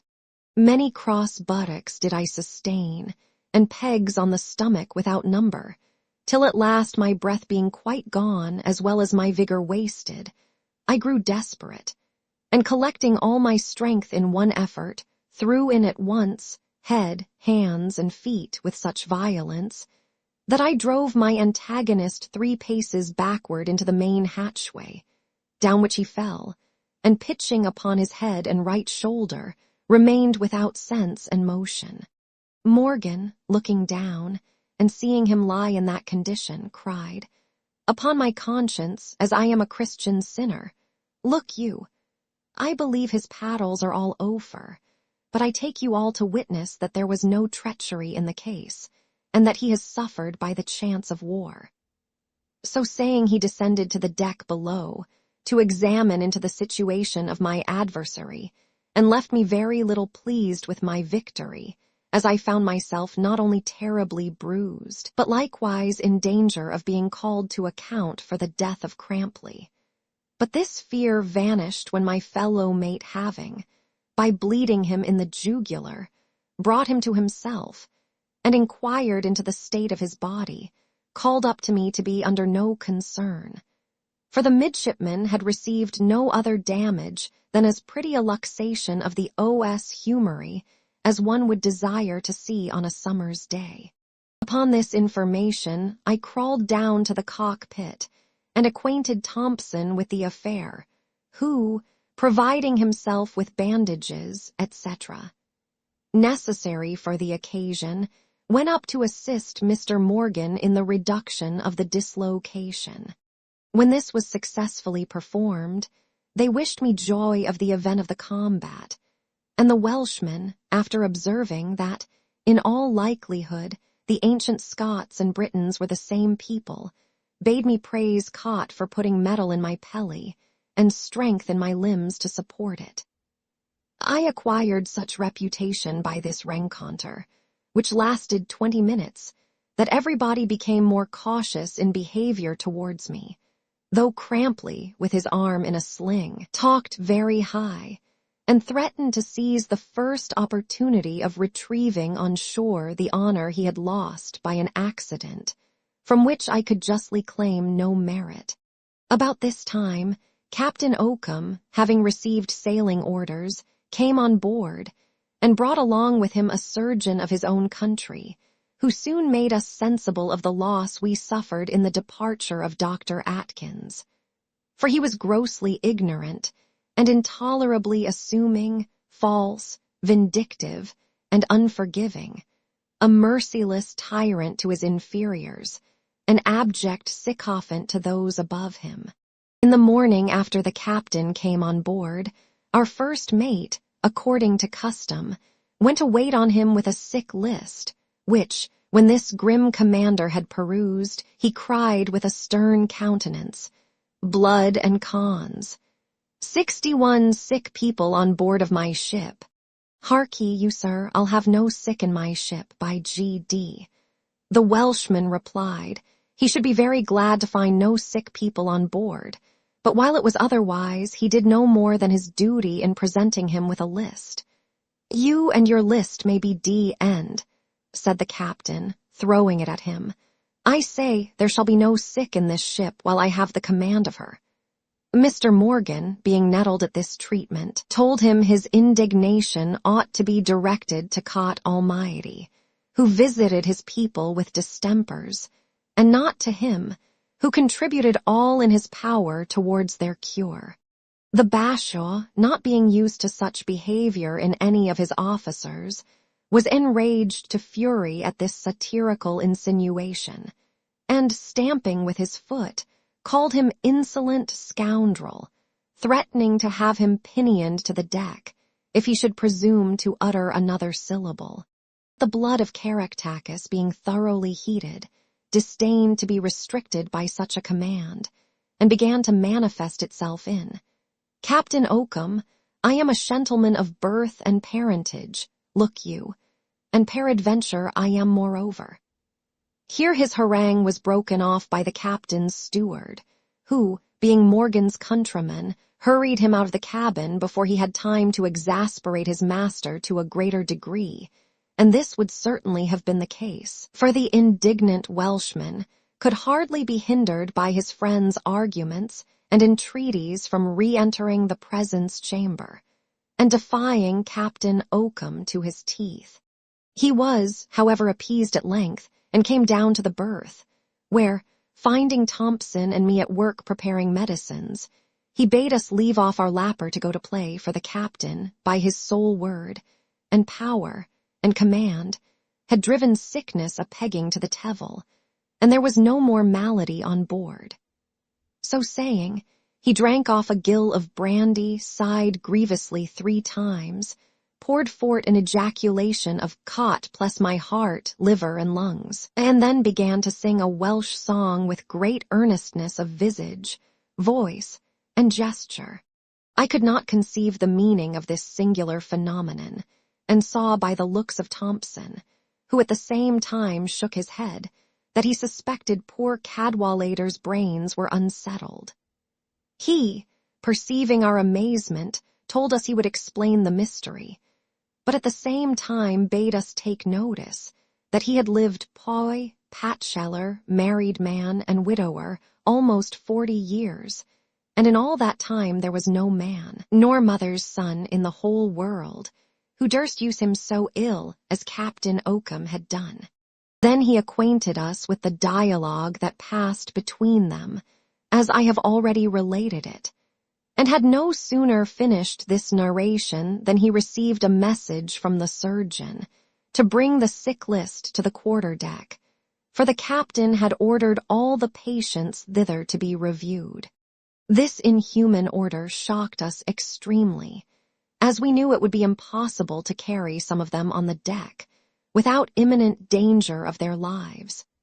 But, as we likewise knew it would be to no purpose for us to remonstrate against it, we repaired to the quarter-deck in a body, to see this extraordinary muster, Morgan observing by the way that the captain was going to send to the other world a great many evidences to testify against himself.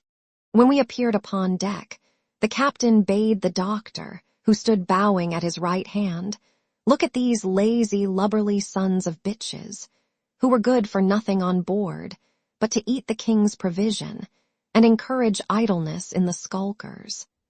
The surgeon grinned approbation, and, taking the list, began to examine the complaints of each as they could crawl to the place appointed. The first who came under his cognizance was a poor fellow just freed of a fever, which had weakened him so much that he could hardly stand. Mr. Mackshane, for that was the doctor's name, having felt his pulse, protested he was as well as any man in the world, and the captain delivered him over to the boatswain's mate, with orders that he should receive a round dozen at the gangway immediately, for counterfeiting himself sick. But before the discipline could be executed, the man dropped down on the deck, and had well nigh perished under the hands of the executioner. The next patient to be considered labored under a quartan ague, and being then in his interval of health, discovered no other symptoms of distemper than a pale, meagre countenance and emaciated body, upon which he was declared fit for duty, and turned over to the boatswain, but being resolved to disgrace the doctor, died upon the forecastle next day during his cold fit. The third complained of a pleuritic stitch and spitting of blood, for which Dr. Mackshane prescribed exercise at the pump to promote expectoration. But whether this was improper for one in his situation, or that it was used to excess, I know not. But in less than half an hour he was suffocated with a deluge of blood that issued from his lungs. A fourth, with much difficulty, climbed to the quarter-deck, being loaded with a monstrous ascites or dropsy that invaded his chest so much, he could scarce fetch his breath. But his disease being interpreted into fat, occasioned by idleness and excess of eating, he was ordered, with a view to promote perspiration and enlarge his chest, to go aloft immediately. It was in vain for this unwieldy wretch to allege his utter incapacity. The boatswain's driver was commanded to whip him up with the cat o' nine tails.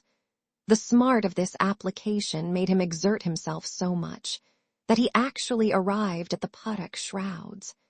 But when the enormous weight of his body had nothing else to support than his weakened arms, either out of spite or necessity, he quitted his hold, and plunged into the sea, where he must have been drowned, had not a sailor, who was in a boat alongside, saved his life, by keeping him afloat till he was hoisted on board by a tackle. It would be tedious and disagreeable to describe the fate of every miserable object that suffered by the inhumanity and ignorance of the captain and surgeon, who so wantonly sacrificed the lives of their fellow creatures.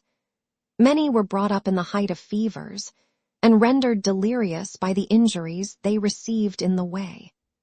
Some gave up the ghost in the presence of their inspectors, and others, who were ordered to their duties, languished a few days at work among their fellows, and then departed without any ceremony.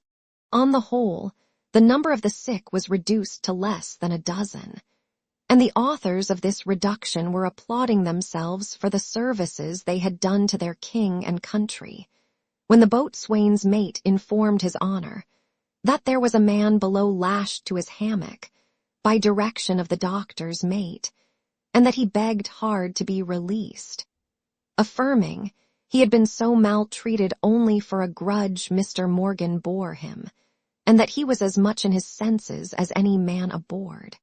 The captain, hearing this, darted a severe look at the Welshman, and ordered the man to be brought up immediately, upon which Morgan protested with great fervency that the person in question was as mad as a March hare, and begged for the love of cot they would at least keep his arms pinioned during his examination, to prevent him from doing mischief. This request the commander granted for his own sake, and the patient was produced, who insisted upon his being in his right wits with such calmness and strength of argument that everybody present was inclined to believe him, except Morgan, who affirmed there was no trusting to appearances. For he himself had been so much imposed upon by his behavior 2 days before that he had actually unbound him with his own hands, and had well nigh been murdered for his pains.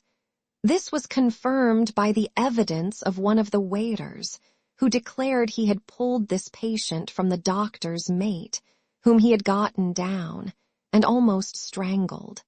To this the man answered that the witness was a creature of Morgan's, and suborned to give his testimony against him by the malice of the mate, whom the defendant had affronted by discovering to the people on board that Mr. Morgan's wife kept a gin shop in Ragfair.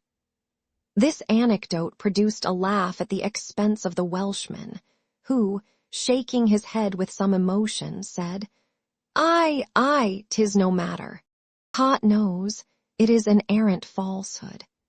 Captain Oakham, without any farther hesitation, ordered the fellow to be unfettered, at the same time threatening to make Morgan exchange situations with him for his spite. But the Briton no sooner heard the decision in favor of the madman than he got up to the mizzen shrouds, crying to Thompson and me to get out of his reach, for we should see him play the devil with a vengeance. We did not think fit to disregard his caution, and accordingly got up on the poop, whence we beheld the maniac, as soon as he was released, fly at the captain like a fury, crying, I'll let you know, you scoundrel, that I am commander of this vessel, and pummel him without mercy.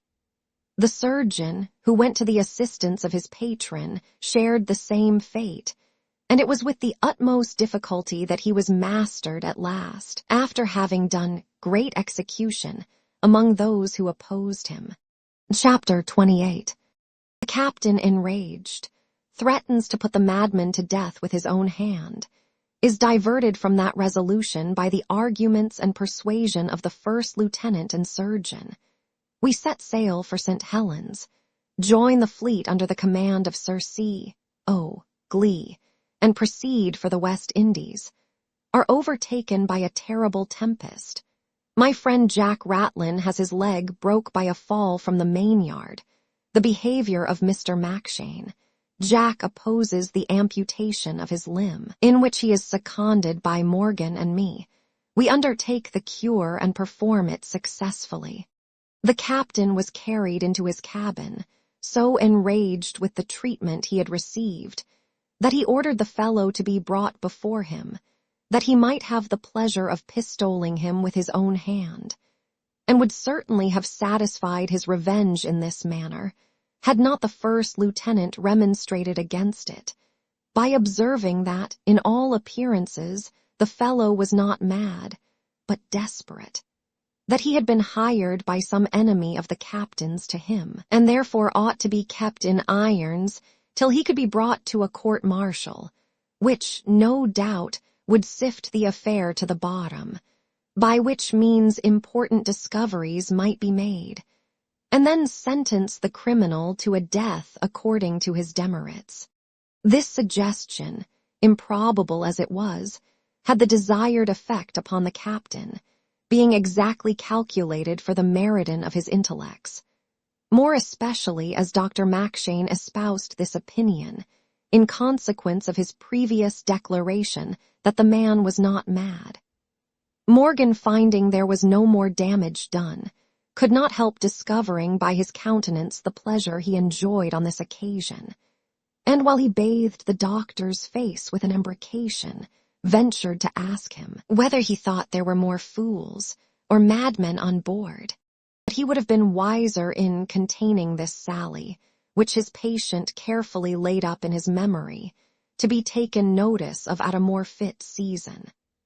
Meanwhile we weighed anchor, and on our way to the Downs, the madman, who was treated as a prisoner, took an opportunity, while the sentinel attending him was at the head, to leap and frustrate the revenge of the captain. We stayed not long at the Downs, but took the benefit of the first easterly wind to go round to Spithead, where, having received provisions on board for 6 months, we sailed from St. Helens in the Grand Fleet bound for the West Indies, on the ever-memorable expedition of Carthagena. It was not without great mortification I saw myself on the point of being transported to such a distant and unhealthy climate, destitute of every convenience that could render such a voyage supportable, and under the dominion of an arbitrary tyrant, whose command was almost intolerable. However, as these complaints were common to a great many on board, I resolved to submit patiently to my fate and contrive to make myself as easy as the nature of the case would allow. We got out of the channel with a prosperous breeze, which died away, leaving us becalmed about 50 leagues to the westward of the Lizard.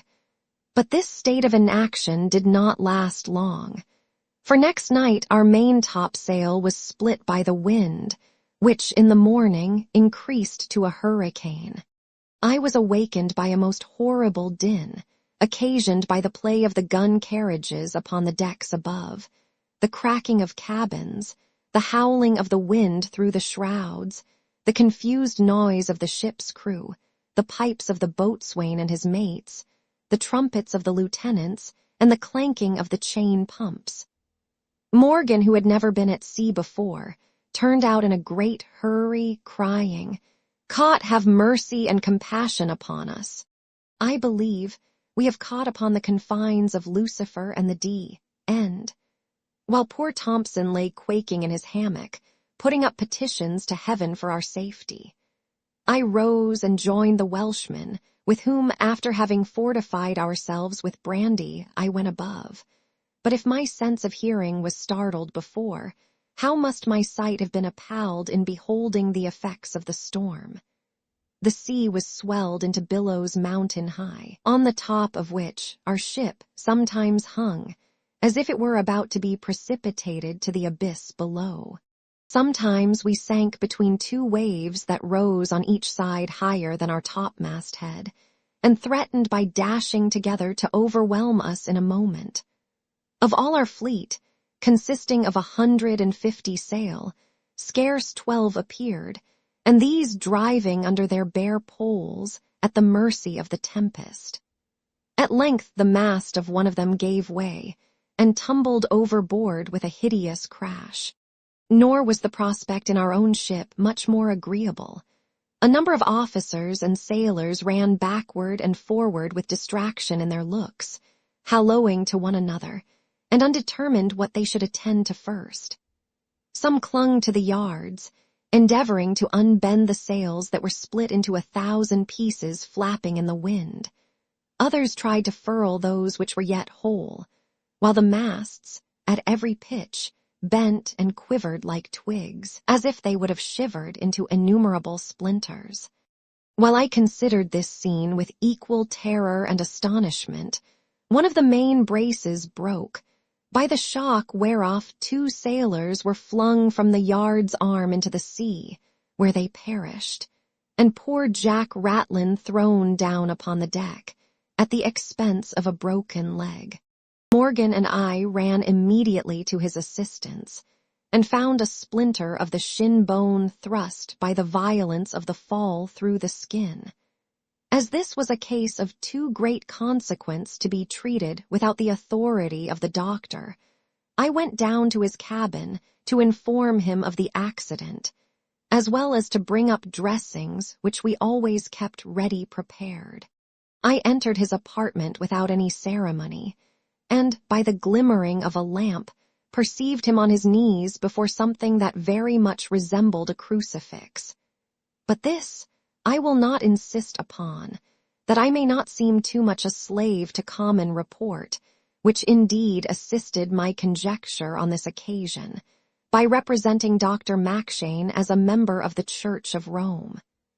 Be this as it will, he got up in a sort of confusion, occasioned, I suppose, by his being disturbed in his devotion, and in a trice snatched the subject of my suspicion from my sight.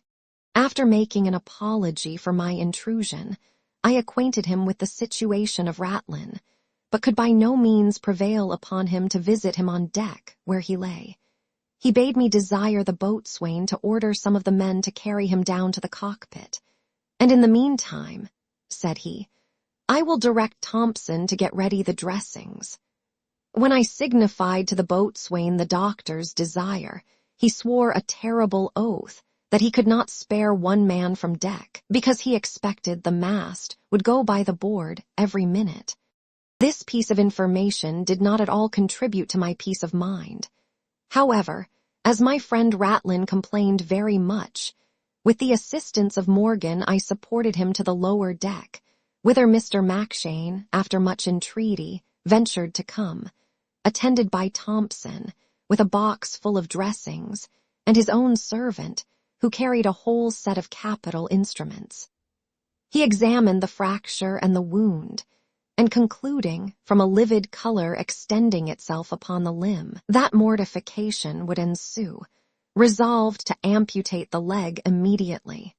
This was a dreadful sentence to the patient, who, recruiting himself with a quid of tobacco, pronounced with a woeful countenance, "What? Is there no remedy, doctor? Must I be docked? Can't you splice it?" "Assuredly, Dr. Mackshane," said the first mate, "with submission and deference and veneration to your superior abilities, and opportunities and stations, look you, I do apprehend and conjure and aver that there is no occasion nor necessity to smite off this poor man's leg." "God Almighty bless you, dear Welshman," cried Ratlin. "May you have fair wind and weather wheresoever you're bound, and come to an anchor in the road of heaven at last."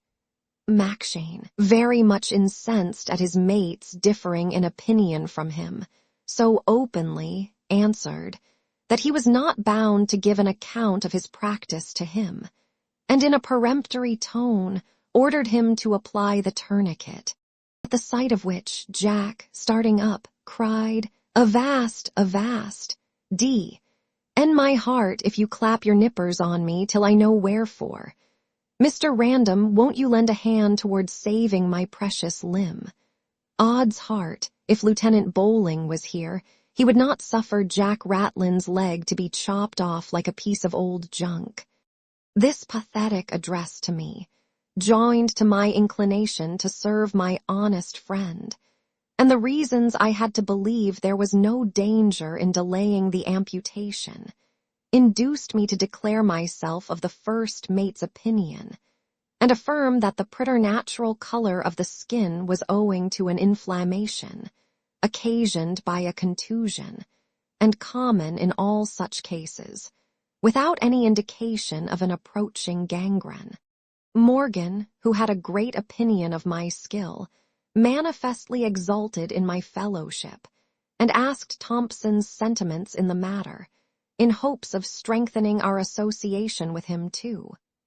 But he, being of a meek disposition, and either dreading the enmity of the surgeon, or speaking the dictates of his own judgment, in a modest manner espoused the opinion of Mackshane, who by this time, having consulted with himself, determined to act in such a manner as to screen himself from censure, and at the same time revenge himself on us for our arrogance in contradicting him.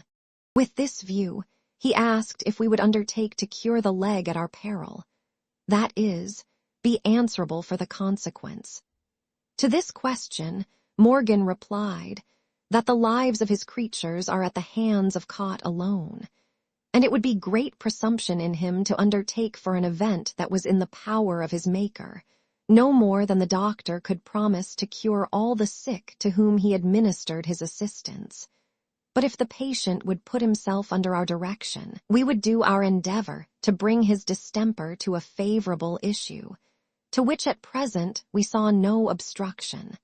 I signified my concurrence, and Ratlin was so overjoyed that, shaking us both by the hands, he swore nobody else should touch him, and if he died, his blood should be upon his own head. Mr. Mackshane, flattering himself with the prospect of our miscarriage, went away, and left us to manage it as we should think proper. Accordingly, having sawed off part of the splinter that stuck through the skin, we reduced the fracture, dressed the wound, applied the 18-tailed bandage, and put the leg in a box, secundum artem. Everything succeeded according to our wish, and we had the satisfaction of not only preserving the poor fellow's leg, but likewise of rendering the doctor contemptible among the ship's company, who had all their eyes on us during the course of this cure, which was completed in 6 weeks. Chapter 29. Mackshane's Malice. I am taken up and imprisoned for a spy. Morgan meets with the same fate. Thompson is tampered with to turn evidence against us, disdains the proposal, and is maltreated for his integrity. Morgan is released to assist the surgeon during an engagement with some French ships of war. I remain fettered on the poop, exposed to the enemy's shot, and grow delirious with fear. Am comforted after the battle by Morgan, who speaks freely of the captain, is overheard by the sentinel, who informs against him, and again imprisoned. Thompson grows desperate, and notwithstanding the remonstrances of Morgan and me, goes overboard in the night. In the meantime, the storm subsided into a brisk gale that carried us into the warm latitudes, where the weather became intolerable and the crew very sickly. The doctor left nothing unattempted towards the completion of his vengeance against the Welshman and me. He went among the sick under pretense of inquiring into their grievances, with a view of picking up complaints to our prejudice. But, finding himself frustrated in that expectation by the goodwill we had procured from the patients by our diligence and humanity, he took the resolution of listening to our conversation, by hiding himself behind the canvas that surrounded our berth. Here, too, he was detected by the boy of our mess, who acquainted us with this piece of behavior, and one night, while we were picking a large bone of salt beef, Morgan discerned something stir on the outside of our hangings, which immediately interpreting to be the doctor, he tipped me the wink and pointed to the place where I could perceive somebody standing. Upon which I snatched up the bone and leveled it with all my force at him, saying, "Whoever you are, take that for your curiosity." It had the desired effect, for we heard the listener tumble down, and afterwards crawl to his own cabin. I applauded myself much for this feat, which turned out one of the most unlucky exploits of my life, Mackshane, from that time, marking me out for destruction. About a week after this exploit, as I was going my rounds among the sick, I was taken prisoner, and carried to the poop by the master-at-arms, where I was loaded with irons, and stapled to the deck, on pretense that I was a spy on board, and had conspired against the captain's life. How ridiculous soever this imputation was, I did not fail to suffer by it all the rigor that could be shown to the worst of criminals, being exposed in this miserable condition to the scorching heat of the sun by day, and the unwholesome damps by night, during the space of 12 days, in which I was neither brought to trial, nor examined touching the probability of the charge. I had no sooner recovered the use of my reflection, which had been quite overthrown by this accident, than I sent for Thompson, who, after condoling me on the occasion, hinted that I owed this misfortune to the hatred of the doctor, who had given an information against me to the captain, in consequence of which I was arrested, and all my papers seized. While I was cursing my capricious fate, I saw Morgan ascend the poop, guarded by 2 corporals, who made him sit down by me, that he might be pinioned in the same machine. Notwithstanding my situation, I could scarce refrain from laughing at the countenance of my fellow prisoner, who, without speaking one word, allowed his feet to be enclosed in the rings provided for that purpose. But, When they pretended to fasten him on his back, he grew outrageous, and drawing a large caudo from his side pocket, threatened to rip up the belly of the first man that should approach him, in order to treat him in such an unworthy manner. They were prepared to use him very roughly, when the lieutenant on the quarter deck called up to them to let him remain as he was. He then crept towards me, and taking me by the hand, bade me put my trust in Cot.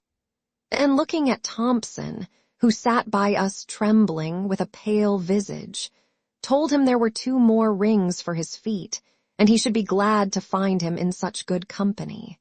But it was not the intention of our adversary to include the second mate in our fate. Him he expected to be his drudge in attending the sick, and, if possible, his evidence against us. With this view he sounded him afar off, but, finding his integrity incorruptible, harassed him so much out of spite, that in a short time this mild creature grew weary of his life. While I and my fellow prisoner comforted each other in our tribulation, the admiral discovered 4 sail to leeward, and made signal for our ship and 4 more to chase. Hereupon everything was cleared for an engagement, and Mackshane, foreseeing he should have occasion for more assistance than one obtained Morgan's liberty, while I was let in this deplorable posture to the chance of battle. It was almost dark when we came up with the sternmost chase, which we hailed, and inquired who they were. They gave us to understand they were French men of war, upon which Captain Oakham commanded them to send their boat on board of him. But they refused, telling him, if he had any business with them, to come on board of their ship. He then threatened to pour in a broadside upon them, which they promised to retain. Both sides were as good as their word, and the engagement began with great fury. The reader may guess how I passed my time, lying in this helpless situation, amidst the terrors of a sea fight, expecting every moment to be cut asunder, or dashed in pieces by the enemy's shot. I endeavored to compose myself as much as possible, by reflecting that I was not a whit more exposed than those who were stationed about me. But, when I beheld them employed without intermission in annoying the foe, and encouraged by the society and behavior of one another, I could easily perceive a wide difference between their condition and mine. However, I concealed my agitation as well as I could till the head of the officer of marines who stood near me, being shot off, bounced from the deck athwart my face, leaving me well nigh blinded with brains. I could contain myself no longer, but began to bellow with all the strength of my lungs, when a drummer, coming towards me, asked if I was wounded, and before I could answer, received a great shot in his belly, which tore out his entrails, and he fell flat on my breast. This accident entirely bereft me of all discretion.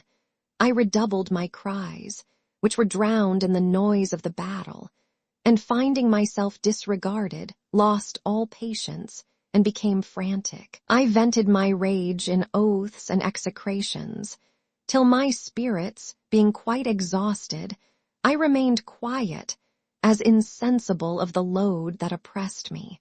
The engagement lasted till broad day, when Captain Oakham, finding he was like to gain neither honor nor advantage by the affair, pretended to be undeceived by seeing their colors, and, hailing the ship whom he had fought all night, protested he believed them Spaniards, and the guns being silenced on each side, ordered the barge to be hoisted out, and went on board the French Commodore.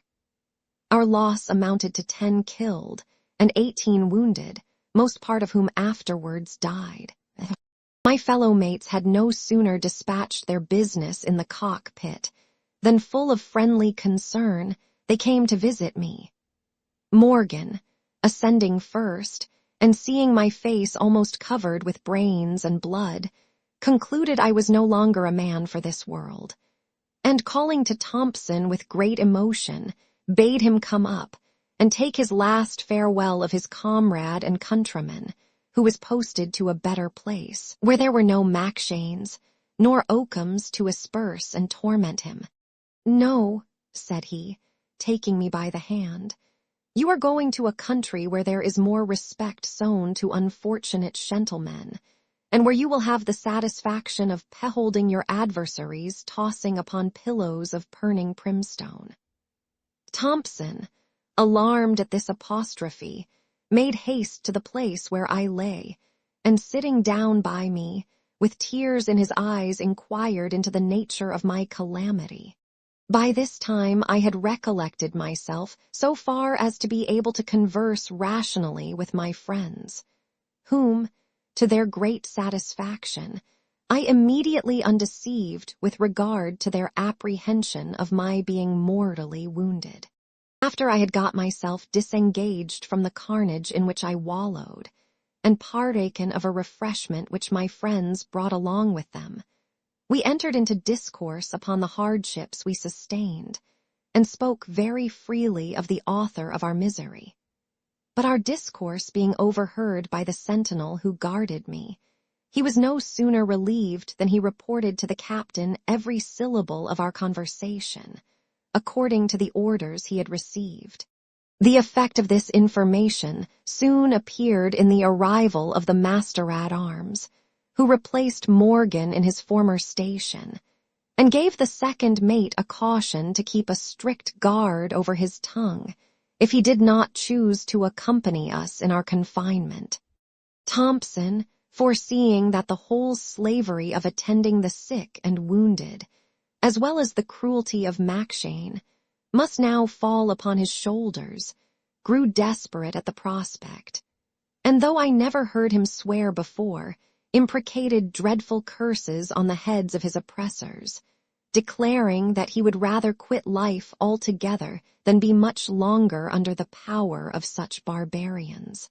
I was not a little startled at his vivacity, and endeavored to alleviate his complaints by representing the subject of my own, with as much aggravation as it would bear, by which comparison he might see the balance of misfortune lay on my side, and take an example from me of fortitude and submission, till such time as we could procure redress, which I hoped was not far off, considering that we should probably be in a harbor in less than 3 days, where we should have an opportunity of preferring our complaints to the admiral. The Welshman joined in my remonstrance, and was at great pains to demonstrate that it was every man's duty as well as interest to resign himself to the divine will, and look upon himself as a sentinel upon duty, who is by no means at liberty to leave his post before he is relieved. Thompson listened attentively to what he said, and at last, shedding a flood of tears, shook his hand, and left us without making any reply. About 11 at night, he came to see us again with a settled gloom on his countenance, and gave us to understand that he had undergone excessive toil since he saw us, and in recompense had been grossly abused by the doctor, who taxed him with being confederate with us, in a design of taking away his life and that of the captain. After some time spent in mutual exhortation, he got up, and squeezing me by the hand with uncommon fervor, cried, "God bless you both," and left us to wonder at his singular manner of parting with us, which did not fail to make a deep impression on us both. Next morning, when the hour of visitation came round, the unhappy young man was missing, and after strict search, supposed to have gone overboard in the night, and this was certainly the case. Chapter 30. We lament the fate of our companion. The captain offers Morgan his liberty, which he refuses to accept. We are brought before him and examined. Morgan is sent back into custody, whither also I am remanded after a curious trial. The news of this event affected my fellow prisoner and me extremely, as our unfortunate companion had justly acquired by his amiable disposition the love and esteem of us both. And the more we regretted his untimely fate, the greater horror we conceived for the villain who was undoubtedly the occasion of it. This abandoned miscreant did not discover the least symptom of concern for Thompson's death, although he must have been conscious to himself of having driven him by ill usage to the fatal resolution, but desired the captain to set Morgan at liberty again to look after the patients. Accordingly, one of the corporals was sent up to unfetter him, but he protested he would not be released until he should know for what he was confined. Nor would he be a tennis ball, nor a shuttlecock, nor a trudge, nor a scullion, to any captain under the sun. Oakham, finding him obstinate, and fearing it would not be in his power to exercise his tyranny much longer with impunity, was willing to show some appearance of justice, and therefore ordered us both to be brought before him on the quarter-deck, where he sat in state, with his cleric on one side, and his counsellor Mackshane on the other. When we approached, he honored us with this salutation. "So, gentlemen, D and my blood, many a captain in the Navy would have ordered you both to be tucked up to the yard's arm, without either judge or jury, for the crimes you have been guilty of. But D and my blood, I have too much good nature in allowing such dogs as you to make defense." "Captain Oakham," said my fellow sufferer, "certainly it is in your power, caught help the while, to tack us all up at your will, desire, and pleasures. And perhaps it would be better for some of us to be tucked up than to undergo the miseries to which we have been exposed. So may the farmer hang his kids for his diversion, and amusement, and mirth. But there is such a thing as justice, if not upon earth, surely in heaven, that will punish with fire and brimstone all those who take away the lives of innocent people out of wantonness and barbarity, look you. In the meantime, I shall be glad to know the crimes laid to my charge and see the person who accuses me." "That you shall," said the captain. "Here, doctor, what have you to say?" Mackshane, stepping forward, hemmed a good while in order to clear his throat, and before he began, Morgan accosted him thus: "Dr. Mackshane, look in my face. Look in the face of an honest man, who abhors a false witness as he abhors the devil, and caught be judge between you and me." The doctor, not minding this conjuration, made the following speech, as near as I can remember. "I'll tell you what, Mr. Morgan, to be sure what you say is just, in regard to an honest man, and if so be it appears as how you are an honest man, then it is my opinion that you deserve to be acquitted in relation to that their affair. For I tell you what, Captain Oakham is resolved for to do everybody justice. As for my own part, all that I have to allege is, that I have been informed you have spoken disrespectful words against your captain, who, to be sure, is the most honorable and generous commander in the king's service, without asparagement or exception of man, woman, or child." Having uttered this elegant harangue, on which he seemed to plume himself, Morgan replied, "I do partly guess, and conceive, and understand your meaning, which I wish could be more explicit. But however, I do suppose I am not to be condemned upon bare hearsay, or, if I am convicted of speaking disrespectfully of Captain Oakham, I hope there is no treason in my words. But there's mutiny, by G.D., and that's death by the articles of war," cried Oakham. "In the meantime, let the witnesses be called." Hereupon Mackshane's servant appeared, and the boy of our mess, whom they had seduced and tutored for the purpose. The first declared that Morgan, as he descended the cockpit ladder one day, cursed the captain, and called him a savage beast, saying he ought to be hunted down as an enemy to mankind. "This," said the clerk, "is a strong presumption of a design formed against the captain's life. For why? It presupposes malice aforethought, and a criminal intention a priori."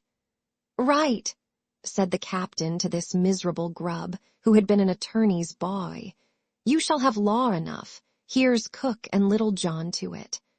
This evidence was confirmed by the boy, who affirmed he heard the first mate say that the captain had no more bowels than a bear, and the surgeon had no more brain than an ass. Then the sentinel, who heard our discourse on the poop, was examined, and informed the court that the Welshman assured me Captain Oakham and Dr. Mackshane would toss upon billows of burning brimstone in hell for their barbarity. The clerk observed that there was an evident prejudication, which confirmed the former suspicion of a conspiracy against the life of Captain Oakham. Because how could Morgan so positively pronounce that the captain and surgeon would end unless he had intention to make away with them before they could have time to repent? This sage explanation had great weight with our noble commander, who exclaimed, "What have you to say to this, Taffy? You seem to be taken all aback, brother Haw." Morgan was too much of a gentleman to disown the text, although he absolutely denied the truth of the comment. Upon which the captain, strutting up to him with a ferocious countenance, said, "So, Mr. Son of a bitch, you confess you honored me with the names of bear and beast, and pronounced my damnation and my heart. I have a good mind to have you brought to a court-martial and hanged, you dog."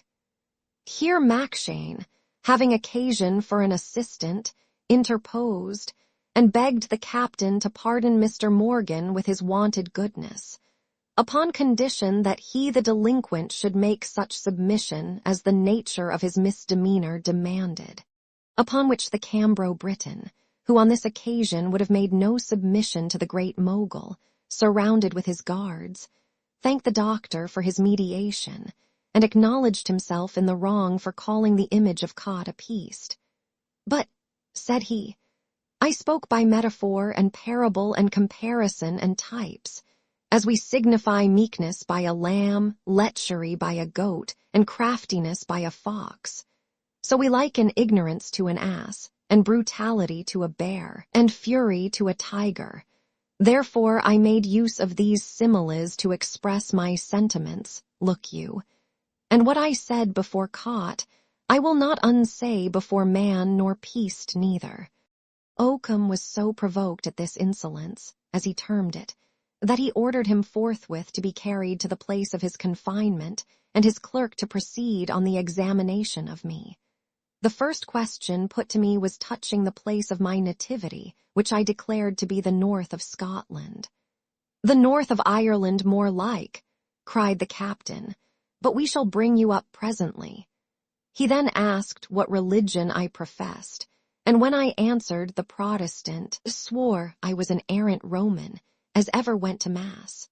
"Come, come, clerk," continued he, "catechize him a little on this subject. But before I relate the particulars of the clerk's inquiries, it will not be amiss to inform the reader that our commander himself was an Hibernian, and if not shrewdly belied, a Roman Catholic to boot." "You say you are a Protestant," said the clerk. "Make the sign of the cross with your finger so, and swear upon it to that affirmation." When I was about to perform the ceremony, the captain cried with some emotion, "No, no, me. I'll have no profanation neither. But go on with your interrogations." "Well then," proceeded my examiner, "how many sacraments are there?" To which I replied, 2. "What are they?" said he. I answered, "Baptism and the Lord's Supper." "And so you would explode confirmation and marriage altogether," said Oakham. I thought this fellow was a rank Roman. The clerk, though he was bred under an attorney, could not refrain from blushing at this blunder, which he endeavored to conceal by observing that these decoys would not do with me, who seemed to be an old offender. He went on with asking if I believed in transubstantiation. But I treated the notion of real presence with such disrespect that his patron was scandalized at my impiety, and commanded him to proceed to the plot. Whereupon this miserable pettifogger told me there was great reason to suspect me of being a spy on board, and that I had entered into a conspiracy with Thompson, and others not yet detected, against the life of Captain Oakham, which accusation they pretended to support by the evidence of our boy, who declared he had often heard the deceased Thompson and me whispering together, and could distinguish the words, oakum, rascal, poison, pistol, by which expressions it appeared we did intend to use sinister means to accomplish his destruction. That the death of Thompson seemed to confirm this conjecture, who, either feeling the stings of remorse for being engaged in such a horrid confederacy, or fearing a discovery, by which he must have infallibly suffered an ignominious death, had put a fatal period to his own existence. But what established the truth of the whole was a book in ciphers found among my papers, which exactly tallied with one found in his chest after his disappearance. This, he observed, was a presumption very near positive proof, and would determine any jury in Christendom to find me guilty. In my own defense, I alleged that I had been dragged on board at first very much against my inclination, as I could prove by the evidence of some people now in the ship, consequently could have no design of becoming spy at that time, and ever since had been entirely out of the reach of any correspondence that could justly entail that suspicion upon me. As for conspiring against my captain's life, it could not be supposed that any man in his right wits would harbor the least thought of such an undertaking, which he could not possibly perform without certain infamy and ruin to himself, even if he had all the inclination in the world. That, allowing the boy's evidence to be true, which I affirmed was false and malicious, nothing conclusive could be gathered from a few incoherent words. Neither was the fate of Mr. Thompson a circumstance more favorable for the charge, for I had in my pocket a letter which too well explained that mystery, in a very different manner from that which was supposed. With these words, I produced the following letter, which Jack Ratlin brought to me the very day after Thompson disappeared, and told me it was committed to his care by the deceased, who made him promise not to deliver it sooner. The clerk, taking it out of my hand, read aloud the contents, which were these. Dear friend, I am so much oppressed with the fatigue I daily and nightly undergo, and the barbarous usage of Dr. Mackshane, who is bent on your destruction as well as mine, that I am resolved to free myself from this miserable life, and before you receive this shall be no more. I could have wished to die in your good opinion, which I am afraid I shall forfeit by the last act of my life. But if you cannot acquit me, I know you will at least preserve some regard for the memory of an unfortunate young man who loved you. I recommend it to you to beware of Mackshane, whose revenge is implacable. I wish all prosperity to you and Mr. Morgan, to whom pray offer my last respects, and beg to be remembered as your unhappy friend and countryman, William Thompson. This letter was no sooner read than Mackshane, in a transport of rage, snatched it out of the clerk's hands and tore it into 1,000 pieces, saying, it was a villainous forgery, contrived and executed by myself. The captain and clerk declared themselves of the same opinion, although I insisted of having the remains of it compared with other writings of Thompson, which they had in their possession, and I was ordered to answer the last article of my accusation, namely, the book of ciphers found among my papers. That is easily done, said I.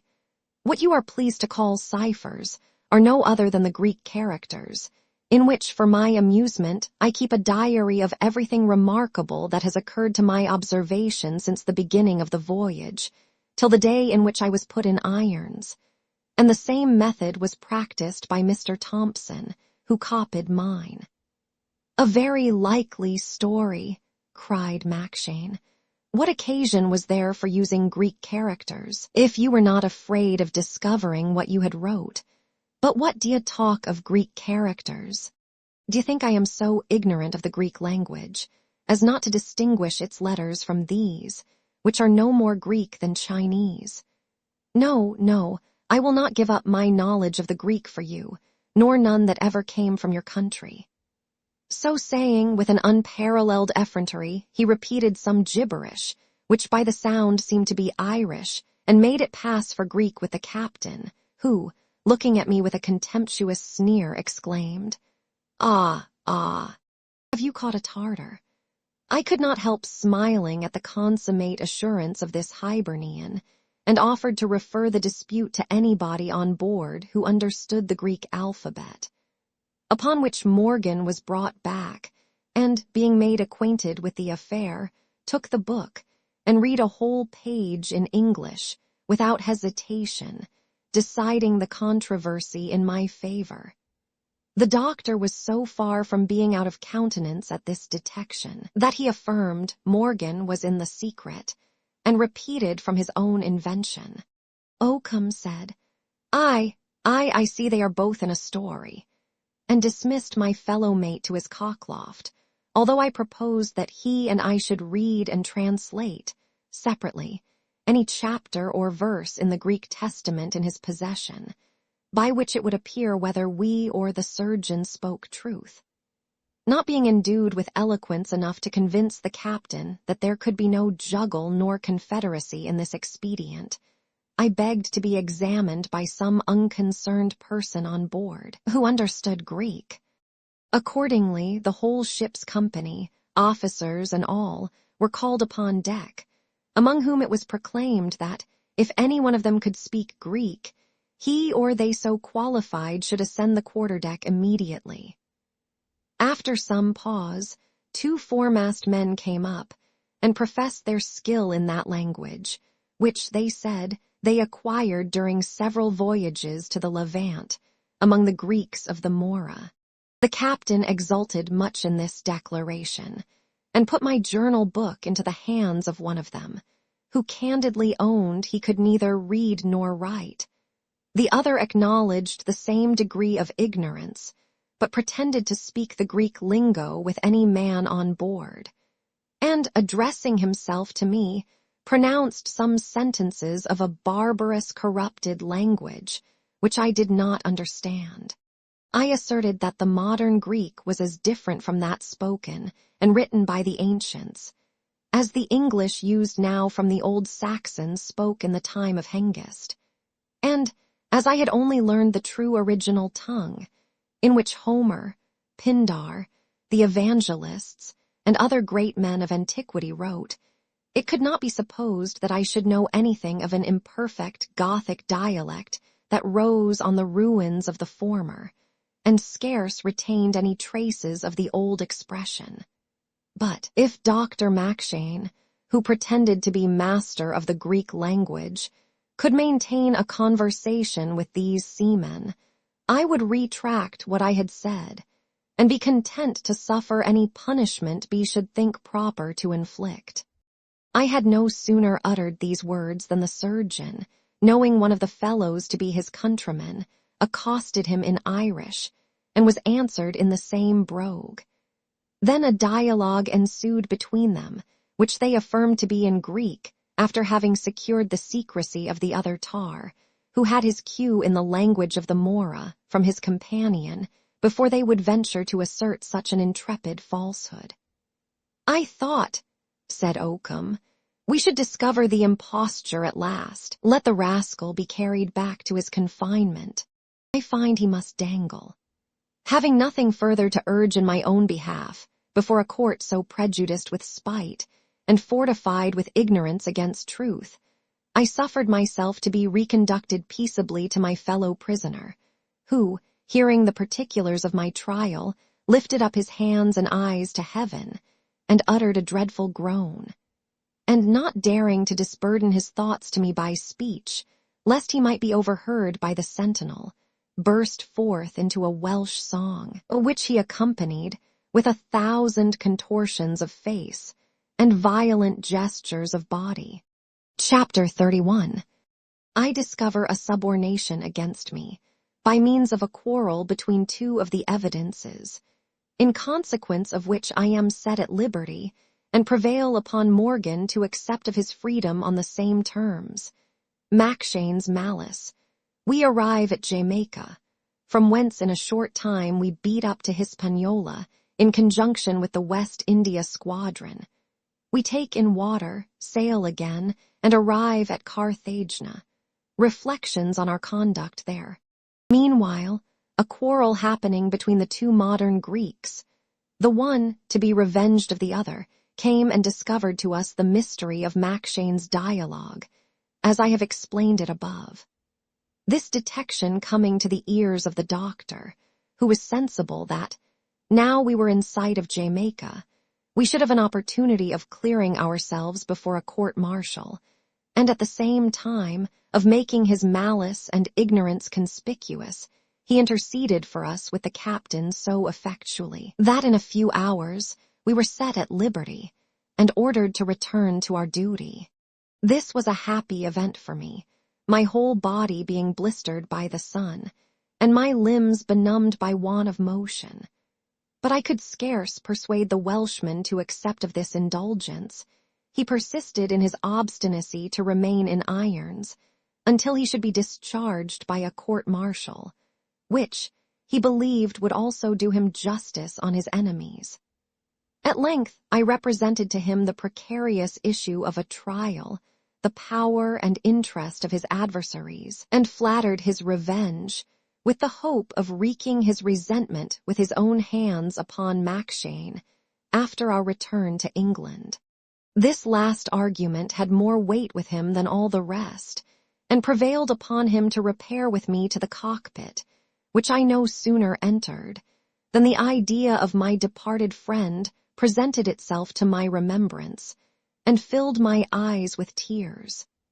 We discharged from our mess the boy who had acted so perfidiously, notwithstanding his tears, entreaties, and of penitence for what he had done, but not before he had confessed that the surgeon had bribed him to give evidence against us, with a pair of stockings and a couple of old check shirts, of which his servant had since plundered him. The keys of our chests and lockers being sent to us by the doctor, we detained the messenger until we had examined the contents. And my fellow mate, finding all his Cheshire cheese consumed to a crust, his brandy exhausted, and his onions gone, was seized with a fit of choler, which he discharged on Macshane's man in oaths and execrations, threatening to prosecute him as a thief. The fellow swore in his turn that he never had the keys in his possession till that time, when he received them from his master with orders to deliver them to us. "Ascot is my judge," cried Morgan, "and my salvation and my witness. Whosoever has pilfered my provisions is a lousy, beggarly, rascally knave. And by the soul of my grandsire, I will impeach and accuse and indict him of a robbery if I did but know who he is. Had this misfortune happened at sea, where we could not repair the loss, in all probability this descendant of Caractacus would have lost his wits entirely. But when I observed how easy it would be to remedy this paltry mischance, he became more calm, and reconciled himself to the occasion. A little while after this transport, the surgeon came into the berth, under pretense of taking something out of the medicine chest, and, with a smiling aspect, wished us joy of our deliverance, which, he said, he had been at great pains to obtain of the captain, who was very justly incensed at our behavior. But he, the doctor, had passed his word for our future conduct, and he hoped we should give him no cause to repent of his kindness. He expected, no doubt, an acknowledgment from us for this pretended piece of service, as well as a general amnesty of what was past. But he had to do with people who were not quite so apt to forgive injuries as he imagined, or to forget that, if our deliverance was owing to his mediation, our calamity was occasioned by his malice. I therefore sat silent, while my companion answered, Aye, 'tis no matter, Cot knows the heart. There is a time for all things, as the wise man saith. There is a time for throwing away stones, and to gather them up."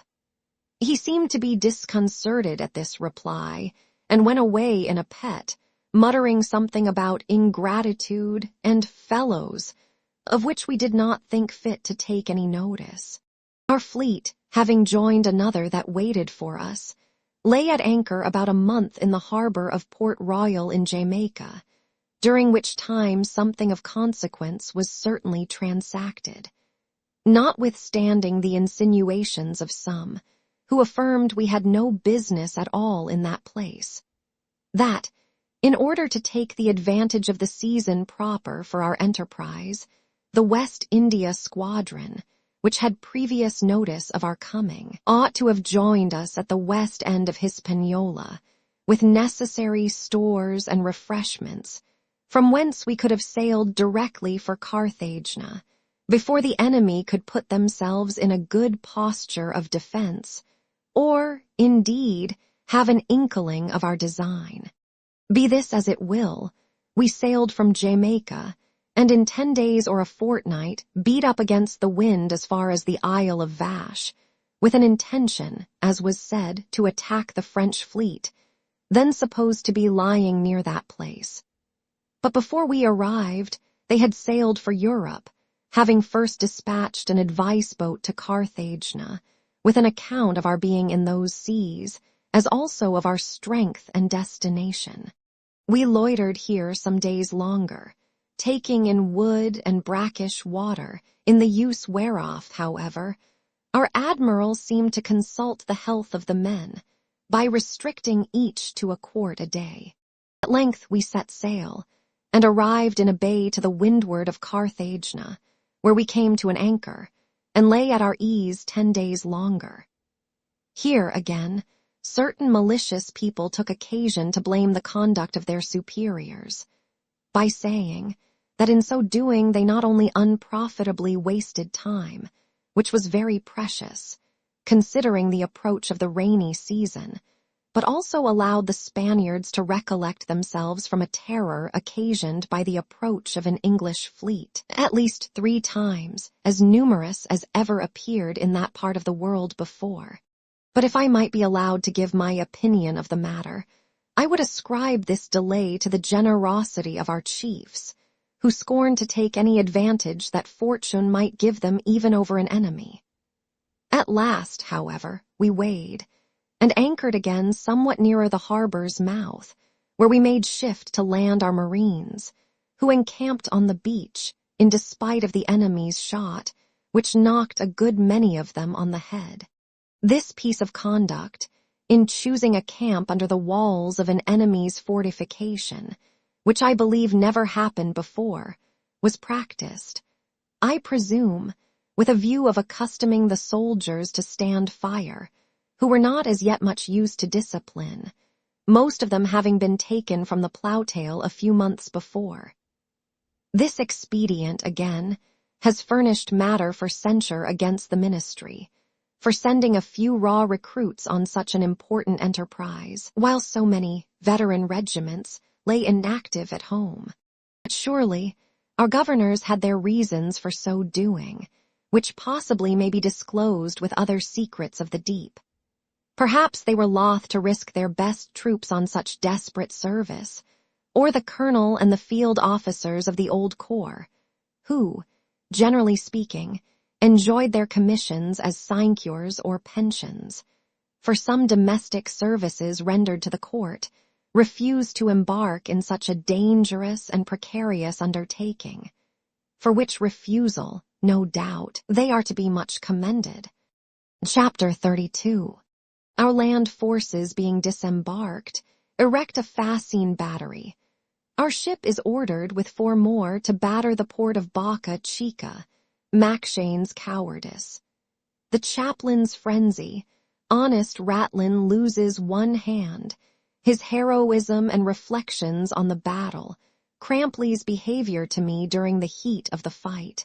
Our forces being landed and stationed, as I have already mentioned, set about erecting a fascine battery to cannonade the principal fort of the enemy, and in something more than 3 weeks it was ready to open. That we might do the Spaniards as much honor as possible, it was determined, in a council of war, that 5 of our largest ships should attack the fort on one side, while the battery, strengthened by 2 mortars and 24 cohorns, should ply it on the other.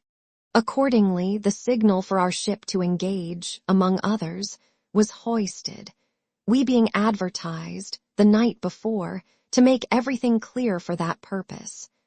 And in so doing, a difference happened between Captain Oakham and his well-beloved cousin and counselor Mackshane, which had well-nigh terminated in an open rupture.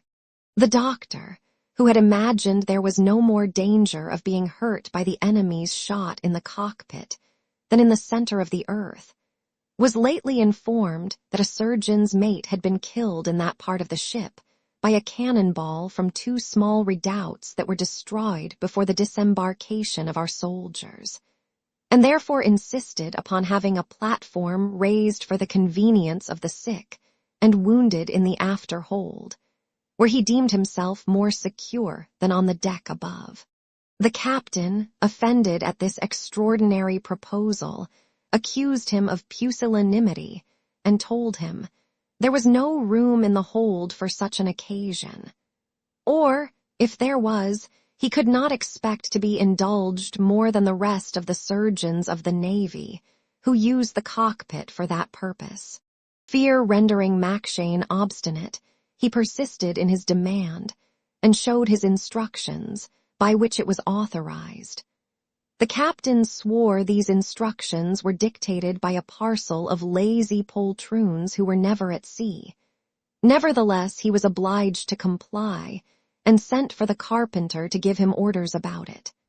But before any such measure could be taken, our signal was thrown out, and the doctor compelled to trust his carcass in the cockpit, where Morgan and I were busy in putting our instruments and dressings in order. Our ship, with others destined for this service, immediately weighed, and in less than half an hour came to an anchor before the castle of Boca Chica, with a spring upon our cable, and the cannonading, which indeed was dreadful, began. The surgeon, after having crossed himself, fell flat on the deck, and the chaplain and purser, who were stationed with us in quality of assistants, followed his example, while the Welshman and I sat upon a chest looking at one another with great discomposure, scarce able to refrain from the like prostration. And that the reader may know it was not a common occasion that alarmed us thus, I must inform him of the particulars of this dreadful din that astonished us. The fire of the Spaniards proceeded from 84 great guns, besides a mortar and small arms, in Boca Chica, 36 in Fort St. Joseph, 20 in 2 fascine batteries, and 4 men of war, mounting 64 guns each. This was answered by our land battery mounted with 21 cannon, 2 mortars, and 24 cohorns, and 5 great ships of 70 or 80 guns, that fired without intermission. We had not been many minutes engaged, when one of the sailors brought another on his back to the cockpit, where he tossed him down like a bag of oats, and pulling out his pouch, put a large chew of tobacco in his mouth without speaking a word. Morgan immediately examined the condition of the wounded man and cried out, "As I shall answer now, the man is as dead as my great-grandfather." "Dead," said his comrade. "He may be dead now, for aught I know, but I'll be D if he was not alive when I took him up." So saying, he was about to return to his quarters, when I bade him carry the body along with him and throw it overboard. "D and the body," said he. "I think 'tis fair enough if I take care of my own." My fellow mate, snatching up the amputation knife, pursued him halfway up the cockpit ladder, crying, "You lousy rascal, is this the churchyard or the charnel house or the sepulchre or the Golgotha of the ship?" But was stopped in his career by one calling, "Yo he, avast there, scaldings." "Scaldings," answered Morgan. "Caught nosed 'tis hot enough indeed. Who are you?" "Here's one," replied the voice, and I immediately knew it to be that of my honest friend Jack Ratlin, who, coming towards me, told me, with great deliberation, he was come to be docked at last, and discovered the remains of one hand, which had been shattered to pieces with a grape shot. I lamented with unfeigned sorrow his misfortune, which he bore with heroic courage, observing that every shot had its commission. It was well it did not take him in the head, or if it had, what then? He should have died bravely, fighting for his king and country. Death was a debt which every man owed, and must pay, and that now was as well as another time. I was much pleased and edified with the maxims of this sea philosopher, who endured the amputation of his left hand without shrinking, the operation being performed, at his request, by me, after Mackshane, who was with difficulty prevailed to lift his head from the deck, had declared there was a necessity for his losing the limb. While I was employed in dressing the stump, I asked Jack's opinion of the battle, who, shaking his head, frankly told me he believed we should do no good. For why? Because, instead of dropping anchor close under shore, where we should have to deal with one corner of Boca Chica only, we had opened the harbor, and exposed ourselves to the whole fire of the enemy from their shipping and Fort St. Joseph, as well as from the castle we intended to cannonade. That, besides, we lay at too great a distance to damage the walls, and 3 parts in 4 of our shot did not take place, for there was scarce anybody on board who understood the pointing of a gun. Ah, God help us, continued he. If your kinsman, Lieutenant Bowling, had been here, we should have had other guess-work. By this time, our patients had increased to such a number that we did not know which to begin with, and the first mate plainly told the surgeon that if he did not get up immediately and perform his duty, he would complain of his behavior to the admiral and make application for his warrant. This remonstrance effectually roused Mackshane, who was never deaf to an argument in which he thought his interest was concerned. He therefore rose up, and in order to strengthen his resolution, had recourse more than once to a case bottle of rum, which he freely communicated to the chaplain, and purser, who had as much need of such extraordinary inspiration as himself. Being thus supported, he went to work, and arms and legs were hewed down without mercy. The fumes of the liquor mounting into the parson's brain conspired with his former agitation of spirits to make him quite delirious. He stripped himself to the skin, and besmearing his body with blood, could scarce be withheld from running upon deck in that condition.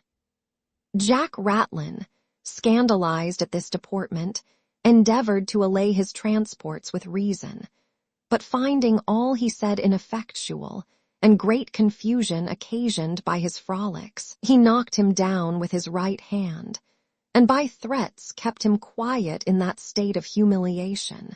It was not in the power of rum to elevate the purser, who sat on the floor wringing his hands, and cursing the hour in which he left his peaceable profession of a brewer in Rochester, to engage in such a life of terror and disquiet.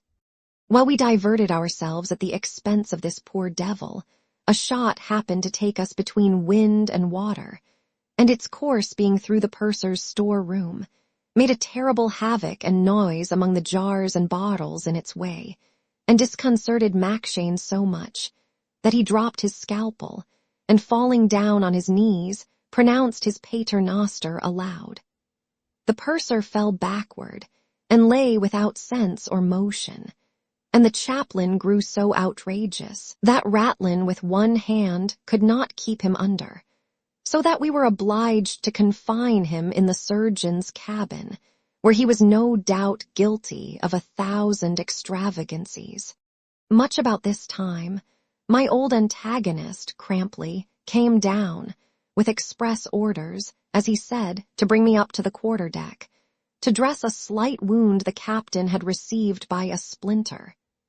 His reason for honoring me in particular with this piece of service being that in case I should be killed or disabled by the way, My death or mutilation would be of less consequence to the ship's company than that of the doctor or his first mate.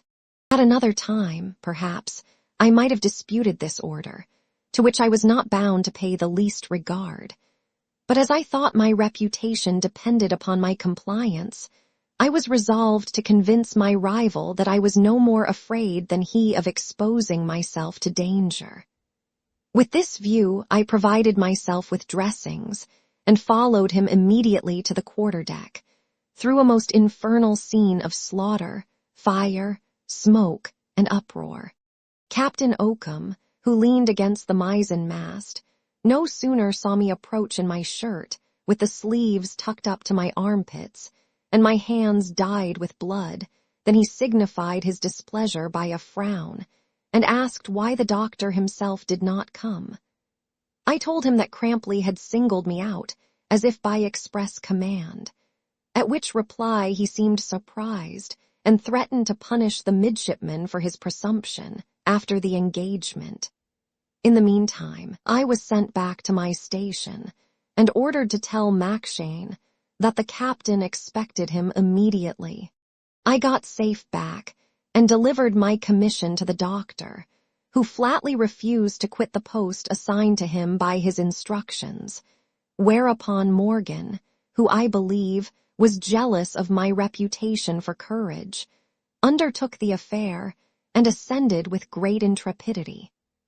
The captain, finding the surgeon obstinate, suffered himself to be dressed, and swore he would confine Mackshane as soon as the service should be over. Chapter 33. A breach being made in the walls, our soldiers give the assault and take the place without opposition.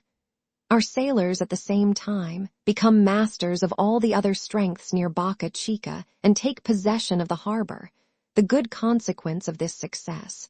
We move nearer the town, find 2 forts deserted, and the channel blocked up with sunk vessels, which however we find means to clear, land our soldiers at La Quinta, repulse a body of militia, attack the castle of St. Lazar, and are forced to retreat with great loss.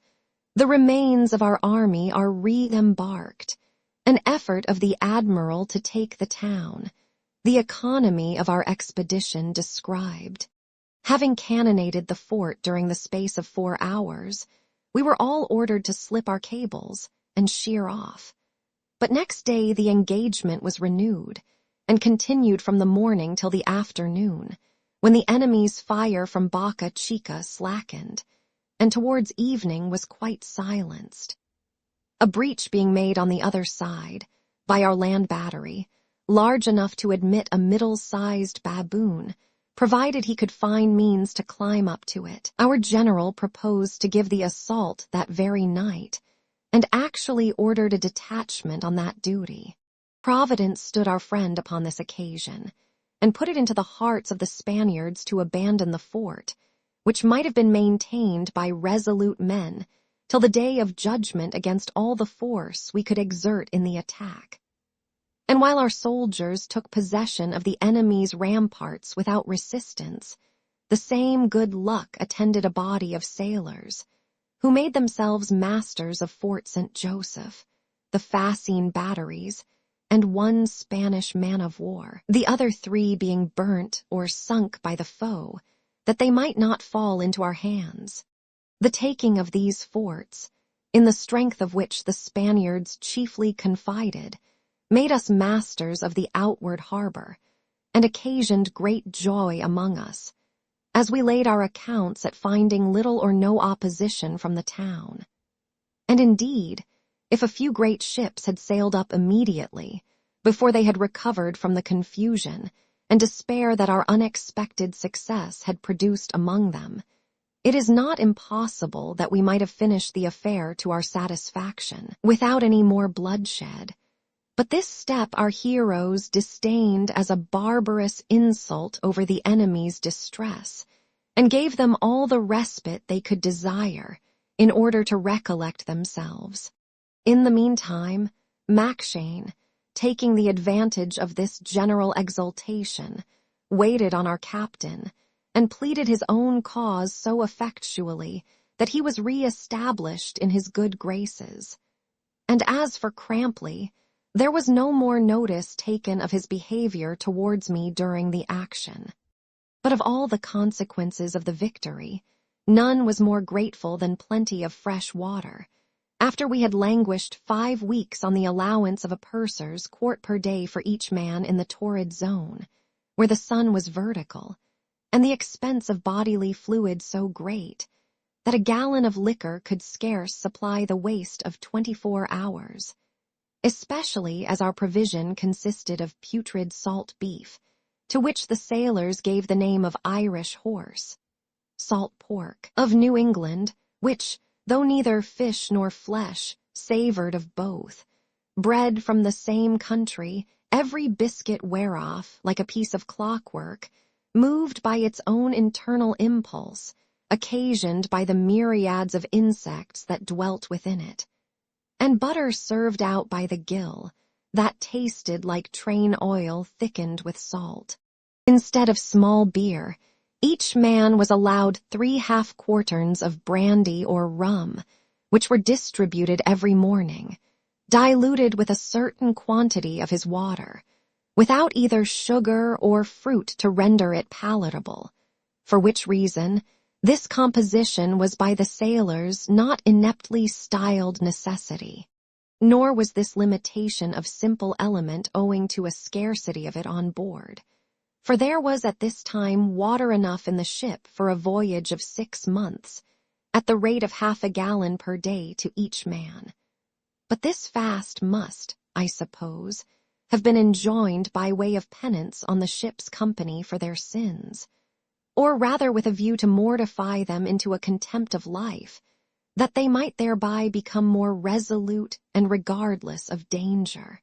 How simply then do those people argue, who ascribe the great mortality among us to our bad provision and want of water, and affirm that a great many valuable lives might have been saved if the useless transports had been employed in fetching fresh stock, turtle, fruit, and other refreshments from Jamaica and other adjacent islands, for the use of the army and fleet, seeing it is to be hoped that those who died went to a better place, and those who survived were the more easily maintained.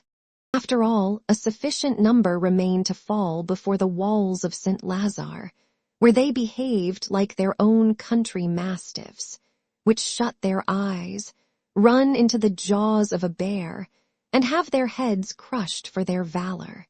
But to return to my narration. After having put garrisons into the forts we had taken, and re-embarked our soldiers and artillery, a piece of service that detained us more than a week, we ventured up to the mouth of the inner harbor, guarded by a large fortification on one side, and a small redoubt on the other, both of which were deserted before our approach, and the entrance of the harbor blocked up by several old galleons and 2 men of war, that the enemy had sunk in the channel.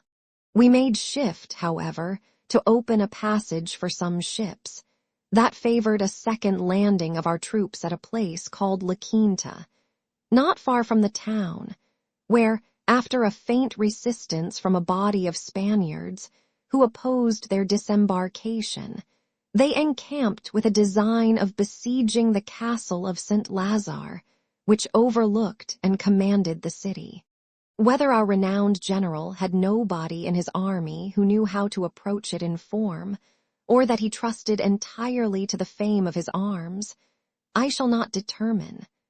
But certain it is, a resolution was taken in a council of war to attack the place with musketry only. This was put in execution, and succeeded accordingly, the enemy giving them such a hearty reception that the greatest part of their detachment took up their everlasting residence on the spot. Our chief, not relishing this kind of complaisance in the Spaniards, was wise enough to retreat on board with the remains of his army, which, from 8,000 able men landed on the beach near Boca Chica, was now reduced to 1,500 fit for service. The sick and wounded were squeezed into certain vessels, which thence obtained the name of hospital ships, though methinks they scarce deserved such a creditable title, seeing few of them could boast of their surgeon, nurse, or cook, and the space between decks was so confined that the miserable patients had not room to sit upright in their beds. Their wounds and stumps, being neglected, contracted filth and putrefaction, and millions of maggots were hatched amidst the corruption of their sores. This inhuman disregard was imputed to the scarcity of surgeons, though it is well known that every great ship in the fleet could have spared one at least for this duty, an expedient which would have been more than sufficient to remove this shocking inconvenience. Perhaps our general was too much of a gentleman to ask a favor of this kind from his fellow chief, who, on the other hand, would not derogate so much from his own dignity as to offer such assistance unasked. For I may venture to affirm that by this time the demon of discord with her sooty wings had breathed her influence upon our councils, and it might be said of these great men, I hope they will pardon the comparison, as of Caesar and Pompey, the one could not brook a superior, and the other was impatient of an equal, so that, between the pride of one and insolence of another, the enterprise miscarried, according to the proverb, between two stools the backside falls to the ground.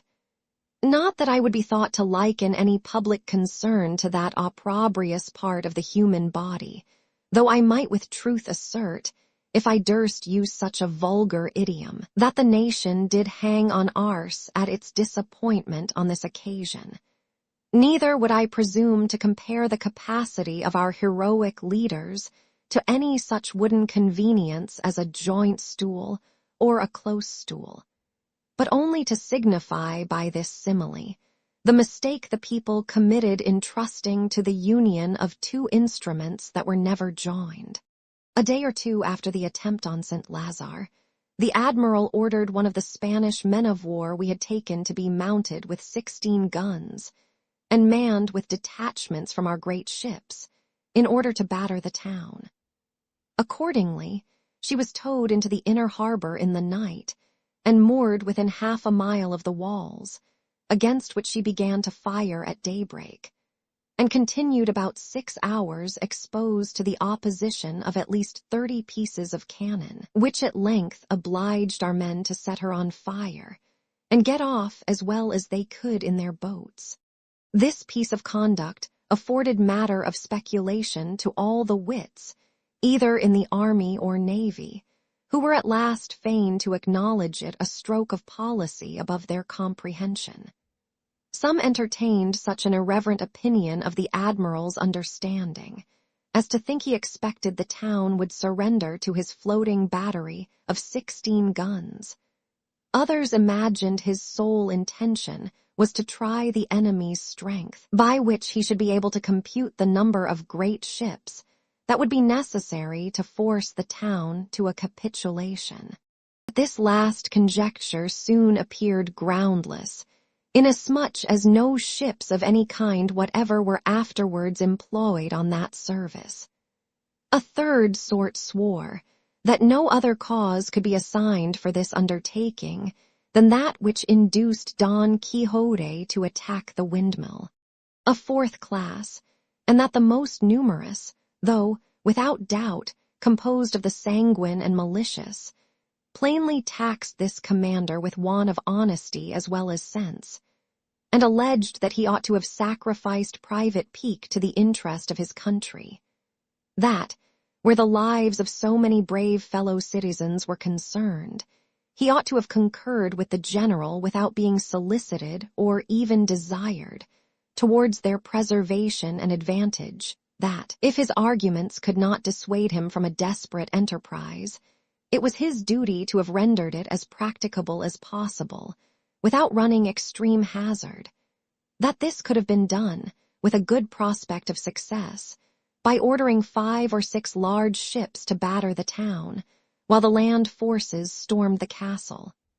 By these means, a considerable diversion would have been made in favor of those troops, who, in their march to the assault and in the retreat, suffered much more from the town than from the castle, that the inhabitants, seeing themselves vigorously attacked on all hands, would have been divided, distracted, and confused, and in all probability unable to resist the assailants.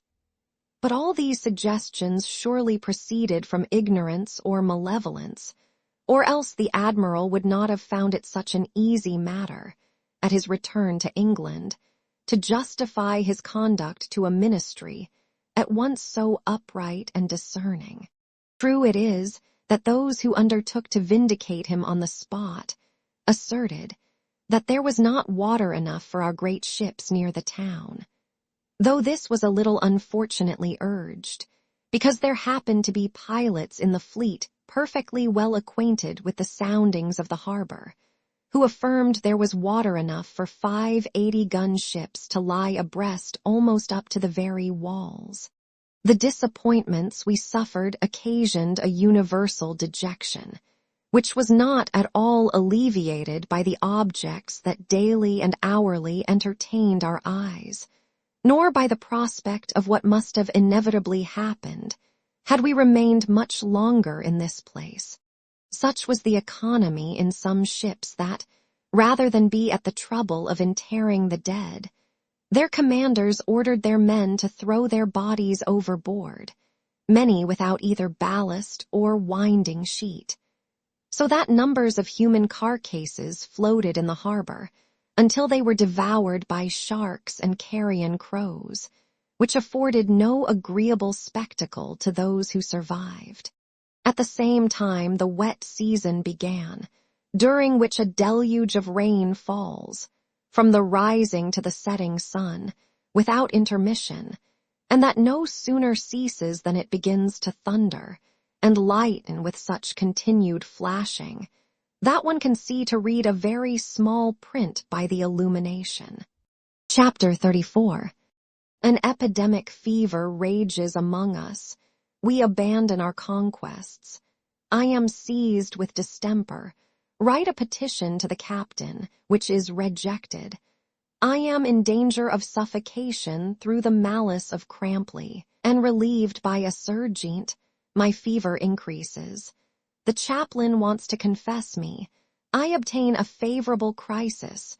Morgan's affection for me proved. The behavior of Mackshane and Crampley towards me. Captain Oakham is removed into another ship with his beloved doctor. Our new captain described, an adventure of Morgan. The change of the atmosphere, occasioned by this phenomenon, conspired with the stench that surrounded us. The heat of the climate, our own constitutions, impoverished by bad provisions, and our despair, to introduce the bilious fever among us, which raged with such violence that 3/4 of those whom it invaded died in a deplorable manner. The color of their skin being, by the extreme putrefaction of the juices, changed into that of soot. Our conductors, finding things in this situation, perceived it was high to relinquish our conquests, and this we did, after having rendered their artillery useless and blown up their walls with gunpowder. Just as we sailed from Boca Chica, on our return to Jamaica, I found myself threatened with the symptoms of this terrible distemper, and knowing very well that I stood no chance for my life, if I should be obliged to be in the cockpit, which by this time was grown intolerable, even to people in health, by reason of the heat and unwholesome smell of decayed provision, I wrote a petition to the captain, representing my case, and humbly imploring his permission to be among the soldiers in the middle deck, for the benefit of the air.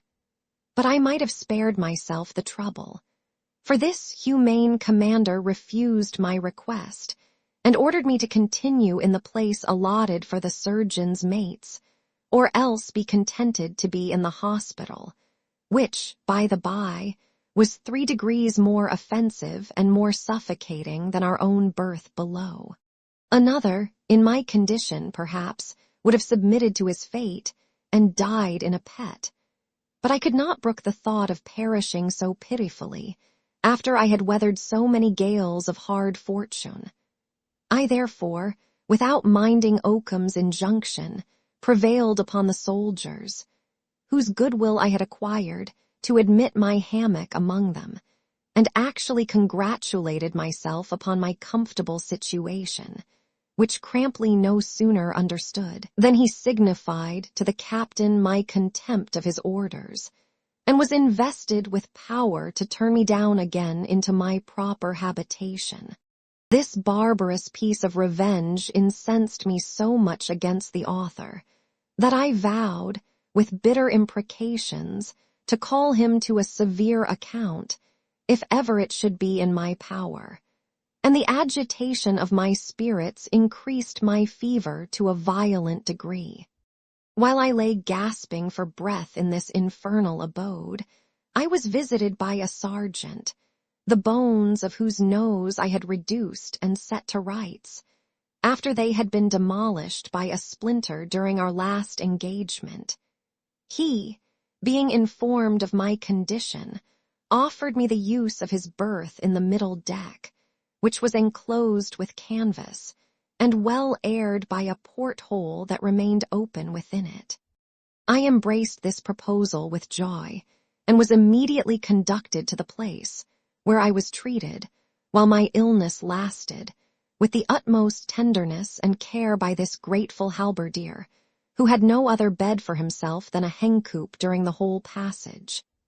Here I lay and enjoyed the breeze, notwithstanding which my malady gained ground, and at length my life was despaired of, though I never lost hopes of recovery, even when I had the mortification to see, from my cabin window, 6 or 7 thrown overboard every day, who died of the same distemper.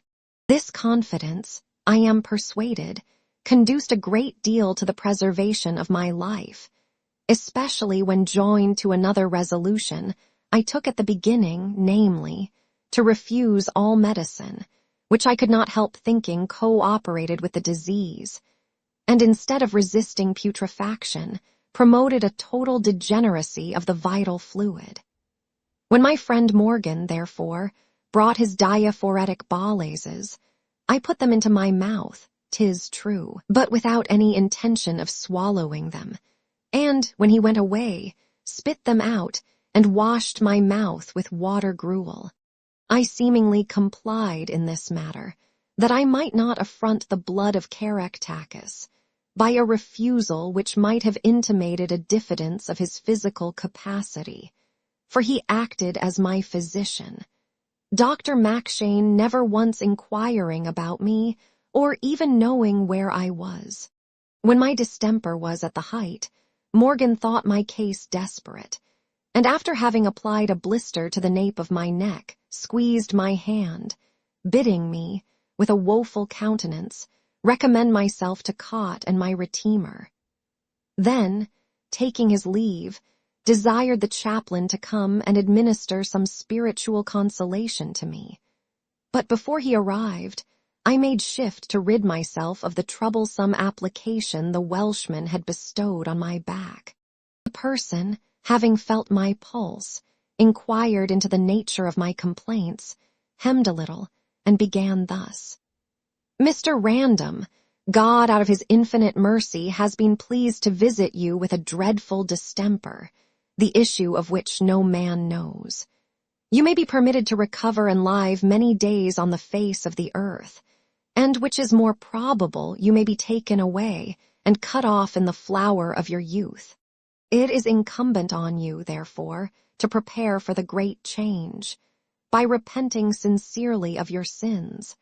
Of this there cannot be a greater sign than an ingenuous confession, which I conjure you to make without hesitation or mental reservation.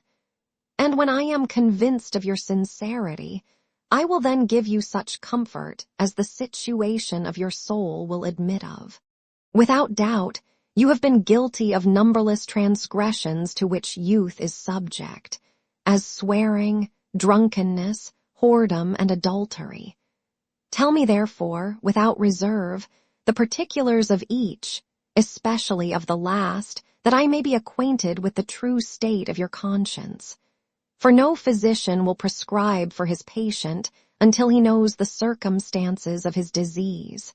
As I was not under any apprehensions of death, I could not help smiling at the chaplain's inquisitive remonstrance, which I told him savored more of the Roman than of the Protestant Church, in recommending auricular confession, a thing, in my opinion, not at all necessary to salvation, and which, for that reason, I declined. This reply disconcerted him a little. However, he explained away his meaning, in making learned distinctions between what was absolutely necessary and what was only convenient, then proceeded to ask what religion I professed. I answered that I had not as yet considered the difference of religions, consequently had not fixed on any one in particular, but that I was bred a Presbyterian. At this word, the chaplain expressed great astonishment, and said he could not comprehend how a Presbyterian was entitled to any post under the English government. Then he asked if I had ever received the sacrament or taken the oaths, to which questions I replying in the negative, he held up his hands, assured me he could do me no service, wished I might not be in a state of reprobation, and returned to his messmates, who were making merry in the wardroom, round a table well stored with bumbo and wine. Bumbo is a liquor composed of rum, sugar, water, and nutmeg. This insinuation, terrible as it was, had not such an effect upon me as the fever, which, soon after he had left me, grew outrageous. I began to see strange chimeras, and concluded myself upon the point of being delirious. In the meantime, being in great danger of suffocation, I started up in a kind of frantic fit, with an intention to plunge myself into the sea, and, as my friend the sergeant was not present, would certainly have cooled myself to some purpose, had I not perceived a moisture upon my thigh, as I endeavored to get out of my hammock. The appearance of this revived my hopes, and I had reflection and resolution enough to take the advantage of this favorable symptom, by tearing the shirt from my body, and the sheets from my bed, and wrapping myself in a thick blanket, in which enclosure, for about a quarter of an hour, felt all the pains of hell. But it was not long before I was recompensed for my suffering by a profuse sweat, that, bursting from the whole surface of my skin in less than 2 hours, relieved me from all my complaints except that of weakness, and left me as hungry as a kite.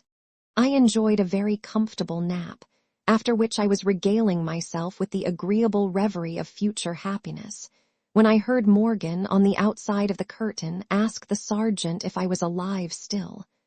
"Alive!" cried the other. "God forbid he should be otherwise. He has lain quiet these 5 hours, and I do not choose to disturb him, for sleep will do him great service." "Aye," said my fellow-mate, "he sleeps so sound, look you, that he will not waken till the great trump ploughs. Cot be merciful to his soul. He has paid his debt like an honest man. Aye, and moreover he is at rest from all persecutions, and troubles and afflictions, of which Cot knows, and I know he had his own share. Acri, he was a promising youth indeed." So saying, he groaned grievously, and began to whine in such a manner as persuaded me he had a real friendship for me. The sergeant, alarmed at his words, came into the berth, and while he looked upon me, I smiled and tipped him the wink. He immediately guessed my meaning, and remaining silent, Morgan was confirmed in his opinion of my being dead.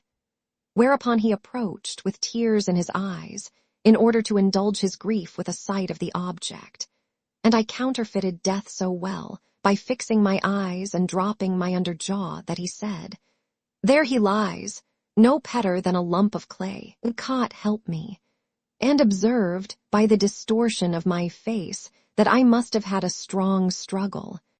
I should not have been able to contain myself much longer, when he began to perform the last duty of a friend, in closing my eyes and my mouth, upon which I suddenly snapped at his fingers and discomposed him so much that he started back, turned pale as ashes, and stared like the picture of horror. Although I could not help laughing at his appearance, I was concerned for his situation, and stretched out my hand, telling him I hoped to live and eat some salmagundy of his making in England. It was some time before he could recollect himself so far as to feel my pulse and inquire into the particulars of my disease. But when he found I had enjoyed a favorable crisis, he congratulated me upon my good fortune, not failing to ascribe it under caught to the blister he had applied to my back at his last visit, which, by the by, said he, must now be removed and dressed. He was actually going to fetch dressings, when I, feigning astonishment, said, "Bless me! Sure you never applied a blister to me. There is nothing on my back, I assure you." But he could not be convinced till he had examined it, and then endeavored to conceal his confusion by expressing his surprise in finding the skin untouched and the plaster missing. In order to excuse myself for paying so little regard to his prescription, I pretended to have been insensible when it was put on, and to have pulled it off afterwards in a fit of delirium. This apology satisfied my friend, who, on this occasion, abated a good deal of his stiffness in regard to punctilio. And as we were now safely arrived at Jamaica, where I had the benefit of fresh provisions and other refreshments, I recovered strength every day, and in a short time, my health and vigor were perfectly re-established. When I got up at first, and was just able to crawl about the deck with a staff in my hand, I met Dr. Mackshane, who passed by me with a disdainful look, and did not vouchsafe to honor me with one word. After him came Crampley, who, strutting up to me with a fierce countenance, pronounced, "Here's fine discipline on board, when such lazy, skulking sons of bitches as you are allowed, on pretense of sickness, to lollop at your ease, while your betters are kept to hard duty." The sight and behavior of this malicious scoundrel enraged me so much that I could scarce refrain from laying my cudgel across his pate. But when I considered my present feebleness, and the enemies I had in the ship, who wanted only a pretense to ruin me, I restrained my passion, and contented myself with telling him I had not forgot his insolence and malice, and that I hoped we should meet one day on shore. At this declaration he grinned, shook his fist, and swore he longed for nothing more than such an opportunity.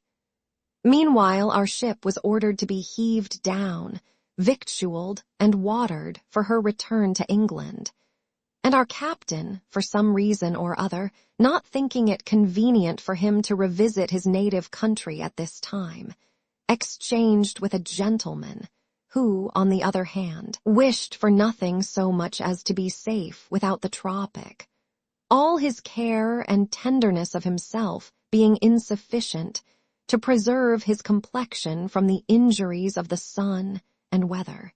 Our tyrant having left the ship, and carried his favorite Mackshane along with him, to my inexpressible satisfaction, our new commander came on board in a 10-oared barge, overshadowed with a vast umbrella, and appeared in everything the reverse of oakum, being a tall, thin young man, dressed in this manner.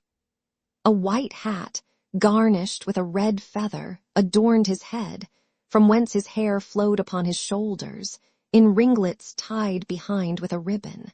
His coat, consisting of pink-colored silk, lined with white, by the elegance of the cut retired backward, as it were, to discover a white satin waistcoat embroidered with gold, unbuttoned at the upper part to display a brooch set with garnets, that glittered in the breast of his shirt, which was of the finest cambric, edged with right Mechlin.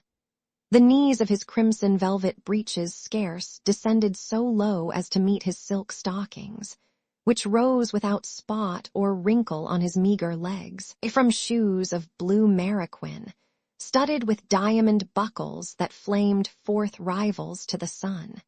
A steel-hilted sword, inlaid with gold, and decked with a knot of ribbon which fell down in a rich tassel, equipped his side, and an amber-headed cane hung dangling from his wrist.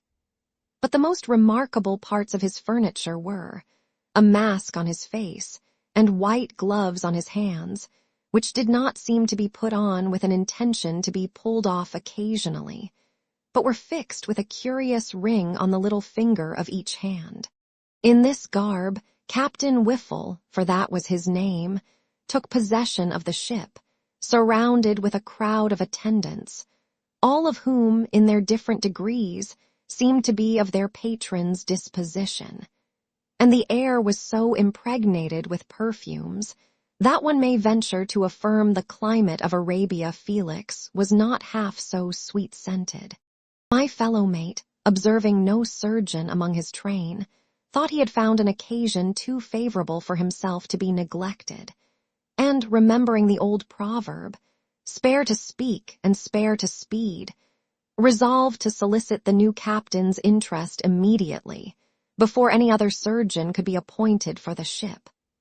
With this view, he repaired to the cabin in his ordinary dress, consisting of a check shirt and trousers, a brown linen waistcoat, and a nightcap of the same, neither of them very clean, which, for his further misfortune, happened to smell strong of tobacco. Entering without any ceremony into this sacred place, he found Captain Whiffle reposing upon a couch, with a wrapper of fine chintz about his body, and a muslin cap bordered with lace about his head. And after several low congees began in this manner: "Sir, I hope you will forgive and excuse and pardon the presumption of one who has not the honor of being known to you, but who is, nevertheless, a gentleman born and bred, and moreover has had misfortunes. God help me in the world." Here he was interrupted by the captain, who, on seeing him, had started up with great amazement at the novelty of the apparition, and having recollected himself, pronounced with a look and tone signifying disdain, curiosity, and surprise, "Zounds, who art thou?" "I am surgeon's first mate on board of this ship," replied Morgan, "and I most vehemently desire and beseech you with all submission to be pleased to condescend and vouchsafe to inquire into my character, and my behaviour, and my deserts, which, under caught, I hope, will entitle me to the vacancy of surgeon." As he proceeded in his speech, he continued advancing towards the captain, whose nostrils were no sooner saluted with the aromatic flavor that exhaled from him than he cried with great emotion, "Heaven preserve me! I am suffocated! Fellow, fellow, away with thee! Curse thee, fellow! Get thee gone! I shall be stunk to death!" At the noise of his outcries, his servants ran into his apartment, and he accosted them thus: "Villains, cut-throats, traitors, I am betrayed, I am sacrificed. Will you not carry that monster away, or must I be stifled with the stench of him? Oh, oh." With these interjections he sank down upon his settee in a fit. His valeted chamber plied him with a smelling bottle. One footman chafed his temples with Hungary water. Another sprinkled the floor with spirits of lavender. A third pushed Morgan out of the cabin, who, coming to the place where I was, sat down with a demure countenance, and according to his custom, when he received any indignity which he durst not revenge, began to sing a Welsh ditty. I guessed he was under some agitation of spirits and desired to know the cause, but instead of answering me directly, he asked with great emotion if I thought him a monster and a stinkard. "A monster and a stinkard," said I, with some surprise. "Did anybody call you so?" "Cot is my judge," replied B. "Captain Fiffle did call me both. I and all the waters in the Tawy will not wash it out of my remembrance." I do affirm and avouch, and maintain with my soul, and my pody and my plude look you, that I have no smells about me, but such as a Christian ought to have, except the effluvia of tobacco, which is a cephalic, odoriferous, aromatic herb. And he is a son of a mountain goat who says otherwise. As for my being a minister, let that be as it is. I am as Cot was pleased to create me, which, peradventure, is more than I shall ever aver of him who gave me that title. For I will proclaim it before the world, that he is disguised, and transfigured, and transmogrified, with affectation and whimsies, and that he is more like a papoon than of the human race. Chapter 35. Captain Whiffle sends for me. His situation described. His surgeon arrives, prescribes for him, and puts him to bed. A bed is put up for Mr. Simper contiguous to the state-room, which, with other parts of the captain's behavior, gives the ship's company a very unfavorable idea of their commander. I am detained in the West Indies by the Admiral, and go on board of the Lizard sloop of war in quality of surgeon's mate, where I make myself known to the surgeon, who treats me very kindly. I go on shore, sell my ticket, purchase necessaries, and at my return on board am surprised at the sight of Crampley, who is appointed lieutenant of the sloop. We sail on a cruise. Take a prize in which I arrive at Port Morant under the command of my messmate, with whom I live in great harmony. He was going on with an eulogium upon the captain, when I received a message to clean myself, and go up to the great cabin, and with this command I instantly complied, sweetening myself with rose water from the medicine chest. When I entered the room, I was ordered to stand by the door, until Captain Whiffle had reconnoitered me at a distance with a spy-glass. He, having consulted one sense in this manner, bade me advance gradually, that his nose might have intelligence before it could be much offended. I therefore approached with great caution and success, and he was pleased to say, "Aye, this creature is tolerable." I found him lolling on his couch with a languishing air, his head supported by his valet de chambre, who from time to time applied a smelling bottle to his nose. "Verjet," said he in a squeaking tone, "dost think this wretch, meaning me, will do me no injury? May I venture to submit my arm to him?" "'Pon my word," replied the valet, "I do tink dat dare be great occasion for your honor losing a small quantite of blot, and the young man ave quelques chose of de bon mine." "Well then," said his master, "I think I must venture." Then, addressing himself to me, "Hast thou ever blooded anybody but brutes? I need not ask thee, for thou wilt tell me a most able lie." "Brutes, sir," answered I, pulling down his glove in order to feel his pulse. "I never meddle with brutes." "What the devil art thou about?" cried he. "Dost thou intend to twist off my hand? Gad's curse! My arm is benumbed up to the very shoulder.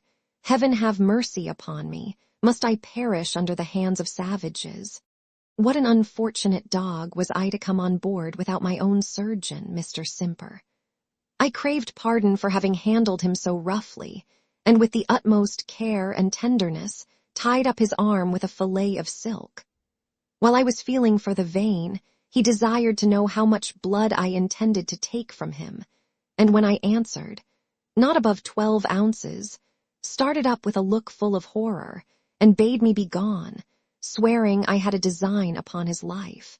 Verjet appeased him with difficulty, and, opening a bureau, took out a pair of scales, in one of which was placed a small cup, and putting them into my hand, told me, "The captain never lost above 1 ounce and 3 drams at one time." While I prepared for this important evacuation, there came into the cabin a young man gaily dressed, of a very delicate complexion with a kind of languid smile on his face, which seemed to have been rendered habitual by a long course of affectation.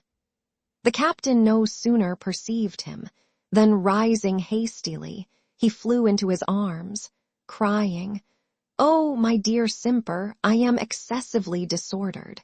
I have been betrayed, frighted, murdered, by the negligence of my servants, who suffered a beast, a mule, a bear, to surprise me, and stink me into convulsions with the fumes of tobacco." Simper, who by this time I found was obliged to act for the clearness of his complexion, assumed an air of softness and sympathy, and lamented with many tender expressions of sorrow the sad accident that had thrown him into that condition. Then, feeling his patient's pulse on the outside of his glove, gave it as his opinion that his disorder was entirely nervous, and that some drops of tincture of castor and liquid laudanum would be of more service to him than bleeding, by bridling the inordinate sallies of his spirits and composing the fermentation of his bile. I was therefore sent to prepare this prescription, which was administered in a glass of sack posset, after the captain had been put to bed, and orders sent to the officers on the quarter-deck, to let nobody walk on that side under which he lay. While the captain enjoyed his repose, the doctor watched over him, and indeed became so necessary, that a cabin was made for him contiguous to the state-room where Whiffles slept, that he might be at hand in case of accidents in the night. Next day, our commander, being happily recovered, gave orders that none of the lieutenants should appear upon deck without a wig, sword, and ruffles, nor any midshipman or other petty officer be seen with a check shirt or dirty linen. He also prohibited any person whatever, except Simper and his own servants, from coming into the great cabin without first sending in to obtain leave. These singular regulations did not prepossess the ship's company in his favor, but, on the contrary, gave scandal an opportunity to be very busy with his character, and accuse him of maintaining a correspondence with his surgeon not fit to be named. In a few weeks, our ship being under sailing orders, I was in hope of revisiting my native country in a very short time, when the admiral's surgeon came on board, and, sending for Morgan and me to the quarter-deck, gave us to understand there was a great scarcity of surgeons in the West Indies, that he was commanded to detain one mate out of every great ship that was bound for England, and desired us to agree between ourselves, before the next day at that hour, which of us should stay behind. We were thunderstruck at this proposal, and stared at one another some time without speaking. At length the Welshman broke silence, and offered to remain in the West Indies, provided the admiral would give him a surgeon's warrant immediately. But he was told there was no want of chief surgeons, and that he must be contented with the station of mate, till he should be further provided for in due course. Whereupon Morgan flatly refused to quit the ship for which the commissioners of the navy had appointed him, and the other told him as plainly that if we could not determine the affair by ourselves before tomorrow morning, he must cast lots and abide by his chance. When I recalled to my remembrance the miseries I had undergone in England, where I had not one friend to promote my interest, or favor my advancement in the navy, and the same time reflected on the present dearth of surgeons in the West Indies, and the unhealthiness of the climate, which every day almost reduced the number, I could not help thinking my success would be much more certain and expeditious by my staying where I was than by returning to Europe.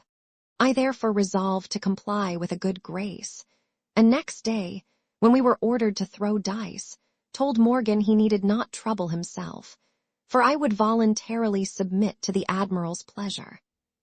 This frank declaration was commended by the gentleman, who assured me it should not fare the worse with me for my resignation. Indeed, he was as good as his word, and that very afternoon procured a warrant, appointing me surgeon's mate of the Lizard sloop of war, which put me on a footing with every first mate in the service. My ticket being made out, I put my chest and bedding on board a canoe that lay alongside, and having shook hands with my trusty friend the sergeant, and honest Jack Ratlin, who was bound for Greenwich Hospital, I took my leave of Morgan with many tears, after we had exchanged our sleeve buttons as remembrances of each other. Having presented my new warrant to the captain of the Lizard, I inquired for the doctor, whom I no sooner saw than I recollected him to be one of those young fellows with whom I had been committed to the roundhouse, during our frolic with Jackson, as I have related before. He received me with a good deal of courtesy, and when I put him in mind of our former acquaintance, expressed great joy at seeing me again, and recommended me to an exceeding good mess, composed of the gunner and master's mate. As there was not one sick person in the ship, I got leave to go ashore next day with the gunner, who recommended me to a Jew, that bought my ticket at the rate of 40% discount, and having furnished myself with the necessaries I wanted, returned on board in the evening, and, to my surprise, found my old antagonist cramply walking upon deck.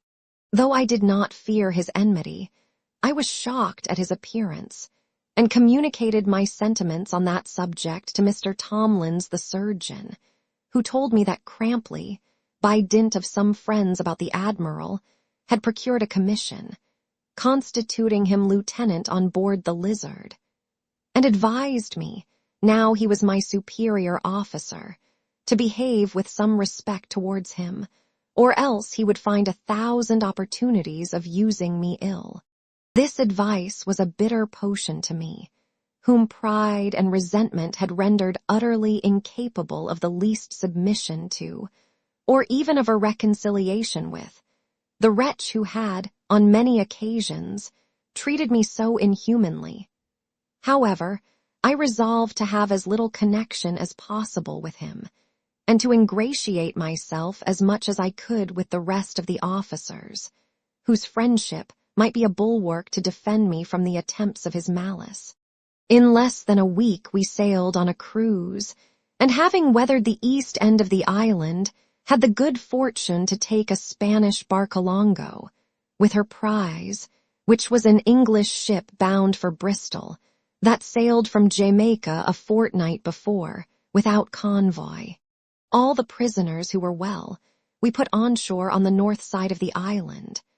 The prizes were manned with Englishmen, and the command of the barcalongo given to my friend the master's mate, with orders to carry them into Port Morant, and there to remain until the Lizard's cruise should be ended, at which time she would touch at the same place in her way to Port Royal.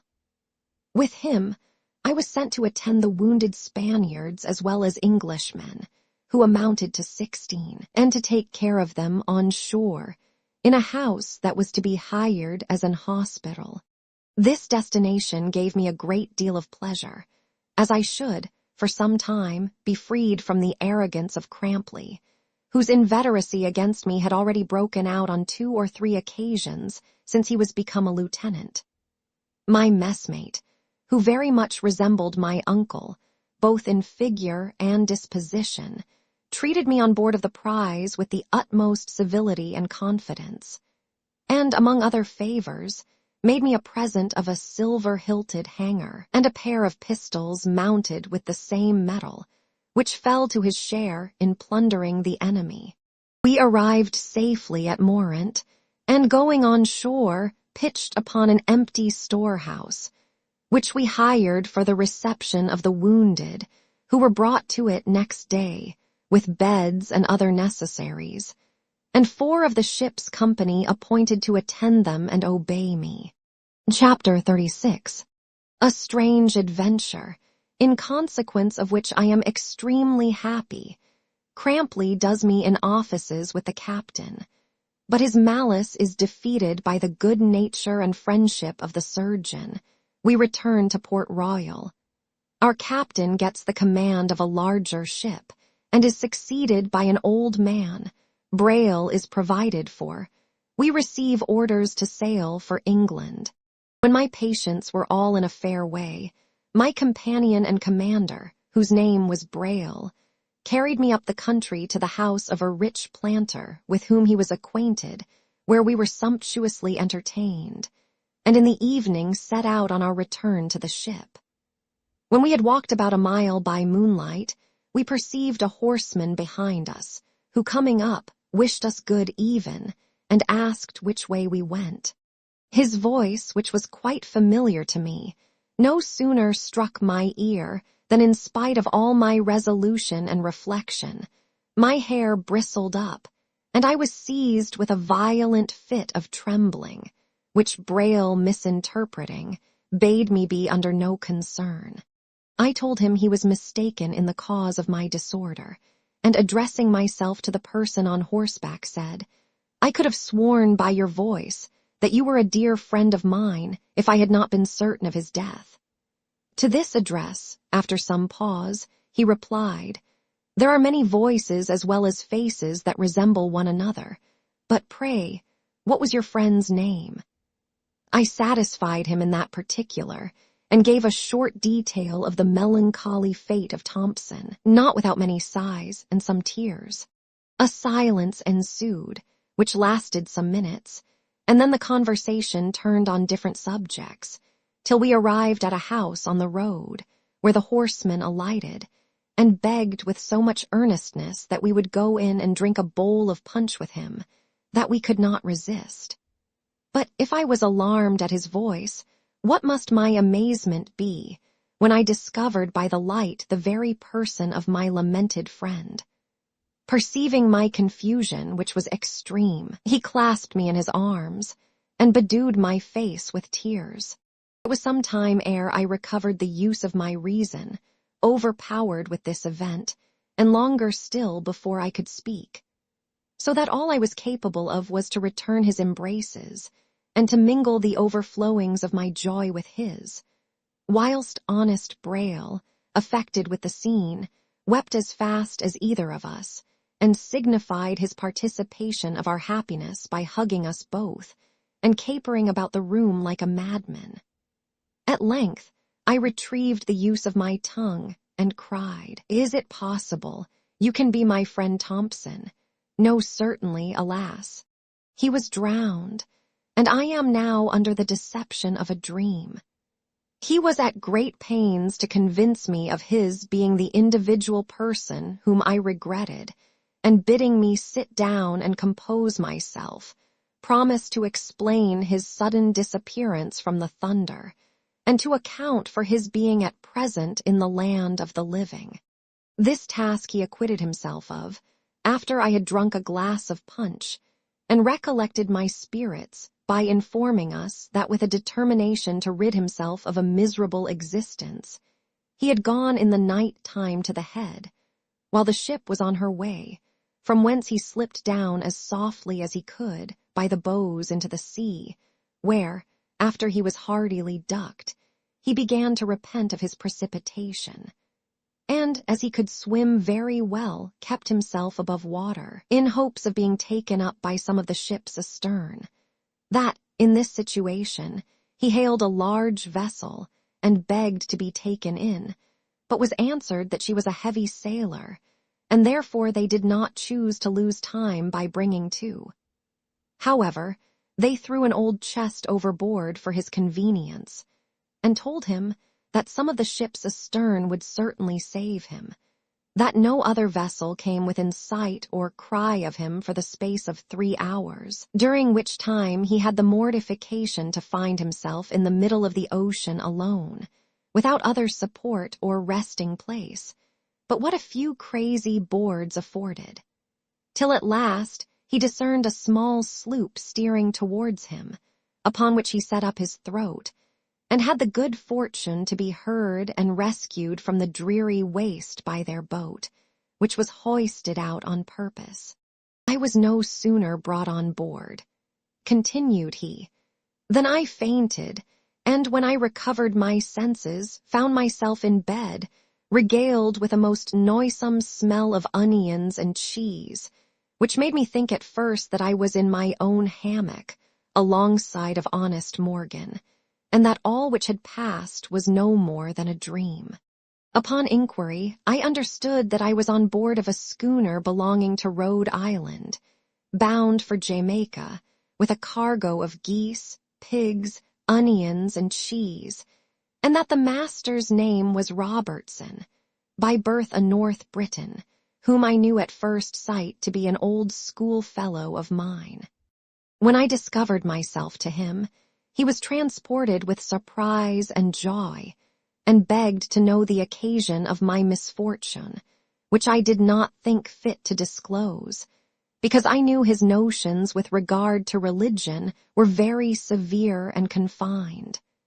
Therefore contented myself with telling him I fell overboard by accident, but made no scruple of explaining the nature of my disagreeable station, and of acquainting him with my determined purpose, never to return to the thunder man-of-war, although he was not of my opinion in that particular, knowing that I must lose my clothes and what pay was due to me, unless I went back to my duty. Yet, when I described the circumstances of the hellish life I led under the tyrannic sway of Oakham and Mackshane, and, among other grievances, hinted a dissatisfaction at the irreligious deportment of my shipmates, and the want of the true Presbyterian gospel doctrine, he changed his sentiments, and conjured me with great vehemence and zeal to lay aside all thought of rising in the navy, and, that he might show how much he had my interest at heart, undertook to provide for me in some shape or other, before he should leave Jamaica. This promise he performed to my heart's desire, by recommending me to a gentleman of fortune, with whom I have lived ever since in quality of surgeon and overseer to his plantations.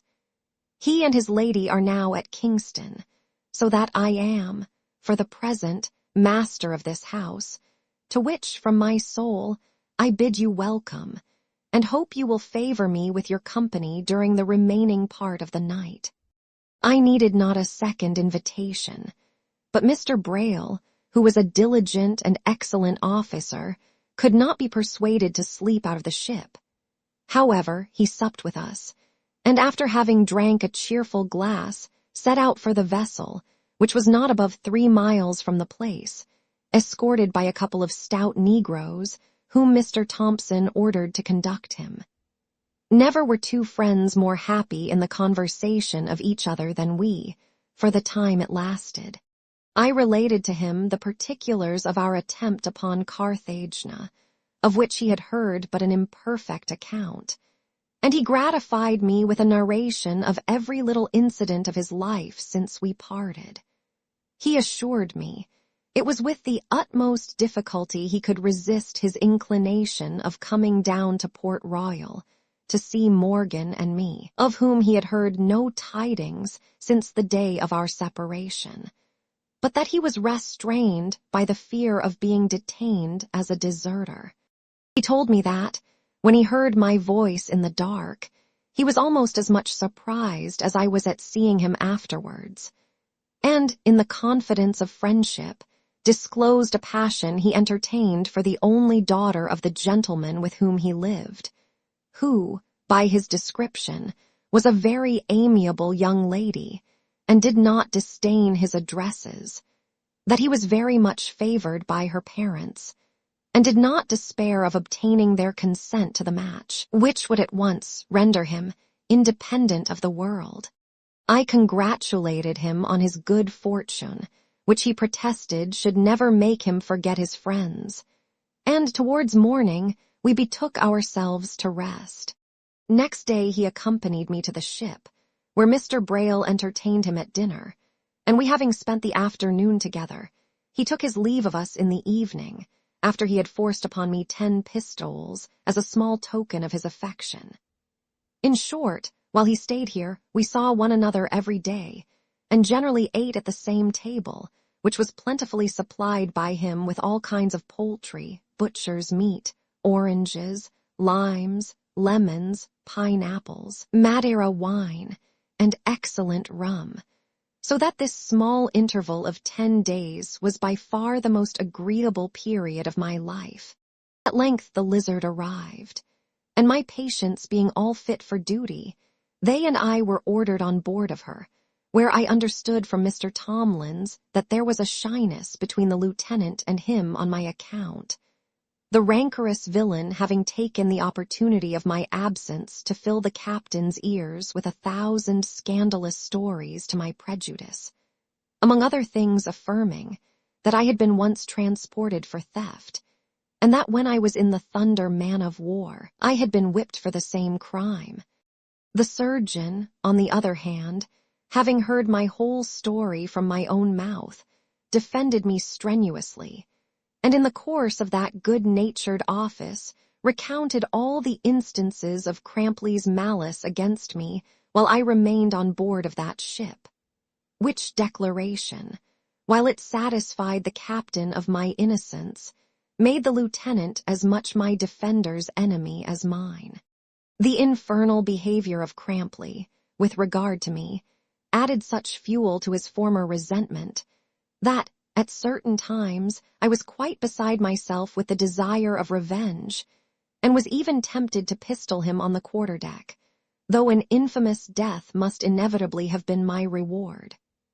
But the surgeon, who was my confidant, argued against such a desperate action so effectually, that I stifled the flame which consumed me for the present, and resolved to wait for a more convenient opportunity. In the meantime, that Mr. Tomlins might be the more convinced of the wrongs I suffered by this fellow's slander, I begged he would go and visit Mr. Thompson, whose wonderful escape I had made him acquainted with, and inquire of him into the particulars of my conduct, while he was my fellow-mate. This request the surgeon complied with, more through curiosity to see a person whose fate had been so extraordinary, than to confirm his good opinion of me, which he assured me was already firmly established. He therefore set out for the dwelling place of my friend, with a letter of introduction from me, and being received with all the civility and kindness I expected, returned to the ship, not only satisfied with my character beyond the power of doubt or insinuation, but also charmed with the affability and conversation of Thompson, who loaded him and me with presents of fresh stock, liquors, and fruit. As he would not venture to come and see us on board, lest Crampley should know and detain him, when the time of our departure approached, I obtained leave to go and bid him farewell. After we had vowed an everlasting friendship, he pressed upon me a purse with 4 doubloons, which I refused as long as I could without giving umbrage. And having cordially embraced each other, I returned on board, where I found a small box with a letter directed for me to the care of Mr. Tomlins. Knowing the superscription to be of Thompson's handwriting, I opened it with some surprise, and learned that this generous friend, not content with loading me with the presents already mentioned, had sent, for my use and acceptance, 6 fine shirts, and as many linen waistcoats and caps, with 12 pair of new thread stockings. Being thus provided with money and all necessaries for the comfort of life, I began to look upon myself as a gentleman of some consequence, and felt my pride dilate apace. Next day we sailed for Port Royal, where we arrived safely with our prizes, and as there was nothing to do on board, I went ashore, and having purchased a laced waistcoat, with some other clothes at a sale, made a swaggering figure for some days among the taverns, where I ventured to play a little at hazard, and came off with 50 pistols in my pocket. Meanwhile our captain was promoted to a ship of 20 guns, and the command of the Lizard given to a man turned of 80, who had been lieutenant since the reign of King William, and, notwithstanding his long service, would have probably died in that station, had he not applied some prize money he had lately received, to make interest with his superiors.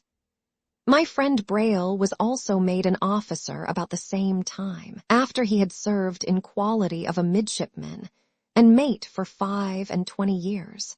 Soon after these alterations, the admiral pitched upon our ship to carry home dispatches for the ministry, and we set sail for England, having first scrubbed her bottom and taken in provision and water for the occasion. Chapter 37. We depart for Europe. A misunderstanding arises between the captain and the surgeon through the scandalous aspersions of Crampley. The captain dies. Crampley tyrannizes over the surgeon, who falls a victim for his cruelty. I am also ill-used. The ship strikes. The behavior of Crampley and the seamen on that occasion. I get on shore, challenge the captain to single combat, am treacherously knocked down, wounded, and robbed.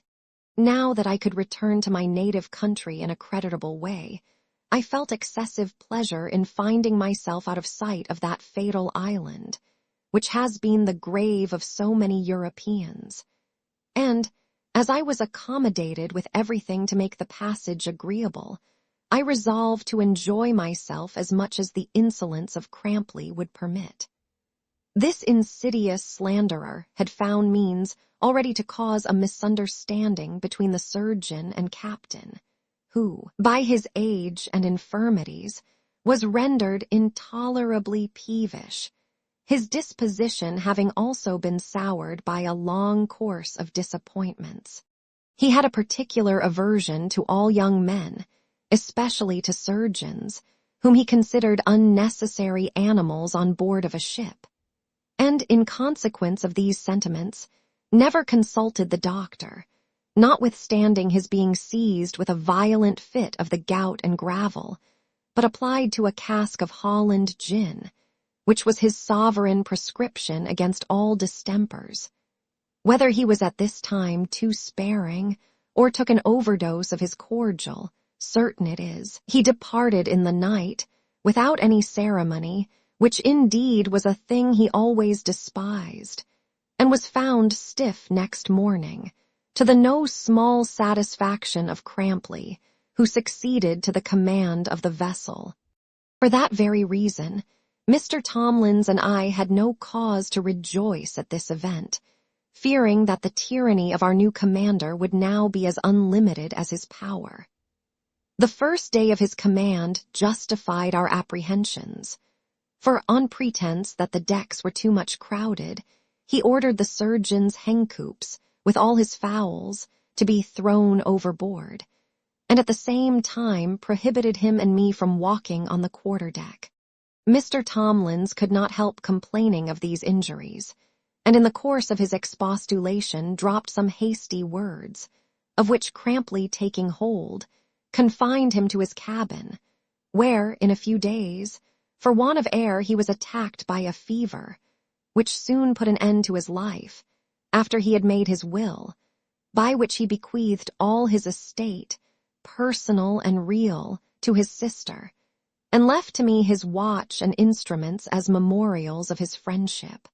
I was penetrated with grief on this melancholy occasion, the more because there was nobody on board to whom I could communicate my sorrows, or of whom I could receive the least consolation or advice. Crampley was so far from discovering the least remorse for his barbarity, at the news of the surgeon's death, that he insulted his memory in the most abusive manner, and affirmed he had poisoned himself out of pure fear, dreading to be brought to a court-martial for mutiny, for which reason he would not suffer the service of the dead to be read over his body before it was thrown overboard. Nothing but a speedy deliverance could have supported me under the brutal sway of this bashaw, who, to render my life more irksome, signified to my messmates a desire that I should be expelled from their society. This was no sooner hinted than they granted his request, and I was fain to eat in a solitary manner by myself during the rest of the passage, which, however, soon drew to a period. We had been 7 weeks at sea, when the gunner told the captain that, by his reckoning, we must be in soundings, and desired he would order the lead to be heaved. Crampley swore he did not know how to keep the ship's way, for we were not within 100 leagues of soundings, and therefore he would not give himself the trouble to cast the lead. Accordingly, we continued our course all that afternoon and night, without shortening sail, although the gunner pretended to discover silly light, and next morning protested in form against the captain's conduct, for which he was put in confinement. We discovered no land all that day, and Crampley was still so infatuated as to neglect sounding. But at 3 o'clock in the morning the ship struck, and remained fast on a sandbank. This accident alarmed the whole crew. The boat was immediately hoisted out, but as we could not discern which way the shore lay, we were obliged to wait for daylight. In the meantime, the wind increased, and the waves beat against the sloop with such violence that we expected she would have gone to pieces. The gunner was released and consulted. He advised the captain to cut away the mast in order to lighten her. This expedient was performed without success. The sailors, seeing things in a desperate situation, according to custom, broke up the chests belonging to the officers, dressed themselves in their clothes, drank their liquors without ceremony and drunkenness. A tumult and confusion ensued. In the midst of this uproar, I went below to secure my own effects, and found the carpenter's mate hewing down the purser's cabin with his hatchet, whistling all the while with great composure. When I asked his intention in so doing, he replied very calmly, "I only want to taste the purser's rum, that's all, master." At that instant the purser, coming down, and seeing his effects going to wreck, complained bitterly of the injustice done to him, and asked the fellow what occasion he had for liquor when, in all likelihood, he would be in eternity in a few minutes. "All's one for that," said Plunderer. "Let us live while we can." "Miserable wretch that thou art," cried the purser, "what must be thy lot in another world if thou deest in the commission of robbery?" "Why, hell, I suppose," replied the other with great deliberation, while the purser fell on his knees and begged of heaven that we might not all perish for the sake of Jonas. During this dialogue I clothed myself in my bed apparel, girded on my hanger, stuck my pistols, loaded in my belt, disposed of all my valuable movables about my person, and came upon deck with a resolution of taking the first opportunity to get on shore, which, when the day broke, appeared at the distance of 3 miles ahead. Crampley, finding his efforts to get the ship off ineffectual, determined to consult his own safety. By going into the boat, which he had no sooner done, than the ship's company followed so fast that she would have sunk alongside, had not someone wiser than the rest cut the rope and put off. But before this happened, I had made several attempts to get in, and was always balked by the captain, who was so eager in excluding me that he did not mind the endeavors of any other body. Enraged at this inhuman partiality, and seeing the rope cut, I pulled one of my pistols from my belt, and cocking it, swore I would shoot any man who would presume to obstruct my entrance. So saying, I leaped with my full exertion, and got on board of the boat with the loss of the skin of my shins. I chanced in my descent to overturn Crampley, who no sooner got up than he struck at me several times with a cutlass, and ordered the men to throw me overboard, but they were too anxious about their own safety to mind what he said. Though the boat was very deeply loaded, and the sea terribly high, we made shift to get upon dry land in less than an hour after we parted from the sloop. As soon as I set my foot on terra firma, my indignation, which had boiled so long within me, broke out against Crampley, whom I immediately challenged to single combat, presenting my pistols that he might take his choice. He took one without hesitation, and before I could cock the other, fired in my face, throwing the pistol after the shot. I felt myself stunned, and imagining the bullet had entered my brain, discharged mine as quick as possible, that I might not die unrevenged. Then flying upon my antagonist, knocked out several of his 4 teeth with the butt end of the piece, and would certainly have made an end of him with that instrument, had he not disengaged himself and seized his cutlass, which he had given to his servant when he received the pistol. Seeing him armed in this manner, I drew my hanger, and having flung my pistol at his head, closed with him in a transport of fury, and thrust my weapon into his mouth, which it enlarged on one side to his ear. Whether the smart of this wound disconcerted him, or the unevenness of the ground made him reel, I know not, but he staggered some paces back. I followed close, and with one stroke cut the tendons of the back of his hand, upon which his cutlass dropped, and he remained defenseless. I know not with what cruelty my rage might have inspired me, if I had not at that instant been felled to the ground by a blow on the back part of my head, which deprived me of all sensation. In this deplorable situation, exposed to the rage of an incensed barbarian, and the rapine of an inhuman crew, I remained for some time, and whether any disputes arose among them during the state of my annihilation, I cannot pretend to determine. But in one particular they seem to have been unanimous, and acted with equal dexterity and dispatch. For when I recovered the use of my understanding, I found myself alone in a desolate place, stripped of my clothes, money, watch, buckles, and everything but my shoes, stockings, breeches, and shirt. What a discovery must this have been to me, who, but an hour before, was worth 60 guineas in cash. I cursed the hour of my birth, the parents that gave me being, the sea that did not swallow me up, the poniard of the enemy, which could not find the way to my heart, the villainy of those who had left me in that miserable condition, and in the ecstasy of despair resolved to be still where I was and perish. Chapter 38. I get up and crawl into a barn, where I am in danger of perishing, through the fear of the country people. Their inhumanity, I am succored by a reputed witch, her story, her advice. She recommends me as a valet to a single lady, whose character she explains. But as I lay ruminating, my passion insensibly abated. I considered my situation in quite another light, from that in which it appeared to me at first, and the result of my deliberation was to rise if I could, and crawl to the next inhabited place for assistance.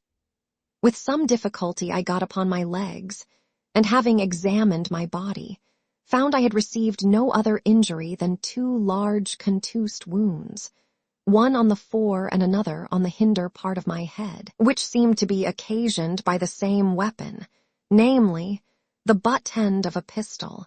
I looked towards the sea, but could discern no remains of the ship, so that I concluded she was gone to pieces, and that those who remained in her had perished. But, as I afterwards learned, the gunner, who had more sagacity than Crampley, observing that it was flood when he left her, and that she would probably float at high water, made no noise about getting on shore, but continued on deck, in hopes of bringing her safe into some harbor, after her commander should have deserted her, for which piece of service he expected, no doubt, to be handsomely rewarded. This scheme he accordingly executed, and was promised great things by the Admiralty for saving His Majesty's ship. But I never heard he reaped the fruits of his expectation. As for my own part, I directed my course towards a small cottage I perceived, and in the road picked up a seaman's old jacket, which I suppose the thief who dressed himself in my clothes had thrown away. This was a very comfortable acquisition to me, who was almost stiff with cold. I therefore put it on, and as my natural heat revived, my wounds, which had left off bleeding, burst out afresh, so that, finding myself excessively exhausted, I was about to lie down in the fields, when I discovered a barn on my left hand, within a few yards of me. Thither I made shift to stagger, and finding the door open, went in, but saw nobody. However, I threw myself upon a truss of straw, hoping to be soon relieved by some person or other. I had not lain here many minutes, when I saw a countryman come in with a pitchfork in his hand, which he was upon the point of thrusting into the straw that concealed me, and in all probability would have done my business, had I not uttered a dreadful groan, after having essayed in vain to speak. This melancholy note alarmed the clown, who started back, and discovering a body all besmeared with blood, stood trembling, with the pitchfork extended before him, his hair bristling up, his eyes staring, his nostrils dilated, and his mouth wide open. At another time I should have been much diverted by this figure, which preserved the same attitude very near 10 minutes, during which time I made many unsuccessful efforts to implore his compassion and assistance. But my tongue failed me, and my language was only a repetition of groans. At length an old man arrived, who, seeing the other in such a posture, cried, "Mercy upon N! The Liad's bewitched. Why, Dick, beast, thou beside thyself." Dick, without moving his eyes from the object that terrified him, replied, "Oh, vather, here be either the devil or a dead mon. I don't know which on, but a groans woundily." The father, whose eyesight was none of the best, pulled out his spectacles, and having applied them to his nose, reconnoitered me over his son's shoulder. But no sooner did he behold me, than he was seized with a fit of shaking, even more violent than Dick's, and with a broken accent addressed me thus: "In the name of the Vather, Zun, and Holy Ghost, I charge you, and you been Satan, to be gone to the red zen. But an you be a mortared mon, speak, that you may have a Christum burial."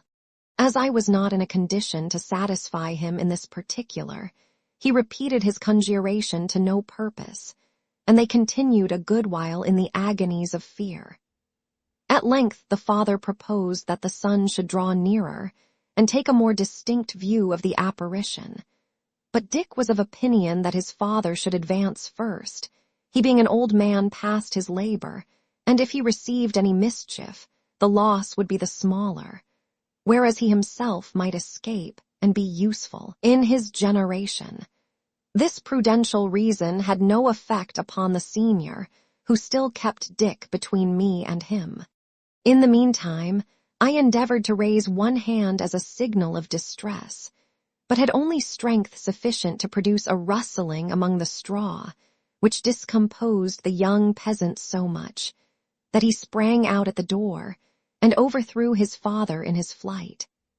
The old gentleman would not spend time in getting up, but crawled backwards like a crab, with great speed, till he had got over the threshold, mumbling exorcisms all the way. I was exceedingly mortified to find myself in danger of perishing through the ignorance and cowardice of these clowns, and felt my spirits decay apace, when an old woman entered the barn, followed by the two fugitives, and with great intrepidity advanced to the place where I lay, saying, "If it be the devil, I fear and not, and for a dead mon a can do us no harm." When she saw my condition, she cried, "Here be no devil, but in your fool's head. Here be a poor miserable wretch bleeding to death, and if a dies, we must be at the charge of burying him. Therefore, Dick, go fetch the old wheelbarrow and put in, and carry to Goodman Hodge's back door. He is more able than we to pay out money upon poor vagrants." Her advice was taken, and immediately put in execution. I was rolled to the other farmer's door, where I was tumbled out like a heap of dung, and should certainly have fallen a prey to the hogs, if my groans had not disturbed the family, and brought some of them out to view my situation. But Hodge resembled the Jew more than the good Samaritan, and ordered me to be carried to the house of the parson, whose business it was to practice as well as to preach charity, observing that it was sufficient for him to pay his quota towards the maintenance of the poor belonging to his own parish.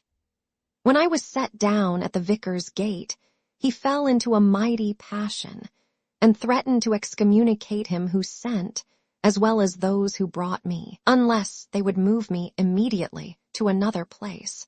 About this time I fainted with the fatigue I had undergone, and afterwards understood that I was bandied from door to door through a whole village, nobody having humanity enough to administer the least relief to me, until an old woman, who was suspected of witchcraft by the neighborhood, hearing of my distress, received me into her house, and having dressed my wounds, brought me to myself with cordials of her own preparing. I was treated with great care and tenderness by this grave matron, who, after I had recovered some strength, desired to know the particulars of my last disaster. This piece of satisfaction I could not refuse to one who had saved my life, therefore related all my adventures without exaggeration or reserve. She seemed surprised at the vicissitudes I had undergone, and drew a happy presage of my future life from my past suffering, then launched out into the praise of adversity, with so much ardor and good sense, that I concluded she was a person who had seen better days, and conceived a longing desire to hear her story.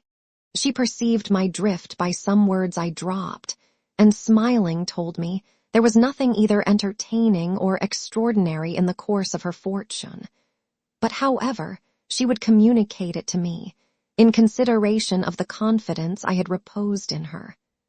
"It is of little consequence," said she, "to tell the names of my parents who are dead many years ago. Let it suffice to assure you they were wealthy and had no other child than me, so that I was looked upon as heiress to a considerable estate, and teased with addresses on that account. Among the number of my admirers, there was a young gentleman of no fortune, whose sole dependence was on his promotion in the army, in which, at that time, he bore a lieutenant's commission. I conceived an affection for this amiable officer, which, in a short time, increased to a violent passion, and without entering into minute circumstances, married him privately. We had not enjoyed one another long in stolen interviews, when he was ordered with his regiment to Flanders. But before he set out, it was agreed between us that we should declare our marriage to my father by letter, and implore his pardon for the step we had taken without his approbation.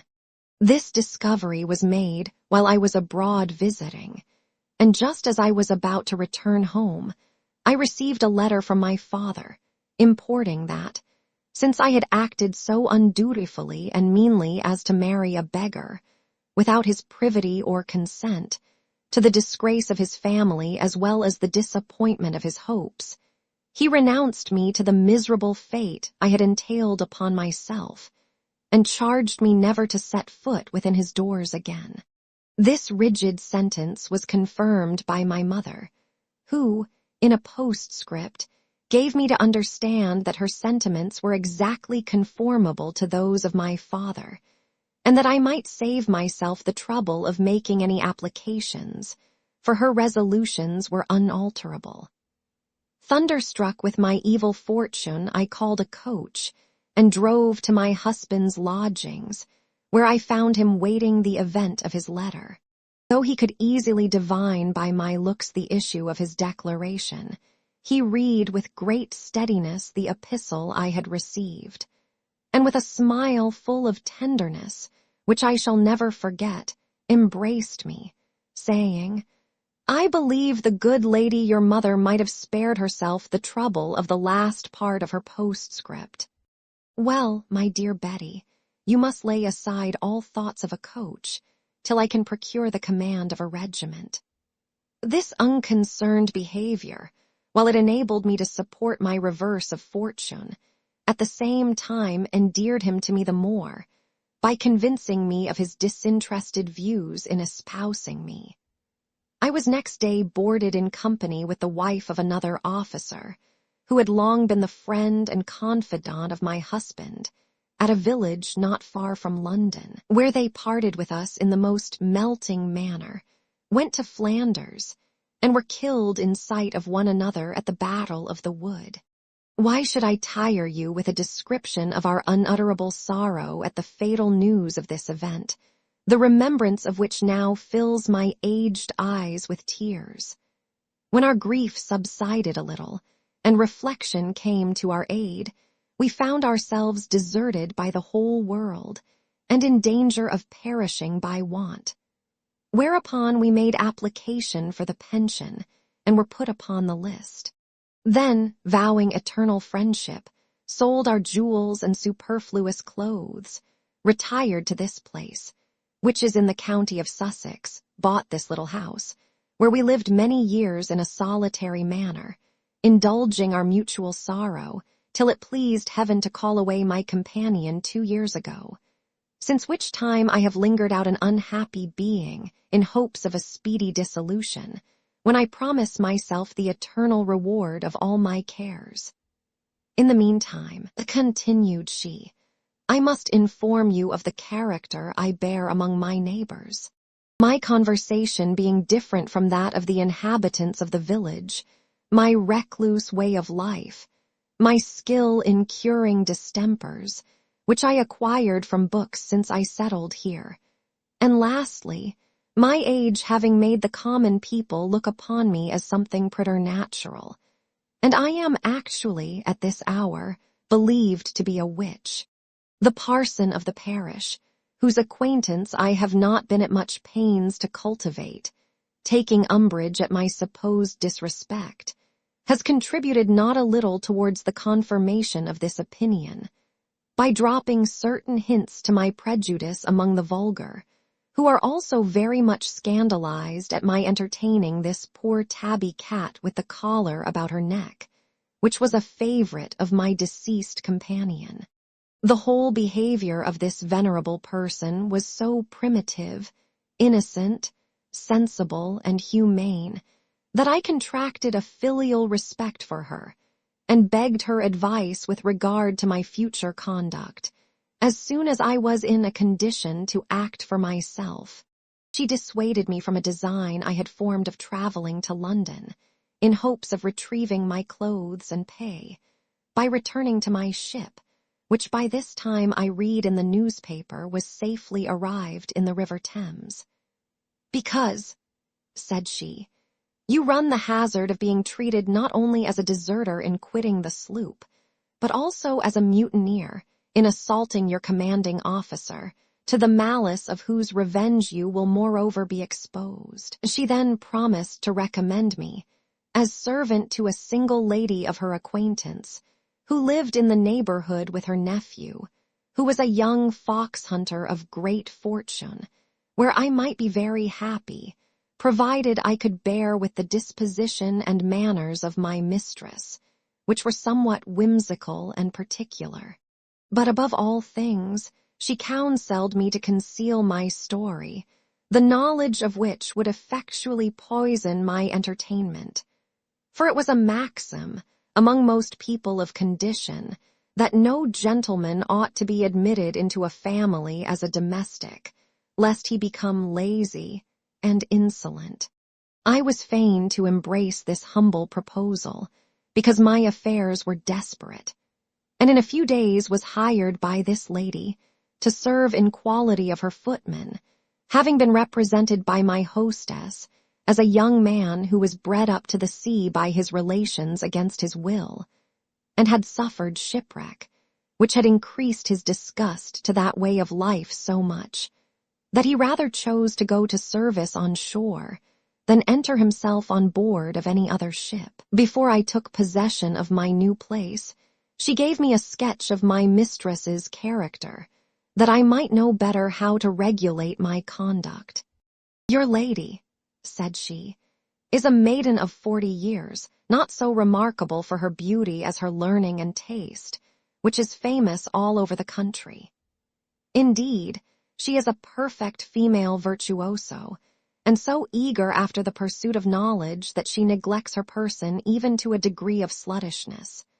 This negligence, together with her contempt of the male part of the creation, gives her nephew no great concern, as by these means he will probably keep her fortune, which is considerable in the family. He therefore permits her to live in her own way, which is something extraordinary, and gratifies her in all her whimsical desires. Her apartment is at some distance from the other inhabited parts of the house, and consists of a dining room, bedchamber, and study. She keeps a cook-maid, a waiting woman and footman of her own, and seldom eats or converses with any of the family but her niece, who is a very lovely creature, and humors her aunt often to the prejudice of her own health by sitting up with her whole nights together. For your mistress is too much of a philosopher to be swayed by the custom of the world, and never sleeps nor eats like other people. Among other odd notions, she professes the principles of Rosicrucius, and believes the earth, air, and sea are inhabited by invisible beings, with whom it is possible for the human species to entertain correspondence and intimacy, on the easy condition of living chaste. As she hopes one day to be admitted into an acquaintance of this kind, she no sooner heard of me and my cat than she paid me a visit, with a view, as she has since owned, to be introduced to my familiar, and was greatly mortified to find herself disappointed in her expectation, being by this visionary turn of mind abstracted as it were from the world.